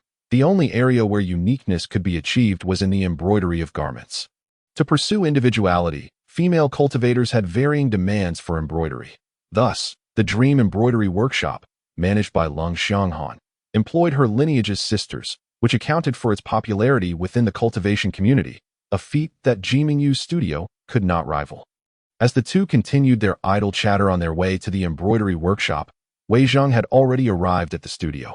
Although Ji Mingyu had arranged the workspace to be modest in size, it was tastefully decorated. He placed the grapes on the table, stretched his limbs, and began to sketch while searching for fabric to cut. Upon hearing the sounds from the studio, the young women in the embroidery workshop gathered curiously at the door and windows. Eager to see what this vegetable farmer was up to. To their astonishment, they found him engaged in cutting fabric.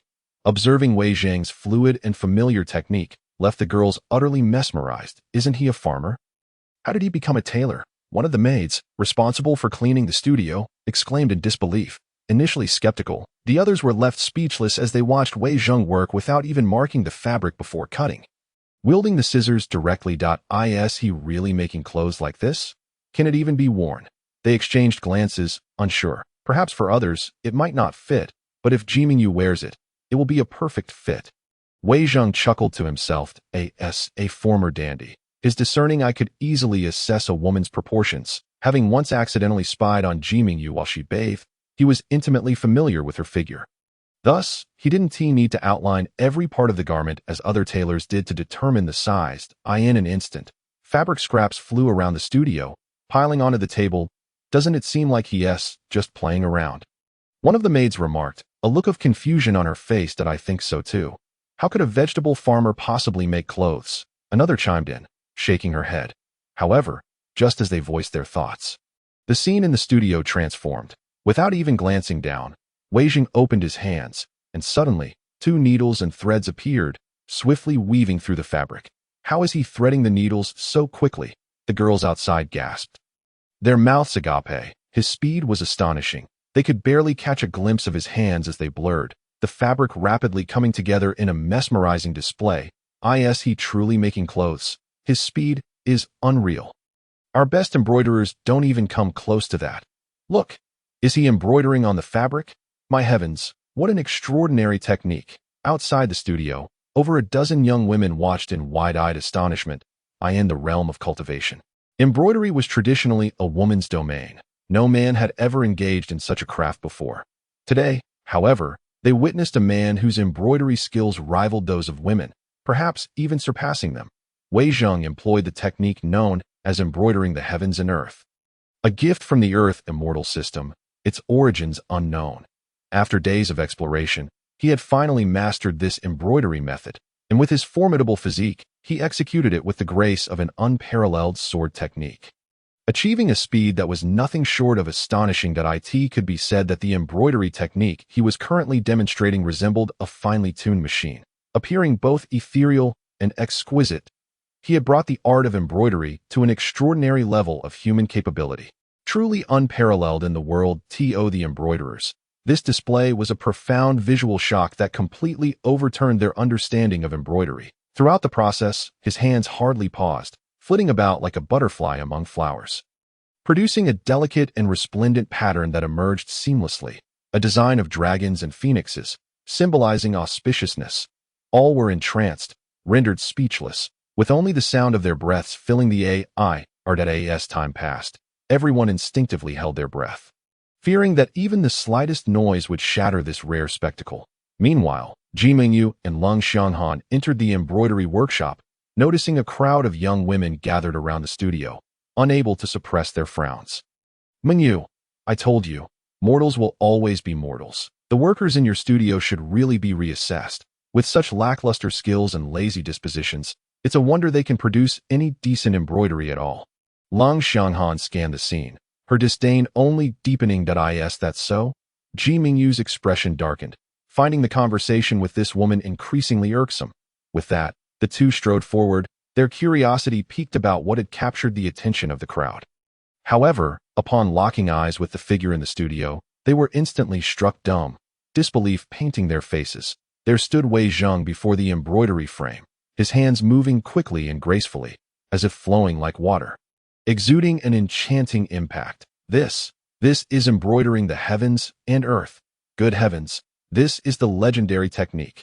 Initially, Lung Xianghan did not regard the embroidery studio with much significance. However, upon witnessing Wei Zheng's exquisite techniques within the workshop, a tempest of astonishment surged within her, her eyes nearly bulging with disbelief as she gazed at the figure standing before the rusted frame. Chapter 67. The Farmer Goes Mad. Jin Tianxiu Di? What could that possibly be? Ji Mingyu pondered, sensing that the techniques capable of astonishing Lung Xianghan must be extraordinary. Simultaneously, she quickly realized that the garment crafted by young Master Wei was undoubtedly remarkable. Just the application of the Jin Tianxiu Di technique alone was sufficient to leave Lung Xianghan in awe, elevating the value of the garment severalfold. Jin Tianxiu Di, a legendary method employed by celestial beings to weave the essence of all living things. How could such a technique manifest in the mortal realm? Lang Xianghan stammered. Celestial beings, the legendary embroidery technique? Ji Mingyu immediately grasped the implication of her words. She was not mistaken. The method employed by young Master Wei was indeed extraordinary, nay, it could be deemed exceptionally remarkable. With this realization, a peculiar smile graced her lips. Are you certain it is truly Jin Tian Xiu Di? Ji Mingyu inquired, guiding the conversation gently. Although she lacked understanding, the expression on Lang Xianghan's face spoke volumes. Indeed, I can confirm it. Although I have never witnessed the Jin Tian Xiu Di technique firsthand, my master once collaborated with a master embroiderer from the Central Plains to restore the Emperor's dragon robe. The robe was exquisitely crafted and exceedingly demanding, reaching the level of a saintly garment, rendering its restoration extremely challenging. My master sought the expertise of a renowned embroiderer, whose techniques were the closest to Jin Tian Xiu Di. And it was only through this collaboration that the dragon robe could be slightly restored. It is said that Jin Tian Xiu Di is a gift from celestial beings, and even cultivators find it arduous to master fully. However, I observe that this individual's Jin Tian Xiu Di skills are not in the slightest inferior to that esteemed master. Lang Xianghan's heart raced uncontrollably. This was utterly unbelievable. The individual's skills surpassed those of that master by leaps and bounds. Indeed, he was a top-tier master in the Central Plains. Were it not for her own eyes witnessing this spectacle, she would have never believed such a master could exist in the Central Plains. Are you certain you did not misjudge? This is Jin Tian Xiu Di? Ji Mingyu rolled her eyes, exasperated. After all, this was young Master Wei's studio. She felt utterly speechless. This fellow not only designed garments, but also possessed such insane embroidery skills. Wasn't this a colossal leap across disciplines? The restored dragon robe was still preserved within the royal treasury, and she had observed it up close on several occasions, so there was no way she could be mistaken. Lang Xianghan's expression turned serious. Especially upon witnessing the patterns rapidly taking form upon the fabric, her heart raced wildly. It was breathtakingly exquisite. This was not merely comparable to a master. This was entirely above that esteemed artisan, reaching a level of perfection beyond imagination. Who is this person? Why does he wield the legendary Jin Tian Xiu Di? Lang Xianghan asked, her disbelief palpable as she seized Ji Mingyu by the arm. He is merely a farmer. Perhaps embroidery is just a personal hobby of his. You need not concern yourself too much with it. Ji Mingyu replied with a faint smile. What? A farmer? How is that even possible? Lang Xianghan's mind was reeling, nearly spitting blood in shock. Just moments ago, she had disparaged farmers, failing to regard them as worthy of attention. And now, it seemed a mere farmer had delivered a resounding slap to their faces. For with this singular mastery of Jin Tian Xiu Di, he stood unparalleled. His speed was equally astonishing. From cutting, to embroidering, to sewing and finalizing the garment, it flowed seamlessly, without any pause, and the time taken was remarkably brief. Before others could recover from their astonishment, a complete garment was already finished. Wei Zhong, holding the garment, emerged from a state of ethereal concentration and turned to see Ji Mingyu and another beautiful woman standing together. Let us give it a try. If the garment is successfully crafted, there are still many tasks to complete. Wei Zhong rubbed his palms together, his eyes gleaming with excitement. The qipao, black thigh-high stockings, and high-heeled shoes. None can be left out.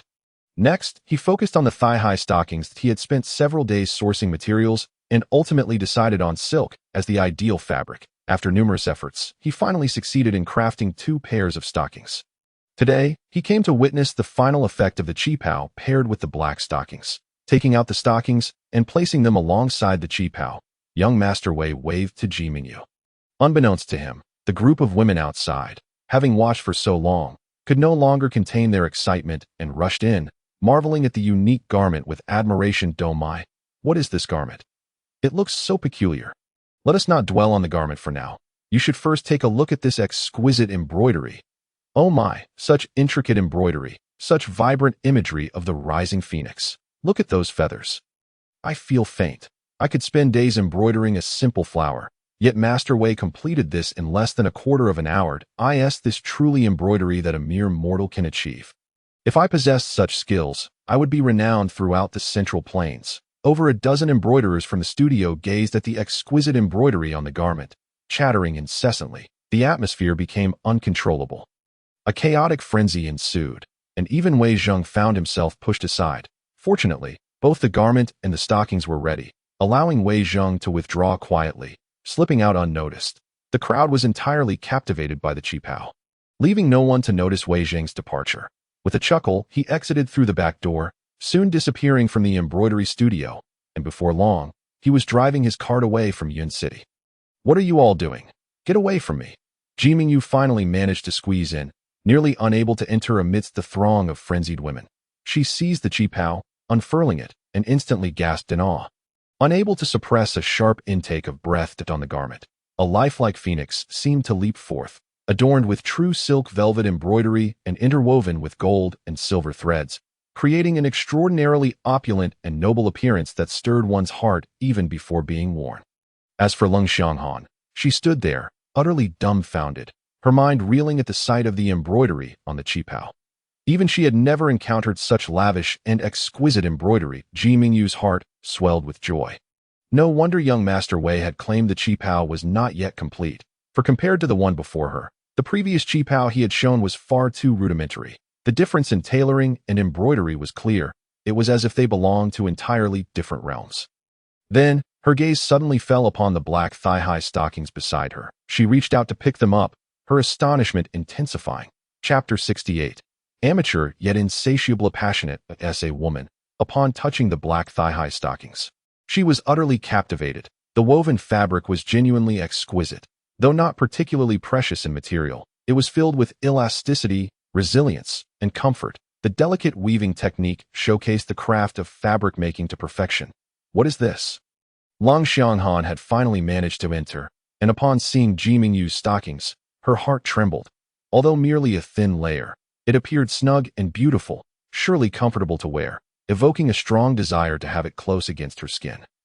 This, she widened her eyes, feeling an insatiable yearning swell within her. The ultimate pursuit of women for intimate apparel. Were it not for the crowd surrounding her, she might have screamed in excitement. What the hell? This must be the finest hosiery. Yet, the allure of these stockings was utterly irresistible. Did that farmer truly create these stockings? Leng Xianghan's eyes widened in shock, nearly speechless. She could scarcely believe that a mere farmer not only mastered Jin Tian Xiudi, but also crafted such exquisite stockings. Moreover, the designs of both the garment and the stockings were unlike anything she had ever seen, which was impossible in the Central Plains. She could not accept this reality. Are there not others in this studio crafting garments? Ji Mingyu smiled knowingly. Upon hearing this, Leng Xianghan's face flushed with embarrassment. Just moments ago, she had suggested to Ji Mingyu that she should offer guidance to the embroidery studio.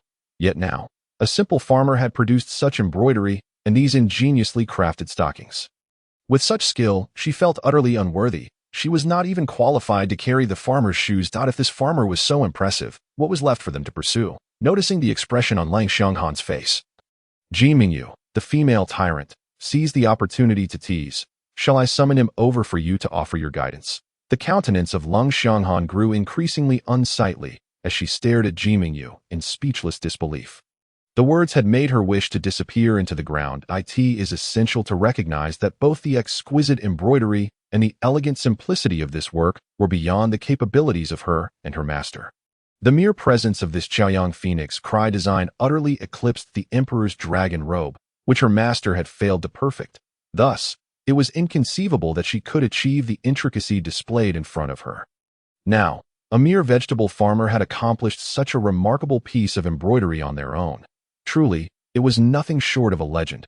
Observing Leng Xianghan's expression, as though she had been slapped several times, Ji Mingyu felt an exhilarating sense of satisfaction. After a prolonged silence, Leng Xianghan finally exhaled and remarked, "The embroidery and the black stockings are impeccable, yet the design of this dress is exceedingly poor. It pales in comparison to the garments crafted by the apprentices at our dream embroidery workshop, rendering the exquisite embroidery a complete waste. Is that truly the case?" Ji Mingyu retorted, her irritation rekindled. "This is a qipao. If you don't understand, must you continue to prattle on?"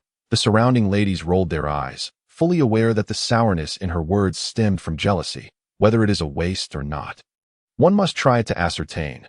Ji Mingyu shot a glare at Leng Xianghan before retreating into her office with the qipao and thigh-high stockings in hand. Initially, she had intended to wear the qipao merely to deliver a figurative slap to Leng Xianghan for her insolence. However, Upon gazing at the delicate black stockings, her innate love for beauty stirred within her, causing her heart to tremble. It was as if these gossamer stockings existed solely for women, despite the design being remarkably avant-garde. Diverging significantly from contemporary women's attire, she thought to herself that trying them on in secret wouldn't hurt as a woman. And one of considerable beauty, Ji Mingyu found herself nearly defenseless against their allure. Just a quick trial, she decided. Unable to resist the impulse, Ji Mingyu approached the chair, raised one leg, and gradually slipped the black silk fabric onto her foot. Slowly pulling it up, the incredibly soft stockings caressed her nearly flawless feet, enveloping them in a tender embrace that rendered her utterly entranced. President Ji, truly going to wear that dress? I wonder if it will fit, one lady commented outside the room, filled with curiosity. Indeed, when Master Wei was cutting it, he didn't even trace the lines before cutting, another added. Even if this dress was made for President Ji, wouldn't it require measurements first? Outside the room, more than a dozen women were engaged in fervent discussions, their faces brimming with anticipation. The embroidery techniques displayed by Master Wei had been nothing short of astonishing, fueling their excitement for the dress. Humph, to cut without tracing the lines. Does that even qualify as making a dress?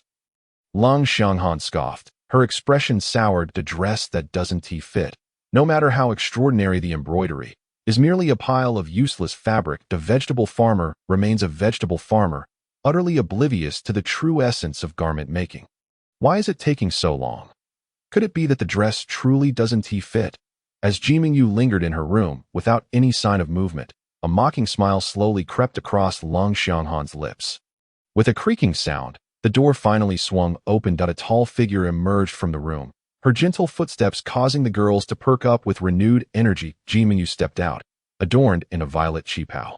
Her hair elegantly styled, her cheeks refined. The intricate fabric shimmered with the Chaoyang Phoenix cry design, elevating the otherwise somber violet into a realm of opulence. The fitted qipao showcased Ji Mingyu's perfect curves, and as she walked, the slits revealed glimpses of the black, sheer stockings, making her long legs appear even more graceful and delicate. Ah! In an instant, the surrounding ladies erupted into a frenzy, their ecstatic screams echoing in the air. The attire, dignified yet infused with a hint of allure, sparked the imagination with every step she took. The qipao, once somewhat subdued, now radiated brilliance with the lifelike phoenix adorning it, transforming it into a magnificent spectacle. How beautiful! I have never seen such a stunning garment in my life, one exclaimed. When I first laid eyes on this dress, it didn't strike me, but now that she wears it, she looks like a celestial being. Look at the slits, they exude an unusual charm. This is the battle attire of every woman's dreams. President Ji looks astonishingly well fitted. Master Wei managed to create such a perfect garment based on intuition alone. How remarkable! The ladies of the embroidery workshop blushed with excitement, their shouts echoing. Especially with the addition of the black stockings, the allure they exuded was intoxicating, revealing a mysterious charm that captivated the heart and showcased the essence of femininity. The atmosphere was electric. The women of the embroidery workshop could no longer contain their fervent emotions. This was a revolutionary design. Pairing the qipao with breathable, form-fitting, and comfortable black stockings magnified the elegance and allure of femininity, stirring the innate love for beauty deep within every woman present. Is this truly the dress designed by that vegetable farmer? Lang Xianghan's eyes widened in disbelief, her gaze fixated on Ji Mingyu. As a top-tier clothing artisan in the realm of cultivation, she felt tears welling up inside her. She could envision this groundbreaking garment design swiftly sweeping through the realm of cultivation, becoming the darling of all female cultivators. Especially the black stockings. Although somewhat audacious, the design showcased femininity to the fullest extent. In that moment, she could no longer remain composed. She had to obtain the rights to produce the qipao. With that thought, Lang Xianghan swiftly turned, her eyes darting in search of the vegetable farmer's figure. The craftsmanship of the black stockings would undoubtedly become the favorite of all women, and she could not let this opportunity slip away. Regrettably, Wei Zheng had already departed the embroidery workshop, his whereabouts unknown. Black stockings? They must become the darling of women, and they should reach up to the thighs. Wei Zheng lay back in the carriage, his face alight with excitement. With the qipao complete and the black stockings crafted, all that remained were high heels and a bra. These two elements were indispensable to complete the ensemble. He eagerly anticipated the sight of female cultivators in the realm of cultivation adorned in this four-piece set, envisioning the exhilarating scene it would create. After a busy day, Wei Zheng emerged from the embroidery workshop feeling famished. He arrived at the city gates of Yun City, entrusted the carriage to the post station, and turned to head toward the Welcome Ferry Building. The Welcome Ferry Building was one of the priciest taverns in Yun City, and under normal circumstances, Wei Zheng would never dine in such a place. However, with money now no object, and since he supplied the vegetables served there, he decided to pay a visit. Unexpectedly, before he could reach the Welcome Ferry Building, someone suddenly clapped him on the shoulder. Wei Zheng jumped, nearly cursing out loud. Who was so inconsiderate as to scare him like that? Isn't this young Master Wei? It's been ages. I didn't expect to find you still in Yun City. Wei Zheng turned to see two well-dressed men grinning widely at him. His childhood companions, the dandy sons named Deng Tianhe and Liang Jia. Young Master Deng, didn't the Deng family relocate to the capital? What brings you back to Yun City? Wei Zheng inquired. Astonished, I grew weary of life in the capital. It lost its charm, so I thought I'd return to see how you all were doing. Deng Tianhe replied, standing at a height similar to Wei Zheng's. Though a dandy, he was quite handsome, and his gaze bore a newfound sophistication, clearly indicating he had matured during his years in the capital. Next to Deng Tianhe stood Liang Jia, a tall figure with the demeanor of a refined gentleman in their youth. The group had shared a close bond, but as the Wei family fell from grace, their connections had gradually faded. After the Deng family moved to the capital for business, they had lost touch for many years. Young Master Deng just returned, and he insists on treating me to a meal, claiming we should reminisce about old times. Liang Jia chimed in with a smile, that it has been far too long. Now that you're back, it's only natural we gather. Deng Tianhe nodded slightly. Yet his gaze towards Wei Zheng betrayed a hint of disdain that he had long been aware that several years prior, the Wei family had fallen from grace. Wei Zheng was no longer the illustrious young Master Wei of yesteryears. Young Master Wei, where are you headed? Liang Jia exclaimed, elegantly unfurling his folding fan, embodying the archetype of a dandy in a tumultuous world. I'm off to dine, Wei Zheng replied, rolling his eyes. It was autumn now, and snow would soon fall. Why on earth was this fellow parading around with a fan? Since fate has brought us together, let us gather and share a meal. Today, the treat is on me. Wei Zheng stated, feeling a tinge of joy at encountering acquaintances. Although both of these individuals were wastrels fond of posturing, they were ultimately not ill-natured. That won't do. I've just returned today. This meal is on me. Let's head to the Yingzhan building, Deng Tianhe declared grandly. The Yingzhan building? Are you certain? Wei Zheng inquired, scratching his nose. There's no need for you to worry about young Master Deng, that I've heard that over the past few years, he has been doing quite well in the capital, making a tidy sum in the clothing business. Today, we must indulge him. Deng Tianhe replied with a casual wave, no problem. No problem. Our Deng family has recently been favored by the goddess of fortune, so treating you to a meal is a mere trifle. Deng Tianhe added, a self-satisfied expression creeping onto his face. Observing the smugness on this fellow's countenance, Wei Zheng could only nod helplessly and say, then it's your treat. Next time, it will be my turn. As they spoke, the group had already arrived at the Yingzhan building, where Deng Tianhe strode in with a flourish. Wei Zheng was indifferent, as he intended merely to show support today. After all, the Yingzhan building was currently using vegetables from his own farm, and as a farmer, he was keen to see what dishes would be crafted from his produce. Furthermore, this establishment was owned by the Huaxia Chamber of Commerce. Should he fortuitously encounter Ji Mingyu, he might even enjoy a complimentary meal. Life was tough. Every bit saved counted, and being frugal was a virtue for a true man, leading to a life that was refreshingly simple. Chapter 70. Limited availability. Recently, many cultivators have come to dine at the Yingzhan building. There may not be any seats left, Wei Zheng murmured. What is there to worry about? Deng Tianhe is a person of some renown in the capital. Could it be that upon returning to such a small place as Yun City, the Yingzhan building would dare to treat me with contempt?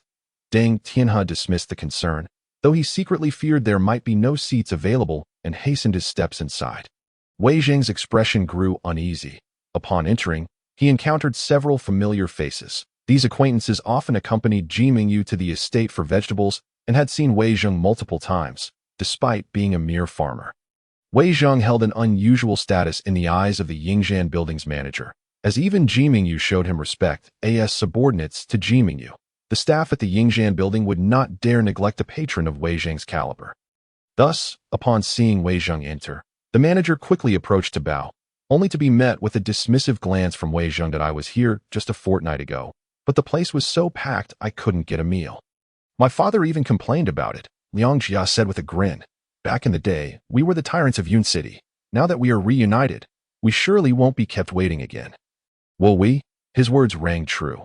Once, the three of them had been the strongest trio in Yun City. However, Wei Zheng, I have heard that you have been hiding out on your farm outside the city these past few years. Not to speak ill of you, but times have changed. We have all matured that we should maintain contact more often. These past years, I have been working with my father in business and have come to understand the importance of connections. As long as your network is extensive enough, you can excel in both mundane business and the world of cultivation, Deng Tianhe boasted. Indeed, you speak wisely, Wei Zheng conceded reluctantly, realizing that this fellow had indeed matured somewhat in the capital. Of course, these insights are born from my experiences over the past few years. You ought to emerge more often and connect with us. Remaining cooped up on the Wei family farm leads to little success. If you find yourself in difficulty, take the initiative and engage in some small business. It is far better than languishing on the farm, he continued, his chatter unceasing, perhaps buoyed by the joy of encountering a former comrade in decadence. Yet, Wei Zheng was all too aware that one should never take such words at face value. The rhetoric may sound appealing, but when push came to shove, such individuals were often unreliable, avoiding you at best and actively sabotaging you at worst. Wei Zheng remained low-key. Having just met, he felt it inappropriate to reveal that he was currently living quite comfortably. Not only did he own a farm, but he also possessed a black gold card gifted by the Huaxia Chamber of Commerce, which contained a credit limit of 100,000 taels of gold, an amount most families could scarcely hope to earn in a lifetime of trade. Moreover, with the upcoming potato harvest, he would likely have the backing of the Zhongzhou dynasty, rendering the pursuit of small-scale business entirely unnecessary. They were fortunate. Upon entering the Yingjian building, they found there were indeed seats available, and the group settled at a table by the window. Waiter, bring us 2 pots of fine wine and some of your signature dishes, Deng Tianhe commanded without even glancing at the menu. Young Master Deng's generosity remains unmatched, Liang Jia exclaimed, his eyes lighting up with admiration. A mere trifle, during our days of revelry in Yun City. Which meal did we ever have that wasn't a signature dish? Deng Tianhe replied nonchalantly. That is indeed true, Wei Zheng thought to himself, his expression somewhat peculiar, as the prices at the Yingjian building were no longer what they used to be. Sir, are you certain you wish to order our signature dishes? The manager inquired, approaching with a friendly smile. What are your signature dishes? Liang Jia asked from his seat. Our signature dishes are the premium vegetable series. Many cultivators frequent the Yingjian building for these, and they sell exceptionally well. The manager discreetly cast a glance at Wei Zheng. Knowing that these vegetables came from this esteemed gentleman's farm, he found himself somewhat bewildered, unable to grasp the situation at hand. Wei Zheng remained humble, smiling at the manager. I am simply here to sample the culinary standard of your establishment. However, given the inherent quality of the premium vegetables, the flavors were unlikely to disappoint, even if the Yingjian building's culinary skills paled in comparison to his own. They would not fall drastically short. I have long heard of the Yingjian building's premium vegetables being highly sought after by cultivators. Ordinary folk rarely get the chance to taste them. Today, my brothers and I are indeed fortunate, Deng Tianhe said cheerfully, introducing the dishes to Wei Zheng. The Yingjian building in Yun City is commendable. The manager knows how to cater, serving premium vegetables to host us. Truly a moment of pride for our esteemed guest. This was indeed the case. Dishes crafted from premium vegetables were primarily prepared for cultivators, as ordinary individuals could scarcely afford such delicacies. Given that the Deng family primarily conducted business with cultivators, Deng Tianhe had the privilege of being invited to taste these exquisite dishes, which he recalled with great fondness, nearly salivating at the memory of their unparalleled flavor that seemed to transcend the very essence of the soul. This had become his favorite anecdote to boast about, for even among the scions of noble families, not everyone could afford such fare. I apologize, but due to high demand, the premium signature dishes are sold out, the manager said with a regretful expression directed at Deng Tianhe. What? They're sold out already? Deng Tianhe exclaimed, his face turning slightly crimson. Is there any way to make an exception? It was his first day back in Yun City hosting guests, and to not have even a signature dish would be quite embarrassing. As a wastrel, one could be without money or women, but one could never afford to lose face. With Wei Zheng and Liang Jia sitting beside him, he felt particularly awkward and could only force himself to say, "Please, find a way. My superior is Leng Xianghan, and she knows your president." Chapter 71.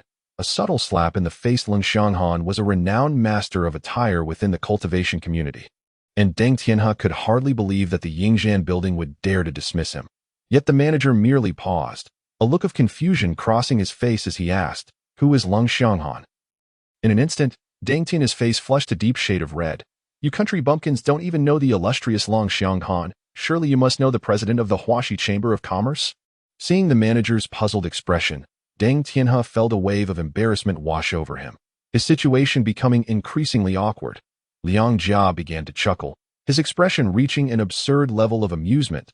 He had realized that Deng Tianhe was trying to impress by invoking the name of his superior, only to find himself in a rather embarrassing predicament. The manager of the Yingxian building was not a member of the cultivation community and had no ties to the fashion industry.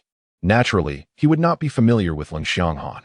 Wei Zheng also felt a sense of helplessness and quietly remarked, "We truly know President Ji. Perhaps you could accommodate us." The manager was momentarily taken aback, wondering what game this esteemed gentleman was playing. It is truly a delight to savor your signature dish. Please do not hesitate to express your desires openly, even if others offer limited sales. It is inconceivable that they would impose such restrictions on you, esteemed elder. Not to mention, even the season's head would treat you with utmost respect, especially considering that the top quality vegetables at Yingxian Tower are sourced from none other than you. Thus, you may indulge to your heart's content. Indeed, I find myself tempted by your exquisite culinary offerings, exclaimed Deng Tianhe eagerly. Kindly wait a moment. The signature dishes will be served shortly. The proprietor nodded before turning to instruct the chef to commence cooking. 2 bottles of liquor were soon delivered, and as the group clinked their glasses, Wei Zheng could not help but furrow his brow. The liquor was rather feeble in flavor. This is the Zui Xianyang of Yingxian Tower, a remarkable brew crafted with numerous spiritual herbs, and even cultivators find pleasure in its taste. In fact, many patrons come specifically to enjoy the Zui Xianyang, Deng Tianhe remarked with excitement. Zui Xianyang?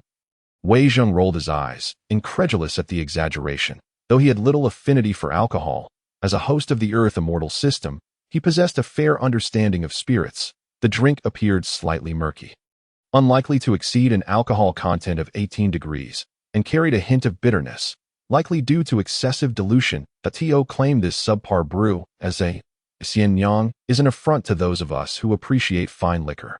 Yingxian Tower is indeed renowned for its exquisite wines, and regrettably, I have yet to partake in them until now. You may not believe it, but this liquor is genuinely extraordinary. I once encountered it during my time in the capital. And you won't believe what transpired. What happened? Liang Jia inquired, a peculiar smile on her face. Upon concluding that evening's gathering, my father took a carriage home while I preferred to walk, as I was not fond of carriages while drinking. Thus, I walked alongside my father's carriage, engaging in casual conversation as we traversed over 10 miles, arriving home simultaneously without the carriage ever gaining an inch on me. Deng Tianhe recounted with a sense of pride.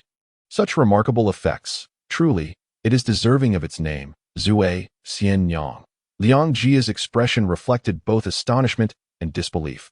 Wei Zheng nearly spewed salt water in response. This fellow had spun a tale so outrageous that he seemed to believe it himself. Just a jug of 18-degree liquor, and he was elevating it to celestial heights. Were it not for the circumstances, Wei Zheng would have been tempted to smash a bottle of Erguo against his face to demonstrate what true liquor should be. Erguo is a potent spirit exceeding 50 degrees. I doubt Deng Tianhe had ever encountered such a beverage. Wei Zheng, what prospects do you have by merely tending to the Wei family's farm? You ought to venture out more and reconnect with old acquaintances that if fortune smiles upon you, you might even meet a master from the cultivation world who could take you under their wing. Rather than languishing in that dilapidated farm of yours, Deng Tianhe continued, unabashedly boasting as if his earlier blunders had never occurred. Indeed, let us gather more often in the future. Wei Zheng nodded while savoring the dishes. Although Deng Tianhe was a frivolous spendthrift, he was not a bad person, and he had indeed matured compared to his past self. Wei Jing silently reflected. Who among us has not had acquaintances prone to boastfulness? In his previous life, encounters with individuals akin to Deng Tianhe were a frequent occurrence. Boasting and exaggeration are intrinsic human traits, much like a woman's inclination towards beauty after several rounds of drinking.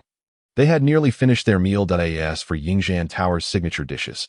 Wei Jing merely sampled them, nodding in approval. The chef displayed considerable skill, producing dishes of commendable flavor that could attract many esteemed cultivators to dine. Wei Jing, the signature dishes of Yingzhan Tower are quite remarkable. Had I not come personally, I would not have had the pleasure of tasting them, Deng Tianhe remarked as he spotted the waiter approaching. He fished out his pouch of coins, inquiring, "How much is the bill? Today, I shall treat everyone. No one is to contest. Young master, it is 15 taels of silver. Thank you for your patronage," the waiter replied with a smile. What? Deng Tianhe was momentarily stunned, his eyes wide with disbelief as he looked at the waiter. 15 taels of silver represented the annual expenditure of an ordinary family. He had never anticipated that a meal at Yingzhan Tower could be so exorbitantly priced. Wei Jing chuckled softly. With his premium vegetables priced at 4,000 yuan per jin, they had consumed a fair amount of dishes, and this price was not unreasonable. Nevertheless, 15 taels of silver, while not astronomical for Deng Tianhe, was still quite burdensome, especially since he had not brought such a sum with him. This, Deng Tianhe stammered, beads of cold sweat forming on his forehead, nearly wishing to find a hole to hide in. Liang Jia's expression darkened, mortified as she too had never dined on Yingzhan Tower's signature dishes and had not anticipated such steep costs. The waiter's expression soured as well, suspicious that this fellow might be attempting to dine and dash.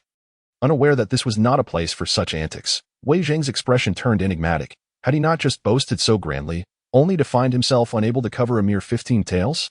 In truth, he felt equally embarrassed. Being unable to settle the bill in front of acquaintances was rather humiliating. He had never carried more than 2 taels on him. As a mere slacker, reluctantly, he produced his black gold card and declared, "Allow me to cover the bill." Presenting the black gold card, a gasp filled the air. The exclusive black gold VIP card of the Huaxia Chamber of Commerce. Deng Tianhe and Liang Jia were left utterly dumbfounded, collectively inhaling sharply. Goodness, that was the elite VIP card of the Huaxia Chamber of Commerce. Today, I have truly found myself in a pitiful predicament. Chapter 72. The Female Tyrant, awaiting my transformation.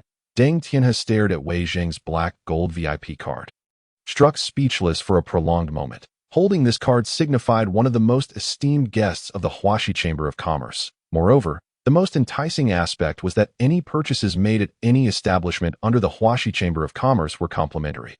Although the means by which Wei Jing acquired such a black gold VIP card remained a mystery, it was clear even to the dimmest of minds that it represented an elevated status, one comparable to that of the chamber's president.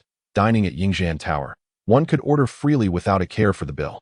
Now, reflecting on his earlier bravado, Deng Tianhe felt an intense heat rising to his face. Here he was, boasting about his family's modest business while standing before Wei Jing, akin to a pile of dung attempting to impress a mound of gold. A truly humiliating moment. Wei Jing, were you deliberately trying to embarrass me?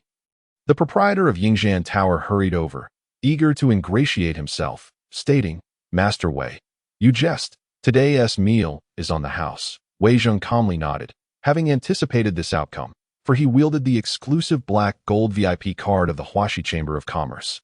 Should the proprietor dare to collect payment, it would be tantamount to slapping Ji Mingyu's face. Would the proprietor have the audacity to try?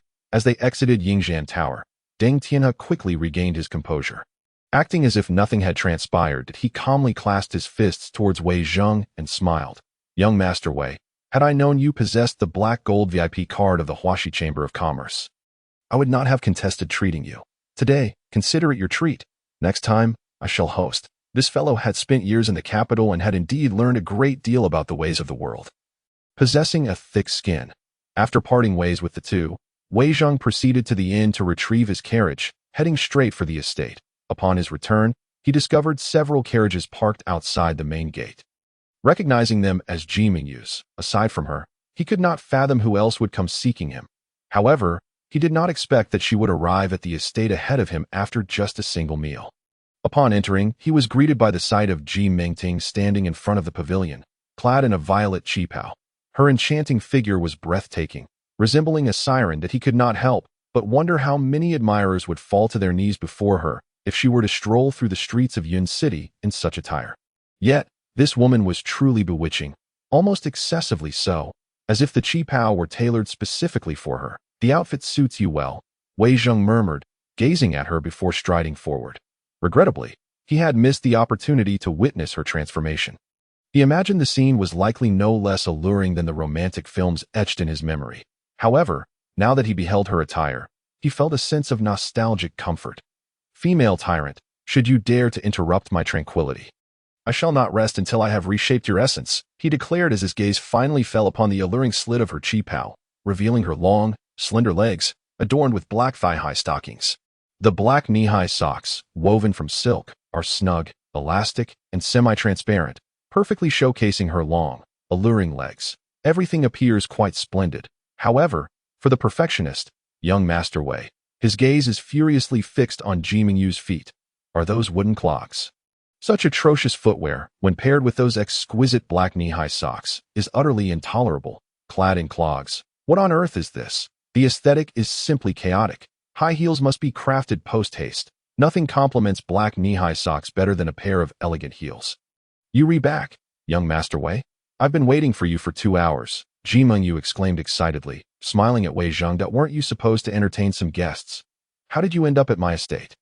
Wei Zheng rolled his eyes in response. "I came to invite you to be my partner at the Pansen conference, but I didn't expect you to return so late," Ji Mingyu replied with a bright smile. "The Pansen conference?" Wei Zheng was momentarily taken aback, having never heard of it. "What is that about?" "It is a grand event in the realm of immortals, where the true disciples from various esteemed sects gather to taste fine wines and engage in philosophical discourse. As a true disciple of the Changfeng Xinjiu, I, of course, received an invitation," Ji Mingyu explained. "What would I have to do with a grand event in the realm of immortals?" Wei Zheng protested, asserting that he was merely a commoner who tended to his vegetables and had no desire to meddle in such affairs. "Don't you wish to experience the Pantheon conference?" Ji Mingyu asked, feeling somewhat helpless but unable to express it outright. Every year, a few oblivious individuals shower her with undue attention at the conference. But given their status, she finds herself entangled with them, utterly vexed. However, if Wei Zheng could accompany her, it would spare her a great deal of trouble. "Well, I'll have to think it over," Wei Zheng responded nonchalantly. But then he pondered the situation, and his eyes gleamed with excitement. Since it was the Pantheon conference, there would undoubtedly be many attendees. If this woman appeared in a qipao, paired with black knee-high socks and high heels, the visual impact would be truly captivating. Moreover, the attire of cultivators in the realm of immortals tends to be quite conservative. Perhaps Ji Mingyu's ensemble would completely upend traditional immortal garb. Although he had little interest in the conference itself, the prospect of a strikingly dressed female cultivator piqued his curiosity. With this thought, a sly smile crept across Wei Zheng's face. "Hee, my dear tyrant. Let me transform you," he chuckled, adding, "I shall ensure the Pantheon conference becomes an unforgettable experience for the realm of immortals." "What are you saying?" Ji Mingyu questioned, eyeing Wei Zheng's peculiar grin with suspicion. "Here's the deal. If you want me to accompany you to the Pantheon conference, you must wear this qipao, and I shall decide what shoes you will wear," Wei Zheng said, examining Ji Mingyu with an enigmatic expression. His smile radiant. Wear a qipao to the Pantheon conference? Ji Mingyu was momentarily stunned. She had never considered donning such an outfit for an event as peculiar as the Pantheon conference. Chapter 73. It turns out the expert had foreseen this. To wear a qipao to the Pantheon conference would be remarkably unconventional.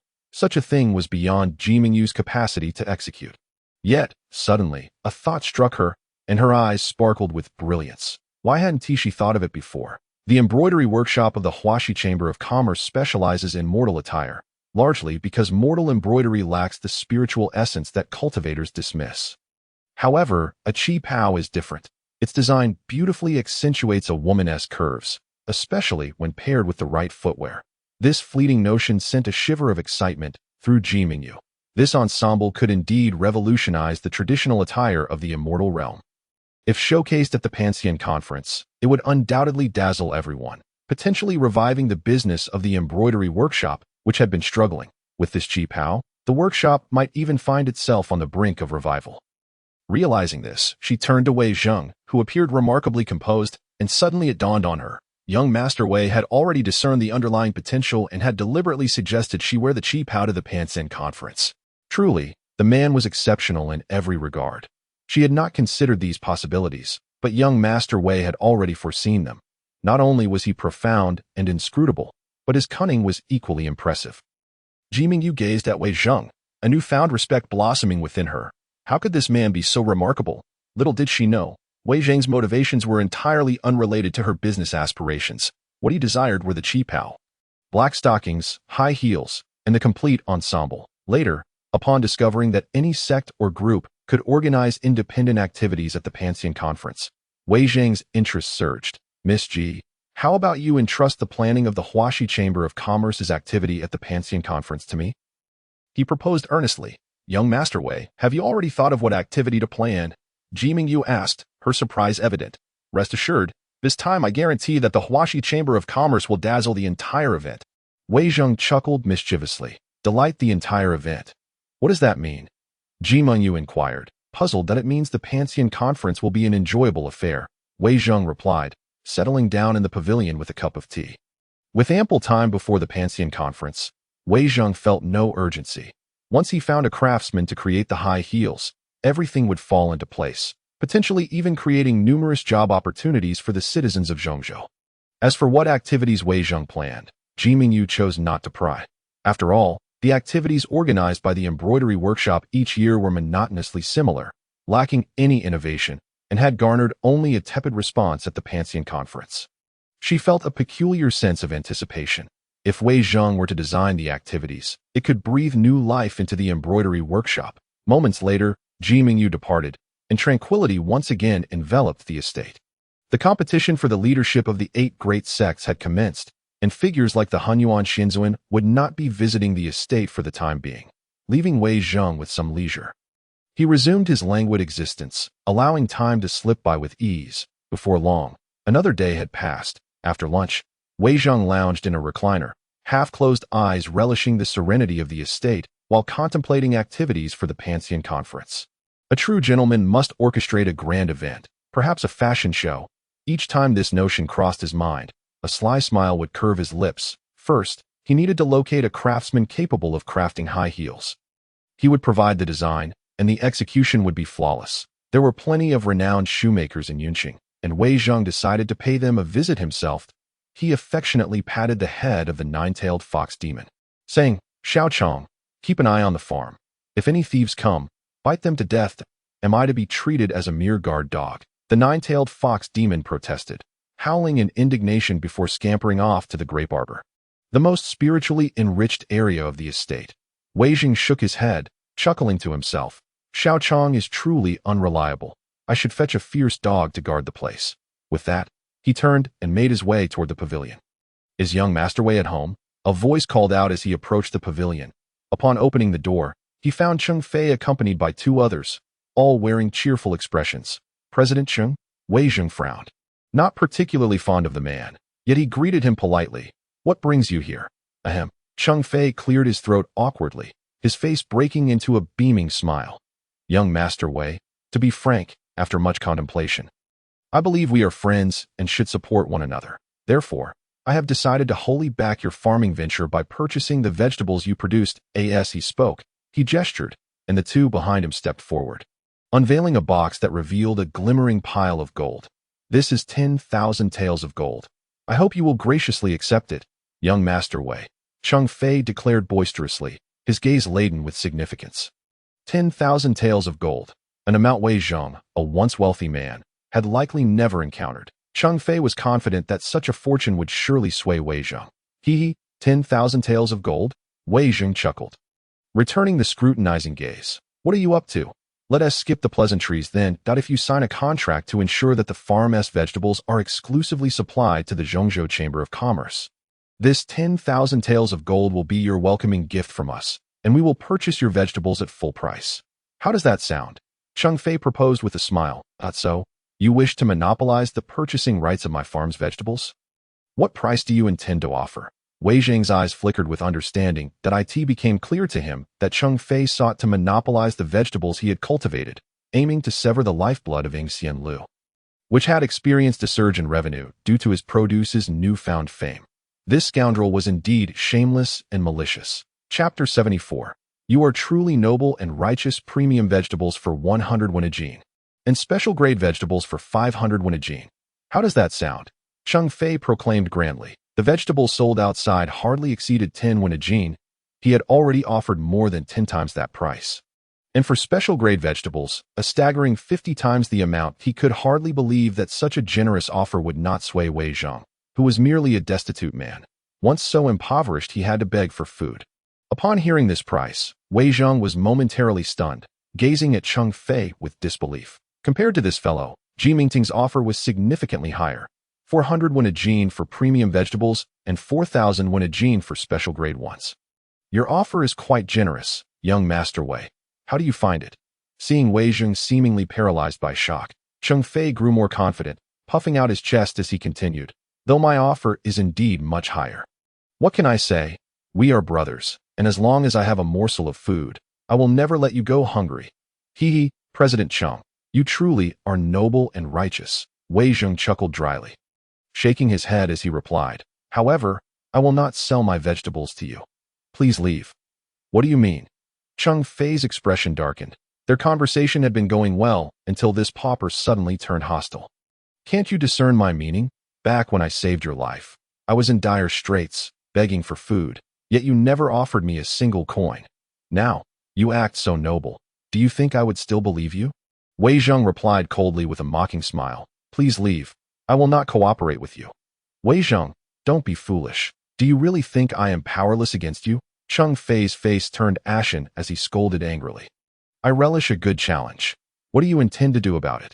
Wei Zhang's expression hardened. As a businessman, I never leave a backdoor. I will add an additional 10,000 taels of gold, totaling 20,000 taels, more than you could earn in 20 years. That I intend to purchase your farm.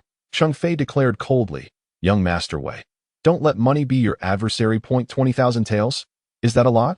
Wei Zhang waved a black gold card in front of him, stating, but I am not short of money. Is that the black gold VIP card of the Huaxia Chamber of Commerce? Cheng Fei's expression shifted dramatically. As the president of the Zhongzhou Chamber of Commerce, he recognized the exclusive black gold VIP card of his rival. Such a card held at least 100,000 taels of gold. He never anticipated that Ji Mingyu would possess such audacity. Now, attempting to acquire Wei Zhang's farm with just 20,000 taels was nothing short of a joke. Realizing this, Cheng Fei felt a wave of frustration wash over him. Suddenly, he burst into laughter, his voice laced with coldness. Wei Zhang, you are still too young. Oh, what do you mean by that? Wei Zhang's gaze flickered slightly as he inquired. Your farm will be sold today, whether you wish it or not. I, Cheng Fei, am determined to have it. With a wave of his hand, 8 armed men emerged from the shadows. So you intend to forcefully seize it? Wei Zhang's expression shifted, his tone growing increasingly frigid. Wei Zhang, this is your last chance. Even if I kill you, no one will know it was me. Cheng Fei's face twisted into a grimace. Observing Cheng Fei's betrayal, Wei Zhang suddenly felt regret for not having raised a few Tibetan mastiffs in his estate. While Tibetan mastiffs might not be effective against cultivators or monsters, their imposing size would be quite intimidating for a mere mortal like Cheng Fei. However, he remained composed, retreating into the estate with a cold smile directed at Cheng Fei. You think you can kill me? Wei Zhang spoke, his expression growing even colder. I wouldn't mind having an extra corpse on the farm.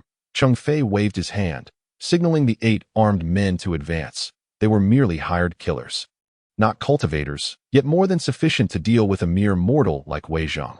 You can decide now. Either leave the farm on your own, or I will carry you out as a corpse. Cheng Fei's confidence surged as his tone turned increasingly icy. Cheng Fei, do you have any idea you are courting death? Wei Zhang rebuked coldly as he watched them enter the farm.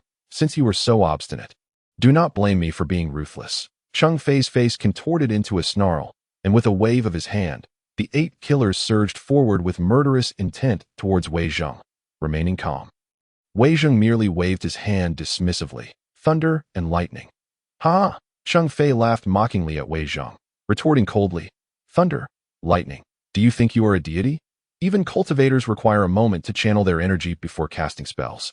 Yet you believe you can simply summon magic with a wave of your hand. Truly a simpleton, incapable even of pretending to be formidable.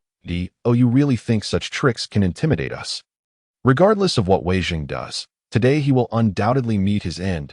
He had forgotten whose territory this was. Just a mere destitute man dared to bargain with him. His gaze grew increasingly frigid, a cruel smile forming at the corners of his lips. However, in the next moment, he shuddered violently, terror washing over his face. Just as his words fell, layers of dark clouds suddenly enveloped the sky, shrouding the heavens. Boom! Thunder rumbled, shaking the very earth. Then, brilliant bolts of lightning streaked across the sky, crashing down like divine wrath. The brilliance was so intense that they could barely keep their eyes open. A chorus of anguished screams erupted around them. The armed killers were struck, their bodies convulsing as they were flung away, crashing to the ground and writhing in agony, smoke rising from their charred forms, nearly meeting their demise. Witnessing such a scene, Cheng Fei's face paled, his eyes wide with terror. The dazzling lightning descended relentlessly, and Wei Jing advanced like a vengeful deity amidst the storm. Chapter 75. Intimidation. Do you think I am easy to bully? How dare you flaunt your authority before me?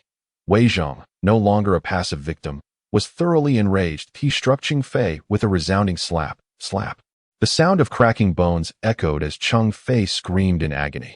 Sent flying backward, before the terrified gazes of his subordinates, he soared 7 or 8 meters through the air, crashing into the railing of the courtyard, his body breaking apart.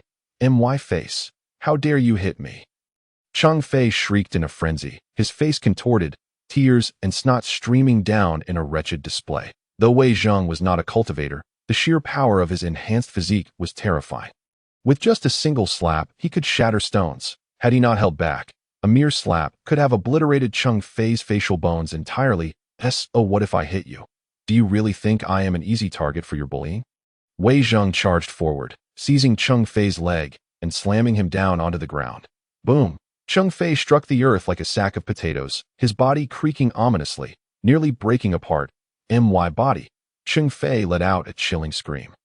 His form almost contorted beyond recognition. Such a brutal scene left his subordinates pale with fear, retreating in horror, unwilling to approach. You are a cultivator, Cheng Fei cried out repeatedly, his face a mask of fear as he saw Wei Jing stride towards him. Terror causing him to lose control of his bowels. He scrambled out of the courtyard. Aside from those killed by the lightning, the rest were so frightened that they fled in panic, following suit. They all fled. Wei Jing felt a tinge of regret. Had there been a weather manipulator stationed within the manor, he would have feared no mortal. Yet, once they escaped the manor's protective boundary, he truly would have no means to contend with them. However, without the assassins, Wei Jing held no fear of Cheng Fei. With his formidable strength surpassing 100 layers of body refinement, he could dispatch this individual in mere moments. Contemplating this, he hurriedly pursued outside. As his gaze swept across the scene, he abruptly halted. Cheng Fei had just tumbled out of the courtyard gate, and to his astonishment, he beheld a throng of armed soldiers densely arrayed outside the manor. In that instant, instead of being alarmed, exhilaration surged within him, manifesting as an ecstatic grin. Prior to seeking out Wei Jing, he had bribed the governor of Yun City, intending to leverage the governor's authority to oppress the common folk and seize Wei Jing's farm. Little did he anticipate that the governor would dispatch such a multitude of soldiers to aid him. Cheng Fei revealed a savage smile, fixating on Wei Jing, declaring that if he failed to eliminate him today, he would not be the president of the Zhongzhou Merchant Association. Wei Jing's expression darkened. Yet, he felt no trepidation that as long as he remained within the manor, he doubted these individuals could pose any threat to him. Wei Jing, you have grown exceedingly arrogant, Cheng Fei sneered. What if you are a cultivator? Do you dare to oppose the dynasty? Leave. With a frigid demeanor, Wei Jing retorted, have I yet to strike you hard enough? I would not mind delivering another thrashing. You. Cheng Fei's fury ignited, his teeth clenched in rage. Surrender the farm, or the Zhongzhou Merchant Association, which spans the entire Zhongzhou continent, will ensure your every step is fraught with peril. If you desire my farm, come and take it. If I cannot defeat you, I shall consider it my loss. Wei Jing scoffed. You. Cheng Fei's face turned a shade of green with anger, nearly spitting blood. Initially, he had assumed Wei Jing was merely a decrepit noble, easily intimidated and manipulated. However, he did not expect to be soundly beaten by Wei Jing. losing all face. Now, surrounded by so many soldiers, he still dared to act with such audacity. Did he truly believe he was beyond reach? The Zhongzhou Merchant Association possessed ample resources and might to bring his farm to ruin. Cheng Fei was on the brink of madness, since he could not obtain it. He would destroy it, putting an end to it all. Zhongzhou Merchant Association? Is that truly so remarkable? At that moment, the surrounding soldiers parted, revealing a magnificent carriage slowly approaching, a voice emanating from within. This voice sounded rather peculiar. It did not resemble that of the governor of Yun City, prompting Cheng Fei to swiftly turn around. He beheld a young nobleman, appearing to be in his 20s, stepping out of the carriage. Looking down upon Cheng Fei with a frosty countenance, upon seeing the newcomer, Wei Zhang's spirits lifted, allowing him to calmly open the courtyard door and step outside. "Who are you?" Cheng Fei inquired, suspicion etched across his face. This was not what he had anticipated, and he quickly demanded, "Where is the governor of Yun City?" "The governor of Yun City." The young nobleman chuckled coldly, waving his hand. Immediately, a squadron of fully armed cavalry materialized beside the carriage.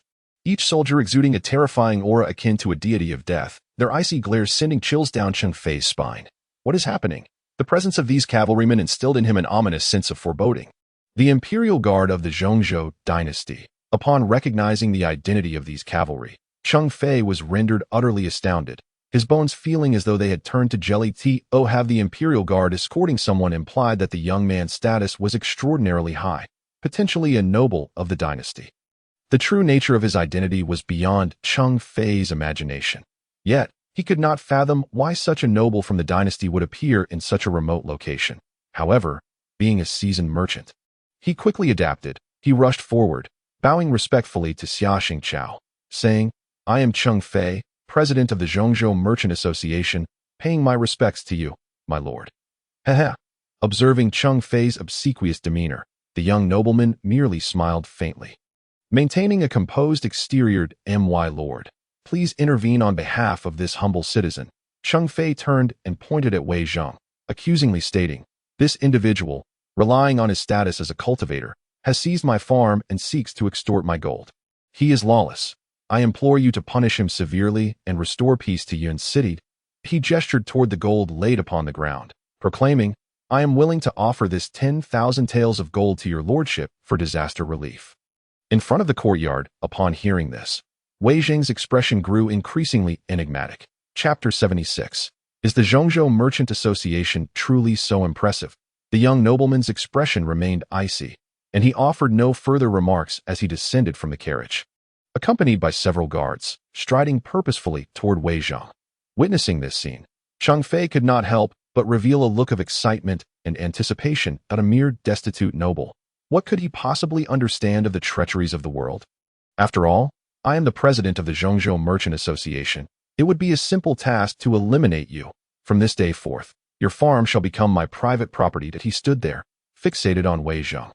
A self-satisfied grin plastered on his face, proclaiming, "Wei Zhang, considering our past acquaintance, I shall overlook your previous transgressions. If you agree to become my servant, I might plead for your life, allowing you to cultivate for me. Otherwise," before Cheng Fei could complete his sentence, his eyes widened in shock. The young nobleman had approached Wei Zhang, clasping his hands in front of him, and bowed earnestly, stating, "Xia Xingqiao pays his respects to young Master Wei." Witnessing the nobleman's respectful bow, Cheng Fei felt as though he had been struck by lightning, his entire being frozen in place. What was happening? Were not these soldiers summoned by him? The governor had received a substantial sum of gold from him, and should have been on his side, working for him. Yet why was the nobleman bowing to Wei Zhang?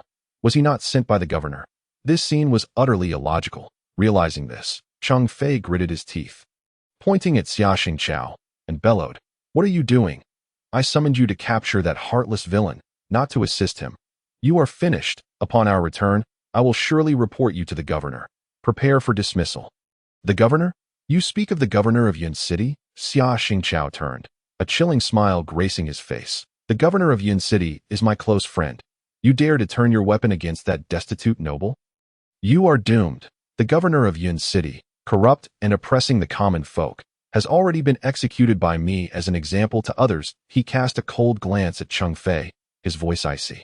"Since you are a close friend of the governor, you must be no good person yourself. Furthermore, In broad daylight, you dared to threaten young Master Wei and attempt to seize his farm. This constitutes collusion between officials and merchants, endangering the populace. Arrest him. Wait. Cheng Fei's expression shifted, and he hastily interjected, I am the president of the Zhangzhou Merchant Association. Do you dare to arrest me? The Zhangzhou Merchant Association? Is that truly so impressive? Xia Xingqiao sneered, if I cannot eradicate scum like you, then I am not a prince of the Zhongzhou dynasty. Take this man away. Investigate the Zhongzhou Merchant Association. Should any wrongdoing be discovered, there will be no leniency. What? You are a prince of the Zhongzhou dynasty. Cheng Fei trembled, his complexion paling instantly as several officers approached him. Exuding murderous intent, he began to cry out in terror. This is a misunderstanding. I am innocent. I beg the prince for mercy. Spare my life, and I shall never dare again. There will be no future, Xia Xingqiao declared, seething with fury, if I do not end your life. I am not a prince of the Zhongzhou dynasty. Wei Zheng stood by, observing Cheng Fei, who was now utterly terrified, his expression growing colder still. Such an ungrateful wretch was of no concern to him. It would be best if he vanished forever. Young Master Wei, I have informed my father. Upon learning of the calamity in Changdong, he immediately ordered me to hasten my arrival and deliver potatoes to the disaster-stricken area, Xia Xingqiao stated. The potatoes are prepared and stored in the warehouse. Your people may begin transporting them. Wei Zheng indicated toward the warehouse. Xia Xingqiao gratefully bowed to Wei Zheng, then commanded his men to commence the potato transport. Wei Zheng felt elated. Selling the potatoes would net him several tens of thousands of taels of gold. Although he had no major expenses, he had grown weary of poverty. He feared not an excess of wealth, but rather a shortage. Young Master Xia, I sincerely appreciate your assistance in resolving these mundane matters. Wei Zheng spoke earnestly. Young Master Wei, you are too kind.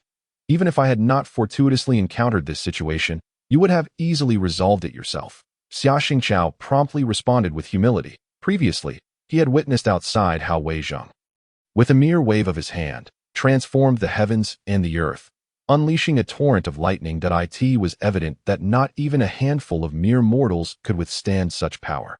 Even cultivators would likely be reduced to ashes in an instant, rendering any intervention on his part unnecessary. However, Xia Xingqiao was concerned that someone like Cheng Fei might provoke the ire of formidable beings, which compelled him to personally handle the situation with Cheng Fei.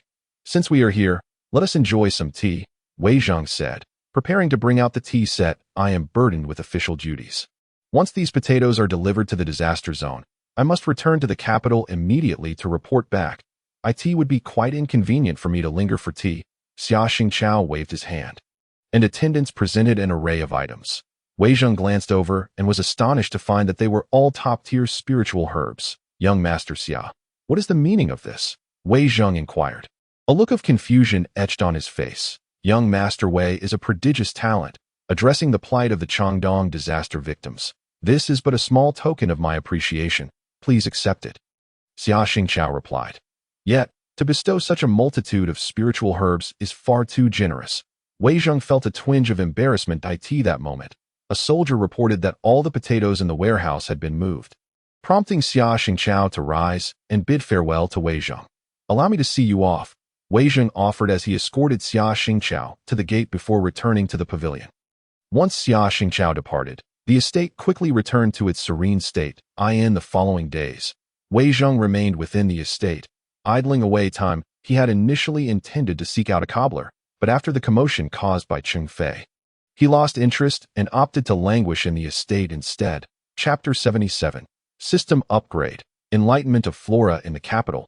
The palace of the Zhongzhou dynasty was adorned with festive decorations, radiating an atmosphere of peace and harmony. Within one of the palaces, the harmonious sounds of a guqin resonated softly.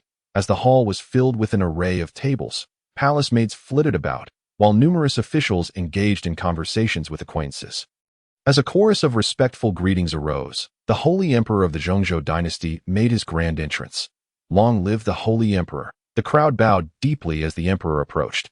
All rise. It is a rare occasion that a prince has procured potatoes to alleviate the famine in Changdong, an achievement of eternal significance, and I invite you all to celebrate together. The Holy Emperor raised his hand, his gaze landing on Xia Xingqiao, a flicker of satisfaction passing across his face. after so many years. This prince, who had little interest in court matters, had finally accomplished something commendable. Such astuteness bodes well for Zhongzhou and its people. Today, I have even gone so far as to host this rather dull banquet for my ministers. Henceforth, you must pay more attention to the affairs of the Zhongzhou dynasty, for you are, after all, my son. Feeling the emperor's gaze, Xia Xingqiao could not help but smirk inwardly, fully understanding the implications, had it not been for the assistance of formidable beings. How could such matters have been resolved?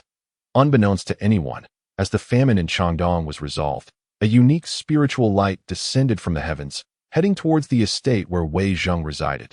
Just as it was about to enter the estate, an enigmatic wave rippled forth, swiftly vanishing within the grounds. These are all spiritual herbs. I wonder if they can be cultivated. After spending several days in the estate, Wei Zheng was finally struck by inspiration and decided to develop the initially cultivated plots of land. He devoted 2 days to planting the spiritual herbs brought by Xia Xingqiao as if they were seeds in the fields. He had long heard that various sects had a penchant for cultivating spiritual herbs and celestial grasses. Given their immense value, Wei Zheng was eager to test whether he could grow spiritual herbs and elevate the status of his farm. However, as a mere mortal, he had little knowledge of what spiritual herbs and celestial grasses entailed. Ultimately, he took a bold leap and planted both the spiritual herbs delivered by Xia Xingqiao and the Jianmu divine needle of the Hunyuan Xinzuan, treating them all as seeds in the initially cultivated plots of fertile land. The nine-tailed fox demon approached, and, upon seeing what Wei Zheng had done, bristled with fur, regarding him with a look of incredulity.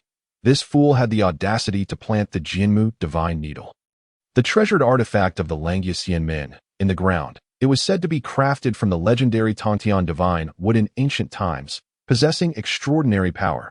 Yet, alas, after so many years, this exceptional material had been refined into the Jianmu divine needle. The notion that it could be cultivated was utterly absurd. Of course, even Wei Zheng was not so naive as to believe that the Jianmu divine needle could truly be revived. He merely found himself so bored within the estate that he whimsically decided to plant the Jianmu divine needle as if it were a seed. That moment, a mechanical voice suddenly echoed in Wei Zheng's mind. Ding! Congratulations, host. You have earned 1,000 points of merit. The system has successfully upgraded to level 2. Ding. Level 2 system activation successful. The ability to enlighten plants has been activated. Ding. Congratulations, host. You have automatically gained the ability to enlighten plants. Within the confines of the farm, you can enlighten any planted flora. Ding. Due to the system upgrade, the farm has automatically expanded by 1-fold, currently covering an area of 20 acres, and the host's physical body has advanced to the 242nd layer. Upon hearing this, Wei Zheng was momentarily dumbfounded. Unable to process the information it turned out that not only could the land upgrade, but the system could also be enhanced. Naturally, there were clear distinctions between the two.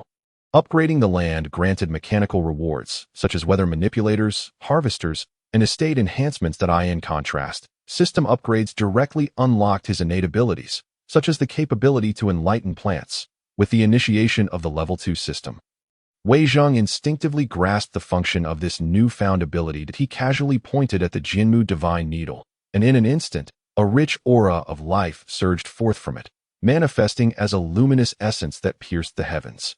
To the naked eye, the once lifeless Jianmu divine needle began to sprout branches and leaves. The nine-tailed fox demon trembled all over, gazing at Wei Zheng with a mixture of fear and disbelief. That was Jianmu, a legendary artifact said to connect heaven and earth, and it was actually regrowing. If even the Jianmu, which had long lost its vitality, could be revitalized, what manner of person was this? Withered would revived in spring. Wei Zheng's lips curled into a grin. This ability was nothing short of divine. He then waved his hand, and an abundant essence of wood life enveloped the surroundings. The spiritual herbs and celestial grasses he had planted immediately began to sprout and flourish, teeming with vitality in mere moments. Before long, the estate was awash with spiritual energy, lush with thriving spiritual herbs and celestial grasses. Excellent. Yet another utterly useless ability. Wei Zheng scoffed, too apathetic to complain further. Others traversing worlds with systems either achieved transcendence or astounded the realm, reigning supreme. Yet he, after much effort to amass a modicum of merit, was bestowed with this lackluster ability. Wait a moment. Suddenly, a look of deep bewilderment flooded Wei Zhang's eyes. Where had this merit come from? He had merely heard that the ability was activated due to merit. Yet he had done nothing to earn it. What was happening? In a daze, Wei Zhang pondered the situation. May I inquire if young Master Wei is at home? At that moment, a respectful voice echoed from outside. Wei Zhang was momentarily taken aback, dismissing his curiosity for the moment. That I am here. Please, come in.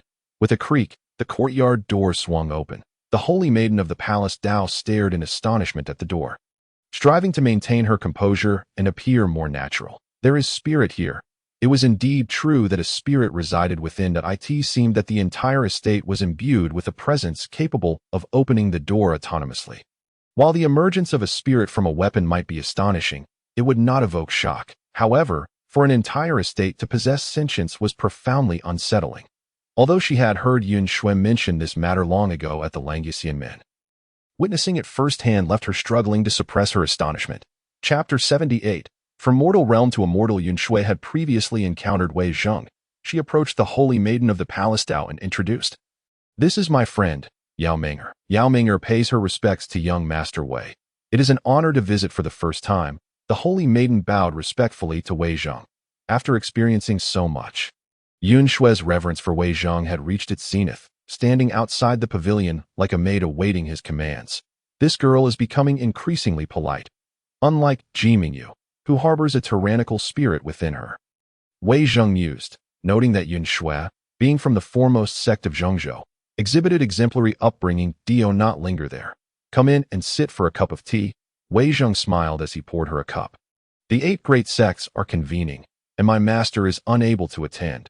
I was specifically dispatched to see if young Master Wei requires any assistance. Yun Shui remarked that it was indeed the honored immortal Hunyuan who received news from Xia Xingqiao, informing him of Cheng Fei's harassment of Wei Zhang. The honored immortal Hunyuan was filled with wrath, wishing he could strike himself for his negligence in allowing such scoundrels to disturb young Master Wei.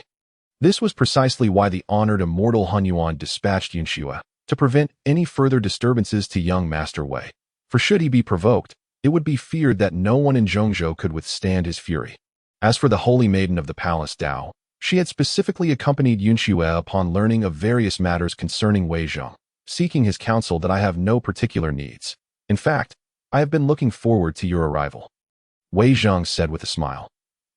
Yun Shui felt a tightening in her heart. Could it be that young Master Wei was truly angered by that scoundrel Cheng Fei?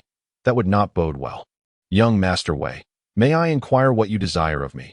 She asked respectfully. It's not so much a request as it is a matter of concern. It seems the vicinity of the manor is rather unsettled, making it difficult for me to venture out. Could you assist me in ascertaining if there are any ill-intentioned miscreants lurking around the manor?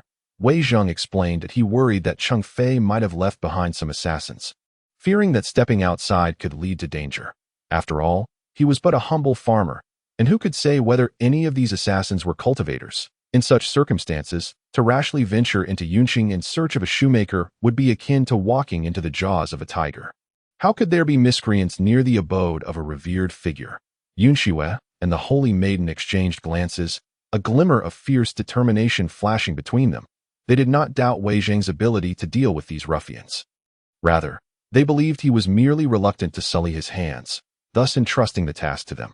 This was an opportunity for both of them to showcase their capabilities, and they certainly could not let it slip away.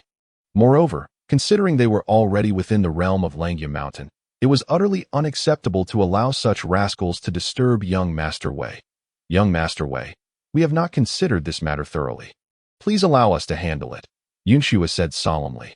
Then I am most grateful, Wei Zhang replied, his heart swelling with joy. Please, sit down and join me for tea. Upon hearing this, the holy maiden felt a surge of elation and dared to cast a furtive glance at Wei Zhang.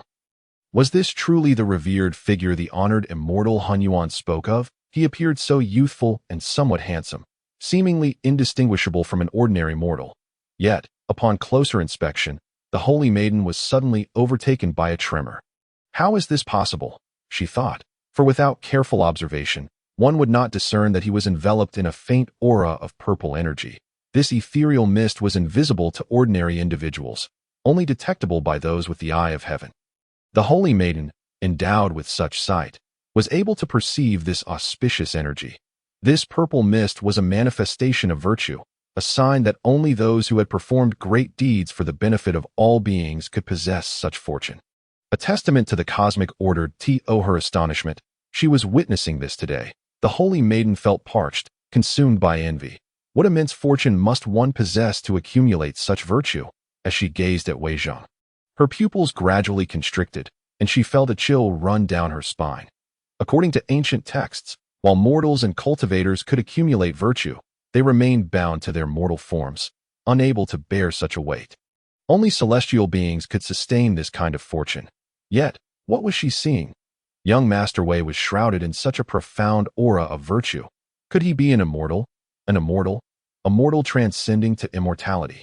How could that be? The holy maiden was stunned beyond belief. The phenomena emanating from Wei Zhang completely shattered her worldview, for it had been an unyielding rule throughout history that mortals could not ascend to immortality.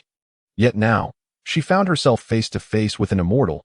This seemingly ordinary man before her was indeed an immortal. Yunxue, did you know all along that he is an immortal? The holy maiden whispered in shock. Do not speak recklessly. Yunxue gasped, her complexion paling.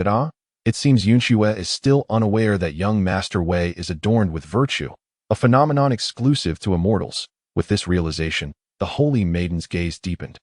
If she could cultivate beside such a formidable being, it would far surpass the status of being a mere holy maiden.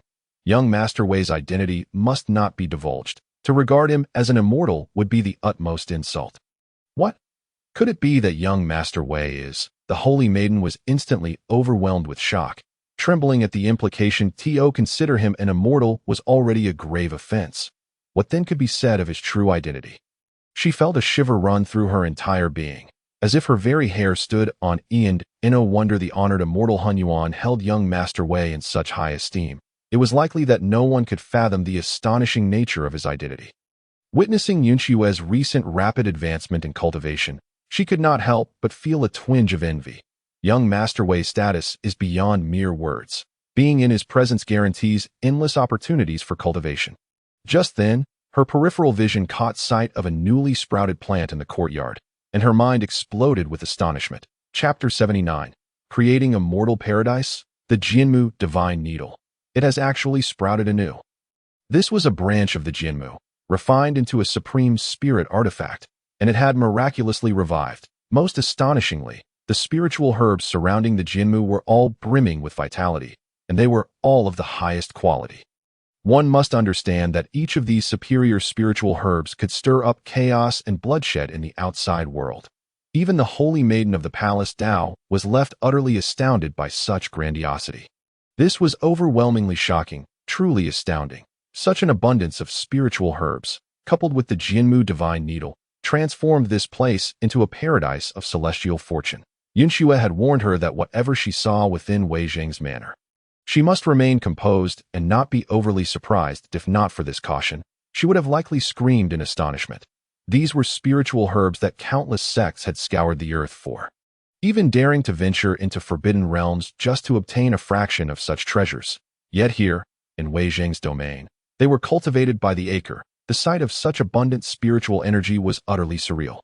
She took a deep breath, forcing herself to regain her composure. Turning to glance at Yunxue, she found her utterly dazed, her eyes vacant, completely entranced. What on earth is wrong with Yunxue? She warned me not to be overly surprised. Yet she seems to have lost all sense of reality. The holy maiden subtly tugged at Yunxue, only to discover that she was entirely overwhelmed, utterly unresponsive. In truth, as a true disciple of the Langya sect, the fact that the Jianmu Divine Needle was treated as a mere spiritual herb in Wei Zhang's garden left her in a state of shock far more intense than that of the holy maiden. She stood there, slack-jawed, her throat dry, unable to utter a single word. Had she not witnessed it with her own eyes, she would never have dreamed that even the Jianmu Divine Needle could be successfully cultivated as a spiritual herb. What shocked her most was that not only had the Jianmu Divine Needle and these herbs been successfully cultivated, but they were thriving beyond belief, their quality exceeding that of supreme spiritual herbs. If allowed to continue growing, these herbs might even evolve into sacred medicines, a scene so surreal it felt like a dream. For Yunxue, the level of astonishment she experienced was unparalleled to any previous moment. Wah! Yunqiu stammered, pointing at the Jinmu divine needle. Young Master Wei, how has the Jinmu divine needle transformed into a seedling? Well, it seemed rather dull, so I casually planted it. Though it required some effort, it was ultimately successful. Wei Zheng replied with a faint smile. He observed the astonished expressions on Yunqiu and the Holy Maiden, a sense of pride swelling within him. Although this may be a farm, cultivating a few spiritual herbs should not be inferior to anything from your esteemed 8 sects. Should it? Look at how these two women are practically drooling. Indeed, spiritual herbs are the supreme treasures for wooing women. The prospect of establishing a group of enchanting cultivator maidens clad in black stockings in the realm of cultivation filled him with delight. Although he was incapable of cultivation himself, as a mortal, he too could relish the joys of life. Meanwhile, Yunqiu and the Holy Maiden, oblivious to Wei Zheng's thoughts, were utterly captivated by the spectacle before them. They had managed to cultivate an entire acre of spiritual herbs merely with a bit of effort. It was known that each supreme spiritual herb would require centuries of careful nurturing within the 8 sects to yield even a single plant. Yunqiu and the Holy Maiden were left dumbfounded by Wei Zheng's humble remarks, their scalps tingling with disbelief that in ordinary times, encountering even a single supreme spiritual herb would be a rare stroke of fortune. Yet now, an abundance of such herbs appeared, and even the legendary Jinmu had sprouted anew. How utterly astonishing! The Holy Maiden of the Palace Path was thoroughly convinced by Yunqiu's words that Wei Zheng was far from being a mere immortal. This was evident from his estate, as young Master Wei seemed intent on transforming a patch of mundane earth into a realm of immortality. Yet, he himself had already transcended the existence of an immortal. Now, as he could cultivate a land of immortals, what was his true intent? Could it be? The two exchanged glances once more, and it appeared that an answer was forming in their minds. He aimed to personally create a celestial paradise in the mortal realm. At this thought, these two delicate beauties shuddered involuntarily. How utterly astonishing! Observing the reactions of the two women, Wei Zheng felt increasingly satisfied, nodding as he said, "Ladies, please enjoy the tea." "Thank you, young Master Wei." Yunqiu and the Holy Maiden of the Palace Path replied respectfully. Receiving the teacups from his hands, astonished by the honor, this was tea personally brewed by young Master Wei, a privilege not granted to just anyone. Such treatment would surely make even immortals envious. However, when the Holy Maiden of the Palace Path looked down at the tea in her cup, her brow furrowed involuntarily. The liquid appeared murky and bore a peculiar herbal scent. Was this truly tea? "I forgot to mention, this is not tea. It is herbal tea," Wei Zheng explained, a hint of embarrassment in his tone. "Herbal tea? What is that?" Yunqiu asked, her curiosity piqued. The Holy Maiden of the Palace Path also felt intrigued. Having never tasted such an unusual brew before, herbal tea is a special infusion made from various herbs, known for its ability to clear heat and detoxify. Wei Zheng took a sip and continued. "To be candid, the climate here in Yun City is remarkably similar to a place I once studied called Guangdong, both being coastal regions with hot, humid summers and frequent rainfall. The heat here is oppressive, leading to heat stroke, while winters are dry, causing ailments such as sore throats." Yunqiu and the Holy Maiden exchanged glances, recognizing a spark of understanding in each other's eyes. Chapter 80. Herbal medicine infusion. The residents of Yun City have long suffered from such ailments. "But what does it have to do with herbal tea?" the Holy Maiden of the Palace Path asked, her expression one of confusion. "It is highly relevant," Wei Zheng replied. "Herbal tea can dispel heat, detoxify, and alleviate the discomfort caused by the climate. Consuming it would greatly benefit the body, especially considering the local weather conditions." Climate? The Holy Maiden of the Palace Path's face displayed utter perplexity. Cultivators like them were not typically plagued by such issues. While it is true that cultivators possess superior physiques, ordinary folk in Yun City lack such advantages. They endure the heat and toxins without any means of cultivation, leading to heat stroke in summer and numerous throat-related illnesses in winter. With many suffering from gum inflammation and tooth loss before reaching 30. Wei Zheng lamented, "It is a tragedy for the common people. Can your herbal tea prevent these issues, young Master Wei?" the Holy Maiden of the Palace Path asked, her eyes widening in surprise. Indeed, the ingredients for brewing herbal tea are quite common and readily available. If the residents of Yun City were to consume it regularly, their problems would certainly be resolved. "Young Master Wei, you are truly benevolent. On behalf of the people of Yun City, I express my heartfelt gratitude for your kindness. The holy maiden of the palace path felt deeply moved. Living in a coastal region, the afflictions faced by the populace had long troubled them, yet they had never considered that the climate was to blame. After Wei Zheng's explanation, the holy maiden experienced a moment of clarity. Feeling immense respect for him, such an extraordinary person, before she could voice her queries, he had already anticipated her purpose in visiting. That it was no wonder that the celestial master revered Wei Zheng so highly. A mystery that had plagued them for years was effortlessly unraveled by him. Ladies, the herbal tea I brewed is made from herbs harvested from my farm. Please, do give it a try, Wei Zheng invited them. Yun Xue and the holy maiden of the palace path nodded in unison, eagerly lifting their cups to drink. As the herbal tea entered their mouths, they noted its herbal flavor, yet it was cold and silky smooth.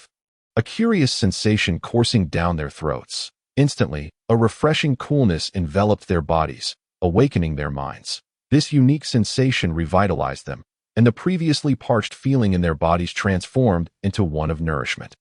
Is this herbal tea? The holy maiden of the palace path found it somewhat strange. While it did not taste particularly delightful and carried a hint of bitterness, she was unaware that the herbs were cultivated on the farm. Had they been foraged from the wild, the tea would have been far more bitter. This was not the true essence of herbal tea. Nevertheless, she could distinctly sense a newfound lightness within her. This herbal tea could indeed assist the citizens of Yun City. The realization struck her with clarity, and almost in an instant, she was convinced of its efficacy. Yet, at that moment, she felt a tremor run through her. Her eyes widening with shock and excitement. This herbal tea was brewed using spiritual water. As the herbal tea settled in her stomach, a surge of spiritual energy rapidly expanded within her, coursing throughout her body. In the blink of an eye, she felt a dull thud from within as she broke through to a new realm.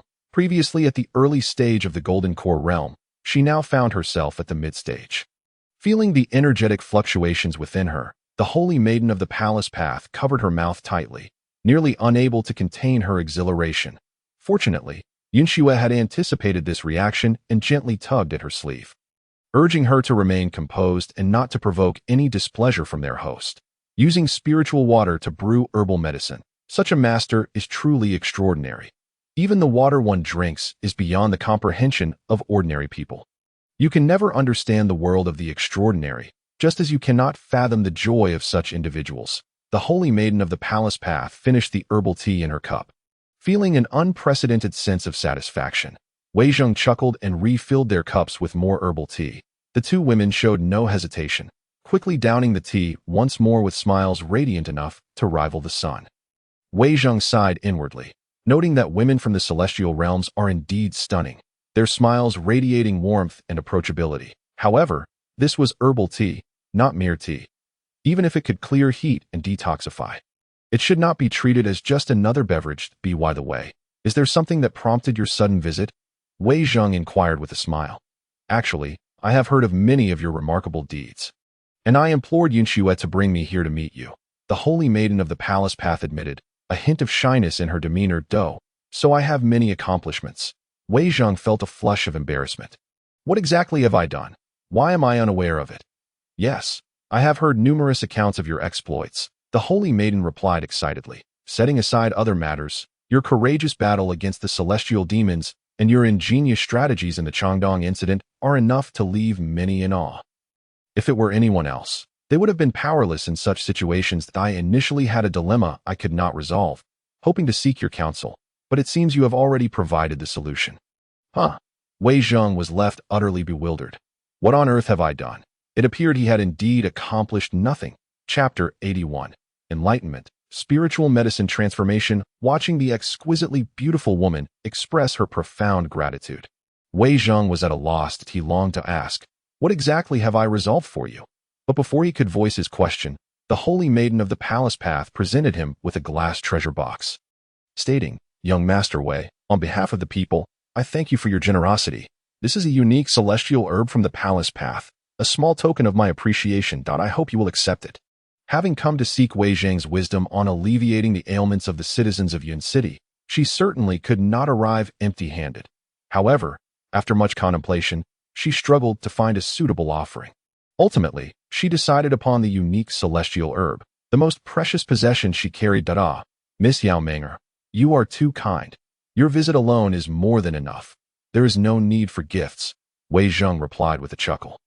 Wei Zheng smiled faintly as he casually opened the box. In an instant, a unique warmth surged forth, enveloping the pavilion. To his astonishment, nestled within the exquisite glass box lay a crimson lotus flower. Resembling a flame in full blaze, the warm aura emanated from this very lotus. Wei Zheng was taken aback. Could this truly be a celestial herb? It appeared as though a burning lotus was before him. This was the Qiyan Xinlian of the Palace Dao, which, when in full bloom, radiated warmth for miles around, ensuring that even in the frigid northern snows, one would feel no chill. It was said that if the Qiyan Xinlian were to transform into a celestial medicine, it could create a canopy of eternal warmth, akin to spring. The holy maiden of the Palace Dao, standing beside him, introduced it, causing Yun Shui's eyes to widen in awe and her heart to race. The Qiyan Xinlian, my goodness, that was a peerless celestial flower. It took decades to cultivate even one, and yet she bestowed it upon young Master Wei. How extravagant!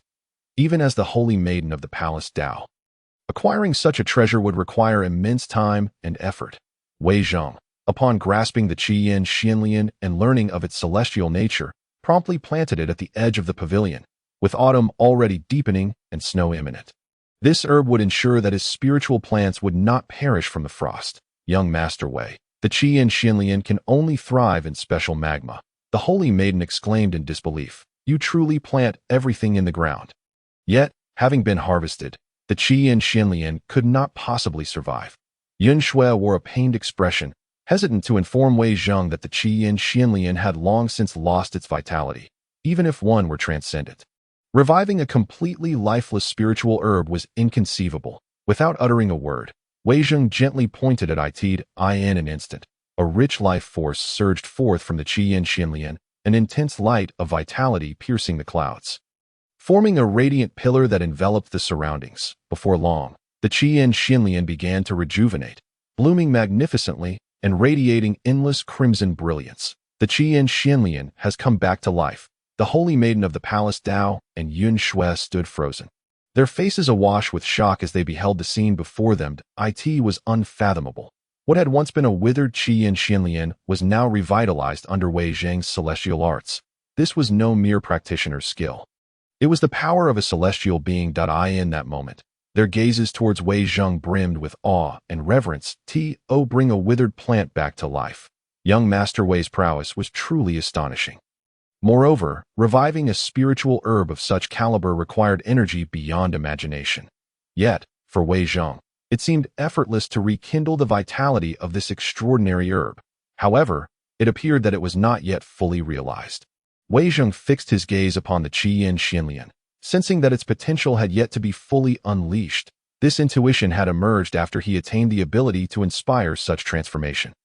Without further contemplation, he pointed again, invoking his ability to enlighten. The Qiyan Xinlian erupted with vibrant red light once more, illuminating the estate as if it were a radiant sun. A vigorous life essence surged through the heavens.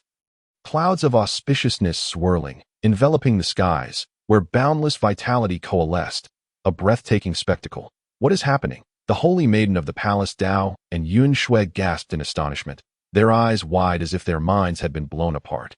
Even with their extensive experience, they had never witnessed a spiritual herb engendering such a terrifying phenomenon. A spiritual herb taking form. Simultaneously, all cultivators and demon kings within 1,000 miles were stirred. Brilliant streaks of light appeared in the sky, racing from all directions toward this location. The Huaxia Immortal sect, led by the Hunyuan Immortal Sovereign, looked towards the direction of Wei Zheng's estate, awe evident on their faces. The manifestation of a holy medicine. It has been centuries since I last witnessed such a sight. Master, it is not surprising that animals can evolve into demons. Plants can likewise transform into spirits. However, for a plant to reach the point of transformation is no simple feat. It requires divine intervention, which is virtually impossible in the central continent. The surrounding elders gazed skyward, their expressions filled with wonder. In the central continent, even cultivators found it difficult to reach the tribulation stage, let alone for spiritual herbs to achieve such metamorphosis. It was simply improbable. Any herb capable of such evolution would have long been coveted. A celestial being, the Huaxia Immortal Sovereign's pupils contracted sharply at the mention. The 6 elders beside him quickly grasped the implication, their faces displaying shocked. If a celestial being existed on the central continent capable of inspiring spiritual herbs to take form, it could only be Wei Zhang. Could that direction be young Master Wei's estate? One elder exclaimed in astonishment. Indeed, it was the estate of young Master Wei, as only he possessed such extraordinary ability. The Huaxia Immortal Sovereign nodded gravely. The manifestation of spiritual herbs, a portent of auspiciousness, will surely attract many cultivators that we must ensure that no reckless individuals disturb young Master Wei's tranquility. Just as he spoke, Diuanzi, accompanied by Qin Man and others, hurried over. They had been participating in the Langya Immortal Sect's Master Selection competition and had recognized that the aura emanated from Wei Zhang's estate.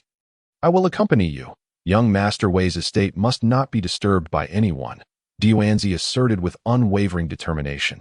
They still vividly remembered the tea they had shared, and it was that one cup of celestial tea that had allowed Diuanzi to grasp a thread of Tao, resulting in significant progress in his cultivation. Let us go together, urged the 6 elders solemnly. They dared not delay, for if young Master Wei were disturbed and chose to retreat elsewhere, it would be a grave loss for the entire Langya Immortal Sect. In truth, Wei Zhang felt no awareness of the tumultuous energy fluctuations or the surging life force. To him, it was simply the result of his consecutive applications of enlightenment that had instigated the transformation of the Qian Xianlian. In the blink of an eye, the Qian Xianlian had transformed into a chubby little fellow, encased in a red aura, hovering in midair. However, this little being, the size of a fist, sported wings on its back, resembling a sprite. What audacity! How dare this little glutton consume my Qian Xianlian? Wei Zhang was taken aback. He had not anticipated that his 2 applications of enlightenment would result in this chubby creature devouring the celestial herb. Enough was enough. How could he allow someone to pilfer his possessions? He roared in fury and raised his hand to strike, determined to teach this glutton a lesson, even if he couldn't defeat it outright. The Qian Xianlian had taken spirit form. The holy maiden of the palace Dao and Yun Shui gasped in horror, their bodies stiffening. They were utterly astonished, their eyes devoid of focus as they stood frozen, completely upended by Wei Zhang's display. What? This little chubby creature is the Qian Xianlian. Wei Zhang's hand faltered, his gaze scrutinizing the little being in disbelief. Could it truly be that a splendid Qian Xianlian had transformed into this plump little entity? Was this what it meant for spiritual herbs to take form? Moreover, this little creature was still nestled within the glowing sphere, peacefully asleep. It was utterly nonsensical. However, witnessing the holy maiden and Yun Shui's shock-stricken expressions, it seemed that the transformation of spiritual herbs into sentient beings was indeed impressive and prestigious. With this thought, Wei Zhang couldn't help but smile, feeling a profound sense of satisfaction. Just wait. No cultivator would dare boast in front of him again. Although the Qian Xianlian had vanished, the warmth radiating from the red aura remained quite pleasant as long as this little creature resided in the estate. There was no fear of the winter snow freezing the crops and spiritual herbs. This was indeed a remarkable acquisition, Wei Zhang observed for a moment, nodding in satisfaction. Essentially, this was a heater that would never incur an electricity bill. Most importantly, this little chubby device was also mobile, warming any place it was moved to. After a brief interval, the holy maiden of the palace path and Yun Shui finally emerged from their astonishment, casting a look of reverence at Wei Zhang. Congratulations, young Master Wei. The spirit herb has taken form, comparable to a genuine elixir. The 2 hastily offered their congratulations. It's merely a trivial matter, just employed a few techniques. I did not expect it to turn out this way. Wei Zhang humbly replied. After all, they were cultivators, possessing genuine skills. Naturally, he could not compare to them in terms of ability. Yet, they at least lacked the capacity for such transformation, right? As a mere mortal, this was the only asset he could flaunt before them. Just a few techniques. The holy maiden of the palace path and Yun Shui gasped in awe, unsure how to respond to Wei Zhang's words. They had only witnessed Wei Zhang point, and the scarlet flame immortal lotus had taken form. Truly, a master is a master. His methods were extraordinary, effortlessly transforming spirit herbs, clearly acting on a different level than an ordinary person. However, Wei Zhang soon found himself troubled. since Yao Meng'er had been so courteous. Presenting such a fine gift, he ought to reciprocate in some manner. Suddenly, an idea struck him. Recently, upon returning from Yun City, Wei Zhang had not done much, but he had brewed a considerable amount of grape wine. The wine was not overly potent, around 14 degrees, akin to the drunken immortal brew from the welcome immortal tower, and suitable for women. With this in mind, Wei Zhang promptly turned and entered the cellar, emerging with 3 bottles of grape wine, handing one to each of them. "What is this?" The holy maiden of the palace path and Yun Shui displayed expressions of surprise. "Hee, you'll find out soon enough." Wei Zhang chuckled, then retrieved 2 wine glasses, pouring a small amount of wine for each. As the wine filled the glasses, a unique aroma wafted through the air, reminiscent of dancing sprites. This wine. The astonishment on the holy maiden of the palace path's face deepened. The holy maiden. She had certainly tasted fine wines before, but she had never encountered a red wine as exquisite as this from Wei Zhang. Curiosity washed over both their faces as they lifted their glasses and took a delicate sip.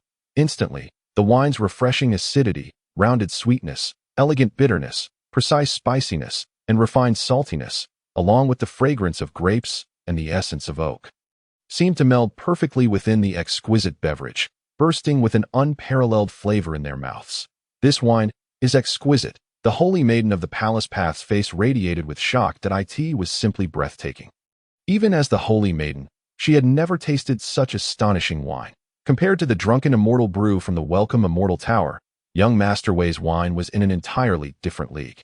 As the wine slid down their throats with a satisfying gulp, both women were utterly astounded. The grape wine was imbued with rich plant life essence, sweeping through their bodies like a torrent. Yet, the wine's occasionally sharp, crisp, melodious, rich, and soaring qualities lingered in their mouths, tantalizing their sensitive palates. They felt as though their souls had transcended, wandering through the grand order of the universe. In that moment, they sensed they had touched upon a profound power. "It is the Tao. This wine contains the Tao." The holy maiden of the palace path was left in awe, feeling as if her mind might explode. Merely a cup of wine, and yet it was so astonishing that it could induce a special state of enlightenment.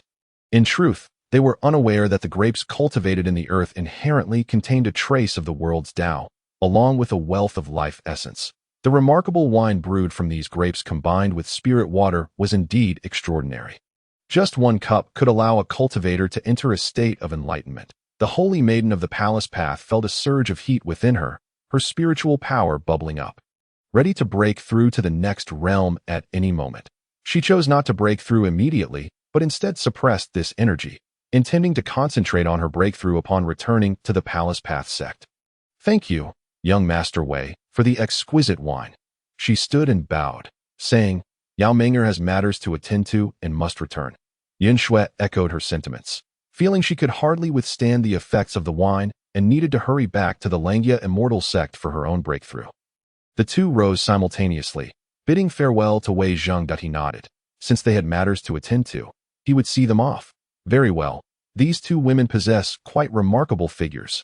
Wei Zhang watched them depart, his smile growing ever brighter. The idea of forming a black-stocking girl group in the realm of cultivators must be realized. A mere idler drifting through life, he could do without a phone, a computer, or air conditioning. However, he absolutely could not be without a girl group. A world devoid of a girl group was incomplete. That, of course, for now, he could only fantasize in his mind. After all, these women were not ordinary, and persuading them to form a girl group would be exceedingly challenging. Well, one must hold on to their dreams and never give up. If a person loses their dreams, what is the difference from being a salted fish? Wei Zhang resolved to be a salted fish with aspirations. Xiao Chong, guard the house. Well, if any thieves come in, bite them.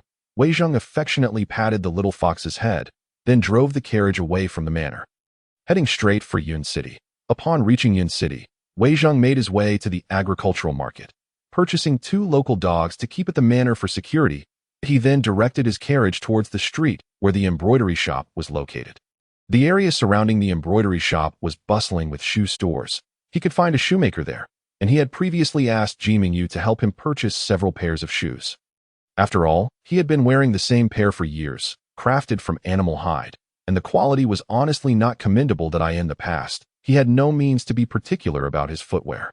However, Now that he considered himself somewhat affluent, it was high time to replace those shabby shoes. The street where the embroidery shop was situated was the most prosperous commercial area in Yun City, bustling with people.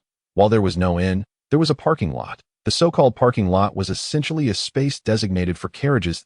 As long as one paid the storage fee, they would care for the carriage throughout the day, and the horses could enjoy the finest feed. In truth, Wei Zheng was reluctant to come. The parking lot was crowded with carriages, mostly belonging to wealthy merchants here to stock up or shop. It could be said that parking spaces were scarce, and one might wait for ages without finding an available spot. Wei Zheng was too exasperated to complain about the commercialization of parking in the realm of cultivators. It was simply unfathomable. After waiting for more than 10 minutes in the parking lot, he finally spotted a carriage driver entering, seated atop the carriage, smoking a pipe while idly surveying the surroundings. He had seen them load several bolts of cloth onto the carriage, indicating they were about to leave. Seeing this, Wei Zheng promptly steered his carriage toward them, eager to seize the opportunity in such a tight parking situation. Just as Wei Zheng was leaving the parking lot, Deng Tianhe emerged behind him. Isn't that Wei Zheng? What's he doing here? Deng Tianhe thought to himself, curiosity written all over his face as he stealthily followed behind. Ever since he learned that Wei Zheng possessed a black gold VIP card from the Huaxia Chamber of Commerce, his curiosity about Wei Zheng's identity had intensified. After all, it was nearly impossible for an ordinary person to obtain such a prestigious black gold card. And someone like Wei Zheng, a fallen scion, was even less likely to earn the recognition of the Huaxia Chamber of Commerce. Therefore, he found Wei Zheng suspicious, suspecting that he might have some connection with Ji Mingyu, the president of the chamber. With such thoughts in mind, he concealed his presence, closely trailing Wei Zheng. Moments later, Wei Zheng entered a clothing store called Sleeve Dance in the Air, which was the storefront for the embroidery shop. The store was quite spacious, staffed by a manager and several attractive saleswomen, primarily handling the wholesale business for the embroidery shop. However, they also catered to the occasional retail customers, especially since business for mortals had not been as prosperous as before. Master Wei, you're here. Would you like me to take you inside? One of the young women promptly approached to greet him. Wei Zheng had visited the embroidery shop several times and recognized this young woman. Although her attire remained modest, it could not conceal her alluring figure.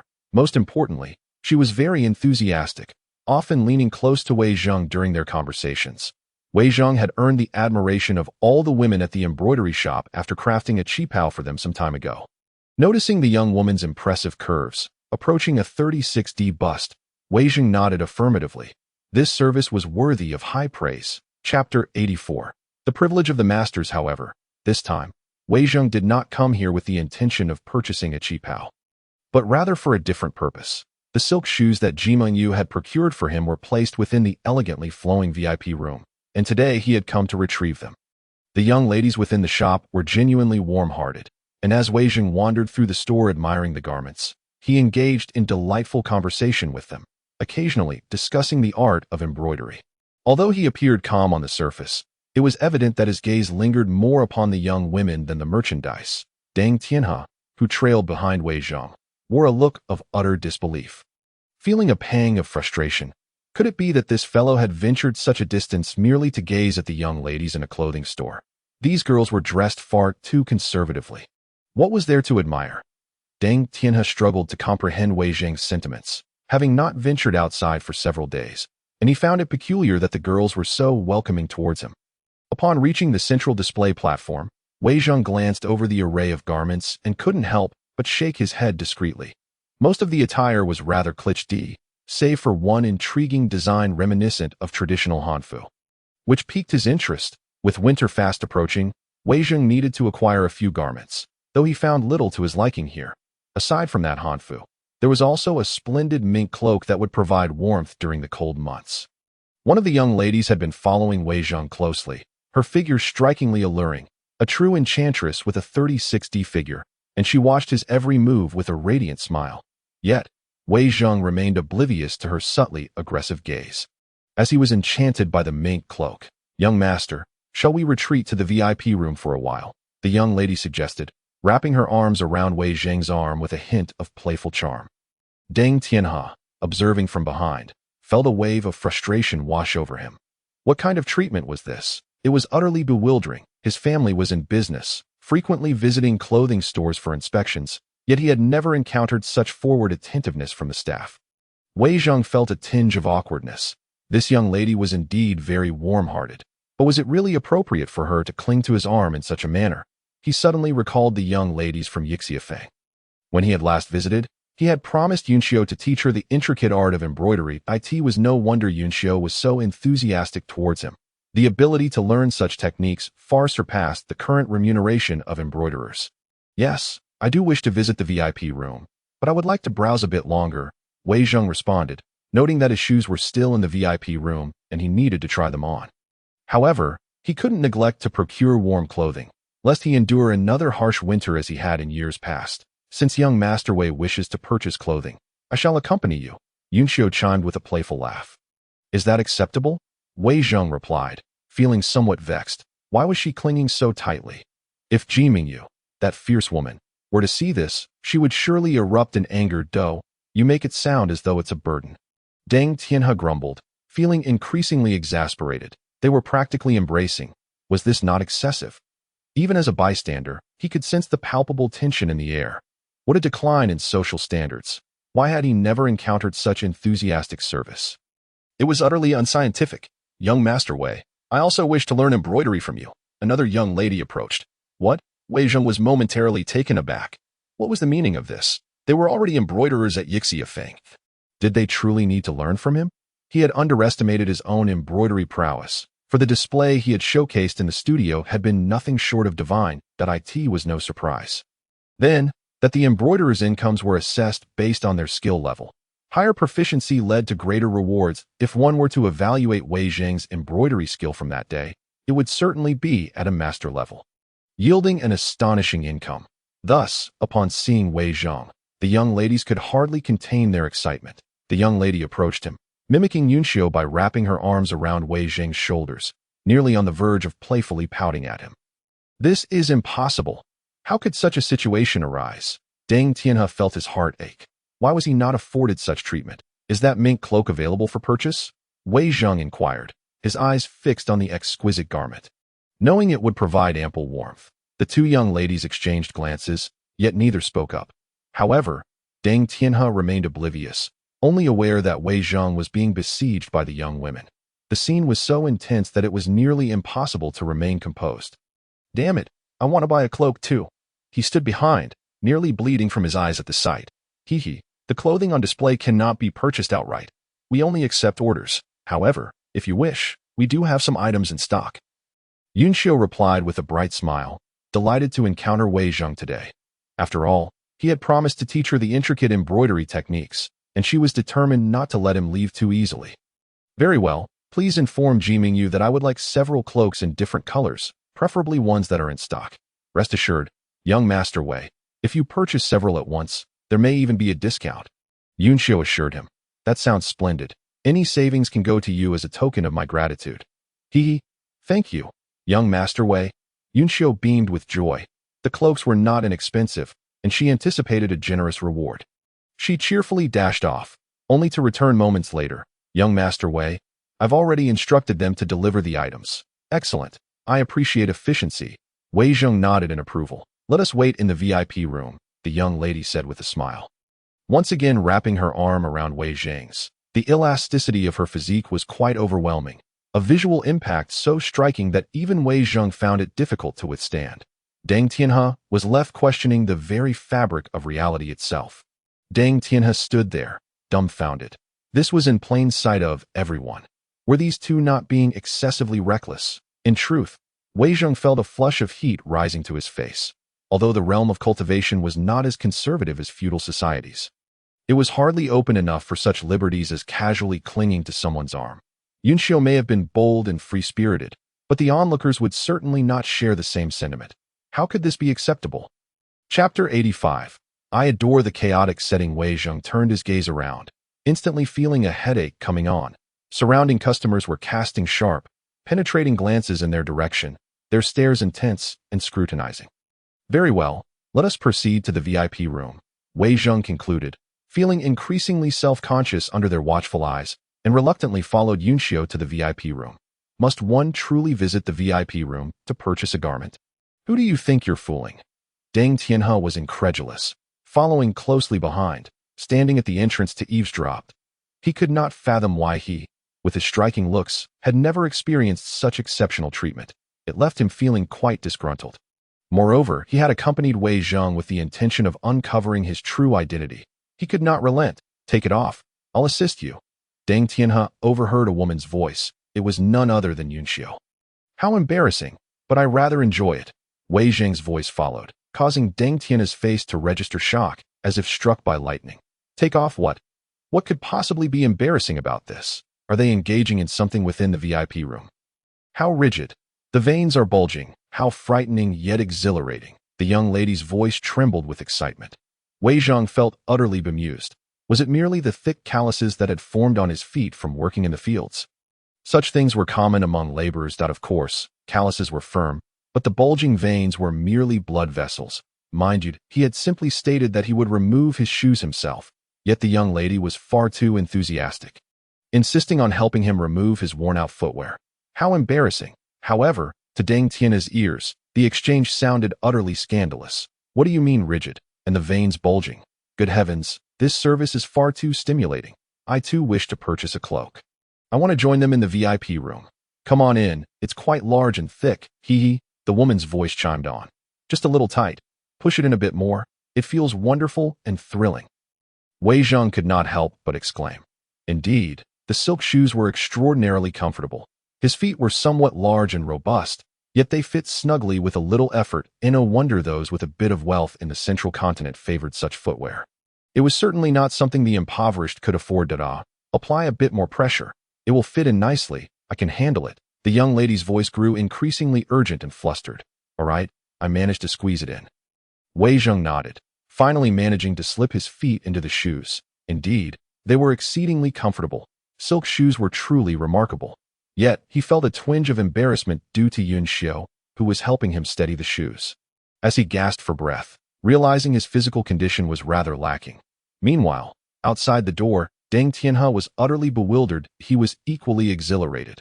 Could purchasing a cloak be this thrilling? He resolved right then and there to buy one for himself. The transformation in the service at the clothing store since his last visit to Yun City, just a few years prior, left him astounded. The thought only heightened his restlessness. Today, he must unleash all his energy. Deng Tianhe turned towards the clothing counter, calling out to another attractive salesgirl, I want to buy this cloak. Upon hearing his words, the girl instantly broke into a sweet smile and approached him. Finally, she was here. Deng Tianhe was overcome with excitement, his gaze lingering on her. If Wei Zheng could enjoy himself to such an extent, he certainly wouldn't be outdone by that rustic fellow. Despite the somewhat disrespectful glint in his eye, the girl remained warm in her demeanor as he declared, I want to buy 10 of these cloaks. What? The salesgirl blinked in surprise, feeling a hint of disdain. But given his eagerness, she couldn't bear to dismiss him outright. She lightly draped her arm around Deng Tianhe's, though there remained a distance between them, preventing any intimate sensation. How shy. However, it was said that the more demure a woman appeared, the wilder she became behind closed doors. This notion delighted him. I apologize, but if you require 10 cloaks, it will take some time. Please wait in the VIP room. Ha, he thought triumphantly.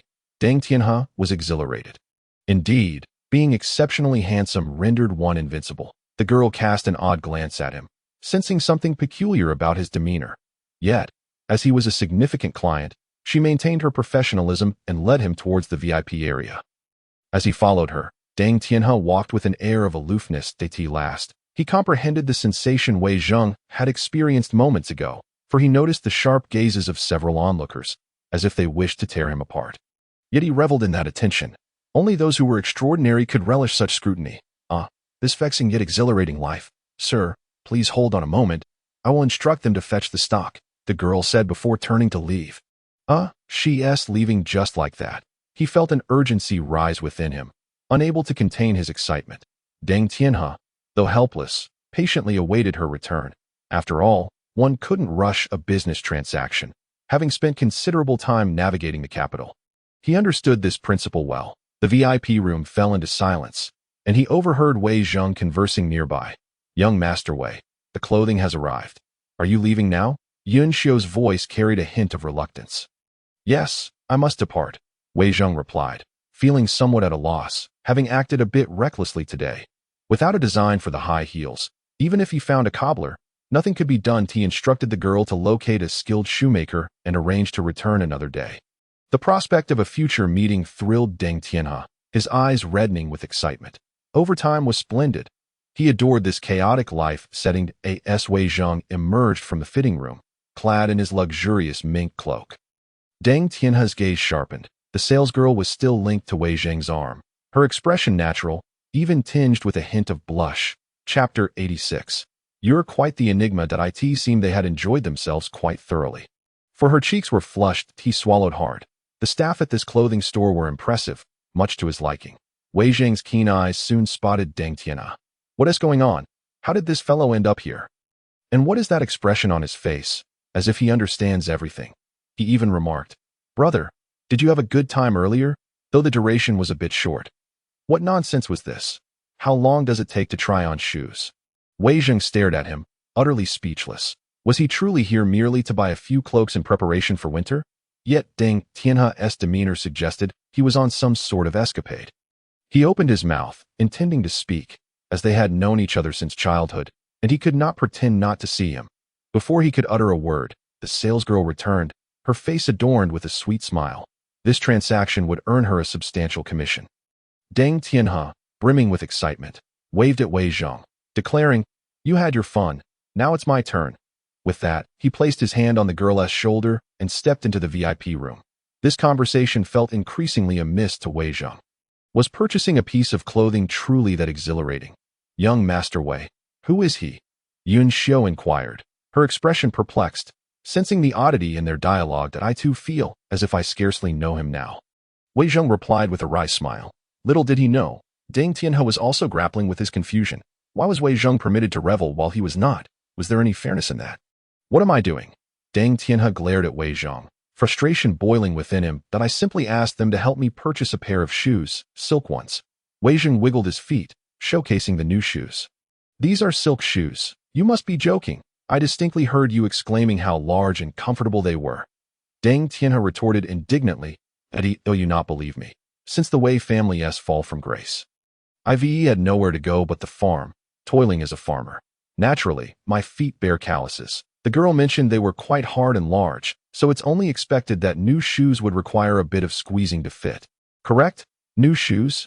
You scoundrel. Deng Tianhe felt tears welling up, his expression darkening. You should have clarified. You've put me in a dire predicament, as he witnessed the girl's fury, contemplating reporting him to the authorities.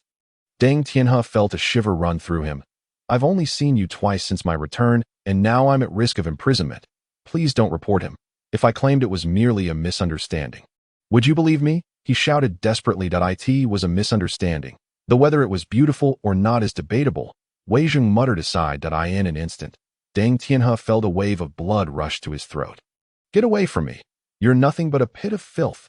As expected, moments later, several officers arrived to take Deng Tianhe away. Sir, this is merely a misunderstanding, he exclaimed, his youthful face twisted in despair as he hurriedly explained to the officers. It is a very beautiful misunderstanding. I assure you he is no villain. Wei Zhang chuckled. Beautiful my foot. Deng Tianhe lamented, his blood boiling, as the girl glared at him, exuding an air of menace. Ultimately, Wei Zhang's words did not help. As soon as he spoke, the officers seized Deng Tianhe and shackled him. Wei Zhang, feeling quite innocent, rubbed his nose, reflecting on the chaos that had unfolded. The hour grew late. He donned his cloak and departed the clothing store. Stepping into his beloved carriage and rode away with a flourish. In the Blood Crow Mountain, ominous energy surged, creating a palpable tension. The Blood Crow Demon King scowled fiercely, bellowing, You worthless lot! Why has the nine-tailed fox demon been absent for so long? Is it truly the case that she, a demon queen, cannot even vanquish a mere human? His expression was grim. Despite sending numerous demons to locate her, not a single shred of information had been uncovered.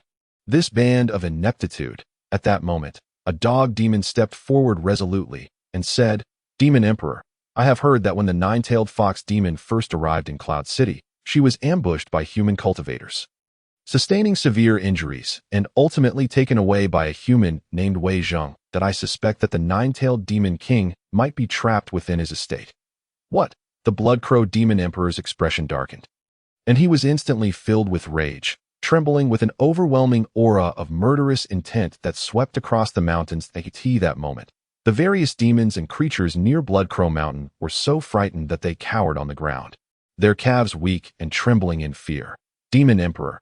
According to the reports we received, there was a surge of spiritual energy emanating from that estate yesterday, as if some spiritual herb had taken form, attracting numerous powerful beings. Many cultivators are rushing towards it, seemingly in search of the transformed spiritual herb, and even our spies have been almost entirely wiped out at a transformed spiritual herb. The Blood Crow Demon Emperor's face was flooded with shock, his body shaking with excitement. Chapter 87. The separation of immortals and mortals. The transformation of a spiritual herb is akin to a cultivator undergoing tribulation. It represents a transcendent metamorphosis. Once transformed, it embodies the innate essence of medicinal spirit, comparable to the finest sacred medicines, and it exists on the cusp of becoming an immortal elixir. By consuming such a spiritual herb, one could break free from the mortal coil and even transcend to become a celestial being. It is easy to comprehend just how precious an innate medicinal spirit truly is. No wonder so many cultivators are stirred to seek out this rare entity, since it is a spiritual herb taking form. It must not fall into human hands. The Blood Crow Demon Emperor pondered for a moment before speaking solemnly. I am nearing the completion of my blood demon spell and am currently in seclusion, unable to act personally. Liantian Dog Demon, you shall take action yourself. Infiltrate the human estate, ascertain the whereabouts of the Fox Demon King, and locate the transformed spiritual herb. Strike to seize it at the opportune moment and report back to me at all times. Understood. The Liantian Dog Demon transformed into a streak of black lightning, swiftly darting away from Blood Crow Mountain towards the estate.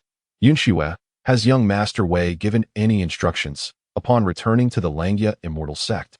Yunxiwe and Saintess Yinshu encountered Xian Yuan Xinzuan and De Yuanzi, and immediately inquired. Master Xinzuan, young Master Wei mentioned that there are malefactors active near the estate, preventing him from going out. That I have already issued orders that no strangers are to approach the estate. Unfortunately, we have searched the surrounding area for miles and found no trace of any wrongdoing. Foolish child, does young Master Wei truly concern himself with mere malefactors? His words must carry deeper significance, though you are unable to discern it. Xian Yuan Xianzuan said with a worried expression. Young Master Wei was no ordinary individual, and his statement could not be as simple as it appeared. At Yunxiwe's insistence, De Yuanzi, the six elders, Yunxiwe, and Saintess Yinshu hastened back towards Wei Zhang's estate.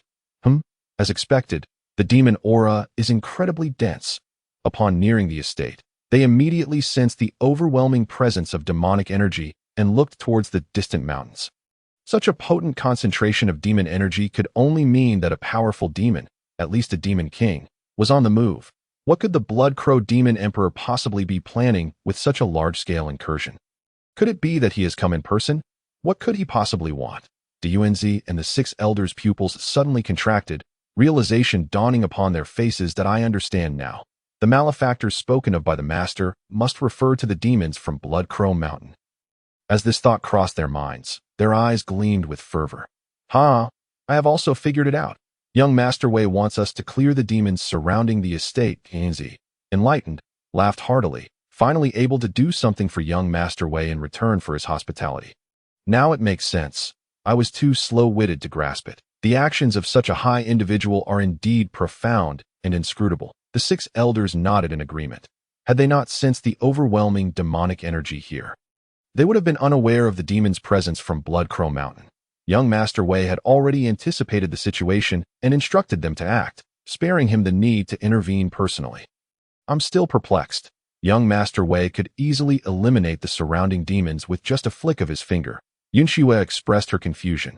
One of the elders, his gaze grave, looked towards the distant forest shrouded in demonic energy and said solemnly, I suspect that while young Master Wei is indeed a senior expert hidden away here, he is far more complex than we imagined. It is quite possible that, at this point, the elder took a deep breath, hesitating to continue. What is it? Please clarify. Saintess Yinshu and Yunxiwe anxiously awaited his explanation. You know what this place was, centered around the estate. 1,000 miles in radius during the ancient times? De Yuanzi suddenly asked. The ancient times are too distant, and there are no records. How could we possibly know? Qin Man sighed. Ancient texts record that in the age of the ancients, there were 10 great paradises, 36 minor paradises, and 72 blessed lands, all places where cultivators could attain immortality. However, there was only one place that served as the dominion of the celestial beings. This place is Kunlun, the final destination sought by renowned figures throughout the ages in their quest for immortality. Kunlun? Qin Man and the others exchanged glances, having never heard of such a place. Young Master Wei's estate is within a radius of 10,000 miles, all belonging to the Kunlun range that I in ancient times.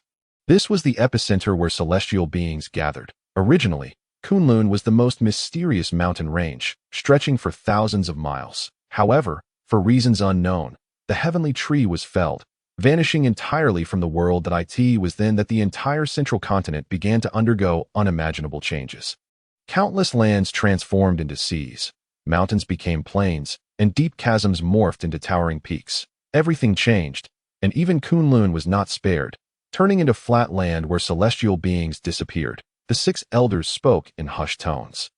Elder, I still do not understand how this is related to young Master Wei's estate. Qin Man asked, her face filled with confusion, because from that time onward, the celestial beings of the ancient era vanished entirely from the world, and the number of cultivators who could ascend to immortality began to dwindle. The last recorded ascension of a cultivator occurred 3,000 years ago, when that elder, seemingly aware of the heavenly secrets, gazed at the heavens for a long time before sighing. The path to heaven is severed. The immortals and mortals are forever parted. From now on, there shall be no celestial beings in the world. Later, some speculated that this statement likely indicated the severance of the path to immortality, leaving no one capable of ascending. The path of immortals and mortals is severed. Saintess Yunshu and Yunxiue were taken aback, realizing the profound secrets hidden within these words. Chapter 88. Cultivators as offerings. Younger Master Wei's choice to reside here. Does it have any relation to the ascension to immortality? Saintess Yunshu asked. Perplexed, Elder, could it be that younger Master Wei wishes to emulate the ancient celestial beings? But this is no longer Kunlun. Qin Man turned to question, suddenly blushing deeply, for she had just remembered that Wei Zhang, with his cultivation above that of celestial beings, had no need to emulate the ancient celestial beings. The side, whether in lamentation or in exasperation at Qin Man's foolishness, and said thoughtfully, since young Master Wei's estate was once the center of Kunlun during the ancient period, it undoubtedly conceals certain secrets unknown to others. This is why he chose this location as his base, radiating influence throughout the central continent. It is certainly possible that he wishes to emulate the ancient celestial beings. But it is even more likely that he aims to establish a grand scheme from this very foundation. A grand scheme? As his voice faded, those present felt a sudden shiver run through their bodies. What could this grand scheme entail? Is he attempting to recreate the sacred sites of the ancient celestial beings, to forge a new era of celestial beings? Or perhaps he seeks to reopen the path to heaven, to pave the way for the mortal realm to access the celestial realm? The mere thought of such a grand endeavor filled them with terror, for even the leaders of the 8 celestial sects would not dare to entertain such notions. To reopen the path to heaven is tantamount to challenging the current heavenly principles. It would require immense courage. If this were not the case, how could a peerless figure like young Master Wei choose to seclude himself in such a desolate area near Cloud City?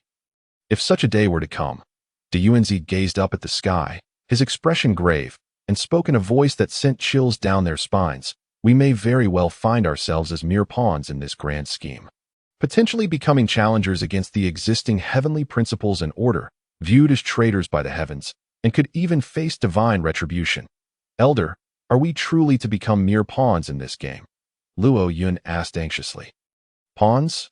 If such a day were to arrive, I would willingly take the lead and demand justice from the heavens. One elder declared solemnly, if the path of immortals is severed, then the mortal realm shall no longer produce celestial beings, and cultivators shall be unable to undergo tribulation and ascend. If young Master Wei is truly orchestrating such a plan, then even if we become his pawns, it may not be a misfortune. Rather, it could present us with the greatest opportunity. For if cultivators cannot undergo tribulation and ascend, it is the greatest sorrow, and our frail bodies would only continue to struggle within the merciless order. De Yuanzi spoke in a solemn tone. Heaven and earth are indifferent, treating all beings as mere fodder. Sages are unfeeling, regarding the populace as mere pawns. How then, are cultivators anything but offerings? One among them sighed. The elder possesses unfathomable wisdom, which we cannot comprehend. It is best we refrain from speculating on his intentions. Let us proceed with the tasks he has assigned. Otherwise, we shall not even qualify to be considered as pawns. In an instant, a group of cultivators, fierce as wolves, surged towards the forest thick with demonic energy, swiftly plunging into its depths. Within the mountains, the demonic aura surged skyward, with creatures of all sizes lurking amidst the trees. A large dog with crimson eyes peered through the foliage, gazing intently at the estate where Wei Zheng resided, a cruel smile curling upon its lips. After 2 days of reconnaissance, it finally grasped the truth. Wei Zheng was no cultivator at all. Merely a mundane without any cultivation, nothing more. Thus, today it resolved to act, to find the nine-tailed fox demon, eliminate that mere mortal, and seize the medicinal spirit before departing. After all, the opponent was but an insignificant human. So the plans of the Lycong dog demon were rather crude. In the distance, a massive bat demon soared above the estate, casting a tremendous shadow over it. The Lycong dog demon's eyes crackled with lightning, a bloodthirsty grin adorning its visage, before it darted away like a flash of lightning. From the news relayed by the bat demon, it discovered that the nine-tailed fox demon was within the estate. Moreover, the bat had also spotted a chubby little figure enveloped in a sphere of light, which it surmised to be the legendary elixir formed from a medicinal spirit. At that moment, the Lycong dog demon felt a surge of excitement. Not only would it capture the nine-tailed fox demon, but it would also bring back the medicinal spirit as an offering to the blood crow demon emperor. The Lycong dog demon proceeded with caution, leaping onto a towering tree beside the estate, peering down with overwhelming joy, trembling with excitement. Inside the estate, exquisite spiritual herbs blanketed the ground, emanating boundless spiritual energy, transforming the estate into a sanctuary for cultivation. Such a plethora of supreme spiritual herbs was a fortuitous windfall. It must be emptied. The smile on the Lycong dog demon's face grew even more fervent, yet its expression froze once more. What was that?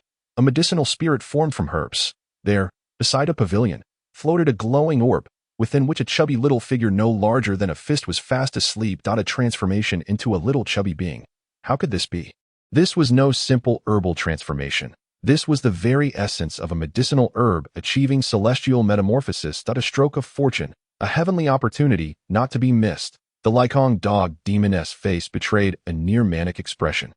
Trembling with excitement, gazing at the orb felt akin to beholding an unparalleled treasure within reach. I have traversed the world for centuries, and never have I encountered such a miraculous opportunity. This is the chance to ascend to immortality. Not to mention the Demon King. Even a mere pig consuming this medicinal spirit might directly ascend to the heavens. The Lycong dog demon's eyes widened, unable to contain its exhilaration, roaring, medicinal spirit. I have finally found you. With that, it propelled itself like a bolt of lightning towards the orb. At that moment, a brilliant streak of light tore through the sky, hurtling towards them, accompanied by a deafening sound of air being split. An overwhelming killing intent surged forth with the two streaks of light, sweeping through the world like a torrent. In that instant, even a being as powerful as the Lycong dog demon could not help but change its expression. Feeling a chill run down its spine as it retreated rapidly, "Bold Demon King, how dare you invade the estate of young Master Wei? Step aside and prepare to meet your demise," as the voice echoed. A blazing sword light cleaved through the air, carving a long scar into the ground below. The Lycong dog demon's expression shifted dramatically as it swiftly dodged the sword's descent. However, the domineering voice, accompanied by the resplendent sword light, was filled with a murderous intent that left the surrounding demons stunned, each wearing an expression of disbelief. Who would be so audacious as to strike at the Lycong dog demon? Did they truly wish for death? The Lycong dog demon's demeanor darkened, its eyes glinting with malice as it retreated into the forest, a frenzied aura emanating from a demon king. It was equivalent to a human cultivator at the god transformation stage, possessing the strength to contend with the leaders of the 8 great sects, a figure of great renown. Now, However, someone dared to attack in front of its subordinates, humiliating the Lycong dog demon. It deemed this individual must die. Turning its gaze, it beheld an elder accompanied by 2 youths and a maiden. The youths had already broken through to the golden core stage, a level of power considered formidable within the realm of cultivation. Yet, in the presence of a demon king, even such cultivators were merely inconsequential as for the elder. The Lycong dog demon furrowed its brow. He was at the mid-stage of god transformation, a truly remarkable power. No wonder he dared to provoke it. The Lycong dog demon's eyes crackled with lightning as it spoke in a voice laced with ice. Who are you to dare act recklessly before this king? The Yuanzi surveyed the Lycong dog demon, exuding an aura of celestial grace, and replied serenely, the Yuanzi, of the immortal sword sacred land, Yuanzi? An elder of the immortal sword sacred land? In an instant, many demons in the forest shivered, a stir of commotion rippling through the air. Although merely an elder, the Yuanzi's reputation was formidable. He had led his disciples through countless battles against celestial, demonic, and monstrous forces, achieving great feats, and his own strength was exceptional.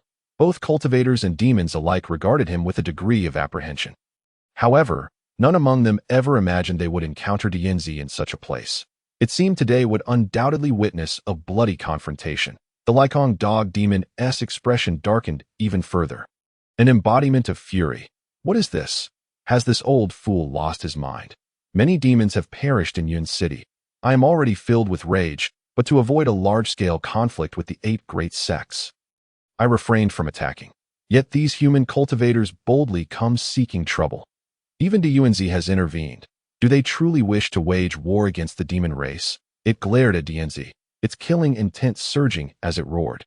The Yuanzi, what do you mean by this? Do you seek war with the demon race? The Yuanzi remained composed, stating, if you offend me, it matters little, but to lay hands upon a noble being is beyond reproach.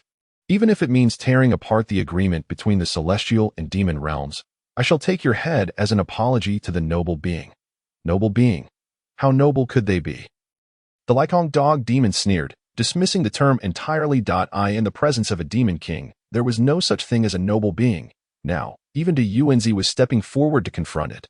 Who could this individual be to command such respect? The Lycong dog demon pondered deeply, but could not fathom which celestial being it had offended. Yuanzi, are you truly disregarding the agreement between the celestial and demon realms and declaring war against me? The Lycong dog demon's tone brimmed with murderous intent. The noble being commands that I take your life, that I dare not disobey. Come and accept your fate. The Yuanzi unsheathed his treasured sword, its sharp clang resonating as it burst forth with brilliant sword light, cleaving downwards, illuminating the air and incinerating the grass and trees below into ashes. Roar! The Lycong dog demon howled, transforming into a swirling black tornado. Rapidly charging forward in an instant, the 2 forces collided, producing a thunderous roar. The Yuanzi, a master of the immortal sword sacred land, cleaved through the demon king's tornado with a single stroke. Their clash sent sparks flying, the sword light exploding in a dazzling display, showering the area like rain, reducing the surrounding forest to ruin. The demons in attendance screamed and fled in panic, terrified of being caught in the crossfire of this titanic struggle. A moment's carelessness would result in their bodies turning to ash. This was a battle beyond their participation. That moment, the 6 elders of the Huaxia immortal sect moved to clear the demons surrounding the estate, unleashing a cacophony of thunder, their lightning dancing wildly, enveloping the area. Great and lesser demons alike were struck down, howling in agony, half of their number dispatched in the blink of an eye. The celestial thunder symbol array of the Huaxia immortal sect. The Lycong dog demon was taken aback. Even the Huaxia immortal sect had intervened. It roared in alarm. Huaxia immortal sect, immortal sword sacred land. Do you intend to wage full-scale war against the demon race? Are you not afraid of the central continent becoming a graveyard for millions once more?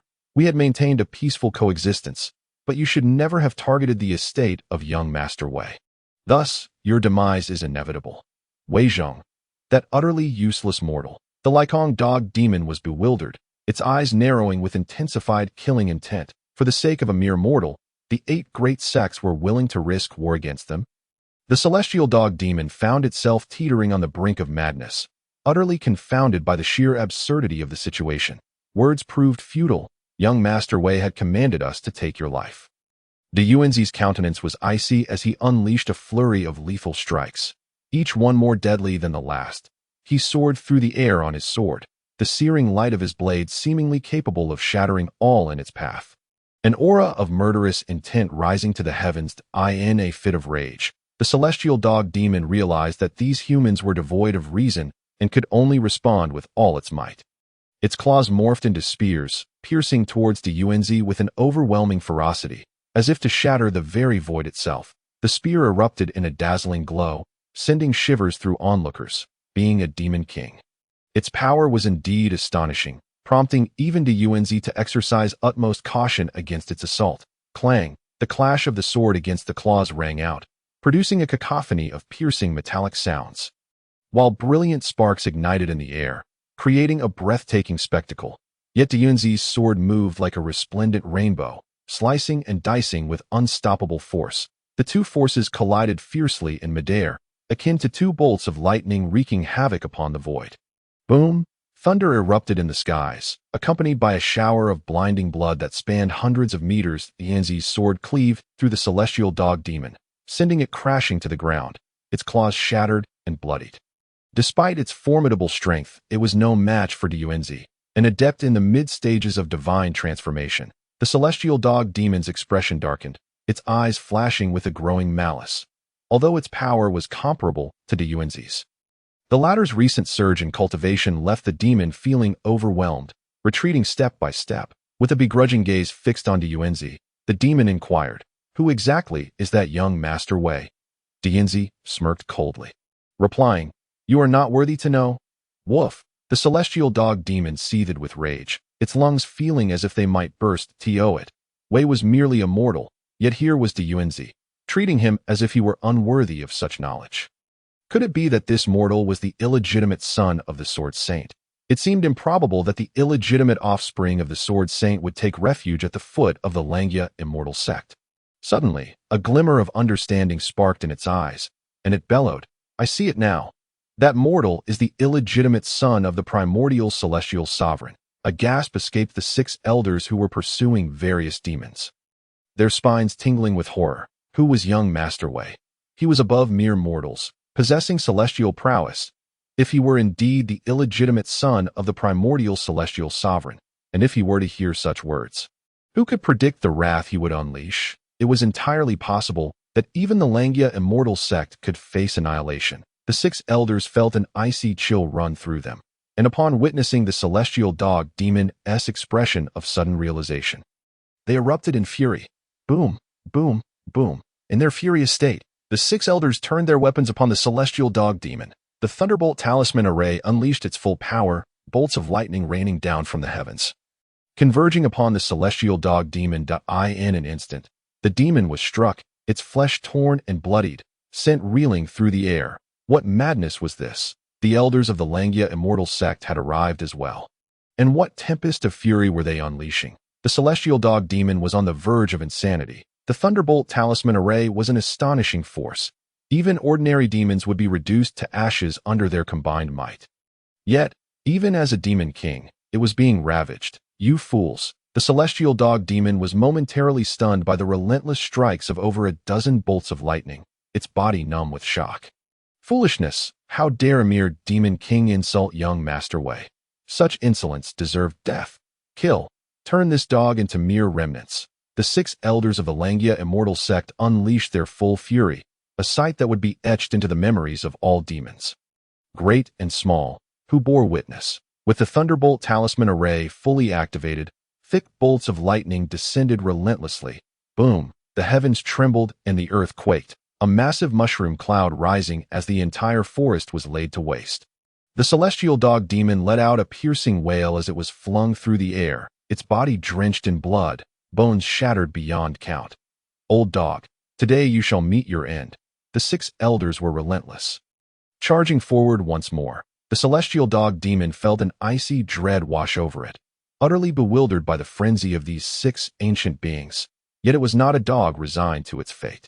It promptly consumed a medicinal pill, the sound of snapping bones echoing as its injuries began to mend. Before the elders could close in, the celestial dog demon launched itself into a desperate escape.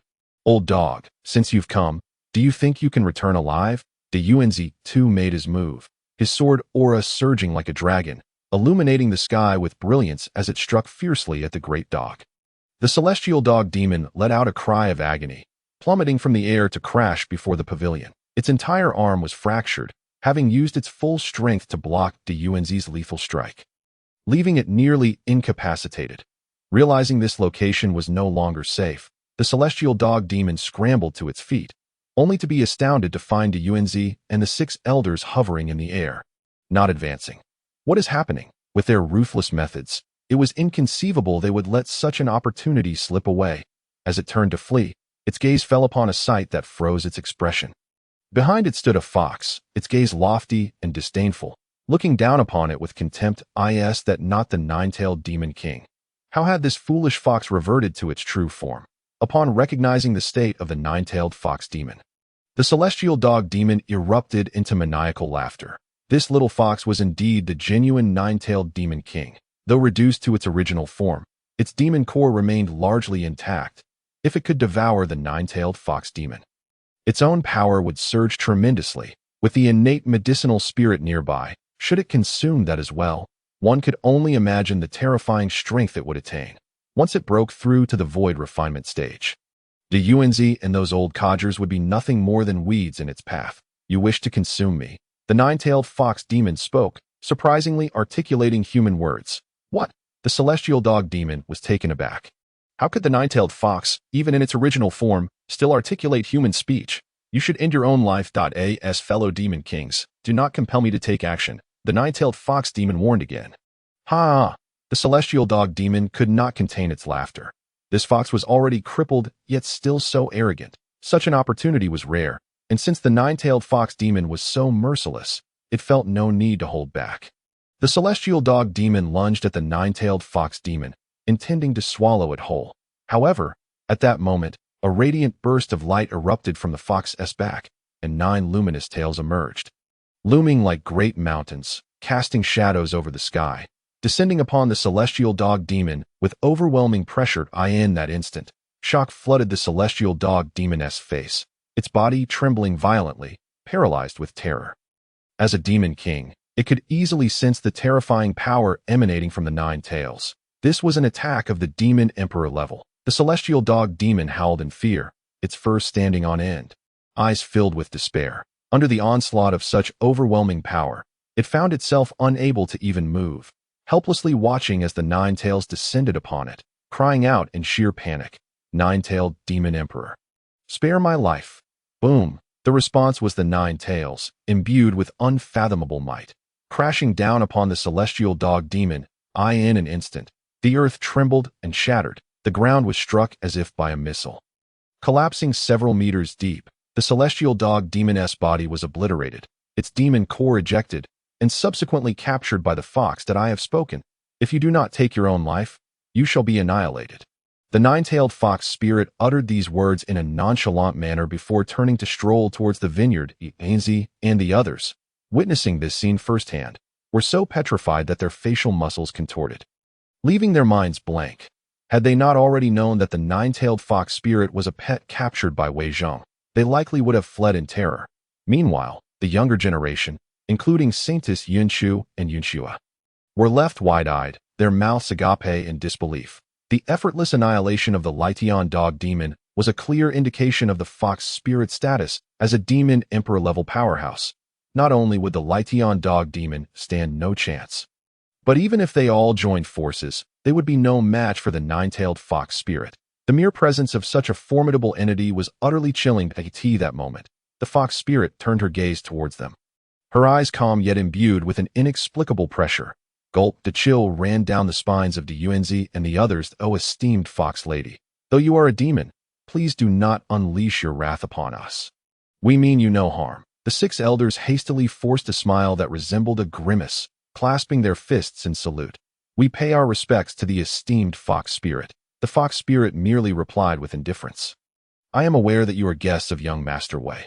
However, today I have been entrusted with guarding the premises. and I cannot allow thieves to enter. Should any mishap occur here, young Master Wei would surely be outraged. She was genuinely fearful. That seemingly weak mortal was extraordinarily formidable, almost as if he were not born of human parents. Even with her enhanced strength, she dreaded the thought of being slaughtered by Wei Zheng for a hot pot feast. Rest assured, esteemed fox spirit, we will ensure that no ill-intentioned individuals disturb young Master Wei. De Yuanzi wiped the cold sweat from his brow as he spoke. That is for the best, the nine-tailed fox spirit nodded, adding, this dog was not slain by my hand. It fell from the mountain and met its demise, which has nothing to do with me. Within the estate, I am merely a common little fox. Incapable of speech, and certainly not a demon emperor, the nine-tailed fox spirit feared that Wei Zheng might discover her true identity and indeed use her for his hot pot, as humans could be quite ruthless. Do not worry, esteemed fox spirit. We guarantee that we will not reveal any flaws. That Lition dog demon is merely an ordinary mutt, De Yuanzi and the others hurriedly assured her. Upon hearing this, the nine tails behind the fox spirit vanished in an instant, returning to her original form. Seeing this, De Yuanzi and the others finally exhaled, only then realizing that their clothes were drenched in cold sweat. Fortunately, the nine-tailed fox spirit had been swayed by young Master Wei, showing a marked difference from her previous demeanor. Had she still been aligned with the demons, her current strength would have allowed her to eliminate them with the greatest of ease. Elders, look over there. At that moment, Qin Man suddenly pointed towards Wei Zheng's estate, exclaiming in astonishment. The group turned their gaze, momentarily stunned. They beheld the ground, which had just been struck by the nine-tailed fox spirit, miraculously restored to its original state. That a jolt of realization coursed through them. Indeed, the estate had developed a spirit of its own, capable of automatically repairing damage, though they had suspected as much. Witnessing such a phenomenon left them in awe. It seemed that the nine-tailed fox spirit had finally come to terms with her new allegiance in a nearby house. The blacksmith suddenly opened his eyes and cast a casual glance at the nine-tailed fox spirit. Had she shown any signs of unrest or attempted to draw attention to the medicinal spirit, it was likely that, at this very moment, she would have already been a lifeless body. Yuanzi and the others exchanged glances before silently nodding. Swiftly making their way into the forest, there were still numerous demons to deal with, and they needed to act quickly to eliminate any potential disturbances to young Master W. It was imperative to cleanse the area of these malevolent beings, regardless of their numbers. Chapter 93. The Lonely Youth. It was now autumn. Although snow had yet to fall, the air had begun to turn crisp. Wei Zheng drove his cart slowly down the street, unhurried to return home, as his estate felt somewhat lacking in vitality. That a gust of autumn wind swept through, causing leaves to flutter down from the trees lining the street, creating a desolate scene. Yun City was, in fact, quite ancient, a relic of a bygone era. Having weathered countless seasons of change, the streets bustled with pedestrians, creating a lively atmosphere. Wei Zheng was well acquainted with the customs and culture of Yun City. Having grown accustomed to such a lifestyle, as noon approached, it was time for a meal. Shall I go to the Welcome Immortals building? Wei Zheng pondered for a moment before deciding against it, opting instead to sit down at a street-side beef noodle stall. In a short while, the stall owner brought a bowl of beef noodles over and placed it on the table. Here's your payment, Wei Zheng said, producing 5 copper coins to hand to the stall owner. Young Master Wei, today's bowl of beef noodles is on me. No charge, the stall owner replied with a smile. Have I become more handsome lately, attracting even older men to offer me free meals? Wei Zheng expressed his surprise. Can't you see the charm in your handsome visage? The stall owner teased with a grin. Wait, are you really treating me to beef noodles? Surely your daughter hasn't taken a liking to me? Wei Zheng asked, intrigued. Young Master Wei is jesting. It was your intervention that saved my nephew. Treating you to a bowl of beef noodles is truly a small token of gratitude. The stall owner laughed. Your nephew? Wei Zheng was momentarily taken aback, struggling to recall. When did I save your nephew? My nephew's name is Zhang Quan, the son of the Zhang family. A few months ago, he was attacked by demons, and it was you who intervened and saved his life. So he's the Zhang family's son.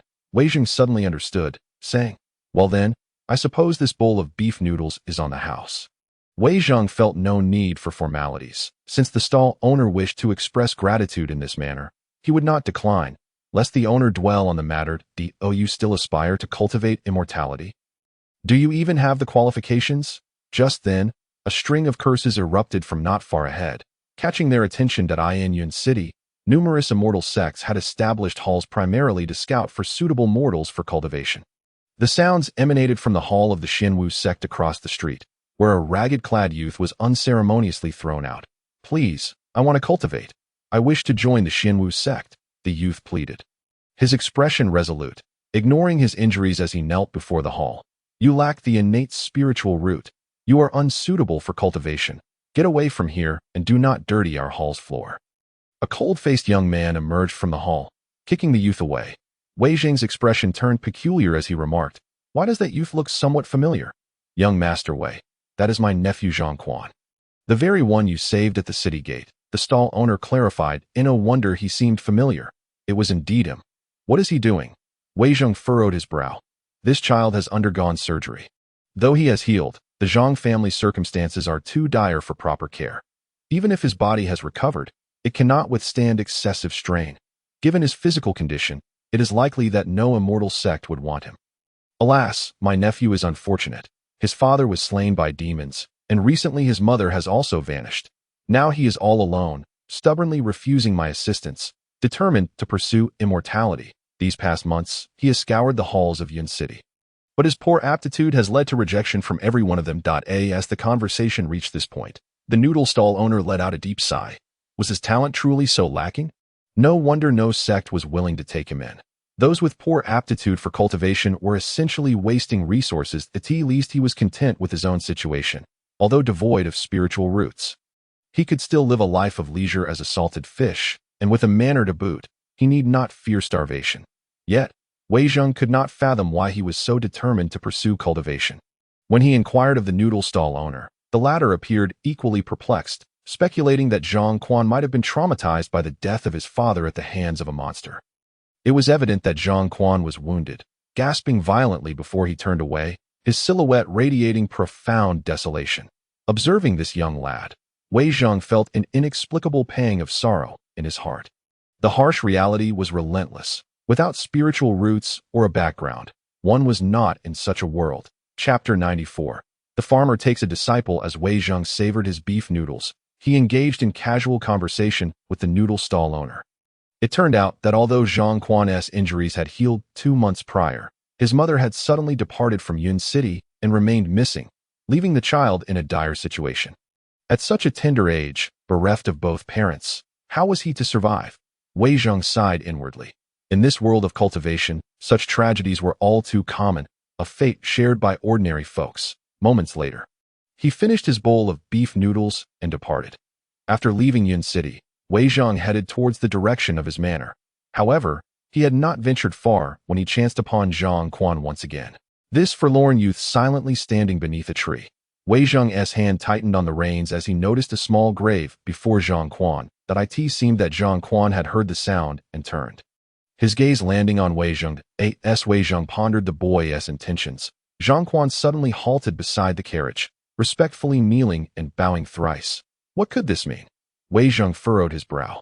The youth's countenance appeared despondent, tinged with a faint shade of ashen gray. "You saved my life. I thank you." Zhang Quan spoke succinctly, yet his gratitude was unmistakable, revealing him to be a person of gratitude. Wei Zheng glanced at the solitary grave beneath the tree and then back at Zhang Quan, unable to suppress a sigh. "That you've undergone surgery. Though your body has healed well, your constitution has suffered significantly, making it unwise to engage in strenuous activity." The implication was clear. He hoped Zhang Quan would abandon any fanciful notions of cultivation. After all, given his current physical condition, even if he forced himself to practice, it would not bode well for him. "I've come to understand now. I lack spiritual roots, and it seems I shall never cultivate in this lifetime," Zhang Quan replied, his expression heavy with despair. Wei Zheng nodded in agreement. "That if you don't mind not cultivating, I could impart some martial arts training methods to you. While they may not possess the power of cultivation, they should suffice for self-defense and bolster your physical health. What do you think?" As he spoke, he couldn't help but sigh inwardly. This was the stark difference between mortals and cultivators. Those without spiritual roots could only pursue martial arts. Yet, Wei Zheng had also discovered that practicing traditional martial arts was not without merit. Over time, he found his body growing increasingly agile and his mind sharper. While martial artists could not soar through the skies like cultivators, they they could at least perform many advanced combat techniques akin to ancient warriors. Furthermore, given that Zhang Quan had undergone surgery, his body was already weaker than normal. Coupled with the injuries he sustained while visiting various factions in Yin City, he bore numerous hidden wounds. If he continued practicing improperly, he might not last long, and as the one who had saved him, Wei Zheng did not wish to see the boy meet an untimely end. Please, master, allow me to bow in respect. I am willing to serve you as a humble disciple, Zhang Quan implored, kneeling and bowing his head several times. Wei Zheng wore an expression of surprise. He had never anticipated that he would one day take on a disciple. Very well. This child is indeed pitiable. Having lost both parents and with his frail health, he likely perished too quickly by my side. Come aboard. Let us return to the manor, and I shall teach you the methods of cultivation. Wei Zheng nodded. Thank you, master, for your kindness. Zhang Quan quickly expressed his gratitude before climbing onto Wei Zheng's carriage. With a smile of contentment, Wei Zheng thought it amusing that even a farmer could take on a disciple. Since he had agreed, he intended to devote himself to this young lad. He had already formulated a plan to pass on the martial arts and mental techniques awarded by the system to Zhang Quan. As for him practicing these techniques himself, that was out of the question. He merely wished to live a life of leisure, content to rely on the system for sustenance. Before departing, Wei Zheng cast a lingering glance at the grave beneath the peach tree. Chapter 95. What a position! Was that the grave of Zhang Quan's father? He could not help but sigh inwardly. There wasn't even a gravestone. Such a pitiful child. Moments later, as Wei Zheng brought Zhang Quan back near the manor, he suddenly noticed the surrounding forest had been extensively ravaged, causing an involuntary surge of concern within him. What could have happened? The extent of the destruction clearly indicated a large-scale battle had taken place here, and the assailants possessed formidable strength. At that moment, the Yuanzi, accompanied by Qin Man and others, approached, feigning a chance encounter. Seeing Wei Zheng, the Yuanzi exclaimed in surprise, "Young Master Wei, what a coincidence!" "Ah, the Yuanzi and Miss Qin. Quite the serendipitous meeting," Wei Zheng replied, his gaze shifting skeptically to the chaotic state of the forest. What were these cultivators up to? Out of the corner of his eye, he suddenly spotted a monster-esque corpse. A flash of astonishment crossing his mind. "We were merely passing by with the elder. It's quite a surprise to encounter young Master Wei here," Qin Man chimed in, stepping forward. "Merely passing by?" Wei Zheng smiled knowingly. The forest lay in ruins, and there was a monster-esque corpse. How could they claim it was merely a coincidence? Did cultivators possess no sense of shame? He was aware that numerous monsters had recently appeared in the area, attacking many people. If he was not mistaken, the Yuanzi and the others were likely here to eliminate the monsters, but preferred not to disclose this, lest it cause panic among the common folk. Wei Zheng could understand their reasoning. Qin Man glanced at Zhang Quan, who was seated atop the carriage, her expression shifting. "Young Master Wei, who might this be?" "This is my disciple, whom I took in today. His name is Zhang Quan," Wei Zheng introduced. The others were taken aback, hurrying to extend friendly greetings, their faces alight with envy. To be taken under the wing of such a remarkable figure as young Master Wei was indeed a stroke of immense fortune. The Yuanzi's gaze fell upon Zhang Quan, his expression revealing surprise. It was evident to any discerning eye that Zhang Quan lacked spiritual roots and was ill-suited for cultivation. They could not fathom why young Master Wei would choose him as a disciple.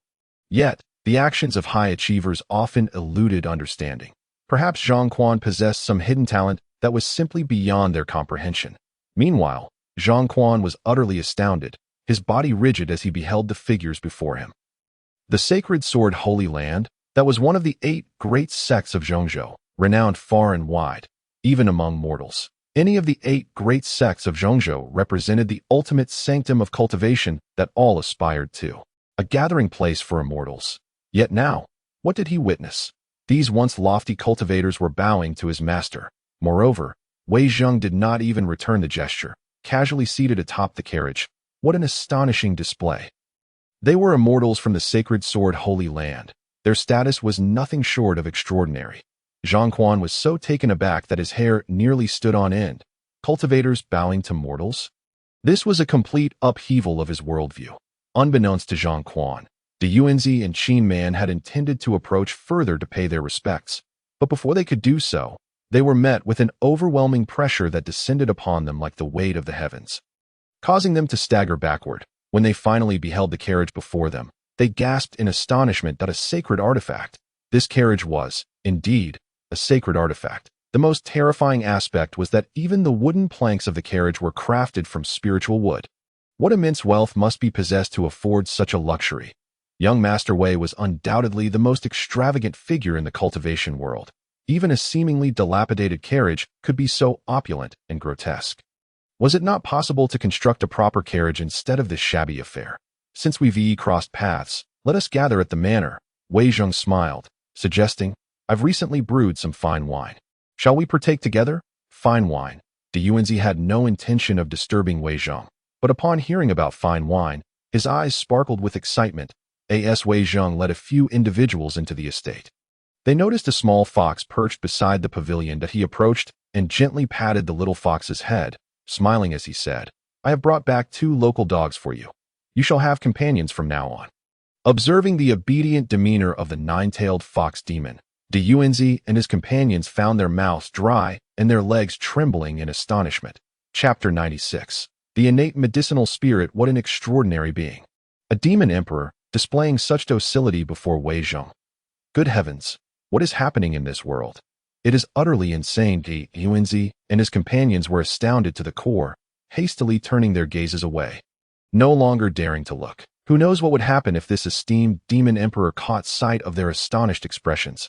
Might they face annihilation in a fit of rage?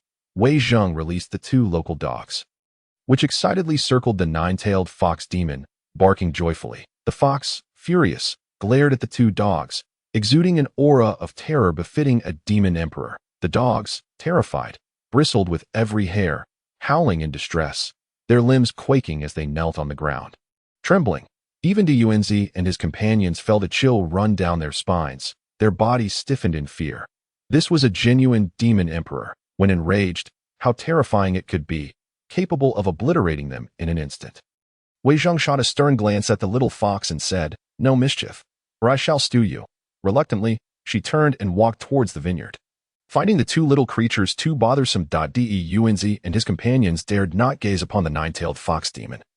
She was a peerless demon emperor, and thus they pretended not to see, their eyes wandering elsewhere.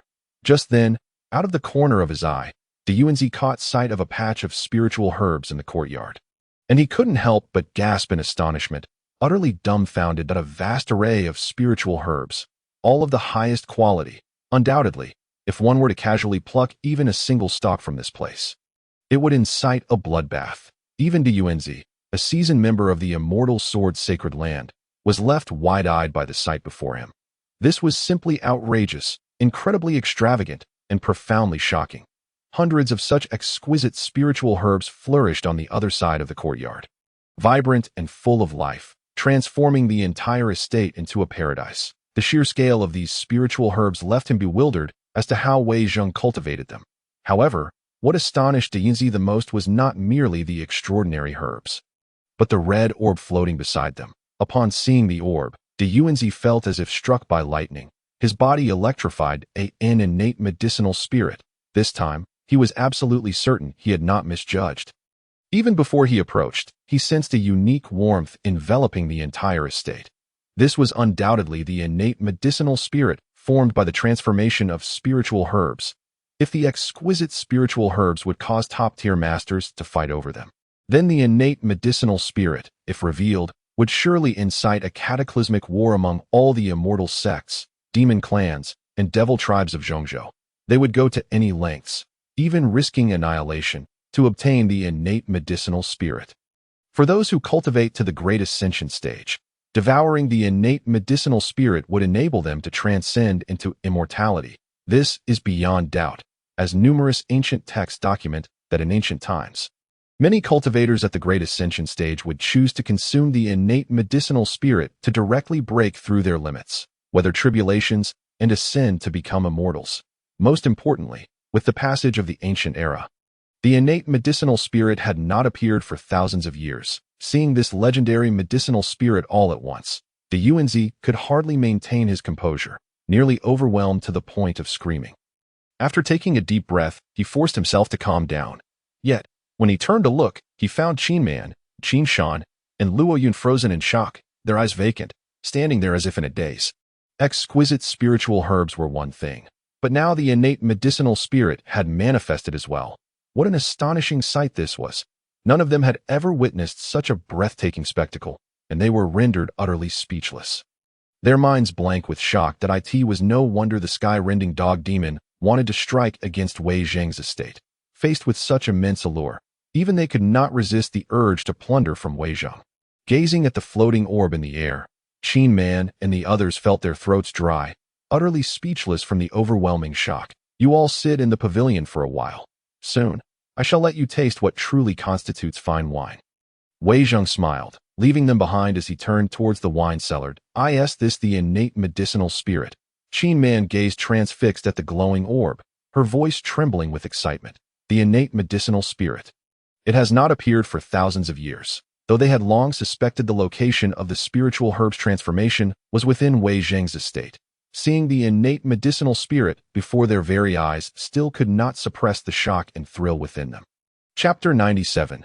The fragrance of wine unveiled. Even before tasting, one is already intoxicated. Stay calm. Must remain calm. Do not make a scene. Yanzi took a deep breath, slowly calming the uncontainable astonishment within him. Wei Zheng emerged from the wine cellar holding 2 jars of wine. This time, he did not bring out grape wine, but rather a 5-grain liquor crafted from sorghum, rice, glutinous rice, wheat, and corn. Wei Zheng had only a small amount of rice and corn. The sorghum, glutinous rice, and wheat were purchased from Yun City. Though the ingredients were not perfect, after tasting it earlier, Wei Zheng discovered that the 5-grain liquor he brewed was richer and more fragrant than any wine from his past life. Thus, he decided to present it for their enjoyment. Compared to grape wine, Wei Zheng favored this 5-grain liquor, believing it to be the true elixir for men. Ha ha ha, young Master Wei, you may not know, but I have tasted my fair share of fine wines.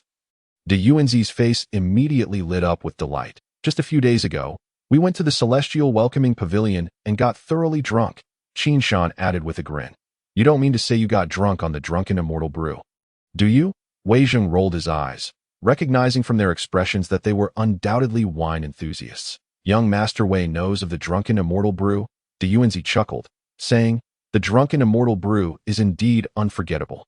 It is not only fragrant, but also possesses a rich flavor, and that leisurely intoxication, truly a top-tier fine wine. That moment, another voice of delight chimed in, and the blacksmith approached, casually stating, I have also tasted many fine wines, yet none can compare to the drunken immortal brew.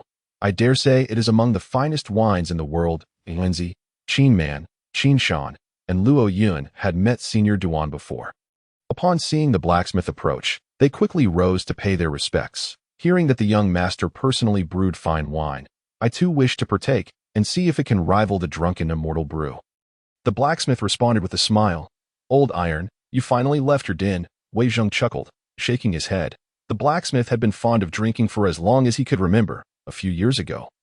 This old fellow spent every day embracing his wine jug, lost in drunken stupor. If it weren't for inviting the Yuanzi and the others for a drink today, he likely would not have bothered to leave his home. The drunken immortal brew comes from the Longfeng Immortal Residence, originally brewed by cultivators. In truth, it is unlikely to find any wine that can surpass the drunken immortal brew. Hearing this, Wei Zheng smiled slightly. Thinking that wine of such caliber could even be called fine wine, this group of rustic fellows probably had never truly tasted exquisite wine in their lives. The drunken immortal brew? I had some not long ago.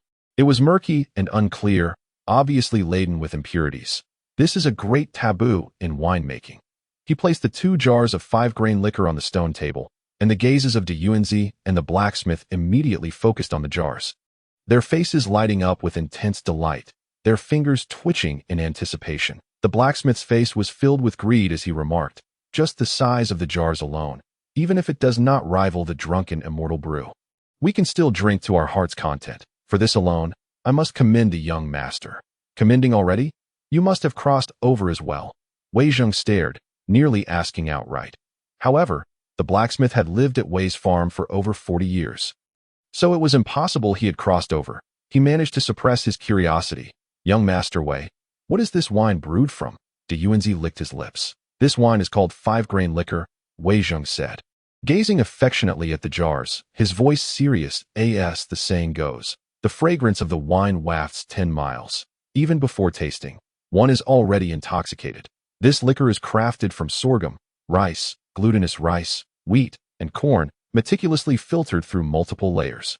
It is undoubtedly the finest among fine wines. Today, you are fortunate to witness what true fine wine is, and what the real drunken immortal brew truly entails. That, oh my goodness, the crowd present discreetly uttered a curse. As the aroma of the wine wafted through the air, intoxicating them even before they had taken a sip.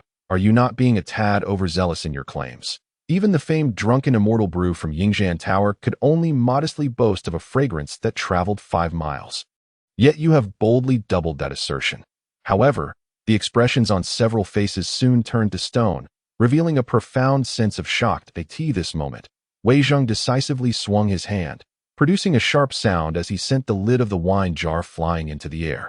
Instantly, an indescribable and exquisite fragrance enveloped the pavilion, infiltrating the nostrils of everyone present. Even before they had truly begun to drink, they felt a lightness in their bodies, a sensation of impending intoxication.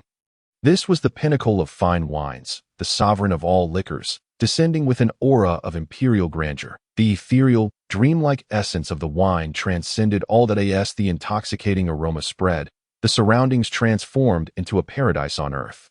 Even the heavens could not boast of such exquisite nectar, such a delightful fragrance. It truly was a captivating scent that traveled 10 miles, intoxicating all who inhaled it. The blacksmith and Yuanzi, among others, emitted sounds of profound soul-stirring awe, their very being seeming to float. My heavens, could there truly exist a wine so enchanting that its mere aroma could lead to such intoxication? Is this divine nectar? Woe is me! I have wasted my life until now, only to discover what true fine wine is. By the time they regained their composure from the intoxicating scent, Wei Zheng had already filled several glasses before them with the exquisite liquor. The crystal-clear liquid, devoid of any sediment, possessed an enchanting transparency that seemed to draw their very souls into its depths. This was indeed the epitome of fine wine. It truly intoxicated before consumption. Yuanzi trembled as tears brimmed in his eyes. This aroma was far beyond mere 10 miles of fragrance. The blacksmith, summoning all his strength, shouted in a tremulous voice, "By just this aroma! What could the drunken immortal brew possibly compare? It pales to mere horse urine. I have truly wasted my life." His face was flushed with uncontrollable excitement, and without hesitation, he raised his glass and drank it all in one gulp. Instantly, a sensation of rich, fragrant warmth cascaded down his throat, allowing him to distinctly savor the harmonious blend of life's bittersweet flavors, a transcendent wine that encapsulated the quintessence of existence. What a fine wine! Truly, what a remarkable wine! To partake in such divine nectar, I could die content. The blacksmith's eyes widened in disbelief. The others, upon hearing his words, said nothing further and promptly raised their glasses, downing the contents in one go. In an instant, they were all rendered speechless, their eyes glazed, their pupils trembling with shock. The sensation of being utterly overwhelmed by the depths of their souls consumed them entirely. The clarity of experiencing the quintessence of life was astonishingly vivid, stirring deep emotions within their consciousness. When the exquisite wine settled in their stomachs, they were astonished to find that the taste lingered in their mouths as if there was still wine yet to be swallowed. They made an effort to gulp again, only to discover that the elixir remained unconsumed, prompting a synchronized effort to swallow once more, their throats still resonating with lingering sweetness. Oh, how profoundly moving this was! This is the true essence of fine wine. All were utterly astonished, trembling with excitement, finally realizing what true fine wine is. Yet, before they could fully awaken from this revelry, an intense and fiery energy erupted from their stomachs, surging through their limbs and even enveloping their very souls in a chilling blaze. It feels as though I have been possessed, yet my body brims with power. Qin Shan emitted a low growl, filled with uncertainty, his blood vessels surging as if flames ignited within his very meridians. Qin Man's expression shifted drastically, prompting her to hastily channel her energy. However, she discovered that this torrid energy continued to flow, racing through her meridians and directly assaulting her dantian. A tremendous rumble resonated from her core as her golden pill burst forth in radiant flames, emanating an everlasting divine light. In the next moment, she was utterly astounded. Her cultivation had inexplicably broken through to the late stage of the golden pill. Most astonishingly, She felt an incredible power coursing through her being. Were there to be a battle now? She would charge forth unhesitatingly, unafraid even against opponents of the nascent soul stage. What exquisite wine! This is the true drunken immortal brew. Despite the blacksmith's efforts to maintain composure, it was in vain. The fierce flames within him surged with fervor, filling his limbs with an inexplicable sense of strength and impulsivity that he could no longer suppress. He finally unleashed a primal roar from the depths of his soul. His voice, though low and restrained, resonated with palpable excitement, seeming to emanate from the very core of his being. That ha ha ha. This is the wine that a true man should drink.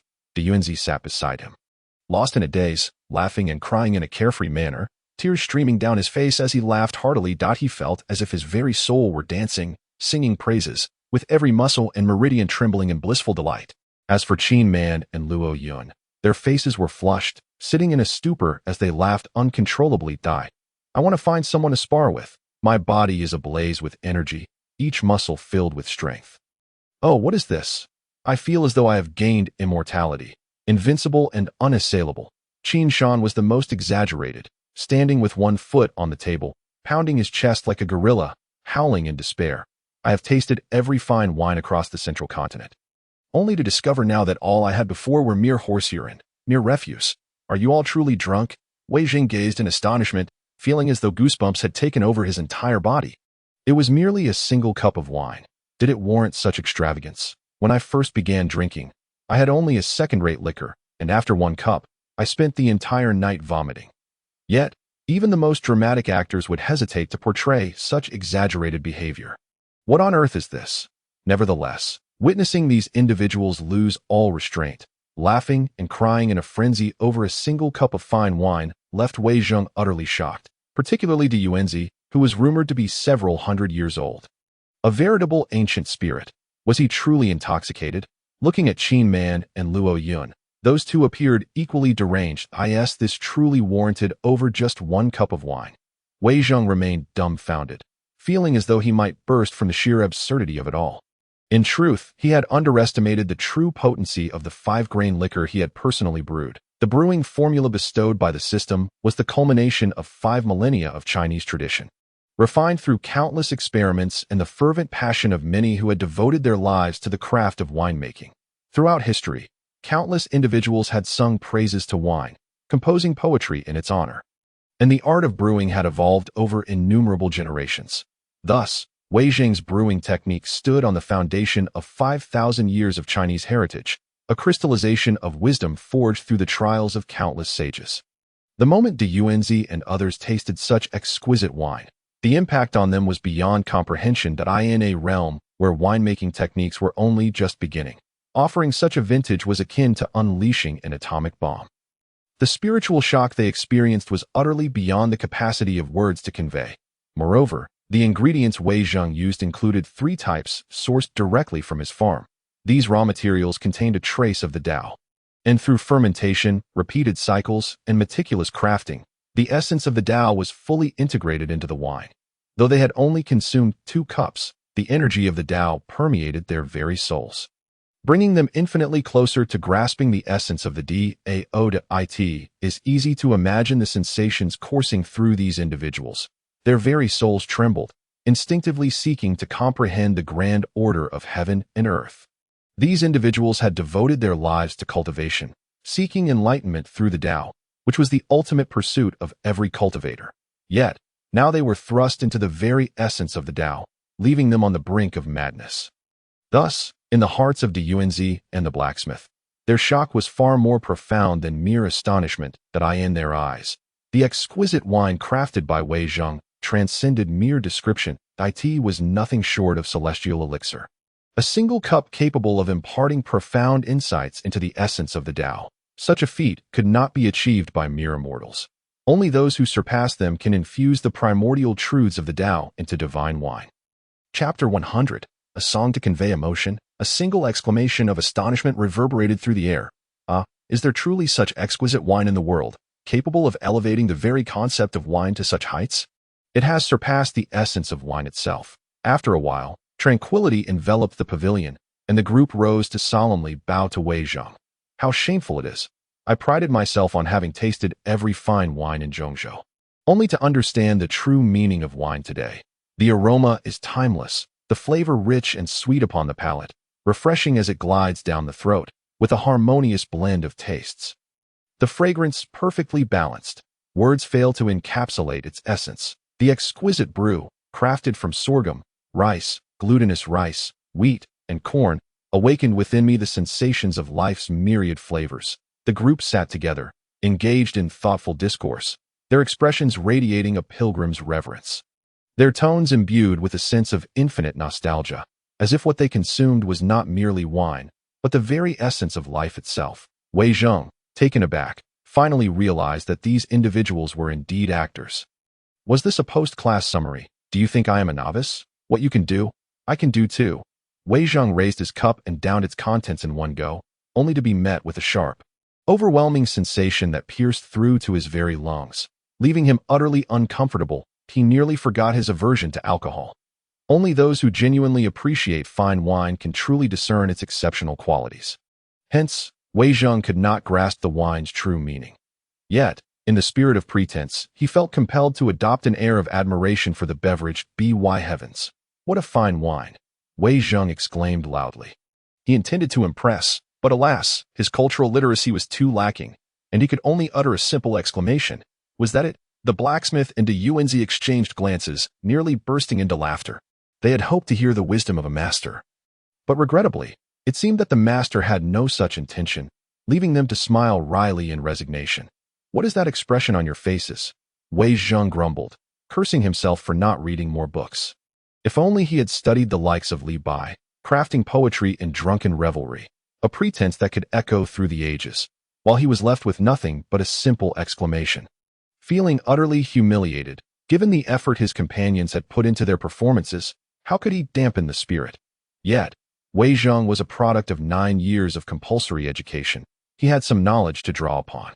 Holding his cup, he gazed skyward, and suddenly memories flooded his mind from before his transmigration, family and friends, and for a moment, he became lost in thought, softly singing a melancholic tune that seemed to tell a story. When will the bright moon appear? I raise my cup to ask the clear sky that I know not the celestial palaces above. What year it is tonight that I long to ride the winds and return, yet fear the jade towers are too high and cold. I dance with my shadow. How unlike the world of mortals. A.S. Wei Zheng's voice resonated. An eerie silence enveloped the estate, all eyes wide with astonishment as they beheld him. His soulful singing seemed to echo his current emotions. He gazed longingly at the starry river, pouring all his nostalgia into this song, expressing his yearning for home. Even from 1,000 miles away, he felt he could see every blade of grass and tree of his homeland. The wind ceased, voices hushed, and everything fell silent, save for Wei Zheng's poignant melody drifting through the air. All present stared at him, their eyes gradually filling with wonder. This was the longing and reminiscence of a traveler for his homeland. The impulse to return born of midnight dreams mingled with trepidation. As the vermilion pavilion turns, the delicate door frames lower, illuminating the sleepless night. There should be no hatred. Why does the moon always wax and wane at parting? People experience sorrow and joy, separation and reunion, while the moon has its phases. This has been a challenge since ancient times. May we all live long, sharing the beauty of the moon from afar. Wei Zheng's song gradually transformed into a tender, lilting melody, filled with love, hate, and profound longing. Ultimately, with a gentle sigh, his voice faded away, leaving the audience in contemplative silence.